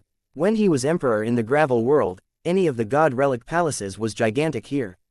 The space inside could easily contain a planet. After stepping into the main building, Lin Huang scanned through the place with divine telekinesis instantly. He had looked through the transaction details earlier. He wanted to examine it thoroughly now. He scanned through each and every corner of the entire building with divine telekinesis, then he extended his scan toward the other directions from the courtyard. He saw Lin Xin and Lin Zan each picking the buildings close to him, while Yongling and Hong Zhuang were staying in one building. Xiao Mo, Huang Wuji and Wu Hao also decided to stay in the same building. They did not sense his divine telekinesis scanning at all. Very soon, he had scanned through each and every corner of the entire compound and did not find anything out of the ordinary. He recalled his divine telekinesis and then summoned Bloody. Such a large compound came with its own defense and shield formation. All he had to do was to activate them, and they would block probing attempts from the outside world. However, such formations were usually not too powerful. They were standard formations created by a heavenly god level formation master, which would only block the probing of heavenly god level cultivators. Therefore, many lord level, or even more powerful cultivators, would get their friends to revise the formations, or even do it themselves. Lin Huang summoned Bloody primarily to get her to set the formations again. Bloody was a limit lord level powerhouse now. Not only that, her attainments in formations and shields were more powerful than her actual cultivation base. However, Lin Huang did not want to attract any unwanted attention. He only got her to set a shield formation that had the strength of limit lord level. After Bloody received the order, she soon went into working mode. Some 10 minutes later, she had completed the new setting for the formations. I've only set up one layer for the shield formation. It can block all of the auras in the entire compound, and its strength is within limit lord level. I've set a 68-layer defense formation, with each layer being at limit lord level. If the first layer is damaged, it will trigger the activation of the second layer. If the second layer is damaged, the third layer will be activated. If the third layer is destroyed, the remaining 63 layers of the formation will be activated instantly, integrating into a minor Dao level defense formation. It's sufficient to defend against a full force attack of a powerhouse who has just been elevated to minor Dao level. Apart from that, I've also created a hidden maze. When a cultivator below Dao level falls into it, he definitely won't be able to escape. I've thought about adding an attack type formation, but in the end I didn't set one up. The reason being was that I thought that, if someone could ignore the maze and destroy the defense formation, an attack type formation would be rather useless. Moreover, maintaining these formations at all times would require the continuous expenditure of divine crystals. We can spend less money by having one less formation. Bloody gave a thorough explanation of her work. Thank you. Lin Huang nodded in satisfaction, and then explained, you guys can rest for the time being. I've just arrived in the universe and I haven't understood the situation entirely. I'll release you guys when the time is right. Got it. Bloody nodded lightly. She knew that a limit lord was considered a powerhouse in the universe. They might attract other powerhouses, attention from the star zone if over 20 of them suddenly appeared at once. Chapter 1779. Bountiful Gain. Lin Huang sat with his legs crossed in the living room of the main building after activating the formations Bloody had set up. He spread out his divine telekinesis into his storage space and began to check the spoils he obtained from the trip into the mystic territory. His first gains were from the voids that he had killed when he entered the black and white zone in the mystic territory. There were approximately 1,800 of them. However, he only obtained origin energy from killing those voids. There were no carcasses left behind. Fortunately, origin energy was quite useful. It could be used to elevate his imperial monsters, combat strength and the gods' figurines' combat souls, abilities. The second pile of spoils were from the abyssal creatures that he had killed when he entered the foggy area. Including the gluttons, Lin Huang had killed over 20 types of abyssal creatures there. There were over 3,000 abyssal creatures. They were at minor Dao level. The third pile of spoils were from the sea monsters Lin Huang killed in the sea. There were over 9,000 of those sea monsters that had basically mastered between 10,000 to 40,000 Dao seals. The fourth pile of spoils naturally came from the abyssal zone. There were already some major Dao level monsters on the first level of the abyssal zone. The monsters that Lin Huang killed had basically mastered between 80,000 to 100,000 Dao seals, and he managed to kill more than 3,000 of them. He killed over 3,500 monsters on the second level of the abyss. On the third level of the abyss, he only killed some 2,500 monsters, and then 2,000 monsters on the fourth level of the abyss. He then killed over 3,000 monsters on the fifth level. When he got to the sixth level, there were actually not many monsters left in the abyssal zone. Given that Lin Huang was in a hurry to search for Sha Bing, he did not take the initiative to hunt. He only killed the 100 or so monsters that were attracted by his divine telekinesis probing. Nevertheless, the prey that had sent themselves to him were of high quality. They had basically mastered over 800,000 Dao seals. Lin Huang quickly scanned through the kingdoms left behind on the monster carcasses with divine telekinesis one after the other. However, he could not help but frown soon after. Most of these monster carcasses, kingdoms were complete, but most of them were dead kingdoms. Less than 1/10 of the kingdoms had living beings remaining, much lesser lords in them. Lin Huang soon realized the reason after thinking about it for a moment. Many of the monsters in the mystic territory were spirit species and undying species. They had died many years ago. The resources in the kingdoms were exhausted, so they could not cultivate powerhouses. Many cultivators and non-cultivators died when their time was up. There were some abyssal creatures that contained a high amount of abyssal energy in their kingdoms. Normal creatures could not survive in it at all. They were either contaminated, turning into abyssal creatures, deformed or dead. Meanwhile, most abyssal creatures were only left with survival skills.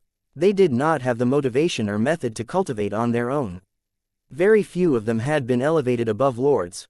Lin Huang calculated carefully. Among the close to 33,000 monsters he killed, only some 700 or so of them had lords and cultivators above lord level surviving in their kingdoms. Among them, there were some 500 minor Dao level cultivators and approximately 200 major Dao level cultivators. Combining all of the kingdoms, there were some 110,000 lords and some 700 Dao level powerhouses. That meant that the number of lords in Lin Huang's kingdom would skyrocket if he refined those kingdoms. There would even be Dao level powerhouses. These lords and Dao level powerhouses would undoubtedly unseal many Dao seals within Lin Huang's kingdom. I'll refine those that can be refined, and then I'll find time to deal with the remaining carcasses. I'll trade them for Dao level kingdoms with lords inside or some other resources. Lin Huang very soon clarified his thoughts. After calculating the number of monster carcasses, Lin Huang laid his eyes on the few Black Abyss members' corpses. The first one was Lu Yi, who was a spy within the star cluster. He had mastered over 55,000 Dao seals. The second one was Bai Rong, who was a spy within the Snow Kingdom. He had mastered some 52,000 Dao seals. The third one was Infinite's minor Dao level team leader, Ao Yu. He was also a spy from Black Abyss. He had mastered over 100,000 Dao seals. The fourth one was the Black Abyss, major Dao level spy hiding within Royal Yanjun. He had mastered some 330,000 Dao seals. The fifth one was Householder White Brow, who was hiding within the Longevity tribe. The number of Dao seals he had mastered had reached the limit of major Dao level, which was 1.08 million Dao seals. There were also 2 corpses that were not killed by Lin Huang. They were the dried corpses that he picked up from the space where the altar was located. They were Jin Feng from the Snow Kingdom and Hu Shan from the Star Cluster. They were both major Dao level powerhouses. They had mastered some 740,000 Dao seals and 800,000 Dao seals while they were alive. However, Lin Huang was not planning on retrieving their kingdoms to refine them. Instead, he was going to return them to the Snow Kingdom and Star Cluster. The reason being Sha Bing asked him to return the corpses through voice transmission before leaving the mystic territory. The rewards he would obtain would not be lower than the value of looting the corpses.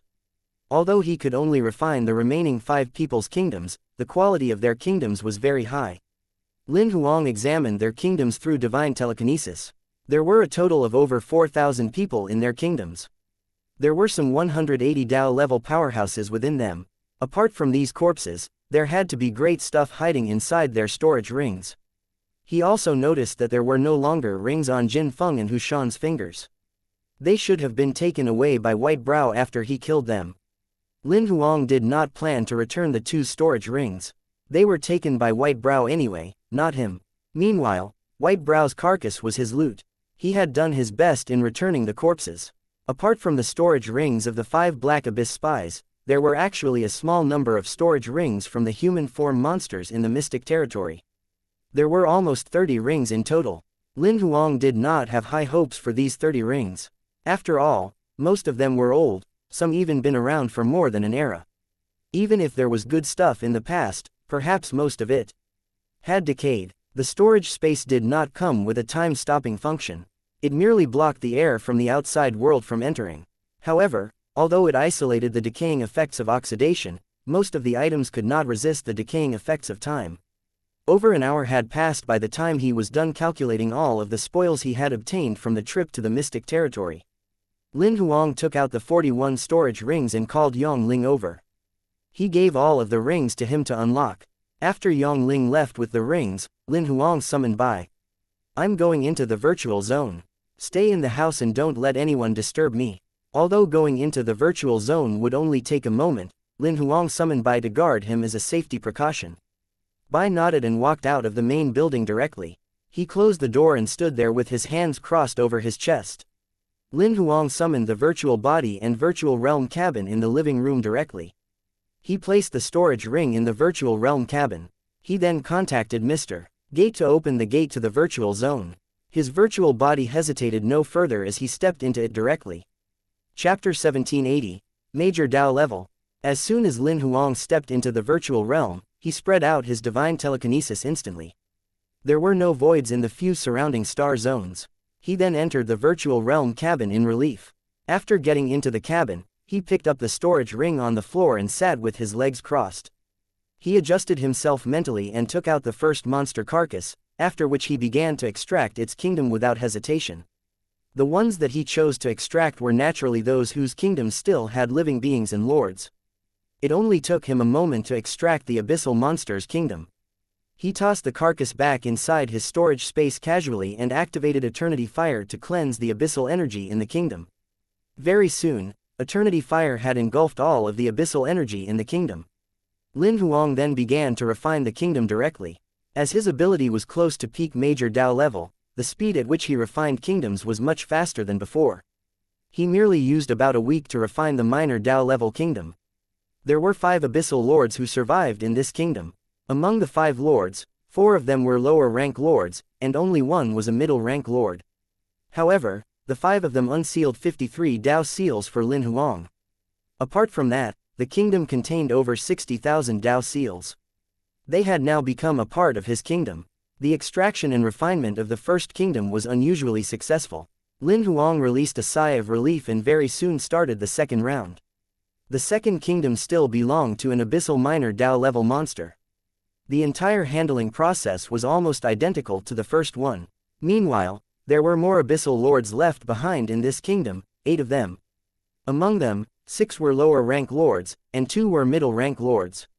The 8 abyssal lords unsealed a total of 181 Dao seals for Lin Huang. This kingdom also added over 90,000 Dao seals to his kingdom. Later on, Lin Huang got the hang of things and managed to familiarize himself with the extraction and refinement process. The third kingdom, the fourth one, very soon, he extracted and refined most of the kingdoms. The Dao seals in Lin Huang's body were unsealed over and over again, while the number of Dao seals in his kingdom was skyrocketing. There was no concept of time inside the virtual realm. He did not know how long had passed, but he had finally extracted and refined all of the 561 minor Dao level monsters, carcasses. The 561 minor Dao level monsters, kingdoms undoubtedly brought a huge elevation in strength to him. Some 180,000 Dao seals were unsealed in Lin Huang's body, while the total number of Dao seals in his kingdom had been increased by over 85 million, not the number of Dao seals he could use. After refining the minor Dao level kingdoms, Lin Huang examined his body briefly before quickly extracting and refining the 198 major Dao level monster carcasses. Days went by as Lin Huang stayed in the virtual realm. He spent over 100 days to refine the first major Dao level kingdom. Nevertheless, the gain was undoubtedly a bountiful one. There were close to 100 lords living in this kingdom alone. Among the 100 lords, there was only one ultimate rank lord and close to 10 upper rank lords. Placing this batch of lords and the Dao level kingdom into his kingdom, it unsealed over 4,000 Dao seals for Lin Huang. The refinement of the kingdom increased the number of Dao seals by over 300,000 in Lin Huang's kingdom. He did not stop at all. He merely glanced at the growing numbers and quickly extracted and refined the second major Dao level kingdom. After that, he continued the process for the third one, the fourth one. The monster carcasses he extracted later on had mastered more Dao seals. The time spent to refine them was getting longer and longer. This caused Lin Huang to lose track of exactly how long he spent to finally refine all of the 198 kingdoms. As soon as he refined all of them, he checked the numbers again. He was rather shocked as a result. The gains he had obtained from the 198 major Dao level kingdoms was so much more than the over 500 minor Dao level kingdoms he had refined before this. The unsealed Dao seals alone had surpassed 15 million. In his kingdom, the number of Dao seals had increased by over 300 million. After refining all of the carcasses he obtained from the mystic territory, Lin Huang cast his eyes on the 5 Black Abyss members' corpses. He spent some time extracting and refining those 5 kingdoms. Although Lu Yi and Bai Rong were merely minor Dao level powerhouses who had mastered some 50,000 Dao seals, there were more lords in their kingdoms, more than most of the major Dao level kingdoms from the mystic territory. Combining their kingdoms, there were 5 ultimate rank lords and over 30 upper rank lords. Ao Yu, who was at peak minor Dao level, had more lords in his kingdom than the 2 of them combined, not to mention Yan Jun, who was on major Dao level. The number of powerhouses in White Brow's kingdom was far beyond Lin Huang's imagination. Not only were there some 10 minor Dao level powerhouses, there was also a major Dao level powerhouse who had just been elevated not long ago. There were over 3,000 lords too. The 5's kingdoms unsealed over 3.7 million Dao seals for Lin Huang. Meanwhile, there were more than 48 million Dao seals added to his kingdom. After refining all of the Dao level kingdoms, Lin Huang made some calculations. This round of closed-door cultivation unsealed approximately 19.5 million Dao seals, while more than 440 million Dao seals were added to his kingdom. However, the unsealing of Dao seals only meant that Lin Huang had a larger quota to work with now. It did not mean that he had mastered the Dao seals directly. He would need to analyze the Dao seals, speculate the Dao seals, synthetic process, and then consolidate them into his own Dao seals. To Lin Huang, refining those kingdoms was only the first stage. The consolidation of Dao seals after this would take even more time, and it would be even more boring. Lin Huang merely glanced at the number of Dao seals that he had unsealed and got Xiao He to create an epiphany card without hesitation. After crushing it, he went into realization mode and immersed himself in the consolidation of Dao seals. Fortunately, the epiphany cards Xiao He created now would not be exhausted when the first realization was completed. Instead, each epiphany card allowed Lin Huang to remain in realization mode for a year. Meanwhile, throughout the year of realization mode, his comprehension and speed in sorting information would be accelerated by tens of thousands of times. This meant that using an epiphany card was comparable to 10,000 years of cultivation. Lin Huang had only used one epiphany card and managed to consolidate over 100,000 Dao seals in his body successfully. He was officially at major Dao level now. By the time he had exhausted the 10th epiphany card, he had finally mastered 1.08 million Dao seals. Theoretically, this number should be the limit of a major Dao level powerhouse. However, what puzzled Lin Huang was that this did not seem to be his limit. He continued to use epiphany cards to continue consolidating more Dao seals. 1,800,000, 1,900,000, 1,100,000, 1,500,000, 2 million, 3 million. The number of Dao seals skyrocketed to 10 million. Initially, Lin Huang thought 10 million would be the upper limit. The strange thing was that it was somehow not the limit yet. He continued to use the epiphany cards, while more and more Dao seals were consolidated. It still had yet to reach its limit even after he had reached 19.5 million Dao seals, which was the Dao seal quota he had unsealed. Lin Huang was confused when he looked at the 19.58 million Dao seals consolidated in his body and all of the 450 million Dao seals that he could borrow from his kingdom. They could be multiplied 100-fold within the kingdom. Am I at major Dao level now, or have I broken through major Dao level? Chapter 1781. Above Dao level. After calculating the number of Dao seals, Lin Huang examined the changes in his body carefully. His physical body and God's soul had gone through 3 rounds of transformation in total throughout the closed-door cultivation session. The first transformation happened when the consolidated Dao seals broke through 18,000. The first round elevated his physical body and God's soul to major Dao level officially.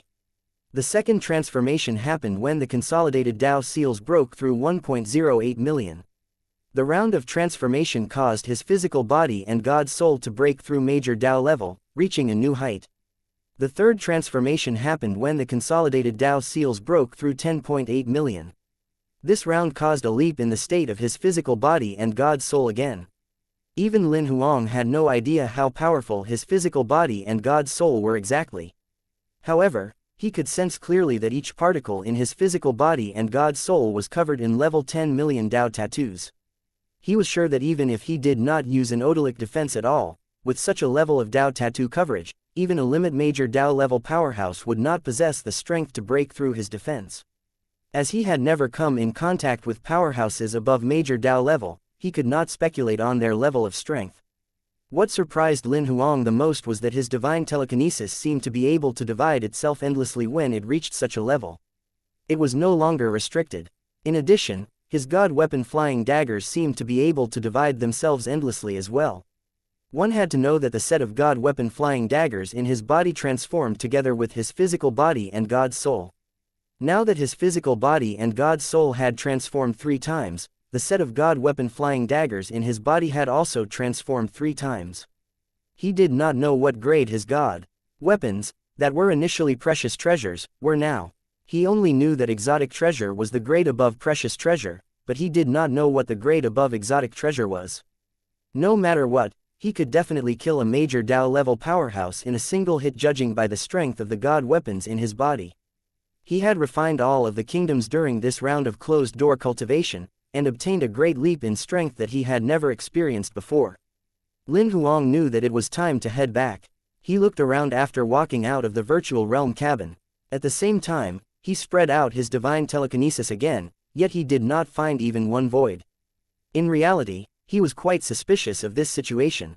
The reason being was that whenever he came into the virtual realm to consolidate Dao seals, every time a Dao seal was consolidated, it would attract voids who coveted his Dao seals. However, he had consolidated close to 20 million Dao seals this time, yet not even one void came knocking at his door. He would even wait for a moment intentionally after he had just consolidated a Dao seal at the beginning. He did that as he was worried that there would be voids coming to interrupt his next round of consolidating Dao seals. However, the truth proved that he had been overthinking things. Not even one void came even after he had consolidated 19.5 million Dao seals. Although Lin Huang could not understand why that was so, he soon let it go. After scanning his surroundings with divine telekinesis, he put away the virtual realm cabin and concealed his aura. He then returned to the material realm. Almost as soon as he returned, he sensed a powerful aura. The intensity of the aura had clearly surpassed the limit of major Dao level. This aura should belong to Sovereign Zan. Lin Huang instantly made some guesses about this person's identity. He also came up with a rough evaluation soon after. The intensity of his aura is roughly the same as when I had mastered 6 million Dao seals. The number of Dao seals does not directly reflect one's ability, so my current level of ability should have surpassed Dao level. Comparing the strength of auras, Lin Huang came to a rough judgment of his ability. It seems like I must find out what the level above Dao level is as soon as I can. Lin Huang thought and spread out his divine telekinesis through the entire star zone. Initially, he only wanted to see what Lin Xin and the rest were doing. However, from the scan, he was surprised to find out that the star zone he was in was a little similar to the virtual realm. However, it was weaker. He even had the feeling that he could easily tear this world apart. Is this the projection of a kingdom? It's quite weak. Lin Huang had just recalled that Lu Fu had mentioned that the entire Dongshuan city was the projection of Sovereign Zan's kingdom. After merely a glance, he instantly understood the theory behind such a projection. Its true nature was that of the state of the half-descended kingdom. He connected the materials in his kingdom to the material realm, yet his kingdom did not descend into the material realm completely. After understanding the theory behind it, Lin Huang knew that he could do that too. He could not help but think that he could actually find a barren sky and build such a nation when the Sword Alliance was established in the universe. On one hand, everyone from the Sword Alliance would have their safety guaranteed. On the other hand, it would not affect their communication and exchanges in the universe. Lin Huang did not try to tear this world apart after recalling his divine telekinesis, although he was quite curious about what would happen if he did. However, he knew that Sovereign Zan would instantly sense it as soon as he tried it. Indeed, his current ability had far surpassed Sovereign Zan's, but he did not want to expose his true ability. After putting the virtual realm cabin away, Lin Huang opened the door and saw Bai still standing there. That one glance alone gave him the sudden feeling that Bai was too weak. In his eyes, Sovereign Zan's aura was like the sun. When compared, Bai's aura was like a dim spark that could be put out by a mere, simple press of his finger. I should spare some time to elevate the Imperial monsters' abilities, as well as the gods' figurines' combat souls. Bai was a little frightened to be stared at by Lin Huang. He finally could no longer hold back a moment later and asked, "What's wrong?" He did not sense the changes in Lin Huang from the closed-door cultivation session at all. After all, the gap between their abilities was just too great. "Nothing. I just thought I should spare some time to elevate you and the rest's ability," Lin Huang said honestly. Bai was stunned when he heard, after which he nodded to agree with him. He also knew that they had been completely left behind in the dust by their master now. After recalling Bai into card form, Lin Huang summoned Sword 1 through voice transmission. "Let's take a walk to familiarize ourselves with the local markets." Sword 1 agreed to his request without hesitation. He initially planned to spend some time during these 2 days taking a stroll through the markets. Lin Huang wanted to check out the markets mainly to familiarize himself with the prices in the universe, to better compare them with Royal's market. There were many Dao-level carcasses that he wanted to sell in his storage ring. If the Feister Star Zone paid higher than the auction on Royal's side, he did not mind handling them here directly. They walked over to the closest market. After a simple stroll, they headed to another few markets. The day was soon gone as they strolled about. Over the next few days, Lin Huang and Sword 1 had visited almost all of the markets in the Feister Star Zone. Eventually, Lin Huang went back to Royal's auction page and posted the Dao-level carcasses on it. The reason being was that he realized that there were actually not many Dao-level powerhouses in Dongshuan City after doing the comparison. He would not get a good price for all sorts of Dao-level resources. Therefore, it made sense to purchase Dao-level resources here, but it would not be worth it to sell them here. Chapter 1782. Speaking to Sha Bing after posting all of the Dao-level monster carcasses on Royal's auction page, Lin Huang thought about it and decided to contact Sha Bing using a temporary communication device. Knowing that he did not want to expose his identity, she left him a contact number before leaving the mystic territory. After putting on his god weapon mask and white robe, Lin Huang called Sha Bing's number. The video call was connected a moment later. Sha Bing's image, which sported a head full of red hair, was projected on the screen. She was sitting on a couch. She looked like she was at home. "I didn't expect you to take the initiative to contact me so soon." Sha Bing looked at Lin Huang with a smile. Her condition was completely different compared to when she was in the mystic territory. She was clearly much more relaxed at the moment. "How's the development on your side?" Lin Huang did not bother to make any small talk and asked directly. Naturally, Xia Bing knew what he was asking about. "I've done everything that I should. I've informed all of the organizations involved, and I've submitted all of the evidence I have." Although she said that, she clearly looked quite helpless. It's chaos between the higher-ups these days in the Star Cluster. "We held meetings every day. We're preparing ourselves for an internal investigation, including me, the person who reported the case." "What about the other organizations?" "From what I know, they're almost in the same situation." Xia Bing hesitated for a moment after saying that. She glanced at Lin Huang and decided to tell him, "However, the Longevity Tribe requests that I hand over White Brow's body. Not only that, they don't believe the authenticity of the video evidence that I recorded. The reason they gave is that I could have faked the video. I thought I'd hand them the body. Now that you've mentioned that, there's no need to do so anymore." Lin Huang grinned under the mask. The Longevity Tribe has been known to conceal their members' faults. Their tribe is huge, and there are many powerhouses. The tribesmen are used to being spoiled. I actually expected their reaction. They responded like that to an outsider like me in order to protect White Brow's reputation. They must be investigating internally as well. The entire Eastern 8 Zone is looking for moles now. Even if they want to protect White Brow, it's impossible for them to go against the flow.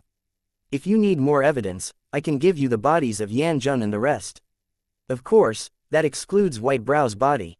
Lin Huang had added the Longevity Tribe to his hate list. That's great, I'll have ample evidence then. After all, there are techniques to retrieve the memories that are left behind. Xia Bing nodded in agreement. She did not say much about Lin Huang refusing to hand White Brow's body over. "If you hand over Jin Feng and Hu Shan's bodies, I'll try my best to request some resources for you," Xia Bing continued to speak. "Thanks." Lin Huang nodded. "Let me know when you have time and we'll conduct the handover. I'm in the Sky Mirror Star Zone in Starshine City. I have a meeting at 9 a.m. tomorrow. Try your best to give them to me before that, so that I can submit those bodies as evidence." Xia Bing thought about it and scheduled the meeting time. "Sure." Lin Huang nodded. He had a lot of time anyway. It would mainly depend on Xia Bing as to when they would meet. "There's one more thing." Xia Bing hesitated for a moment and decided to speak eventually. "Can you show yourself if they want you to act as a witness?" Lin Huang fell into silence for a moment and shook his head. "They're not lacking in witnesses. Apart from you and me, there's Wang Xuanan from Royal and the others who were also chased after. There are at least 6 to 7 people in total. There are definitely enough witnesses. Not only that, it's easy to find these witnesses through their memories. I don't think it's necessary for me to show myself. Moreover, they will definitely be suspicious of my identity if I show up looking like this. As long as the aura's strength is similar, anyone could put on a mask and white robe to disguise themselves as me.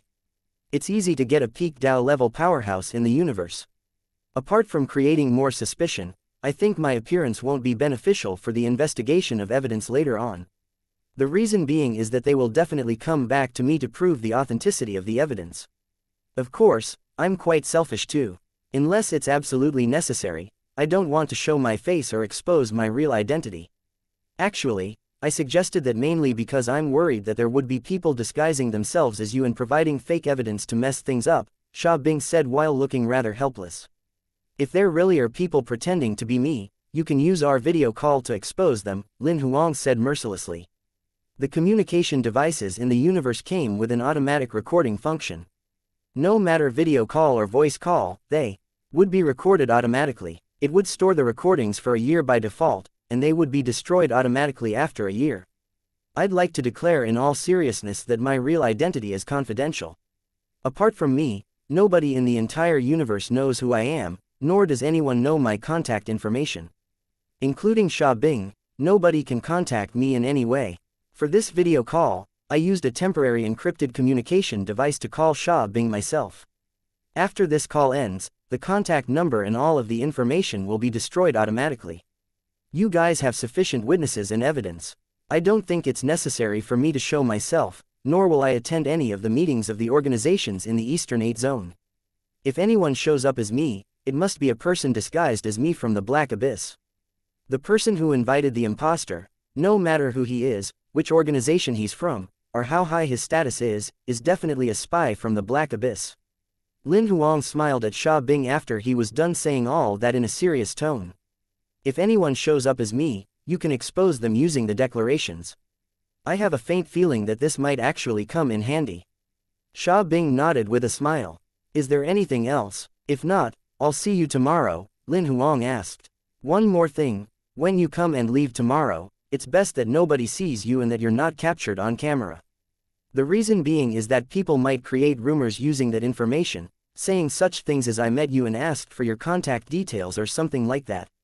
If such a thing happens, your credibility will drop, Sha Bing reminded him. I think that should be all. I'll think about what I might have missed out on later. If there is anything else, we'll talk about it when we meet tomorrow. Got it, Lin Huang nodded in agreement. After hanging up on the call with Sha Bing, the temporary encrypted communication ring in his hand began to burn rapidly. Within 3 to 5 seconds, it had turned into ashes completely. He knew that the details of the call with Sha Bing just now had been wiped. Only she would have the archive on her side. He lowered his head to check the time on a communication device and counted the hours until he had to meet Sha Bing.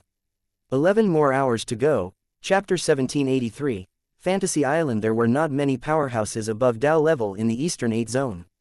Almost each and every of them would project their kingdom in the Eastern 8 Zone to build their own city. Among these cities, there were dimensional portals that would teleport one over directly. As long as Lin Huang paid enough divine crystals, he could get from Dongshuan City to any city in the Eastern 8 Zone. He could even leave the Eastern 8 Zone and go to the other zones nearby. However, to go to Starshine City this time, he did not choose to teleport from Dongshuan City directly. Instead, he disguised his identity and bought a ticket with a disposable star crystal card. He teleported from Dongshuan City to another city, Yuangdong City. He changed his identity again, and then he bought another ticket with a disposable star crystal card to a second city, Tianfu City. From Tianfu City, he used his third identity to teleport to his real destination, Starshine City. Naturally, he was still using a disposable star crystal card to pay for the third teleportation. The 3 star crystal cards were destroyed as soon as they were used. After he arrived in Starshine City, Lin Huang secretly compared the abilities of the 3 divine cities' city governors. Judging by the strength of their auras, the levels of strength of the 3 divine cities' city governors was similar to that of Sovereign Zan from Royal. The weakest one has an aura similar to mine when I had 4 million Dao seals, while the most powerful one is on par with when I had 8 million Dao seals. After drawing those conclusions, Lin Huang had a clearer idea of his true ability. The few cities' city governors were not his match. Naturally, the thought merely flashed through his mind. Very soon, he focused his thoughts elsewhere and used a disposable star crystal card to buy a star map.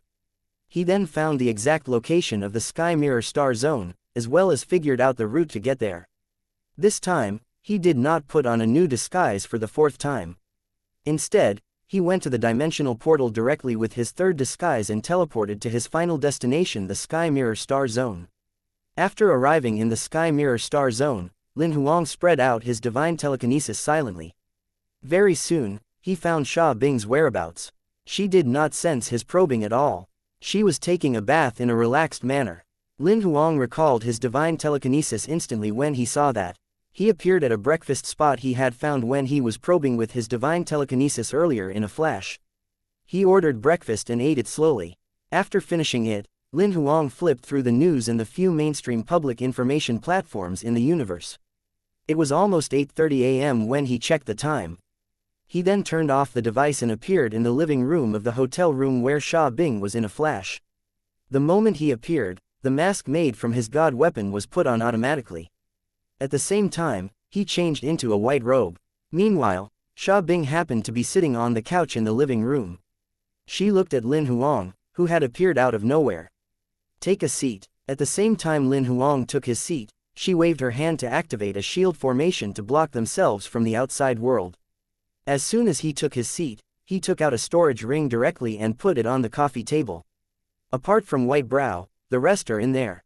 Sha Bing did not take the ring directly. Instead, she asked with a calm expression, "Are you really planning to keep White Brow's body?" "I can sell it." Lin Huang raised his eyebrows under the mask. "I think many people would want to limit major Dao level powerhouse's body. You'll offend the longevity tribe completely then." Sha Bing rolled her eyes at Lin Huang. I'm not afraid of them. If they want it, they can join the auction, Lin Huang added. I wouldn't have told you about the longevity tribe's reaction if I knew this would happen. Sha Bing looked rather helpless. In reality, she knew that Lin Huang was only saying that. Even if he wanted to sell it, nobody in the Eastern 8 Zone would dare to take White Brow's body.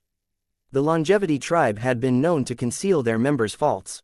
Nobody in the Eastern 8 Zone dared to offend them simply. Naturally, if he insisted on selling it, he could definitely do so outside of the Eastern 8 Zone. Sha Bing did not dwell on the topic.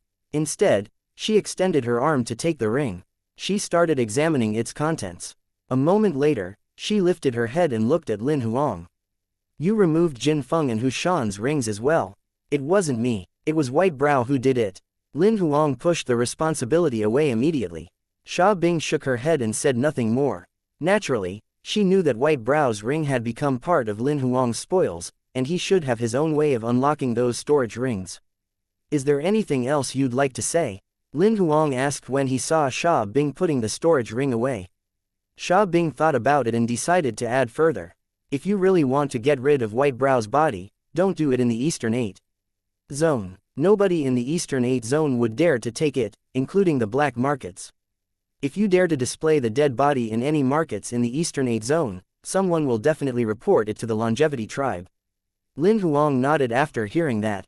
Got it. Anything else? That should be it. However, there should be more developments after the meeting today. How do we stay in contact after this? Sha Bing knew that Lin Huang would not give her his contact number.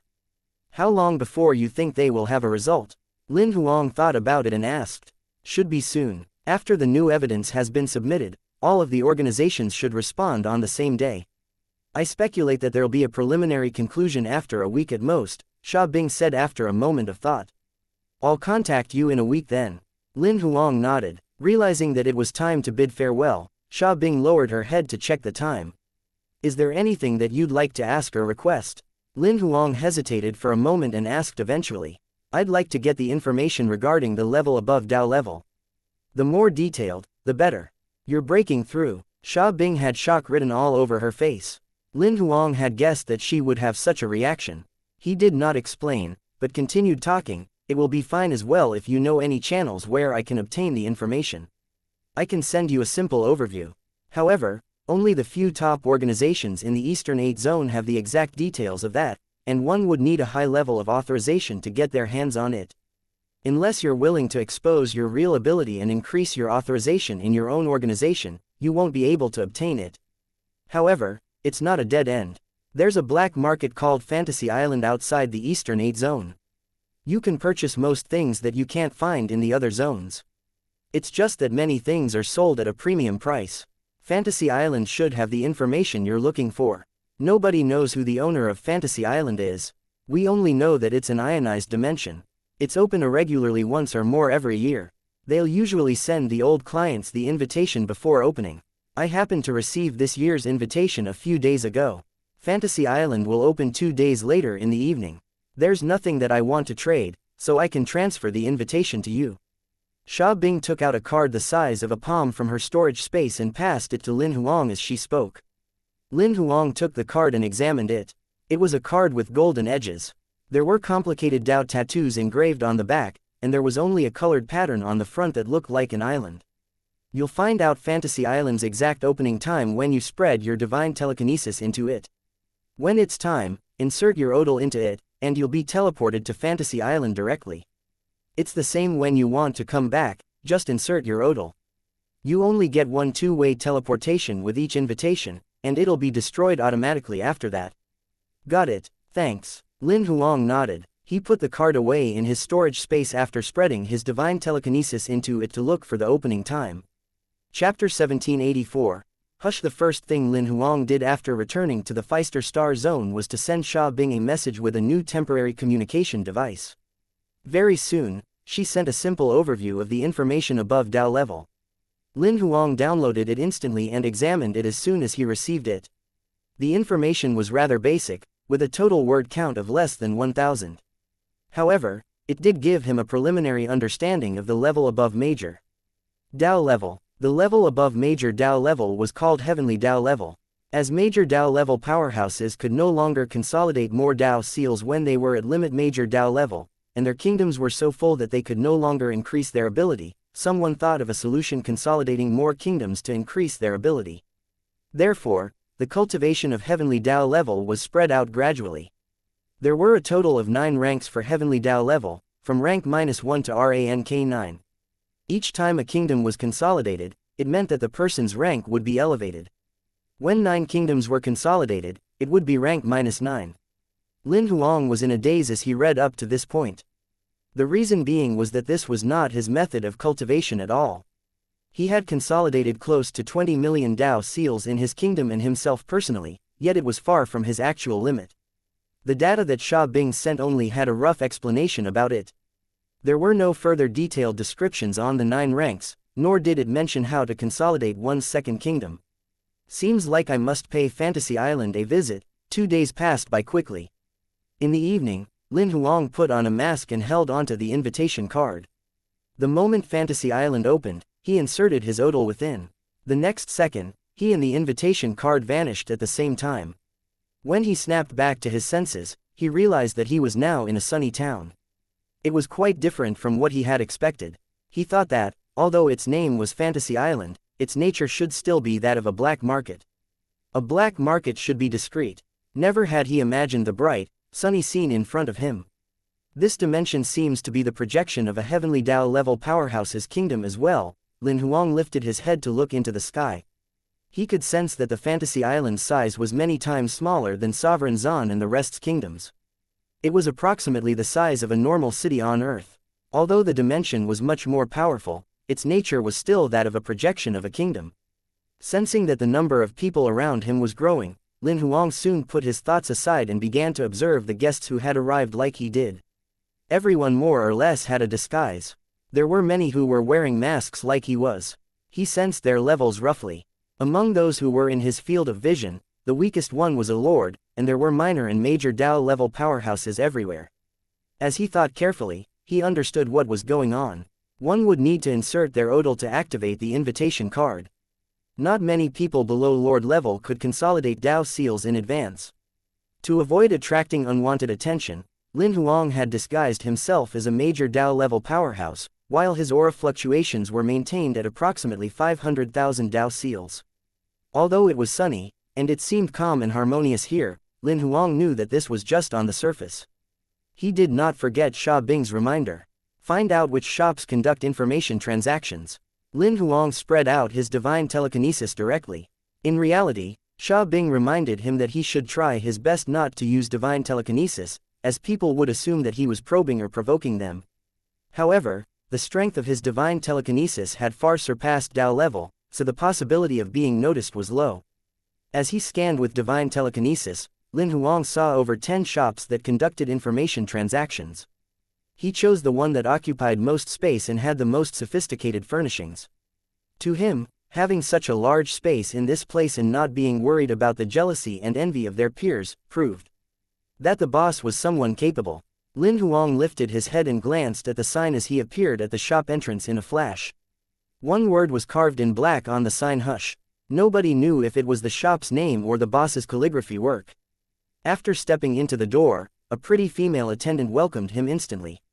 May I know if you'd like to sell or obtain information? Obtain. Lin Huang merely spit out one word. Please follow me to room 10. The female attendant suddenly paused and surprise flashed through her eyes as she looked once again at Lin Huang. However, she adjusted her emotions quickly. Please follow me to room 1. She brought Lin Huang into the elevator as she spoke. Naturally, Lin Huang had noticed her odd behavior, as well as the change in room number at the very last minute. However, he said nothing and followed her to the 5th floor. The female attendant brought Lin Huang to the entrance of a room on the 5th floor before stopping.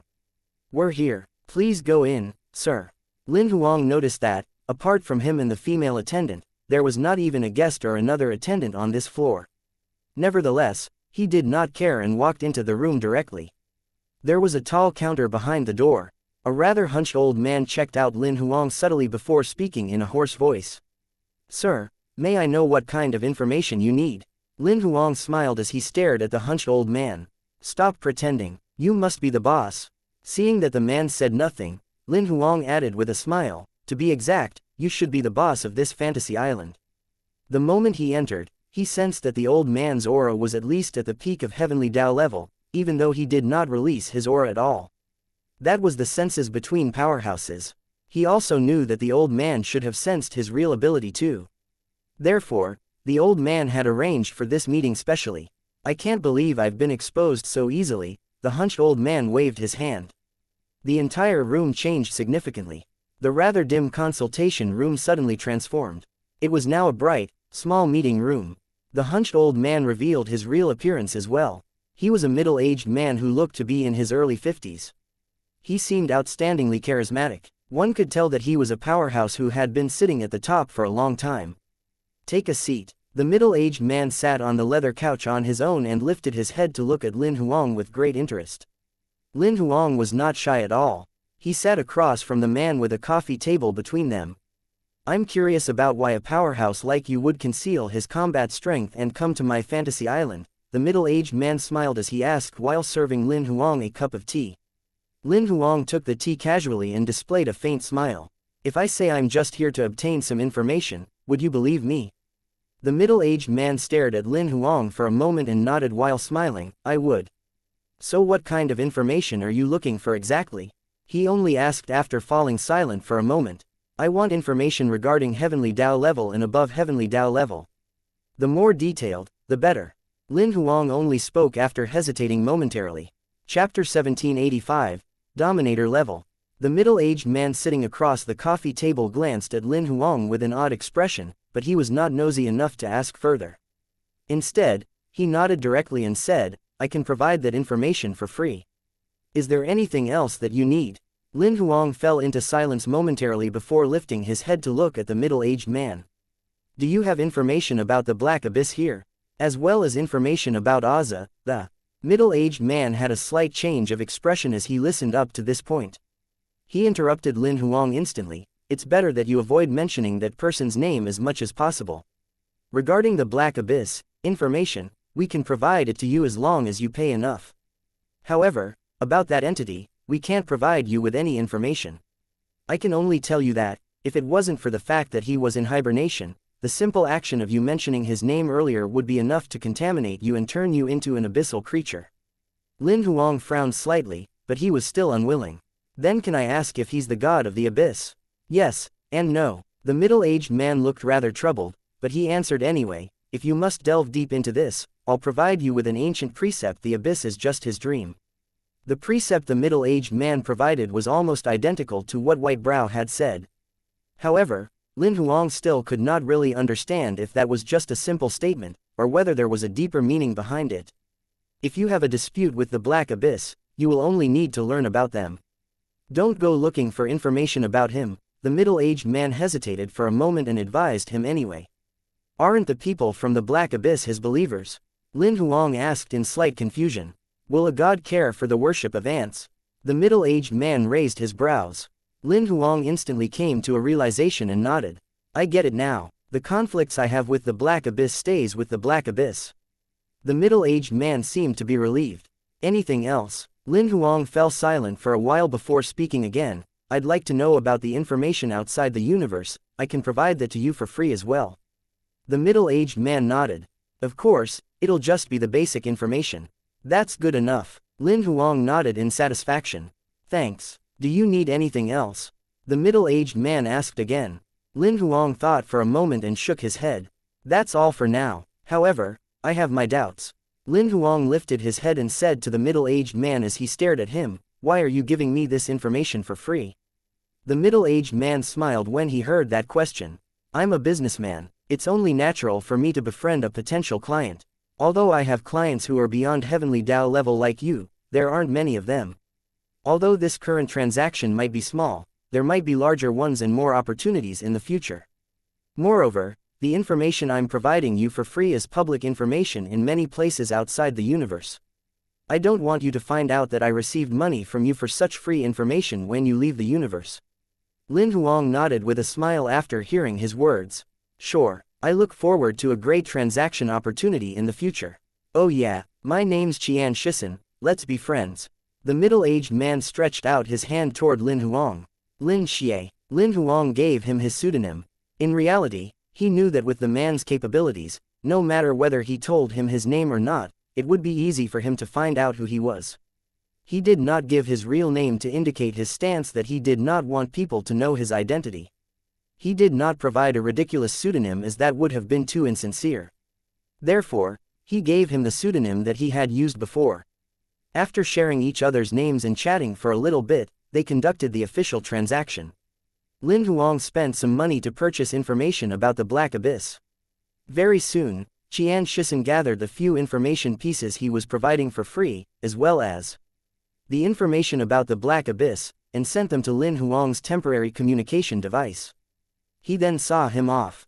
Watching Lin Huang's figure gradually disappear, Xianxia smirked lightly and mumbled softly, "I believe that we'll meet again soon enough." Lin Huang downloaded the information Xianxia sent him as soon as he returned to the Feister Star Zone. He then began to examine them in all seriousness. The first thing he looked at was the information about Heavenly Dao level and beyond Heavenly Dao level that Xianxia had provided for free. This document was undoubtedly much more detailed than the one Xia Bing had provided. The so-called Heavenly Dao level was the level evolved from when one's kingdom in their body was full and could no longer consolidate any more Dao seals. In reality, there was an important threshold to this level, which was to consolidate a Heavenly Dao in their kingdom. All of the Dao seals would be consolidated into a Heavenly Dao. As soon as they achieved that, their kingdom could be considered full. That was the foundation needed to consolidate the second kingdom. However, the process of consolidating a Heavenly Dao was extremely dangerous. The process of consolidating a Heavenly Dao from Dao seals was similar to consolidating God sequence chains into Dao seals. Energy as terrifying as nuclear fusion would be released as well. The energy impact would be released by the consolidation of millions of Dao seals. The impact on the kingdom was over 100 million times more powerful than the time when one consolidated God sequence chains into Dao seals. Even if it was just the aftermath, it was powerful enough to destroy most limit major Dao level powerhouses, physical bodies and God souls. That was why there were many lords and Dao level powerhouses in the universe, but there were very few heavenly Dao level powerhouses. There were not even 30 heavenly Dao level powerhouses in total in the entire Eastern 8 zone. Meanwhile, for the 9 levels of heavenly Dao level, the difficulty of each new kingdom consolidation and heavenly Dao would be multiplied. The reason being was that kingdoms would repel each other. Not only that, the heavenly Dao was something that could not coexist. Each time a new heavenly Dao was consolidated, the old heavenly Dao in the previous kingdom would stir up a riot. Therefore, the higher the rank of heavenly Dao level, the more difficult it would become. If one was careless, they might have their kingdoms destroyed and heavenly Daos collapse. The least serious consequence was having one's level drop, but they might also have their kingdom and heavenly Dao crushed entirely and fall back to major Dao level. There would be no hope in leveling up in their entire lives from then on. The most serious case would be having their kingdom explode, and their physical bodies and God souls turning into ashes instantly. Lin Huang could not help but exclaim as he read up to this point, Heavenly Dao level is so dangerous. After reading every word listed in the information about Heavenly Dao level, Lin Huang soon proceeded to read further. He finally saw the level above Heavenly Dao level, Dominator level. The so-called Dominator level was to collide and integrate the 9 kingdoms to consolidate a supreme kingdom when one had reached complete stage Heavenly Dao level rank -9. This process was tens of thousands of times more dangerous than consolidating a Heavenly Dao to get to Heavenly Dao level. The reason being was that integrating 9 kingdoms into one would mean that the 9 Heavenly Daos would collide with each other. One would then crush the 9 Heavenly Daos into fragments and consolidate them once again. Not only would that require one to be fearless, possess great perseverance, but it would also require a physical body and God's soul that was sufficiently powerful. Furthermore, this process was even more dangerous than consolidating a Heavenly Dao to achieve Heavenly Dao level. The reason being was that the slightest mistake would result in the Heavenly Daos and kingdoms being destroyed, erasing one's physical body and God's soul completely. Moreover, one could integrate chaotic cosmoses that were like the universe as soon as they elevated from Heavenly Dao level to Dominator level, becoming a dominator that controlled many chaotic cosmoses. Chapter 1786, Infinite Universe, Chaotic Cosmos. Lin Huang looked at the information that detailed what was outside the universe with his eyes wide. According to the description, Just like the universe, the complicated dimension that contained countless great worlds, mini-worlds, gravel worlds and regular universes was called the chaotic cosmos. Meanwhile, there were similar countless chaotic cosmoses outside the universe. The countless chaotic cosmoses made up the chaotic ocean. Some called it the ocean of chaos, some called it the infinite universe, some called it the only universe, while some called it the supreme universe. The reason why the chaotic ocean had so many names was because it was boundless and constantly expanding. Everything in the world was created there, everything was included. Its existence was the starting point of time, as well as the starting point of space. Before its appearance, everything was nothingness. Since it appeared, its existence was eternal. The chaotic cosmoses it contained were not only boundless in quantity, they were also endless in time and space. No matter how many parallel universes were split off from a chaotic cosmos, no matter which timeline a chaotic cosmos was on, from the beginning to end, one could find it in this chaotic ocean any time. It did not only contain all material planes, it also contained the dreams, imaginations, and the split-second thoughts of all the living beings on the material plane, all of the writers, artists, playwrights, creators of all sorts, all of the living beings, non-living beings, tangibles, non-tangibles, souls, thoughts and information that could be imagined. Everything was contained within this boundless cosmos. It could derive everything within a second. Lin Huang had always speculated that there was a broader world outside the universe. Never had he thought that it would be such a supreme cosmos.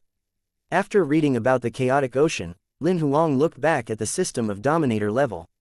The combat strength categorization of dominator level was very simple and straightforward.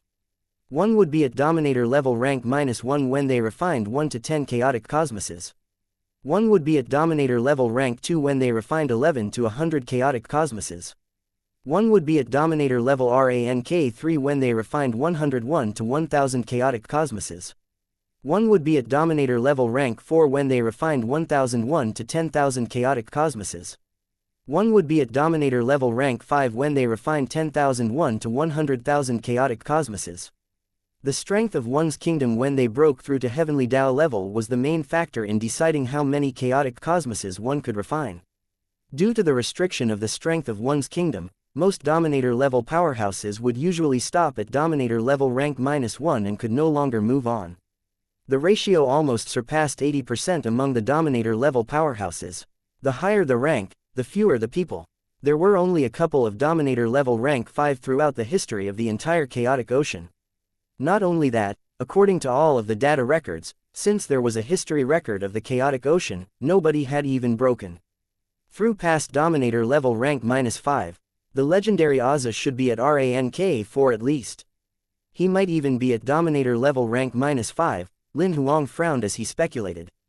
It was only after he came across this information that he finally believed what White Brow said back then. To Auza, the universe was just a speck of dust.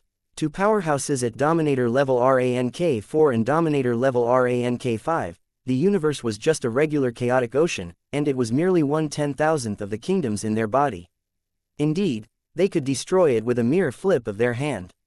Although Lin Huang speculated roughly how powerful Auza was, he was not exactly shocked.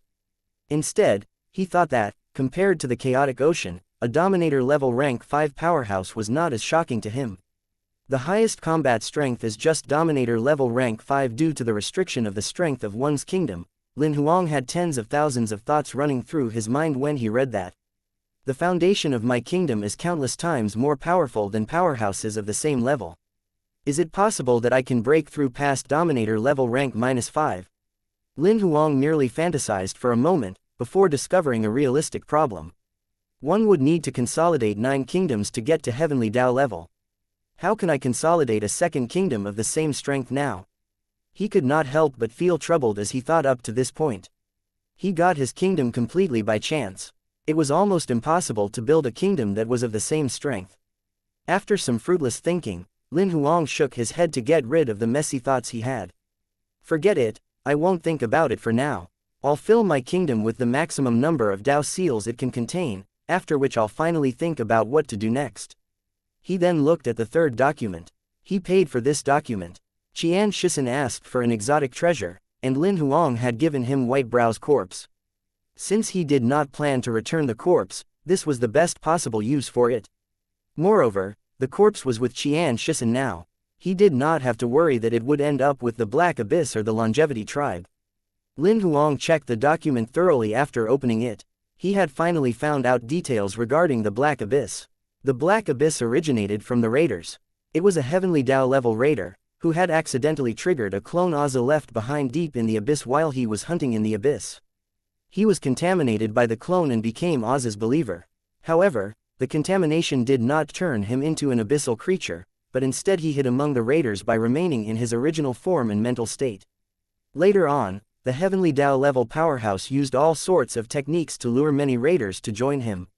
There were even some powerhouses at peak Major Dao level who were elevated to Heavenly Dao level with the power Aza's clone provided. There were a total of 7 official Black Abyss members. There were all Heavenly Dao level powerhouses. The most powerful one among them was suspected to have reached Heavenly Dao level rank -9. The 7 of them had many Dao level reserve members under them. At the moment, at least 1/3 of the raiders had been contaminated by Aza's power and had become members of the Black Abyss. Lin Huang could not help but frown lightly after reading that information. Naturally, he did not like the raiders at all, as they had been his enemies from the beginning. However, he indeed did not expect that they had been contaminated by the Black Abyss internally to this extent. He did not have any sympathy for the raiders' situation, nor did he have any good feelings about the Black Abyss. To him, the conflict between the Black Abyss and the raiders was merely part of this dog-eat-dog existence. Nevertheless, Lin Huang did not really want to see the raiders being fully converted into Black Abyss members. The reason being was that the people in the Black Abyss were basically abyssal creatures by nature. If he had to compare which was more evil, the Black Abyss was definitely more evil compared to the raiders. The reason being was that their hunting targets were not limited to club members and other travelers. To them, all cultivators, and even regular people, were viable targets. To them, everyone only had 2 options. They either had to accept the contamination of Aza, or die. Therefore, to be exact, the Black Abyss was the public enemy of the entire universe in the truest sense. Chapter 1787, Imperial Monsters Elevating to Major Dao Level. After returning from Fantasy Island, Lin Huang had been waiting for the results of the auction from Royal's side. Naturally, he did not stay idle. Considering that Bai and the rest of his Imperial monsters, combat strength was indeed holding him back, and that they would take forever to cross the threshold of Major Dao level if they were to cultivate on their own, he thought he would use the combat strength upgrade cards directly. Apart from the Bug Tribe, he elevated his 25 Imperial monsters from Lord level all the way up to Major Dao level.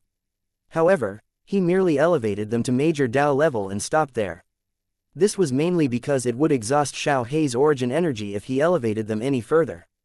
Moreover, Major Dao level combatants were considered powerhouses in the universe. As long as they did not stir up trouble for themselves, they usually would not encounter anything too dangerous.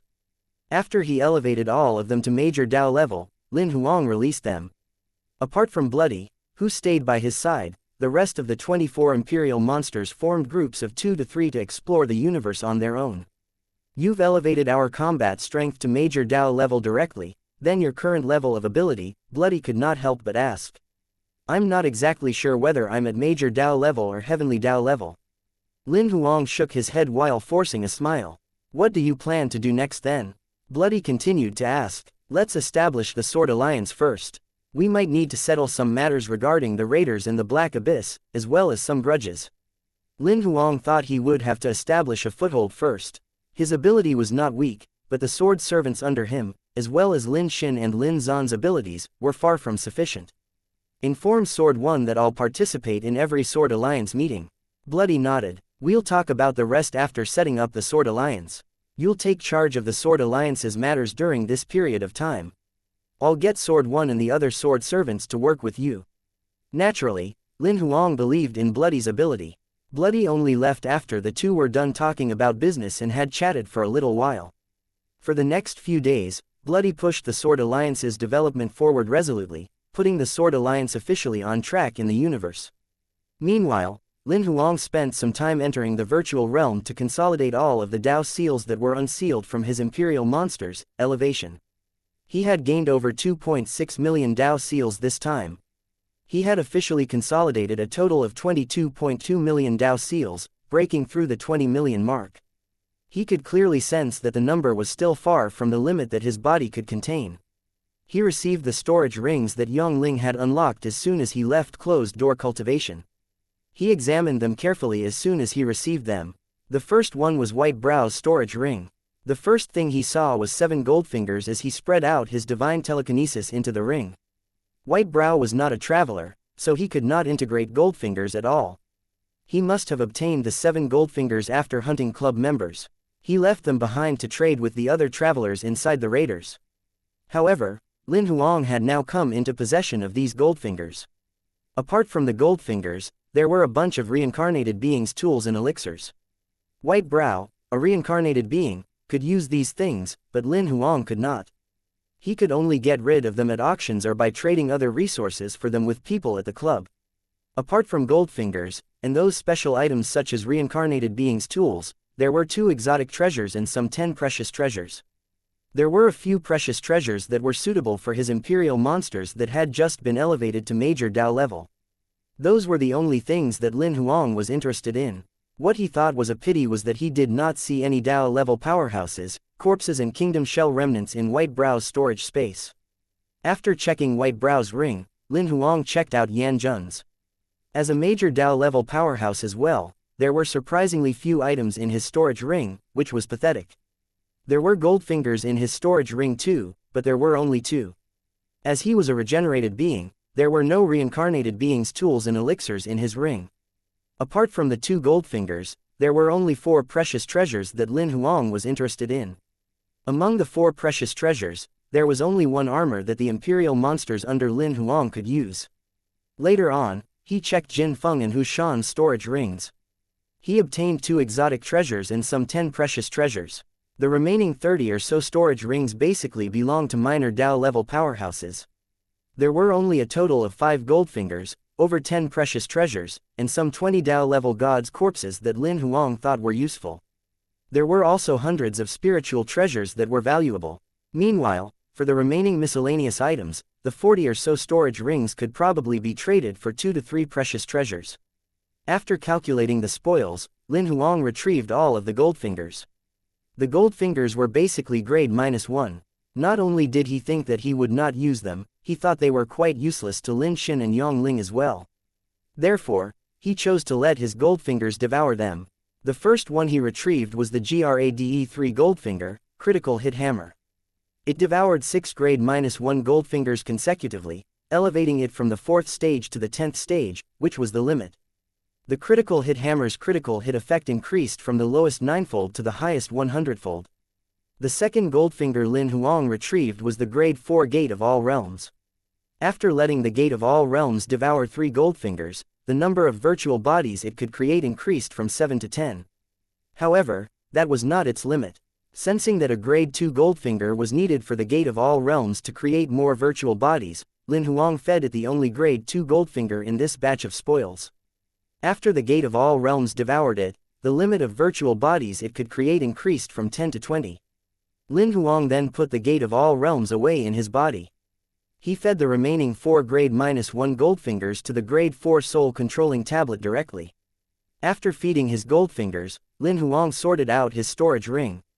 He summoned Sword 1 after retrieving every resource that was useful to him, and he gave the remaining spoils to Sword 1. Handle these miscellaneous items as you wish.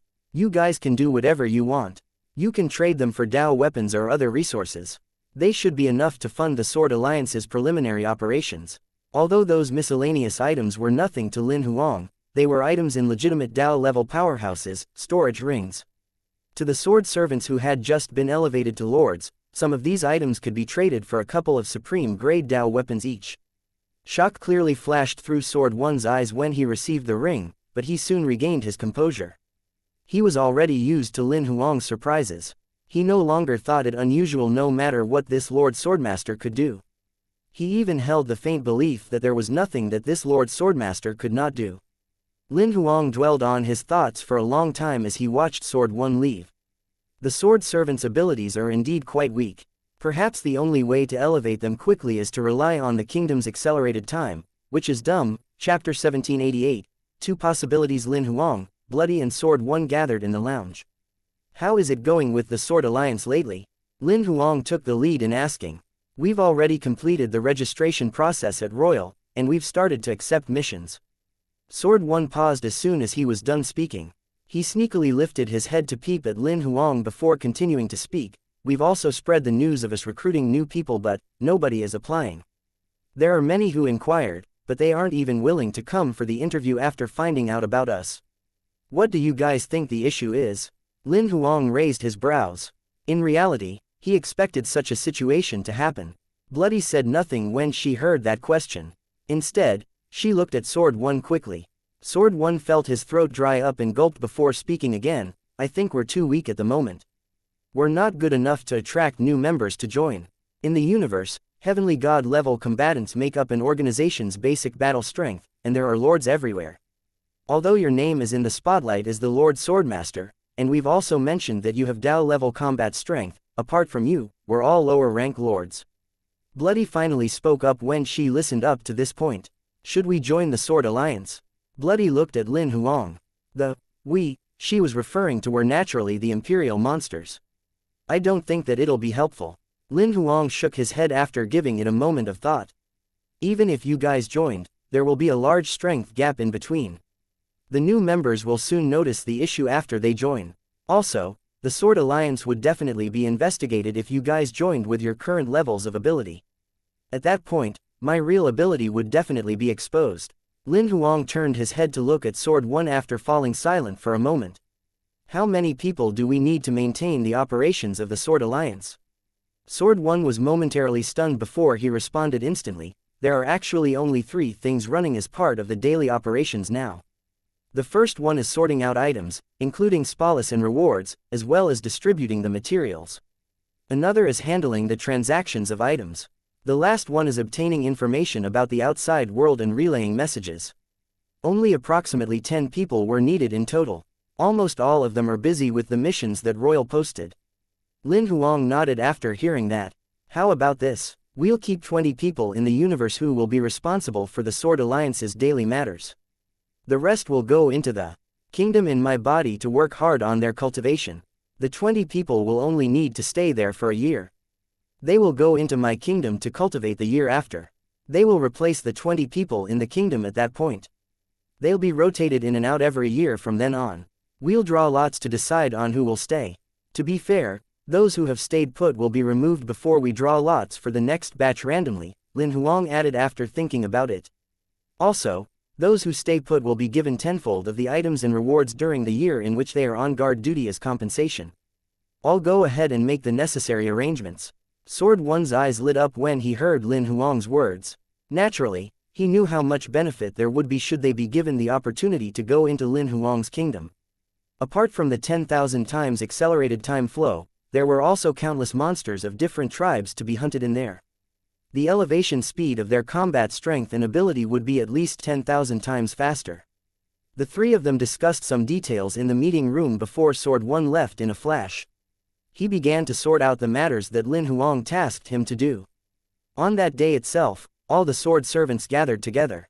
Including Sword 1, 214 sword servants drew lots in front of Lin Huang and Bloody. The 20 people who ended up having to stay behind looked terrible. Apart from Sword 2, who stayed behind in the Great World, among the 11 initial Swordmaster's bodyguards, only Sword 8, who looked like a little girl, drew the lot to stay put.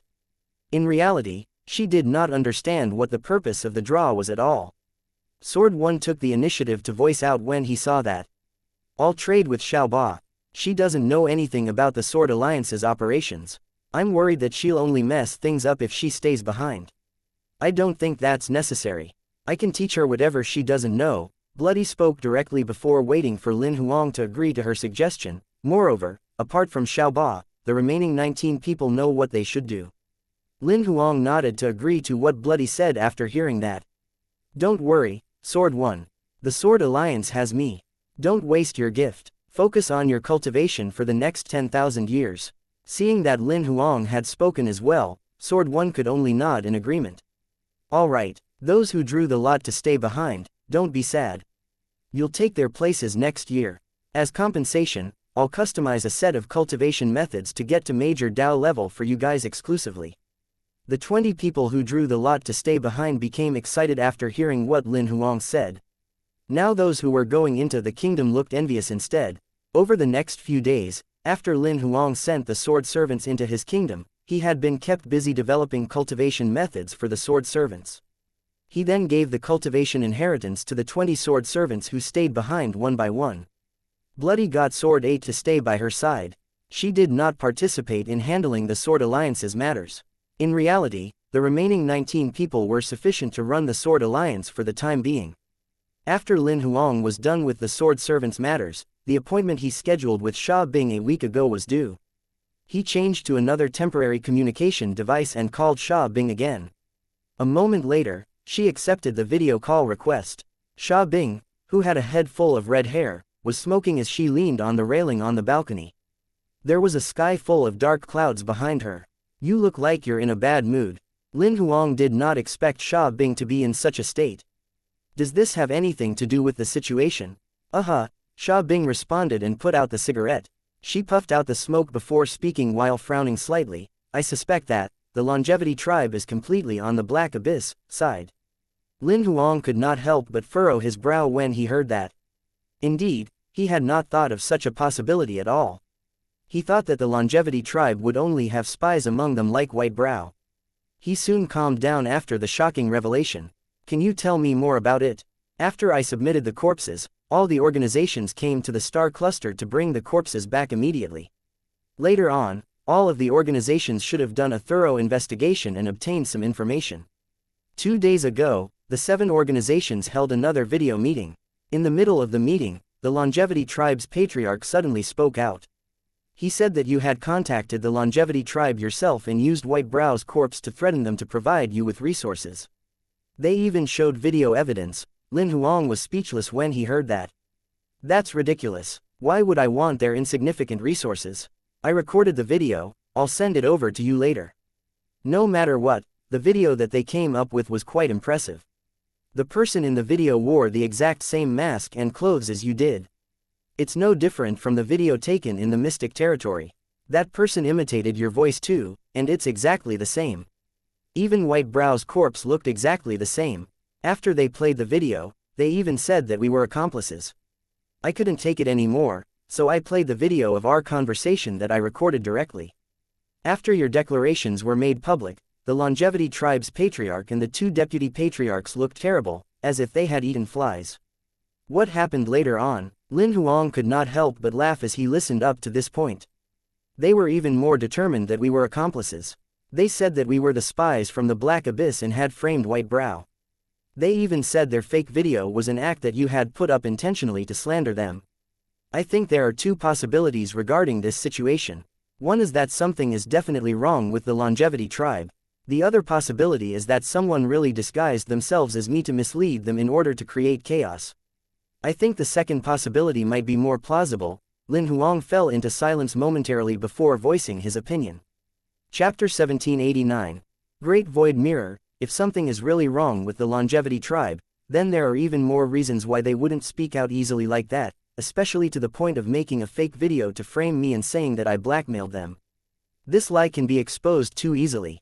If I attended the meeting myself and confronted them, their lie would be exposed directly, which would be equivalent to them revealing their identity as spies.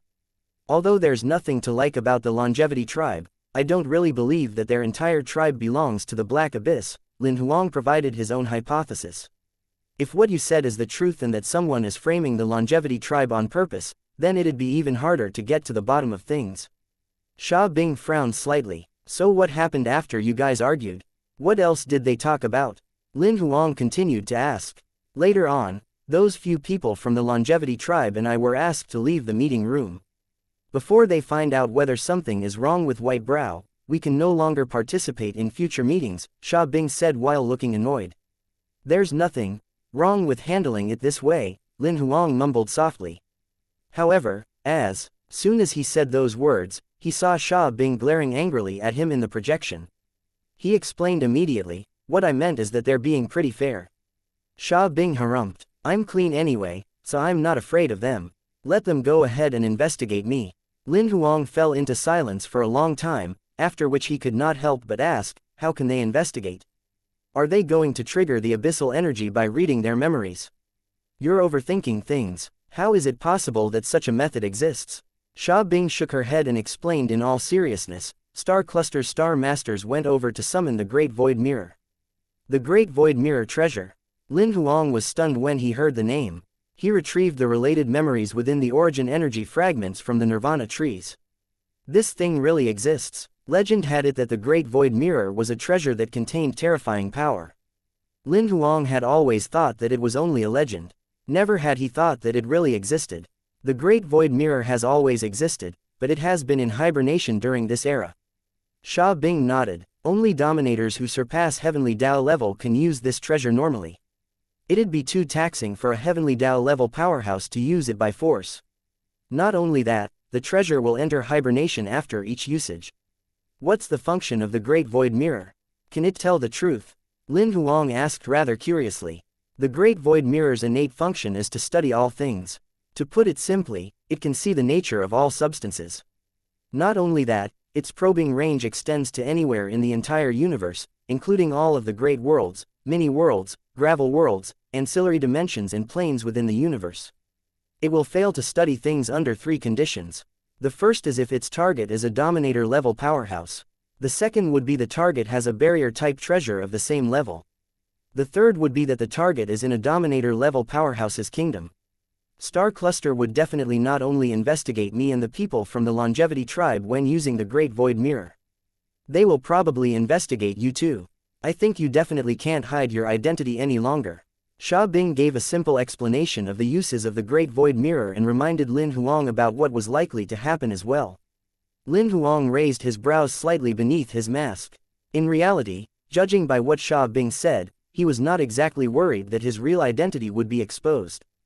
The reason being was that the god weapons in his body were treasures as well. Especially that soul weapon, blocking God's soul was just one of its basic functions. He did not think that the Great Void Mirror's probing could penetrate the barrier effect of the soul weapon in his body. Naturally, he could not say that to Sha Bing. He merely fell into a period of momentary silence before speaking again. If they can investigate me, then there's nothing that I can do.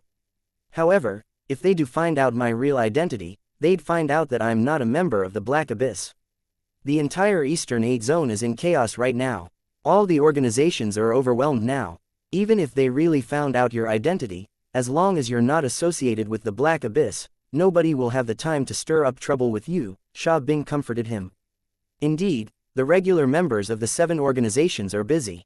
However, if my real identity is exposed to the Black Abyss or the Raiders, it's only a matter of time before they come looking for me. Lin Huang voiced his concern after hearing what Sha Bing had said. She thought for a moment and soon spoke again. I'll speak to the Star Master later. If they really find out your identity, they won't expose it. As long as they confirm that there's nothing wrong with your status, there's no need to reveal your information to other people. Thanks. Lin Huang thanked her with a nod. The two of them chatted for a little bit more and ended the video call after scheduling another call a week later to learn about how the situation would develop. 3 days later, 4 Star Masters, 3 male and 1 female, gathered at the Stargazing Pavilion. The 4 of them locked eyes, and the lady in the black dress asked, "Are you guys ready?" The 3 men nodded slightly. "Then let's act as planned. I'll stand guard and the 3 of you will summon the Great Void Mirror." The lady appeared above the Stargazing Pavilion's rooftop in a flash directly as soon as she was done speaking. She waved and set up a starlight barrier to envelop the entire Stargazing Pavilion within. Almost at the same time she moved, the 3 men sat with their legs crossed and performed several complicated hand seals. At that moment, the entire Stargazing Pavilion seemed to have fallen into a magical state. It began to shimmer, appearing partly hidden and partly visible at the same time. A moment later, the Stargazing Pavilion that was some 1,000 meters tall suddenly vanished into thin air. The female Star Master was the only person remaining, as she hovered in the air with her eyes somewhat closed.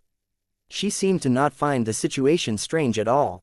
Meanwhile, the vanished Stargazing Pavilion appeared in a dazzling sky full of stars in another dimension. The star cluster's 3 Star Masters sat in a triangle at the center of the first floor of the Stargazing Pavilion. They had completed their hand seals.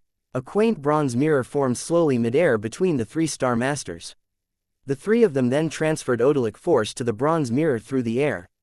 About half an hour later, the bronze mirror had finally consolidated completely. A voice as loud as a bell spread throughout the entire stargazing pavilion. Tell me, who or what do you want to find out to have woken me up this time? Among the 3 star masters, the one who was the most muscular spoke first. Senior Great Void, there's an organization called the Black Abyss that appeared in our Eastern 8 zone recently. They seem to be Oz's followers. They planted many spies within all of the organizations in the Eastern 8 zone. We'd like to ask you to check on a few people to see if they're spies or not. Who are they? The bell-like voice did not seem to bother asking for further details and went straight to the heart of the matter. Another star master said nothing, but projected images of Sha Bing, the patriarch and the few deputy patriarchs from the Longevity tribe, as well as the remaining leaders from the 7 organizations. The last image who was projected was Lin Huang in his mask and white robe. Merely a moment later, a white light shone on Lin Huang's image projection. The bell-like voice spoke in a rather upset manner. I cannot find out who this person is. The 3 star masters were stunned when they heard that, and they could tell from the Great Void Mirror's tone that it was upset. Nevertheless, they dared not ask why it could not find out Lin Huang's identity. About 2 to 3 minutes later, 3 glaring red gleams shone on 3 projections. A gush of faint black mist gradually appeared on the top of their heads. The 3 of them have high-grade abyssal energy remaining in their bodies. After saying that, the bronze mirror that was hovering in the air faded away rapidly. Chapter 1790. The star cluster under attack. When the Great Void Mirror disappeared completely, the 3 star masters finally stopped transferring odalic force. The short 2 to 3 minutes the Great Void Mirror was activated had drained a significant amount of odalic force within the 3's bodies. They only had 1/3 of their odal remaining compared to the time when they were at their peak. Fortunately, nothing went wrong in between. They were relieved. Apart from that man in white robe and mask, they had gotten the answers they needed about the rest. The 3 of them were satisfied with the results from using the Great Void Mirror. They stood up one after the other in the stargazing pavilion. What do we do next? Should we reveal the 3 spies' identities first?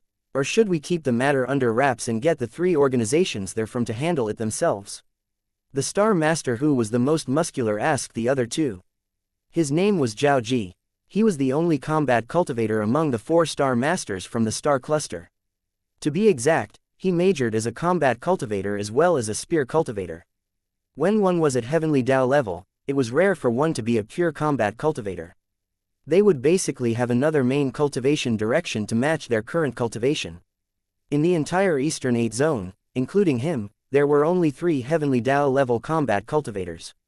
I think you're overthinking things. The 3 people who knew that we were going to use the Great Void Mirror must have escaped from the beginning. A young star master who looked like he was only in his 20s shook his head whilst smiling. Although we only said that we'd investigate Sha Bing and the Longevity tribe during the meeting, anyone who's not too dumb would know that we definitely wouldn't miss the chance to conduct a thorough investigation while using the Great Void Mirror this time. The more time we waste now, the more time those 3 will have to hide. We should make the information public now directly and release a joint manhunt order. They'll be caught off guard. The star master who looked the youngest among the 3 was called Guan Yi. In reality, he was the oldest one among them. He remained in his youthful form because he did not like appearing old. However, it's not nice to make the investigation results from the Great Void Mirror public directly without informing the 3 organizations. The middle-aged man who looked to be in his early 40s finally spoke. His name was Wan Peng. He looked the oldest, but he was actually the youngest among the 3, and he had the least experience. He was the last to join Star Cluster among the 4 Star Masters. We definitely can't reveal the information directly. It'd be too disrespectful. Zhao Ji frowned slightly for a moment before speaking again. We'll inform the decision makers, excluding the 3 organizations and the 3 people, via text. We'll also inform them that we'll be making the information public instantly to avoid letting the 3 people escape. All of the 7 organizations will arrest those 3 people. I think that's a good idea. Wan Peng nodded immediately. Up to you guys. I'm too lazy to text anyway. Guan Yi flung his sleeves and appeared outside the stargazing pavilion in a flash. How was it? Did you guys get any results? As soon as Guan Yi got out, the Star Master in a black dress above the stargazing pavilion could not help but ask out of curiosity. Her name was Xing, one of the Star Masters of Star Cluster. She was also the founder Xing Wuji's daughter. it can be considered successful. Apart from that guy in a mask whom we didn't find any information about, we found out the identity of those few spies from the Black Abyss. Guan Yi nodded and looked around before asking, nothing unusual happened here, right? Would I be sitting here so casually if something had gone wrong? Xingling appeared next to Guan Yi in a flash while smiling. Who are the three spies? Can you tell me? Zhao Ji and Wan Peng exited the stargazing pavilion in a flash as soon as Xingling spoke those words. Guan Yi peeped at the two of them. Seeing that Zhao Ji was writing the text with his head lowered, Wan Peng did not deny her request and spoke slowly. The longevity tribes, whoosh, whoosh, whoosh, whoosh. Just as Guan Yi had spoken, 4 black arrow gleams shot out with terrifying speed. Their targets were the 4-star cluster's star masters. They arrived before the 4 of them almost instantly. The 4 of them shrunk their pupils almost at the same time. Guan Yi failed to dodge. He could only tilt his body slightly to avoid the attack from penetrating his heart. The black electric arc hit his chest instead. His entire body was thrown out uncontrollably and hit hard against the stargazing pavilion. The starlight barrier Xingling had set up, which enveloped the entire stargazing pavilion, collapsed instantly. After Guan Yi's body penetrated the barrier, he slammed into the stargazing pavilion. In reality, the stargazing pavilion's nature was that of a spiritual treasure. Its toughness was evident, but it was still broken when Guan Yi smashed into it. Among the other 3, Zhao Ji was a combat cultivator, and had the fastest speed among the 4-star masters. However, he was busy writing the text. It was already too late by the time he reacted. He could only avoid the attack hitting his vital points. Still, the arrow took his left arm. Wan Peng and Xingling were the only ones who managed to dodge the attack and remained unscathed. Nevertheless, the two of them looked terrible. Never had they thought that they would be attacked at the Star Cluster's headquarters. Not only that, Zhao Ji, who had the most powerful ability among the 4 of them, was injured badly by that one attack. Guan Yi's aura had also clearly dropped. It was uncertain as to whether he could participate in the battle. Old Guan, are you alright? Although Zhao Ji was hurt, he shouted at Guan Yi immediately. I'm not dead, Guan Yi yelled in reply, but he said the second half of his sentence to the 3 of them through voice transmission. I can't join the battle within a short period of time. At that moment, 4 figures in black robes and masks appeared suddenly. The 4 of them looked almost the same. They were covered in black robes from head to toe, only their masks were different. One looked like an inexperienced youth, one looked like a fiend, one had a swollen face and one wore a mask of a fox. Xingling scoffed. Don't think we don't know who you guys are. Do you think you can hide yourselves just by wearing a mask? The 4 of them said nothing and attacked directly. The man with a mask that looked like an inexperienced youth pounced at Xingling directly. The person with the swollen face mask pounced at Wan Peng. Meanwhile, the fiend-faced masked man pounced on Zhao Ji, who had lost an arm. The last person in a fox mask charged toward the collapsed stargazing pavilion, targeting Guan Yi, who had lost much of his combat strength. How dare you? Zhao Ji shouted in rage when he saw that. He shook his spear and forced the fiend-faced masked man to retreat. He attacked the person in the fox mask. The person in the fox mask went forward instead of retreating. Just when the two were about to collide, a blue glow lit up within the pupils of the person under the fox mask. Zhao Ji stopped moving at that very second. However, at that moment, a black electric arc shot forth. It took advantage of Zhao Ji's split-second pause and penetrated his eye directly. The black electric arc shot through his head. There's an archer hiding, Wan Peng exclaimed immediately. They thought that the archer had been hiding among the 4 masked people earlier. Never had they thought that there would be a 5th person hiding. Chapter 1791, The Second Star Master Dies. Zhao Ji's vitality was vanishing quickly. Although he was a combat cultivator, he was helpless when faced with 2 heavenly Dao-level powerhouses with abilities no weaker than his. He was hit by the fox face's god soul at first, which froze his body's movements, and then ambushed by an archer that caught him off guard. Not only that, the arrow was imbued with Oz's lingering abyssal energy as well. It devoured Zhao Ji's remaining consciousness just from that slight contamination. The fox face chuckled when he saw Zhao Ji die. He fell into the trap so easily. He merely gazed in the direction of the broken stargazing pavilion before ignoring Guan Yi completely. He joined the rest in besieging Wan Peng in a flash. He's only left with less than 1/3 of his odal. Let's work together to kill him first. He did not bother to use voice transmission to say those words at all. The three people from the star cluster heard him loud and clear. The fiend-faced masked man charged at Wan Peng after hearing that. "You guys are shameless," Xingling shouted in rage. She wanted to save Wan Peng, but the person with the mask that looked like an inexperienced youth blocked her path. "Don't try to save someone else. You can't even protect yourself." Almost at the same time, a pitch-black arrow shot through the air, blocking Xingling way. It was only now that she realized that there was one more archer watching from the darkness.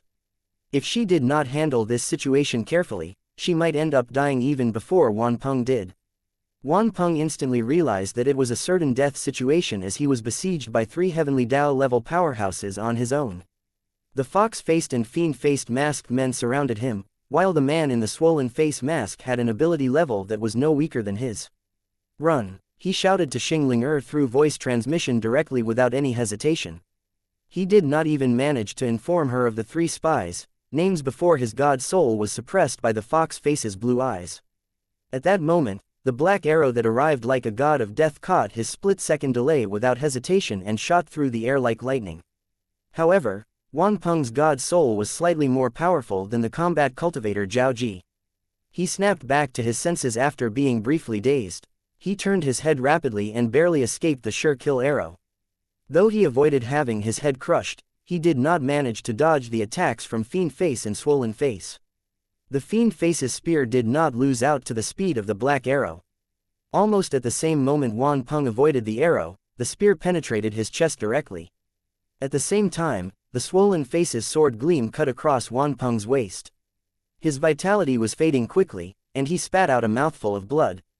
It turned into a bloody mist enveloping the three people in masks not far away. Realizing that something was off, the three of them retreated frantically. However, Fiend Face was surprised when he realized that the spear that he had stabbed into Wan Peng's chest could not be removed. Just as he was wondering whether he should let go of the spear in his hand and retreat, a chilly gleam emerged from the bloody mist. A silver gleam shot out and landed between the Fiend Face's brows directly. The Fiend Face had not expected that this person would be capable of such an attack on the verge of death. He did not manage to dodge it at all. A ringing sound was heard, and the silver gleam hit the mask. It merely stopped for a moment before continuing to penetrate past the mask. However, Fiend Face was a heavenly Dao-level powerhouse after all. He reacted during that short moment of his mask blocking the attack. He let go of the spear directly. At the same time, while retreating at a high speed, he covered his forehead with both palms. A moment later, he escaped out of the bloody mist. His palms were dripping with blood, dyeing the entire mask red. The silver gleam faded eventually. "FCK, I almost failed." Fiend Face vented in rage. So close, half of Wan Peng's body fell to the ground. He knew that, were it not for the fact that he drained too much odalic force from summoning the Great Void Mirror earlier, he would have definitely killed that man with that attack. Were it not for the fact that the Great Void Mirror exhausted too much of their odalic force, it would have been impossible for Zhao Ji to have been killed in one hit, and Guan Yi would not have been severely injured so easily. However, all these were just ifs. Wan Peng was helpless. He could sense his vitality fading and his life ending. Nevertheless, he used the last vestiges of his strength to turn his head in Xingling direction. He spoke to her one last time through voice transmission, "Run now." Before he completed his message, his vitality faded away completely. Wan Peng. The two of them were less than 1,000 meters away from each other. She sensed it the moment Wan Peng died. She released a shriek of rage. The green saber gleam that she released out of fury forced her opponent to retreat temporarily. However, almost at the same time, she saw the other two men arrive beside him. She was focused instantly and secretly said to Guan Yi, who was in the collapsed building, through voice transmission directly, "Senior brother Guan, run. Seize the opportunity since they haven't noticed you. You must spread the news about the spies. I'll buy you as much time as I can." She did not bother to wait for Guan Yi's response and her kingdom descended without hesitation. She enveloped the area tens of thousands of kilometers around her. She did not only cover the four men in masks before her, but also the archer who was hiding in the darkness as well. "Do you think you can buy time for that man with the surname Guan just by enveloping us in your kingdom?" The man in the inexperienced youth's mask chuckled softly. Xingling pupils shrunk slightly when she heard those words. She did not expect him to see through her plan. It's unfortunate, you'll find out soon enough why it's futile for you to buy him time, the man added. I'd like to see how you guys are going to behave atrociously in my kingdom. Xingling'er scoffed. Green gleams lit up throughout the entire kingdom. Countless saber formations of various sizes were activated almost at the same time. At that moment, there were green saber gleams everywhere in the entire kingdom. At that very second, those 5 people's kingdoms descended almost at the same time. Before Xingling'er could attack, her kingdom was already trembling. Blood was dripping from the corner of her mouth, but she was still holding it back. Stop trying to outdo yourself. You might have been able to live for a little longer had your kingdom not descended. You'll only die faster by doing this. Even if we don't attack now, your kingdom won't be able to hold on for half a minute. There was mockery in the man's tone. If their kingdoms were of equal strength, a kingdom could contain another kingdom. However, it could not interfere with the rules of the kingdom it enveloped. However, if a kingdom contained 2 other kingdoms of the same level, it would be taxing. It would only drain the owner of the kingdom's divine power and odal even further. If a kingdom contained 3 other kingdoms of the same level, it would collapse quickly. The reason being was that the 3 kingdoms that were enveloped did not have to do anything, and they could crush the kingdom they were in just by releasing their volume and weight.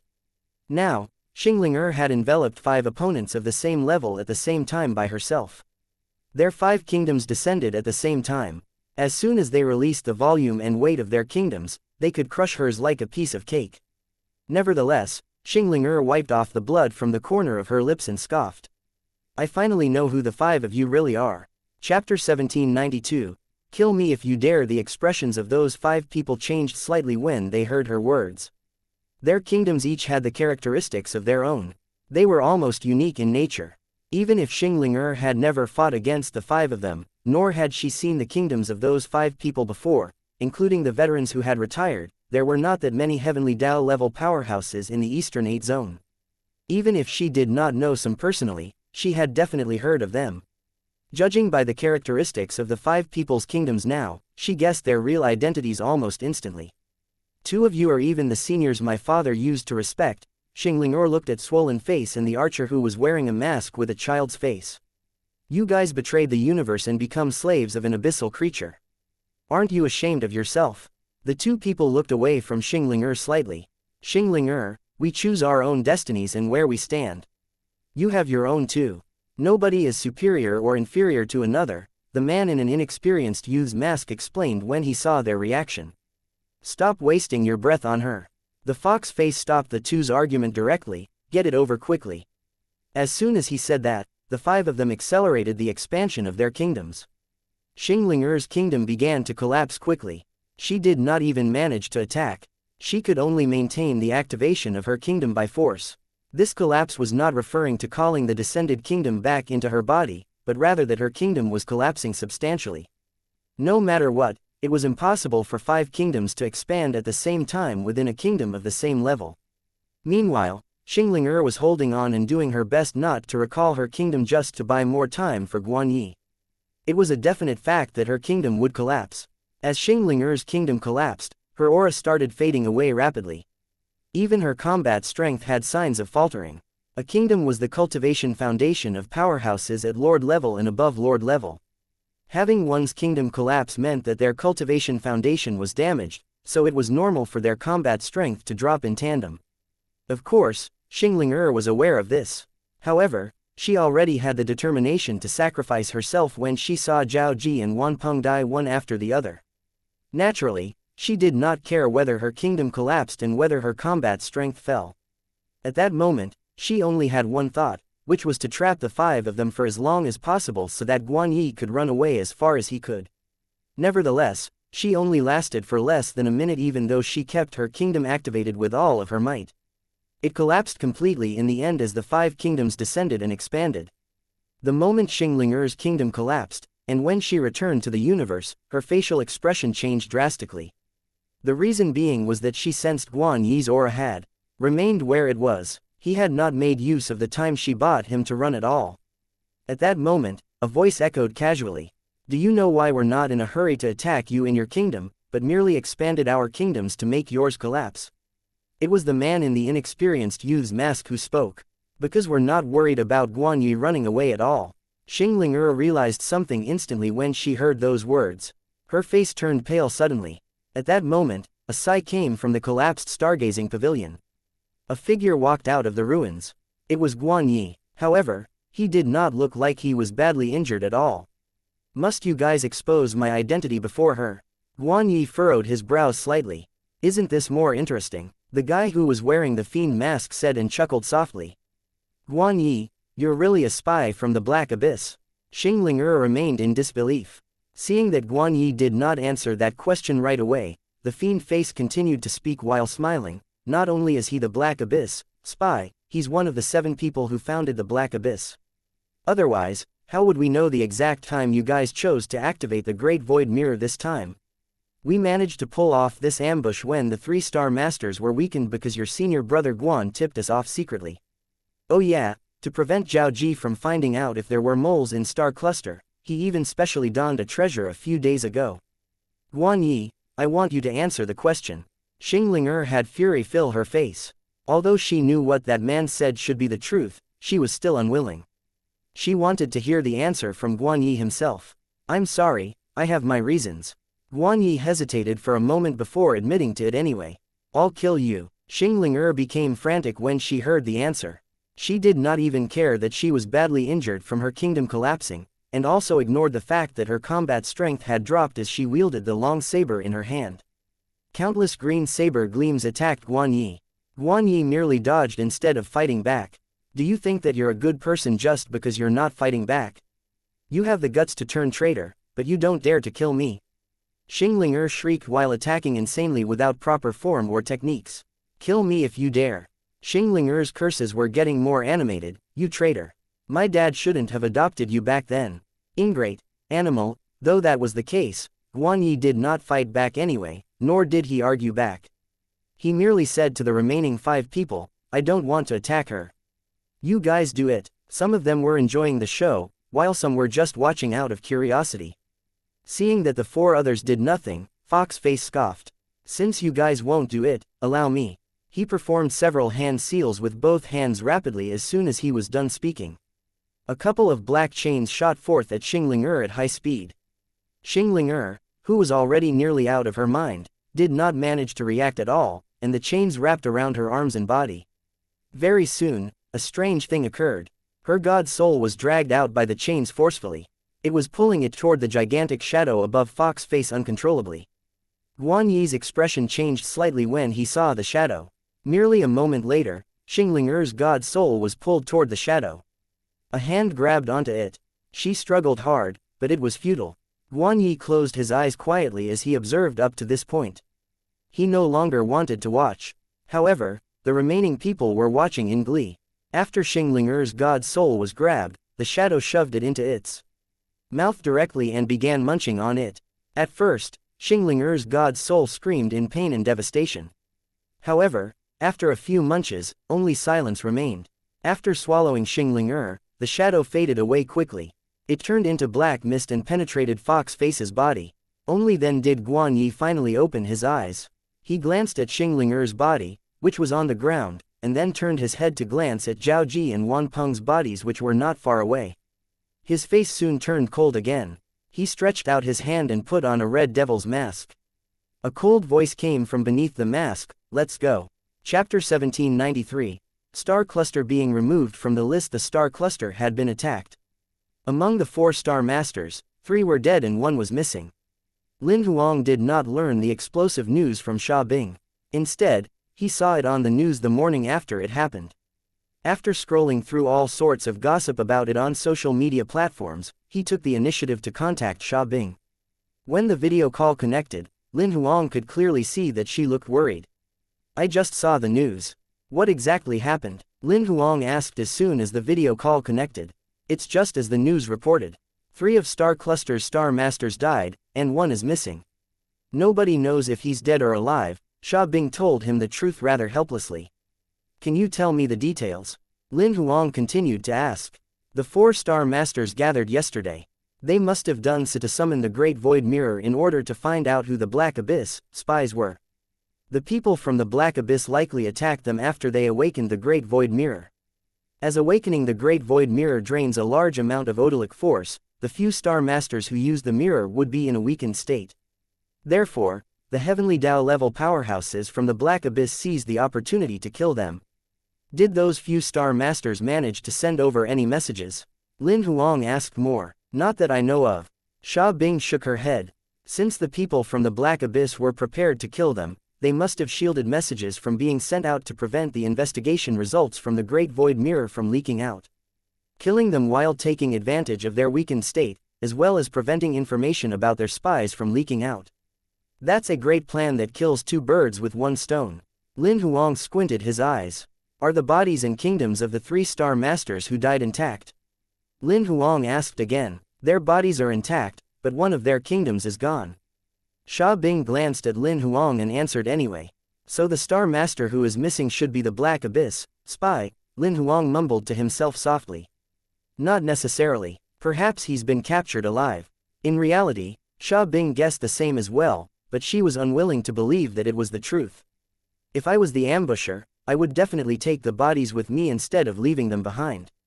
After all, Heavenly Tao level powerhouses, bodies and kingdoms can be traded for a couple of exotic treasures. The bodies remaining intact proves that someone is feeling guilty about his betrayal. Lin Huang spoke of his speculation. Can it be that they left the bodies behind on purpose to indicate their stance? Sha Bing asked. It'd be very obvious if they wanted to indicate their stance. There would be clear signs left behind on the scene so that people could tell from a glance that it was done by the Black Abyss. Lin Huang shook his head. From the images of the scene shared on the internet, I didn't see any signs like that left behind. If he's really running away due to the betrayal, there's no need for him to disappear like that, right? Doesn't his absence mean that he's basically admitting that he's a spy from the Black Abyss? Sha Bing was still unwilling to believe that Guan Yi was a traitor.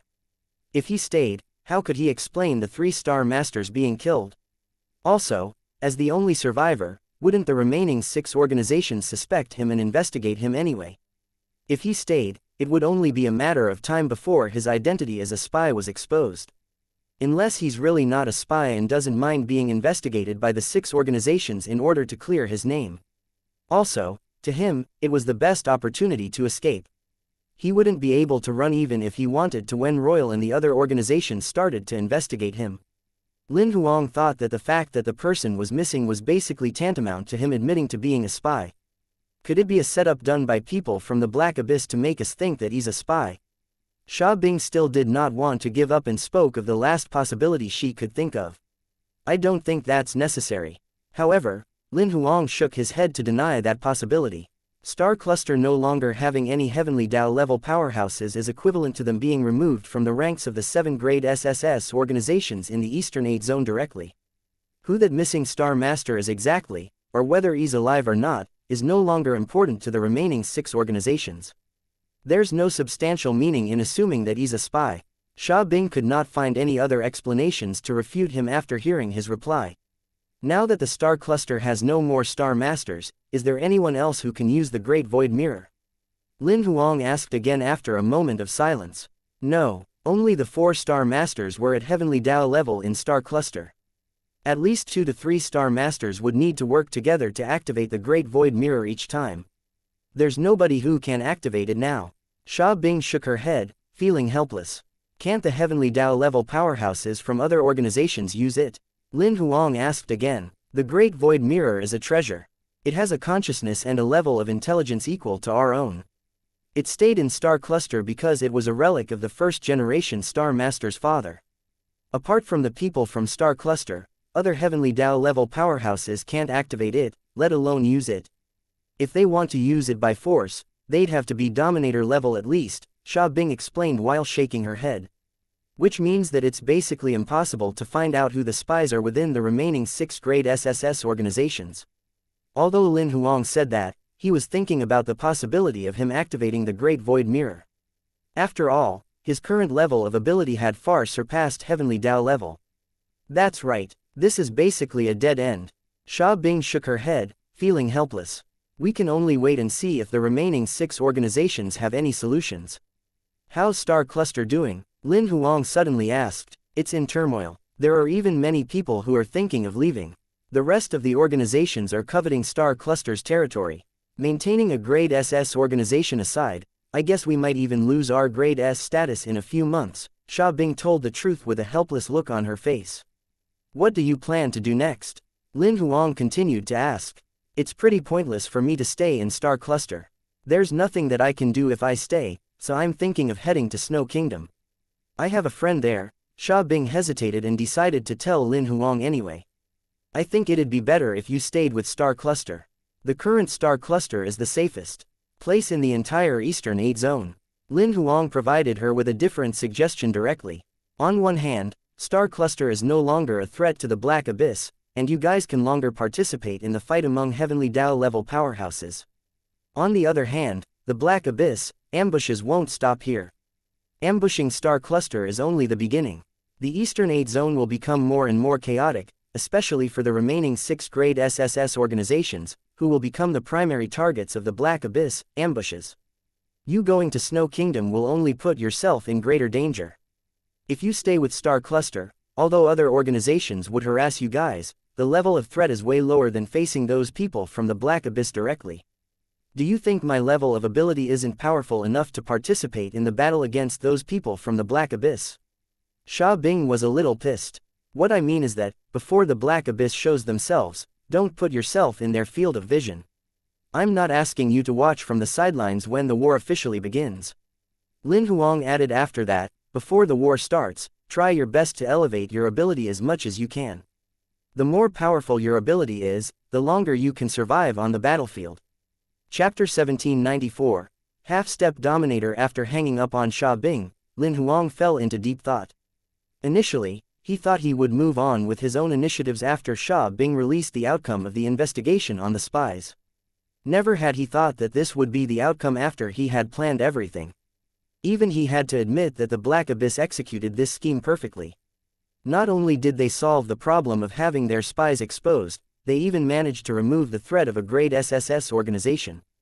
The 7 organizations in the Eastern 8 zone were now only 6. However, Lin Huang knew that it was just beginning. Judging by the current situation, the Black Abyss had yet to develop to their peak, but already had the ability to put an end to a grade SSS organization. As they recruited and gathered more raiders and members from other organizations, they would only grow more powerful. Meanwhile, getting Star Cluster removed from the ranks of the grade SSS organizations in the Eastern 8 zone was an impressive feat for the Black Abyss. Although this battle would attract the attention of many powerful organizations, and alert them to the existence of the Black Abyss, to Lin Huang, their success would attract more subversive people to join them and cause them to grow rapidly. Not only that, he had a feeling that preventing their spies from being exposed might not be the primary reason behind why the Black Abyss acted so radically. A few days later, the deaths of the Star Cluster's Star Masters were no longer trending on the internet. Most of the cultivators who loved to gossip had gone on with their lives. Only a small number of top organizations began to gather information about the Black Abyss through various channels. Even some of the star zones around the Eastern 8 zone put their guards up regarding the Black Abyss. Many organizations began to investigate their own members. Meanwhile, Lin Huang had finally received the results from the auction. He received over 2,000 minor Dao level kingdoms and some 800 major Dao level kingdoms for the over 18,000 minor Dao level monster carcasses, and over 11,000 major Dao level monster carcasses, as well as some miscellaneous items. The reason why the trade ratio was so low was because Lin Huang requested that all of the kingdoms had to be complete with living beings inside. The reason being was that he would gain more Dao seals unsealed only when there were lords, or even Dao level powerhouses, in the kingdom. In reality, Lin Huang had set the trade to be open to different zones. The members of other organizations in the Eastern 8 zone aside from Royal could also participate in the auction. The reason being was that he knew from the very beginning that he required a large amount of kingdoms. The internal members of Royal would not have sufficient stock at all. That was how he finally received the final auction results after over half a month. As soon as Lin Huang obtained the kingdoms, he entered the virtual realm without hesitation and went into closed-door cultivation. He had no idea how many years he spent in the virtual realm during this closed-door cultivation session. Nevertheless, he was rather satisfied with the growth in his level of ability. The over 2,000 minor Dao level kingdoms unsealed close to 800,000 Dao seals for him. Over 350 million Dao seals were added to his kingdom. The over 800 major Dao level kingdoms unsealed over 70 million Dao seals. He increased the number of Dao seals in his kingdom by 2.2 billion. Up to this point, Lin Huang had personally gathered 96.28 million Dao seals, while he had over 3 billion Dao seals in his kingdom. What Lin Huang found unbelievable was that although he had consolidated close to 100 million Dao seals, he had yet to see or feel his limit. It was even more ridiculous when it came to his kingdom. It contained over 3 billion Dao seals, but had yet to reach its saturation point as well. What he felt was a pity was that, although his ability had increased significantly, the closed-door cultivation session did not result in any transformation of the god weapons in his body. What pained Lin Huang even more was that the closed-door cultivation session had almost exhausted him of his spoils. He could almost be considered a poor man if he excluded the necessities he had on him. I must think of a way to make money again. Once again, Lin Huang felt the pains of being poor. After concealing his aura as much as he could, he left the virtual realm. The moment his virtual body faded, his consciousness returned to his body. He clearly sensed how powerful he was. As he was feeling and examining the changes his body had gone through, he suddenly felt a unique sense probing him. He spread out his divine telekinesis without hesitation. It shot forth through the air. Suddenly, he entered an unknown dimension. There was nothing there except a giant face with different appearances that were constantly changing. The face almost covered the entire world. Sometimes, it was a child. At other times, it was an adult man, a lady, or some other creature. "You can see me?" the giant face asked Lin Huang with a slightly shocked expression. "It would be ridiculous if I didn't notice such a big face." Lin Huang, who was in his divine telekinesis form, looked rather helpless. He could sense that the giant face had no ill intentions, but he did not know what kind of entity it was exactly. He could only sense that it was extremely powerful. It might even be more powerful than he was. "Were you watching me?" Lin Huang asked again, realizing that the giant face was observing him curiously and had said nothing. "I sensed your aura, so I took a peek," the giant face explained, feeling embarrassed. "My name's Lin Huang, a human." Lin Huang took the initiative to introduce himself. "Are you a creature of this universe?" Lin Huang was quite curious about the giant face's identity. "I'm not a creature. I'm Heavenly Dao," the giant face explained. Heavenly Dao. Lin Huang was slightly stunned, but instantly understood its identity. "I'm the Heavenly Dao of this universe, or, in another form of address, I am the consciousness of the universe." The giant face thought about it and added, "You can see me as the universe. After all, my relationship with the universe is almost the same as the relationship between humans' consciousness and their physical bodies." In reality, even without having its explanation, Lin Huang had already learned some information about Heavenly Dao from xianxia. The Heavenly Dao of the chaotic cosmos was different from the Heavenly Dao in a Heavenly Dao level powerhouse's kingdom in their body. The Heavenly Dao in a Heavenly Dao level powerhouse's body was man-made, a combination of the consolidated Dao seals inside their kingdom. To be exact, it was a tool a Heavenly Dao level powerhouse made to control the kingdom in their body perfectly by imitating the chaotic cosmos Heavenly Dao. Meanwhile, the chaotic cosmos Heavenly Dao was what it had been born with. Since the Heavenly Dao was born, it had consciousness of its own. All living chaotic cosmoses would possess Heavenly Dao, no matter whether they were powerful or weak. Lin Huang also learned from xianxia's information that all Dominator-level powerhouses would integrate with the Heavenly Dao's nature, which was done by communicating with the chaotic cosmos Heavenly Dao to integrate with their own Heavenly Dao. At that moment, Lin Huang had many thoughts running through his mind. "In reality, this wasn't the first time I peeked at you," Heavenly Dao suddenly added. "I noticed you before you even came to the universe." "Before I came to the universe?" Lin Huang was quite confused. "That's right, while you were still in the Great World," Heavenly Dao smiled and said, "your energy fluctuations happened to reach the point where I could sense them. I peeked because I thought your energy fluctuations were unique." Lin Huang suddenly recalled feeling a strange sense of probing at the time he reached the limit of Lord level during the closed-door cultivation session in the Great World. However, it was only that one time. He had thought that it was an illusion. "I've been watching you secretly since you came to the universe. Not only that, I realized that I'm getting more and more attracted to your aura. The feeling is somewhat like butterflies being attracted to the fragrance of flowers, Lin Huang's expression turned weird as he listened up to this point. That aura came from your kingdom. I have a faint feeling that I will gain an unprecedented opportunity to transform if I integrate with your kingdom. Lin Huang was a little excited when he heard that. He could not believe that Heavenly Dao would take the initiative to integrate with his kingdom. However, I haven't thought it through, on whether I really want to do it or not, because I'm not sure what will happen after the integration. What Heavenly Dao said calmed down Lin Huang's excitement. He fell into silence for a moment before speaking up again. He did not urge it. Instead, he nodded to indicate that he understood Heavenly Dao's hesitation. It's all right. After all, this matter involves your future. Take your time to consider. I can accept it no matter what the outcome is. Thanks for your understanding. Heavenly Dao's giant face revealed a kind smile. I have a question. Is my current kingdom powerful enough to perform the integration? Or do I need to become more powerful? Lin Huang could not help but ask a question. It's powerful enough. Although your kingdom isn't the most powerful one I've ever seen, it's growing continuously. This is what attracts me. Heavenly Dao nodded with determination. I have another question. You should know the strength of my true ability. Do you think my aura has reached the standard of dominator level? This was what Lin Huang was eager to find out.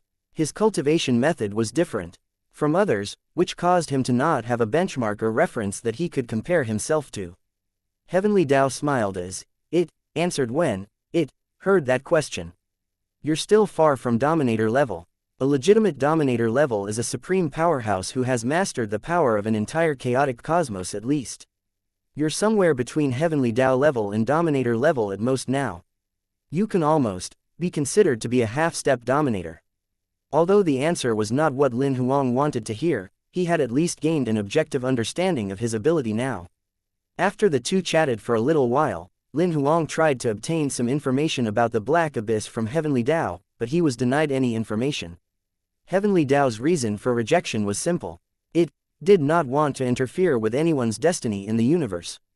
It indicated directly that Lin Huang had to solve this with the Eastern 8 Zone and the organizations in the universe. Watching Heavenly Dao fading away on its own, Lin Huang's divine telekinesis form returned to his physical body. So I'm only at half-step dominator level. Seems like I'm still not powerful enough. Chapter 1795. Move. After communicating with Heavenly Dao, Lin Huang was finally clear about the level of his ability. He also found out that he did not actually have to use the standard Heavenly Dao level cultivation method at all. All he had to do was to follow his current method and refine more kingdoms. In order to have further substantial breakthroughs, he would need to integrate a chaotic cosmos. Moreover, his kingdom could integrate a chaotic cosmos directly. There was no need to do what most Heavenly Dao level powerhouses had to go through. The reason why other cultivators needed to experience that was because their kingdoms were not powerful enough. They could only choose to use another method, which was to collide, integrate and rebuild their 10 kingdoms in order to transform their kingdoms and make them powerful enough to integrate the chaotic cosmos. Lin Huang's kingdom was powerful enough to integrate the chaotic cosmos directly. He was even sure that, if he integrated a chaotic cosmos now, he could elevate himself to dominator level right away. He did not urge the universe's Heavenly Dao to integrate with him. The reason being was that, to him, both sides had to be willing parties for the integration to happen. He did not want to force Heavenly Dao to do something that it had yet to fully think through. On the other hand, the universe's chaotic cosmos was never the only option Lin Huang had. He would leave the universe in the future and head into the chaotic ocean. There were countless chaotic cosmoses there to choose from. Moreover, he learned how to leave the universe from Heavenly Dao. Lin Huang looked at the sky outside the window as his divine telekinesis returned to his body. He sensed that the projection of Sovereign Zan's kingdom had become weak. He even felt that he could break it apart by simply using his finger. In reality, the strength of Sovereign Zan's aura did not change. However, to Lin Huang, it no longer presented a threat to his current self. He fell into deep thought for a moment after looking away. He then called Bloody. Barely a moment passed before Bloody accepted the video call request. You've left closed-door cultivation? Bloody asked as soon as the video call was connected. Yes, I have. Lin Huang nodded while smiling. I've become poor again. Do you need me to transfer the funds? Bloody asked immediately. No need. Your funds are just a drop in the bucket to me. Lin Huang smiled and shook his head before asking, how is the gathering of information about the universe coming along? We've gathered all the public information. Yongling even infiltrated some of the organization's internal information databases and collected some private information. However, just to be careful, he didn't touch the grade SS and grade SSS organizations. After all, the top-grade organizations in the universe might have powerhouses who possess something similar to a Goldfinger. We can try infiltrating the grade SS and grade SSS organizations. I'll handle things if we really end up offending them, Lin Huang said almost without any hesitation. Sure, I'll tell Yongling that. Bloody knew that since Lin Huang had said that, it showed that he had enough confidence in his ability. Get Yongling to watch out for information about the Black Abyss and the Raiders. Let me know as soon as he obtains any information about them, Lin Huang added. To him, the Black Abyss and the Raiders were targets that had to be removed. Not only that, killing their members would provide him massive amounts of useful spoils. I'll tell him that too. Bloody nodded. Find out for me which mystic territories, Dao-level ruins or other secret lands will be opening as well. Everything from minor Dao level to heavenly Dao level, sort them out for me according to when they will open. The more detailed, the better. Lin Huang gave Bloody another mission. In the Eastern 8 Zone, Lin Huang answered before Bloody could finish asking, the entire universe. Got it, I'll send the information to you after I've sorted them out. Bloody nodded and took the initiative to ask, should I send you live updates of the remaining 6 organizations' movements? Do that too. Lin Huang thought about it and nodded. Also, I think Royal isn't very safe now. That Sovereign Zon is one of the Black Abyss main targets. Should we move out of Dongshuan City for the time being to prevent unnecessary conflict? Lin Huang thought for a moment when he heard Bloody's suggestion. He nodded. We can move out. After all, I won't be always guarding this place. I will be entering mystic territories and other secret lands occasionally. I can't guarantee everyone's safety during that time. However, the entire Eastern 8 Zone is in turmoil now.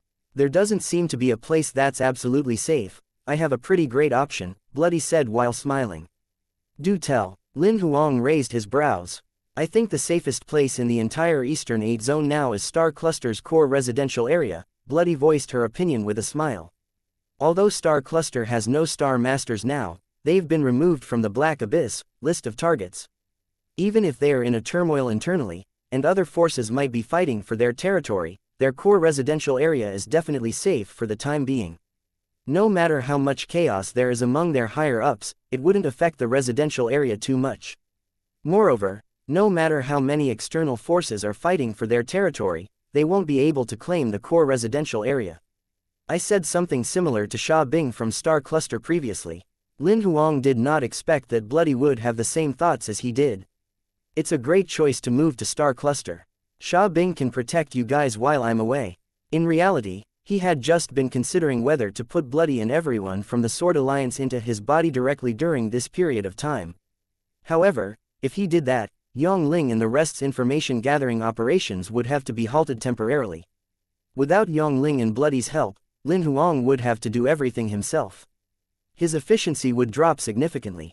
After all, no matter how powerful a person was, collaborative work conducted by a team was far better in many aspects. Lin Huang thought about it and realized that Bloody's suggestion was the best choice. The Sword Alliance would continue to operate in a different place. The various trades would go on, as well as the information-gathering operations. Bloody and the rest could provide Lin Huang with any help he needed any time. I'll tell Sword One and the rest about the move. You'll be in charge then. Bloody initially thought that she would need some time to convince Lin Huang. She thought he might even reject the suggestion. She had not thought that things would move along so smoothly. After the two came to an agreement, Lin Huang began to chat about daily life. How are Bai and the rest doing? Have they contacted you? They shouldn't have encountered any troubles. They've basically been asking for some information every time they contacted me. I reminded them about what happened to Star Cluster a few days back. I told them that the Eastern 8 Zone is in chaos recently and told them to stay watchful, Bloody said with a calm expression on her face. Lin Huang nodded lightly. Judging by the card's condition, his imperial monsters were safe at the moment. In reality, he was eager to toss them into the kingdom in his body so that they could cultivate in the 10,000 times accelerated time flow environment. The problem was that the most powerful cultivator in his kingdom was only at minor Dao level. It was not challenging enough at all for his imperial monsters that were already at major Dao level now. He could only let them seek challenges in the universe on their own. Bloody left after they chatted for a little while longer. Within half an hour, Lin Huang received the information that Bloody had sorted through. Chapter 1796. Frequently appearing mystic territories. On 28 December, a mystic territory is estimated to open in the Eastern 23 Zone. Strength of the mystic territory, Major Dao level. Jurisdiction, Agency 0, a grade SSS organization in the Eastern 23 Zone. On the 13th of January, a mystic territory is estimated to open in the Southern 61 Zone. Strength of the mystic territory, suspected to be Heavenly Dao level. Jurisdiction, under the collective jurisdiction of 6 grade SSS organizations in the Southern 61 Zone. On the 30th of January, a mystic territory is estimated to open in the Northern 58 Zone. Strength of the mystic territory, Minor Dao level. Jurisdiction, none. The mystic territory will open in a barren land. On 14th February, a mystic territory is estimated to open in the Western 119 Zone.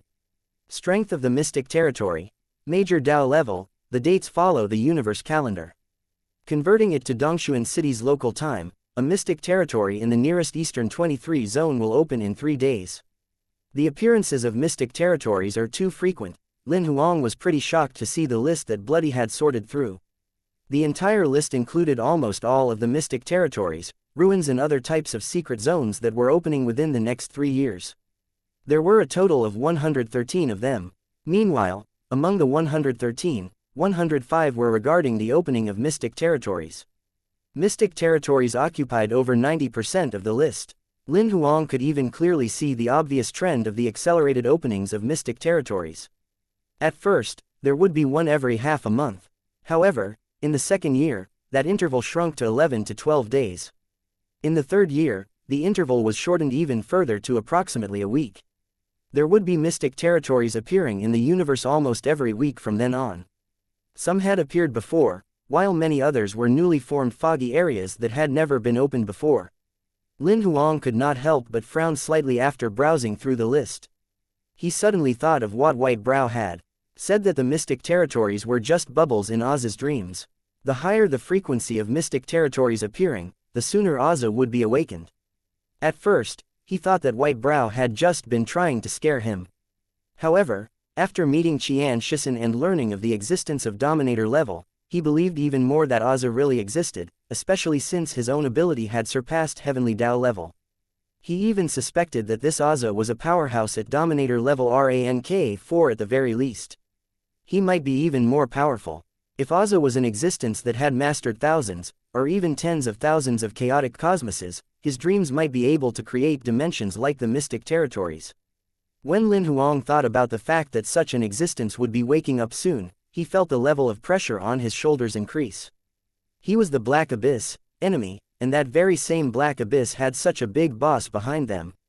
Although Xianxia mentioned that an existence of Oz's level would not concern himself with a minor organization like the Black Abyss, Lin Huang had a faint feeling that he would end up meeting Oz sooner or later. After he got rid of the insecurities in his mind, he began to plan out his schedule quickly. 28th December. The mystic territory in the Eastern 23 Zone will open 3 days from now. I don't think I'll make it in time if I submit my application to Agency 0 now. Seems like I'll have to see if I can sneak in instead. The 13th of January. The mystic territory in the Southern 61 Zone is suspected to be at Heavenly Dao level. I must enter this one. Judging by the aura fluctuations described in the document, even if it's not a Heavenly Dao level mystic territory, there is definitely a lot of good stuff inside. It'll only open half a month later, so I still have time to apply. I'll just do that first, regardless of whether or not the application will be approved. If I'm denied access, I'll just sneak in. The 30th of January. The mystic territory in the Northern 58 Zone is only at Minor Dao level. I can skip this one and stay in the mystic territory in the Southern 61 Zone for half a month longer. I can go to the one in the Western 119 Zone that'll open on the 14th of February after getting out of the one in the Southern 61 Zone. I'll have 1 day to rest to buy some materials. Lin Huang marked down all of the secret lands that he wanted to enter. He basically only chose Major Dao level and Heavenly Dao level secret lands. He only picked out 2 Minor Dao level secret lands. The reason being was that there were really no major Dao level and Heavenly Dao level secret lands opening during that period of time. He picked 46 out of the 113 secret lands on the list. Among them were 41 major Dao level secret lands, 3 Heavenly Dao level secret lands as well as a secret land that was suspected to be at Heavenly Dao level. The remaining 2 were minor Dao level secret lands. His schedule was almost packed full for the entire 3 years. Although he might not be able to enter all of them, it was better to plan it all out in advance. As soon as he finished planning his schedule, Lin Huang contacted Bloody again. He got her to apply for the permits to enter the 42 secret lands he picked out.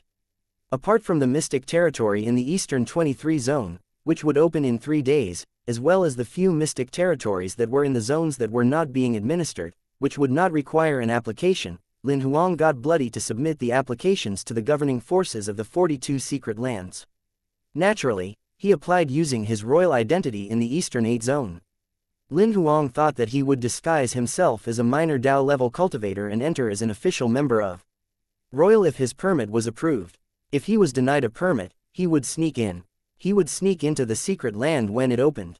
After all, it was quite impossible for him to be exposed if he hid himself in the presence of Heavenly Dao level powerhouses given his current level of ability. If there were half-step dominator level powerhouses present who could sense his existence, he would ask permission to enter shamelessly. They would be unlikely to give him the cold shoulder and reject him. There were no dominator level powerhouses in the universe after all. The most powerful ones were probably the few half-step dominators who had failed to elevate to dominator level. Lin Huang also believed that no half-step dominators would simply offend other half-step dominator level powerhouses for no reason. There's nothing that can't be solved with shamelessness. Lin Huang smirked. 2 days after Bloody submitted the applications, they received the responses one after the other. Among the 42 applications, 28 were directly approved, 12 were rejected, while 2 were still pending a response. They only responded that they had never received an application from the Eastern 8 Zone before and that they did not know much about Royal, so they needed some time to consider the application. What pissed off Lin Huang a little bit was that the governing organization of the Mystic Territory that was suspected to be at Heavenly Dao level in the Southern 61 Zone had denied his application. The reason they gave was that it was the first time that the Mystic Territory was opening, and that it was of high grade.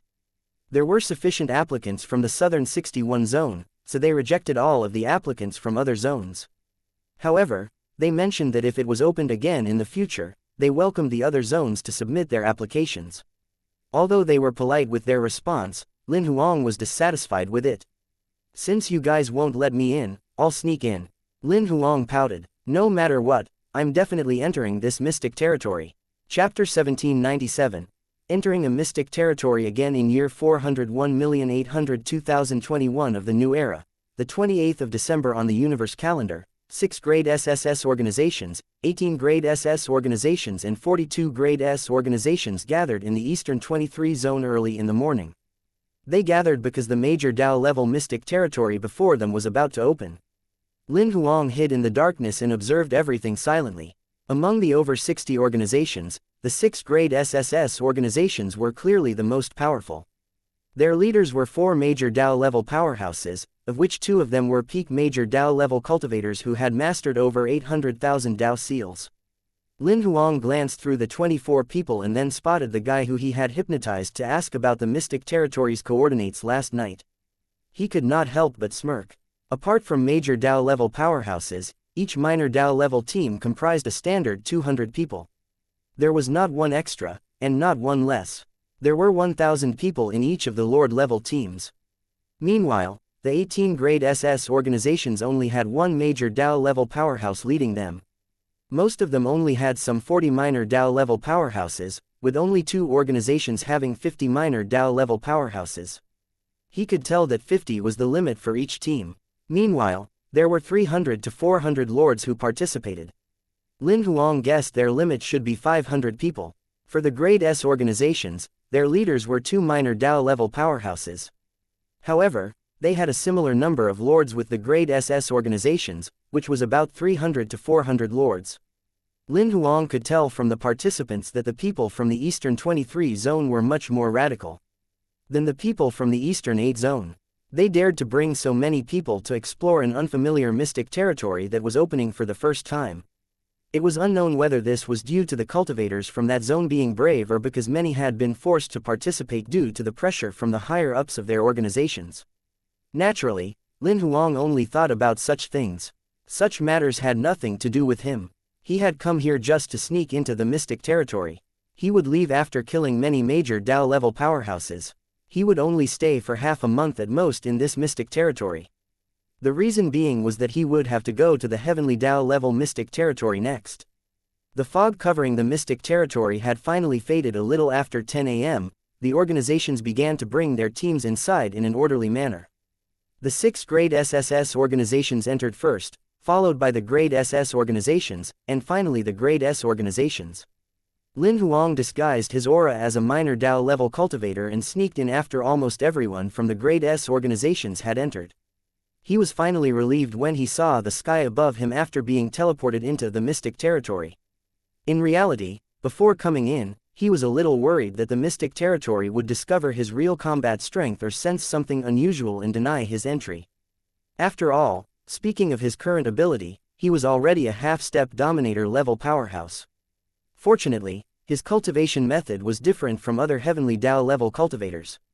He did not possess the aura of a heavenly Dao level cultivator, making his disguises as minor Dao level and major Dao level cultivators much easier. Not only that, there were the god weapons that were treasures shielding his aura. With those 2 safeguards, he managed to deceive the mystic territory's recognition system and entered safely. However, Lin Huang knew that he had only passed the first stage. The number of Dao seals he would use in this mystic territory later on had to be the limit of major Dao level at most. If he went beyond that, the lightest consequence would be him being expelled from the mystic territory. The mystic territory might even collapse. I can only use 1,000,000 Dao seals, but that should be sufficient. Even if he had to control the number of Dao seals he would use, Lin Huang had absolute confidence in his ability. I should adjust the strength of my divine telekinesis as well. It was a mystic territory that had opened for the very first time.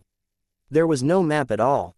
Therefore, the first thing the explorers did after entering the mystic territory was to basically use all sorts of probing techniques apart from divine telekinesis to search their surrounding environment and the distribution of monsters. The reason they were not using divine telekinesis to probe was because most mystic territories had suppressed the probing range of divine telekinesis. Not only that, anyone using divine telekinesis to probe would be easily detected by the local monsters, which would attract danger. However, Lin Huang did not have that concern. He spread out his divine telekinesis directly. The reason why he used divine telekinesis was because divine telekinesis was the most comprehensive method and the probing technique which could probe the furthest. Moreover, he was not worried in the slightest that monsters would besiege him. Lin Huang spread out his divine telekinesis directly, but he did not release it at full strength. He was only probed using the strength of minor Dao level. At first, his divine telekinesis was only at minor Dao level, with the strength of having mastered over 3,000 Dao seals. He used this level of strength for a couple of seconds before increasing it to the level of one who had mastered 4,000 Dao seals. He did that for a couple of seconds again and then increased the level of strength again. He increased the level of strength of his divine telekinesis to the standard of having mastered 5,000 Dao seals. He kept repeating this process by adding 1,000 Dao seals each time. When he increased it to the level of strength of a person who had mastered 10,000 Dao seals, he began to increase it by 10,000 Dao seals each time. He finally stopped the test when he reached 100,000 Dao seals. Within a short period of 1 minute, he had adjusted the strength of his divine telekinesis perfectly. It was so accurate that each Dao seal would change the strength of his divine telekinesis as well as change its probing range. After that, Lin Huang increased his divine telekinesis to the standard of having mastered 1,000,000 Dao seals, as well as releasing the full extent of his probing range. Instantly, he had scanned the entire level of the mystic territory. From the scan, he discovered that this mystic territory had almost the same structure as the abyss. The entire level was filled with minor Dao level monsters. There were no lords, nor were there any major Dao level monsters. He appeared at a volcanic crater in a flash. He sensed a more powerful aura being released faintly from the volcano. He knew that it should be the entrance to the next level. He leapt inside without hesitation. He fell into the lava crater directly. Lin Huang found something strange as soon as he fell into the lava. It was no ordinary lava, but more like an ocean of odal compounded from 18,000 fire element Dao seals. If a powerhouse weaker than major Dao level came in, it would mean death as soon as they touched the lava. Lin Huang dove all the way in. As expected, he soon saw skeletons. The lower he went, the more skeletons there were. Most of them were skeletons of various monsters. There were also a couple that were clearly outsiders. Those monster skeletons were clearly monsters from the level where the minor Dao level monsters were. They had wanted to travel to the next level through here, but had ended up staying in the lava forever. Lin Huang was stunned when he saw the few skeletons of the outsiders. Subsequently, he quickly realized what had happened. Although this mystic territory had opened in the universe for the first time, it had to have landed in other chaotic cosmoses before. Therefore, there were outsiders who had died here. Lin Huang's divine telekinesis transformed into threads, collecting those skeletons along the way. The storage rings and kingdoms of those skeletons had definitely been ruined by the lava, but he could still trade these bones for resources when he got out. Chapter 1798. The hunt begins. Traveling through the thousands of meters of odalic lava, Lin Huang finally saw a dimensional whirlpool at the bottom of the volcano. He stepped into it. The next second, he found himself in another world directly. There was no sun in the dim skies. There were only some stars. There was a faint rancid smell that lingered in the air. As I thought, it's the rancid smell of the abyss. Lin Huang wrinkled his nose. He was familiar with this smell since he had been to the abyss many times. After glancing around and observing his surroundings for a little while, he spread out his divine telekinesis directly. This time, he controlled it accurately. It was exactly at the limit of major Dao level. His divine telekinesis spread out like a ripple, scanning through the entire level of the mystic territory instantly. Although the divine telekinesis strength was at the limit of major Dao level in terms of probing, as his god weapons came with a concealing effect, nobody noticed his actions at all. Local monsters aside, even those major Dao level explorers from the Eastern 23 zone did not notice him at all. Within a short span of time, Lin Huang obtained an overview of the entire level of the mystic territory. This level was categorized into 4 layers. The innermost layer was an irregular zone that was shaped somewhat like a circle. There were monsters that had mastered over 800,000 Dao seals in there. Lin Huang called this layer the core layer. There was a zone that looked like a ring covering the core layer. He called that the inner layer. Another ring-like layer covered the inner layer. The monsters in there had mastered 300,000 to 500,000 Dao seals. He called it the surface layer. Outside the surface layer was another ring-like zone. Its size was the largest, but the ability of the monsters here was the weakest. They had mastered between 100,000 to 300,000 Dao seals. Lin Huang called this layer the superficial layer. He also noticed that he was currently located at the southeastern point of the superficial layer. The most optimal route now is to go all the way north. He soon came up with a plan regarding his route. There's actually no need for me to actively hunt monsters in the superficial layer and surface layer. I'll just kill the monsters I find along the way. I can take a few detours in the inner layer and kill some of them that are close to my route. However, I must enter the core layer within 2 days. I'll have around 2 weeks to wrap things up after that. It'll be enough for me to kill everything in there. Lin Huang headed all the way north after spending a couple of seconds planning his route. To prevent monsters from running away from his aura, he even disguised his aura as someone who had just reached major Dao level, who had mastered 108,000 Dao seals. He even adjusted his traveling speed to that of a typical major Dao level beginner. He had completely disguised himself as a rookie who, on the surface, looked like he had just entered major Dao level. He even concealed his aura a little on purpose, so as to look cautious like how a major Dao level beginner would behave. One might not be able to sense his clumsy concealment from far away, but those local monsters that were closer could sense it easily. In reality, he acted this way in order to lure those local monsters to come to him themselves. He did not want to bother wasting time looking for monsters in the superficial layer and surface layers. Therefore, he used that method to lure them to him. As expected, a monster took the bait within 3 minutes of his departure. A dark purple scorpion beast that was hiding underground attacked him.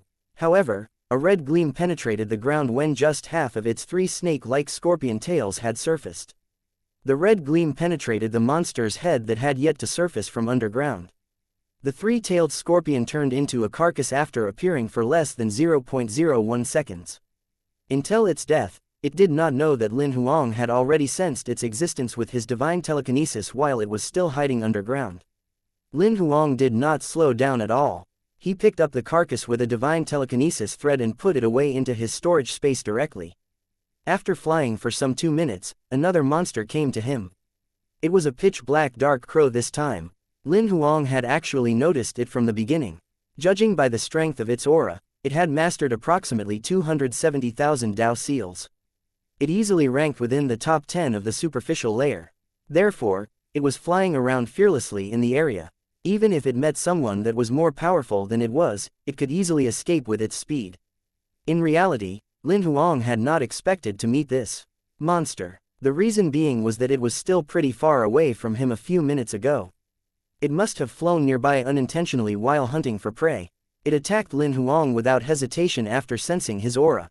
Something tragic was going to happen. Watching the dark crow charging at him with bright eyes, Lin Huang knew that it treated him as delicious food. The next second, a red gleam slashed out at a speed countless times faster than the dark crow. It shot through the crow's head. It was another headshot. The dark crow failed to react in time. It merely saw a red gleam sparkling faintly before its consciousness faded away completely. Before its carcass fell to the ground, Lin Huang's divine telekinesis thread picked it up and put it away into his storage space. From that point on, Lin Huang would be attacked almost every 3 to 5 minutes, and he would naturally obtain a beast carcass after each instance. Approximately 5 hours later, he had collected close to 80 carcasses before finally traveling through the superficial layer to reach the surface layer.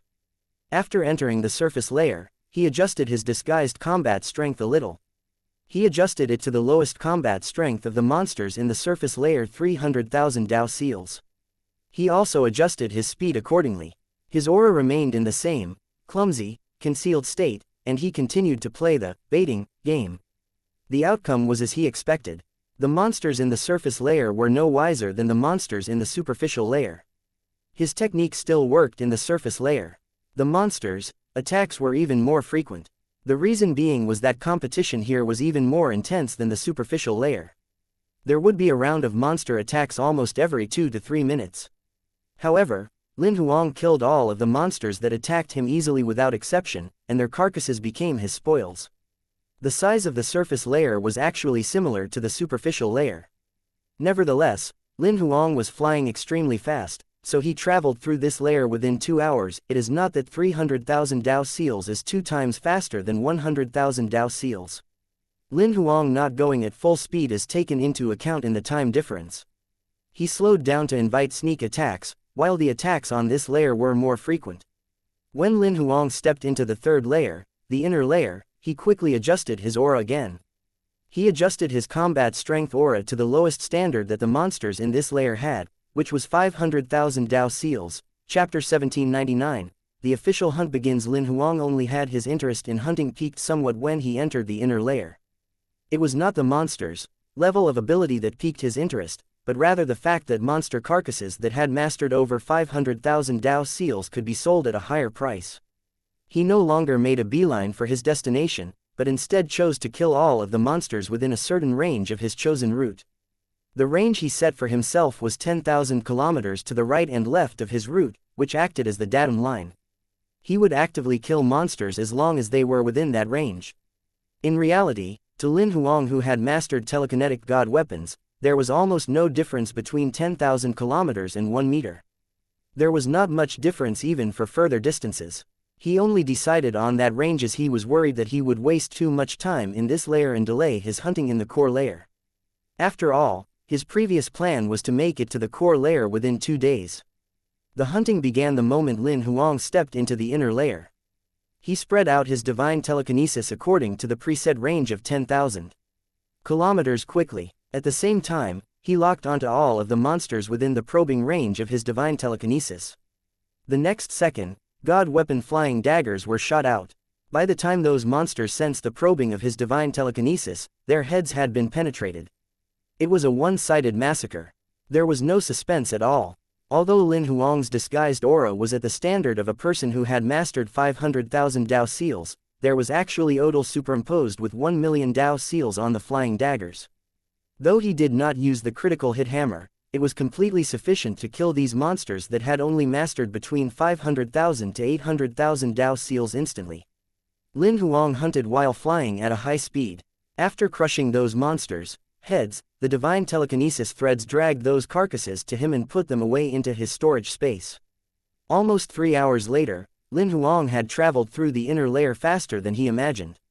Meanwhile, he had killed over 100 monsters in the inner layer.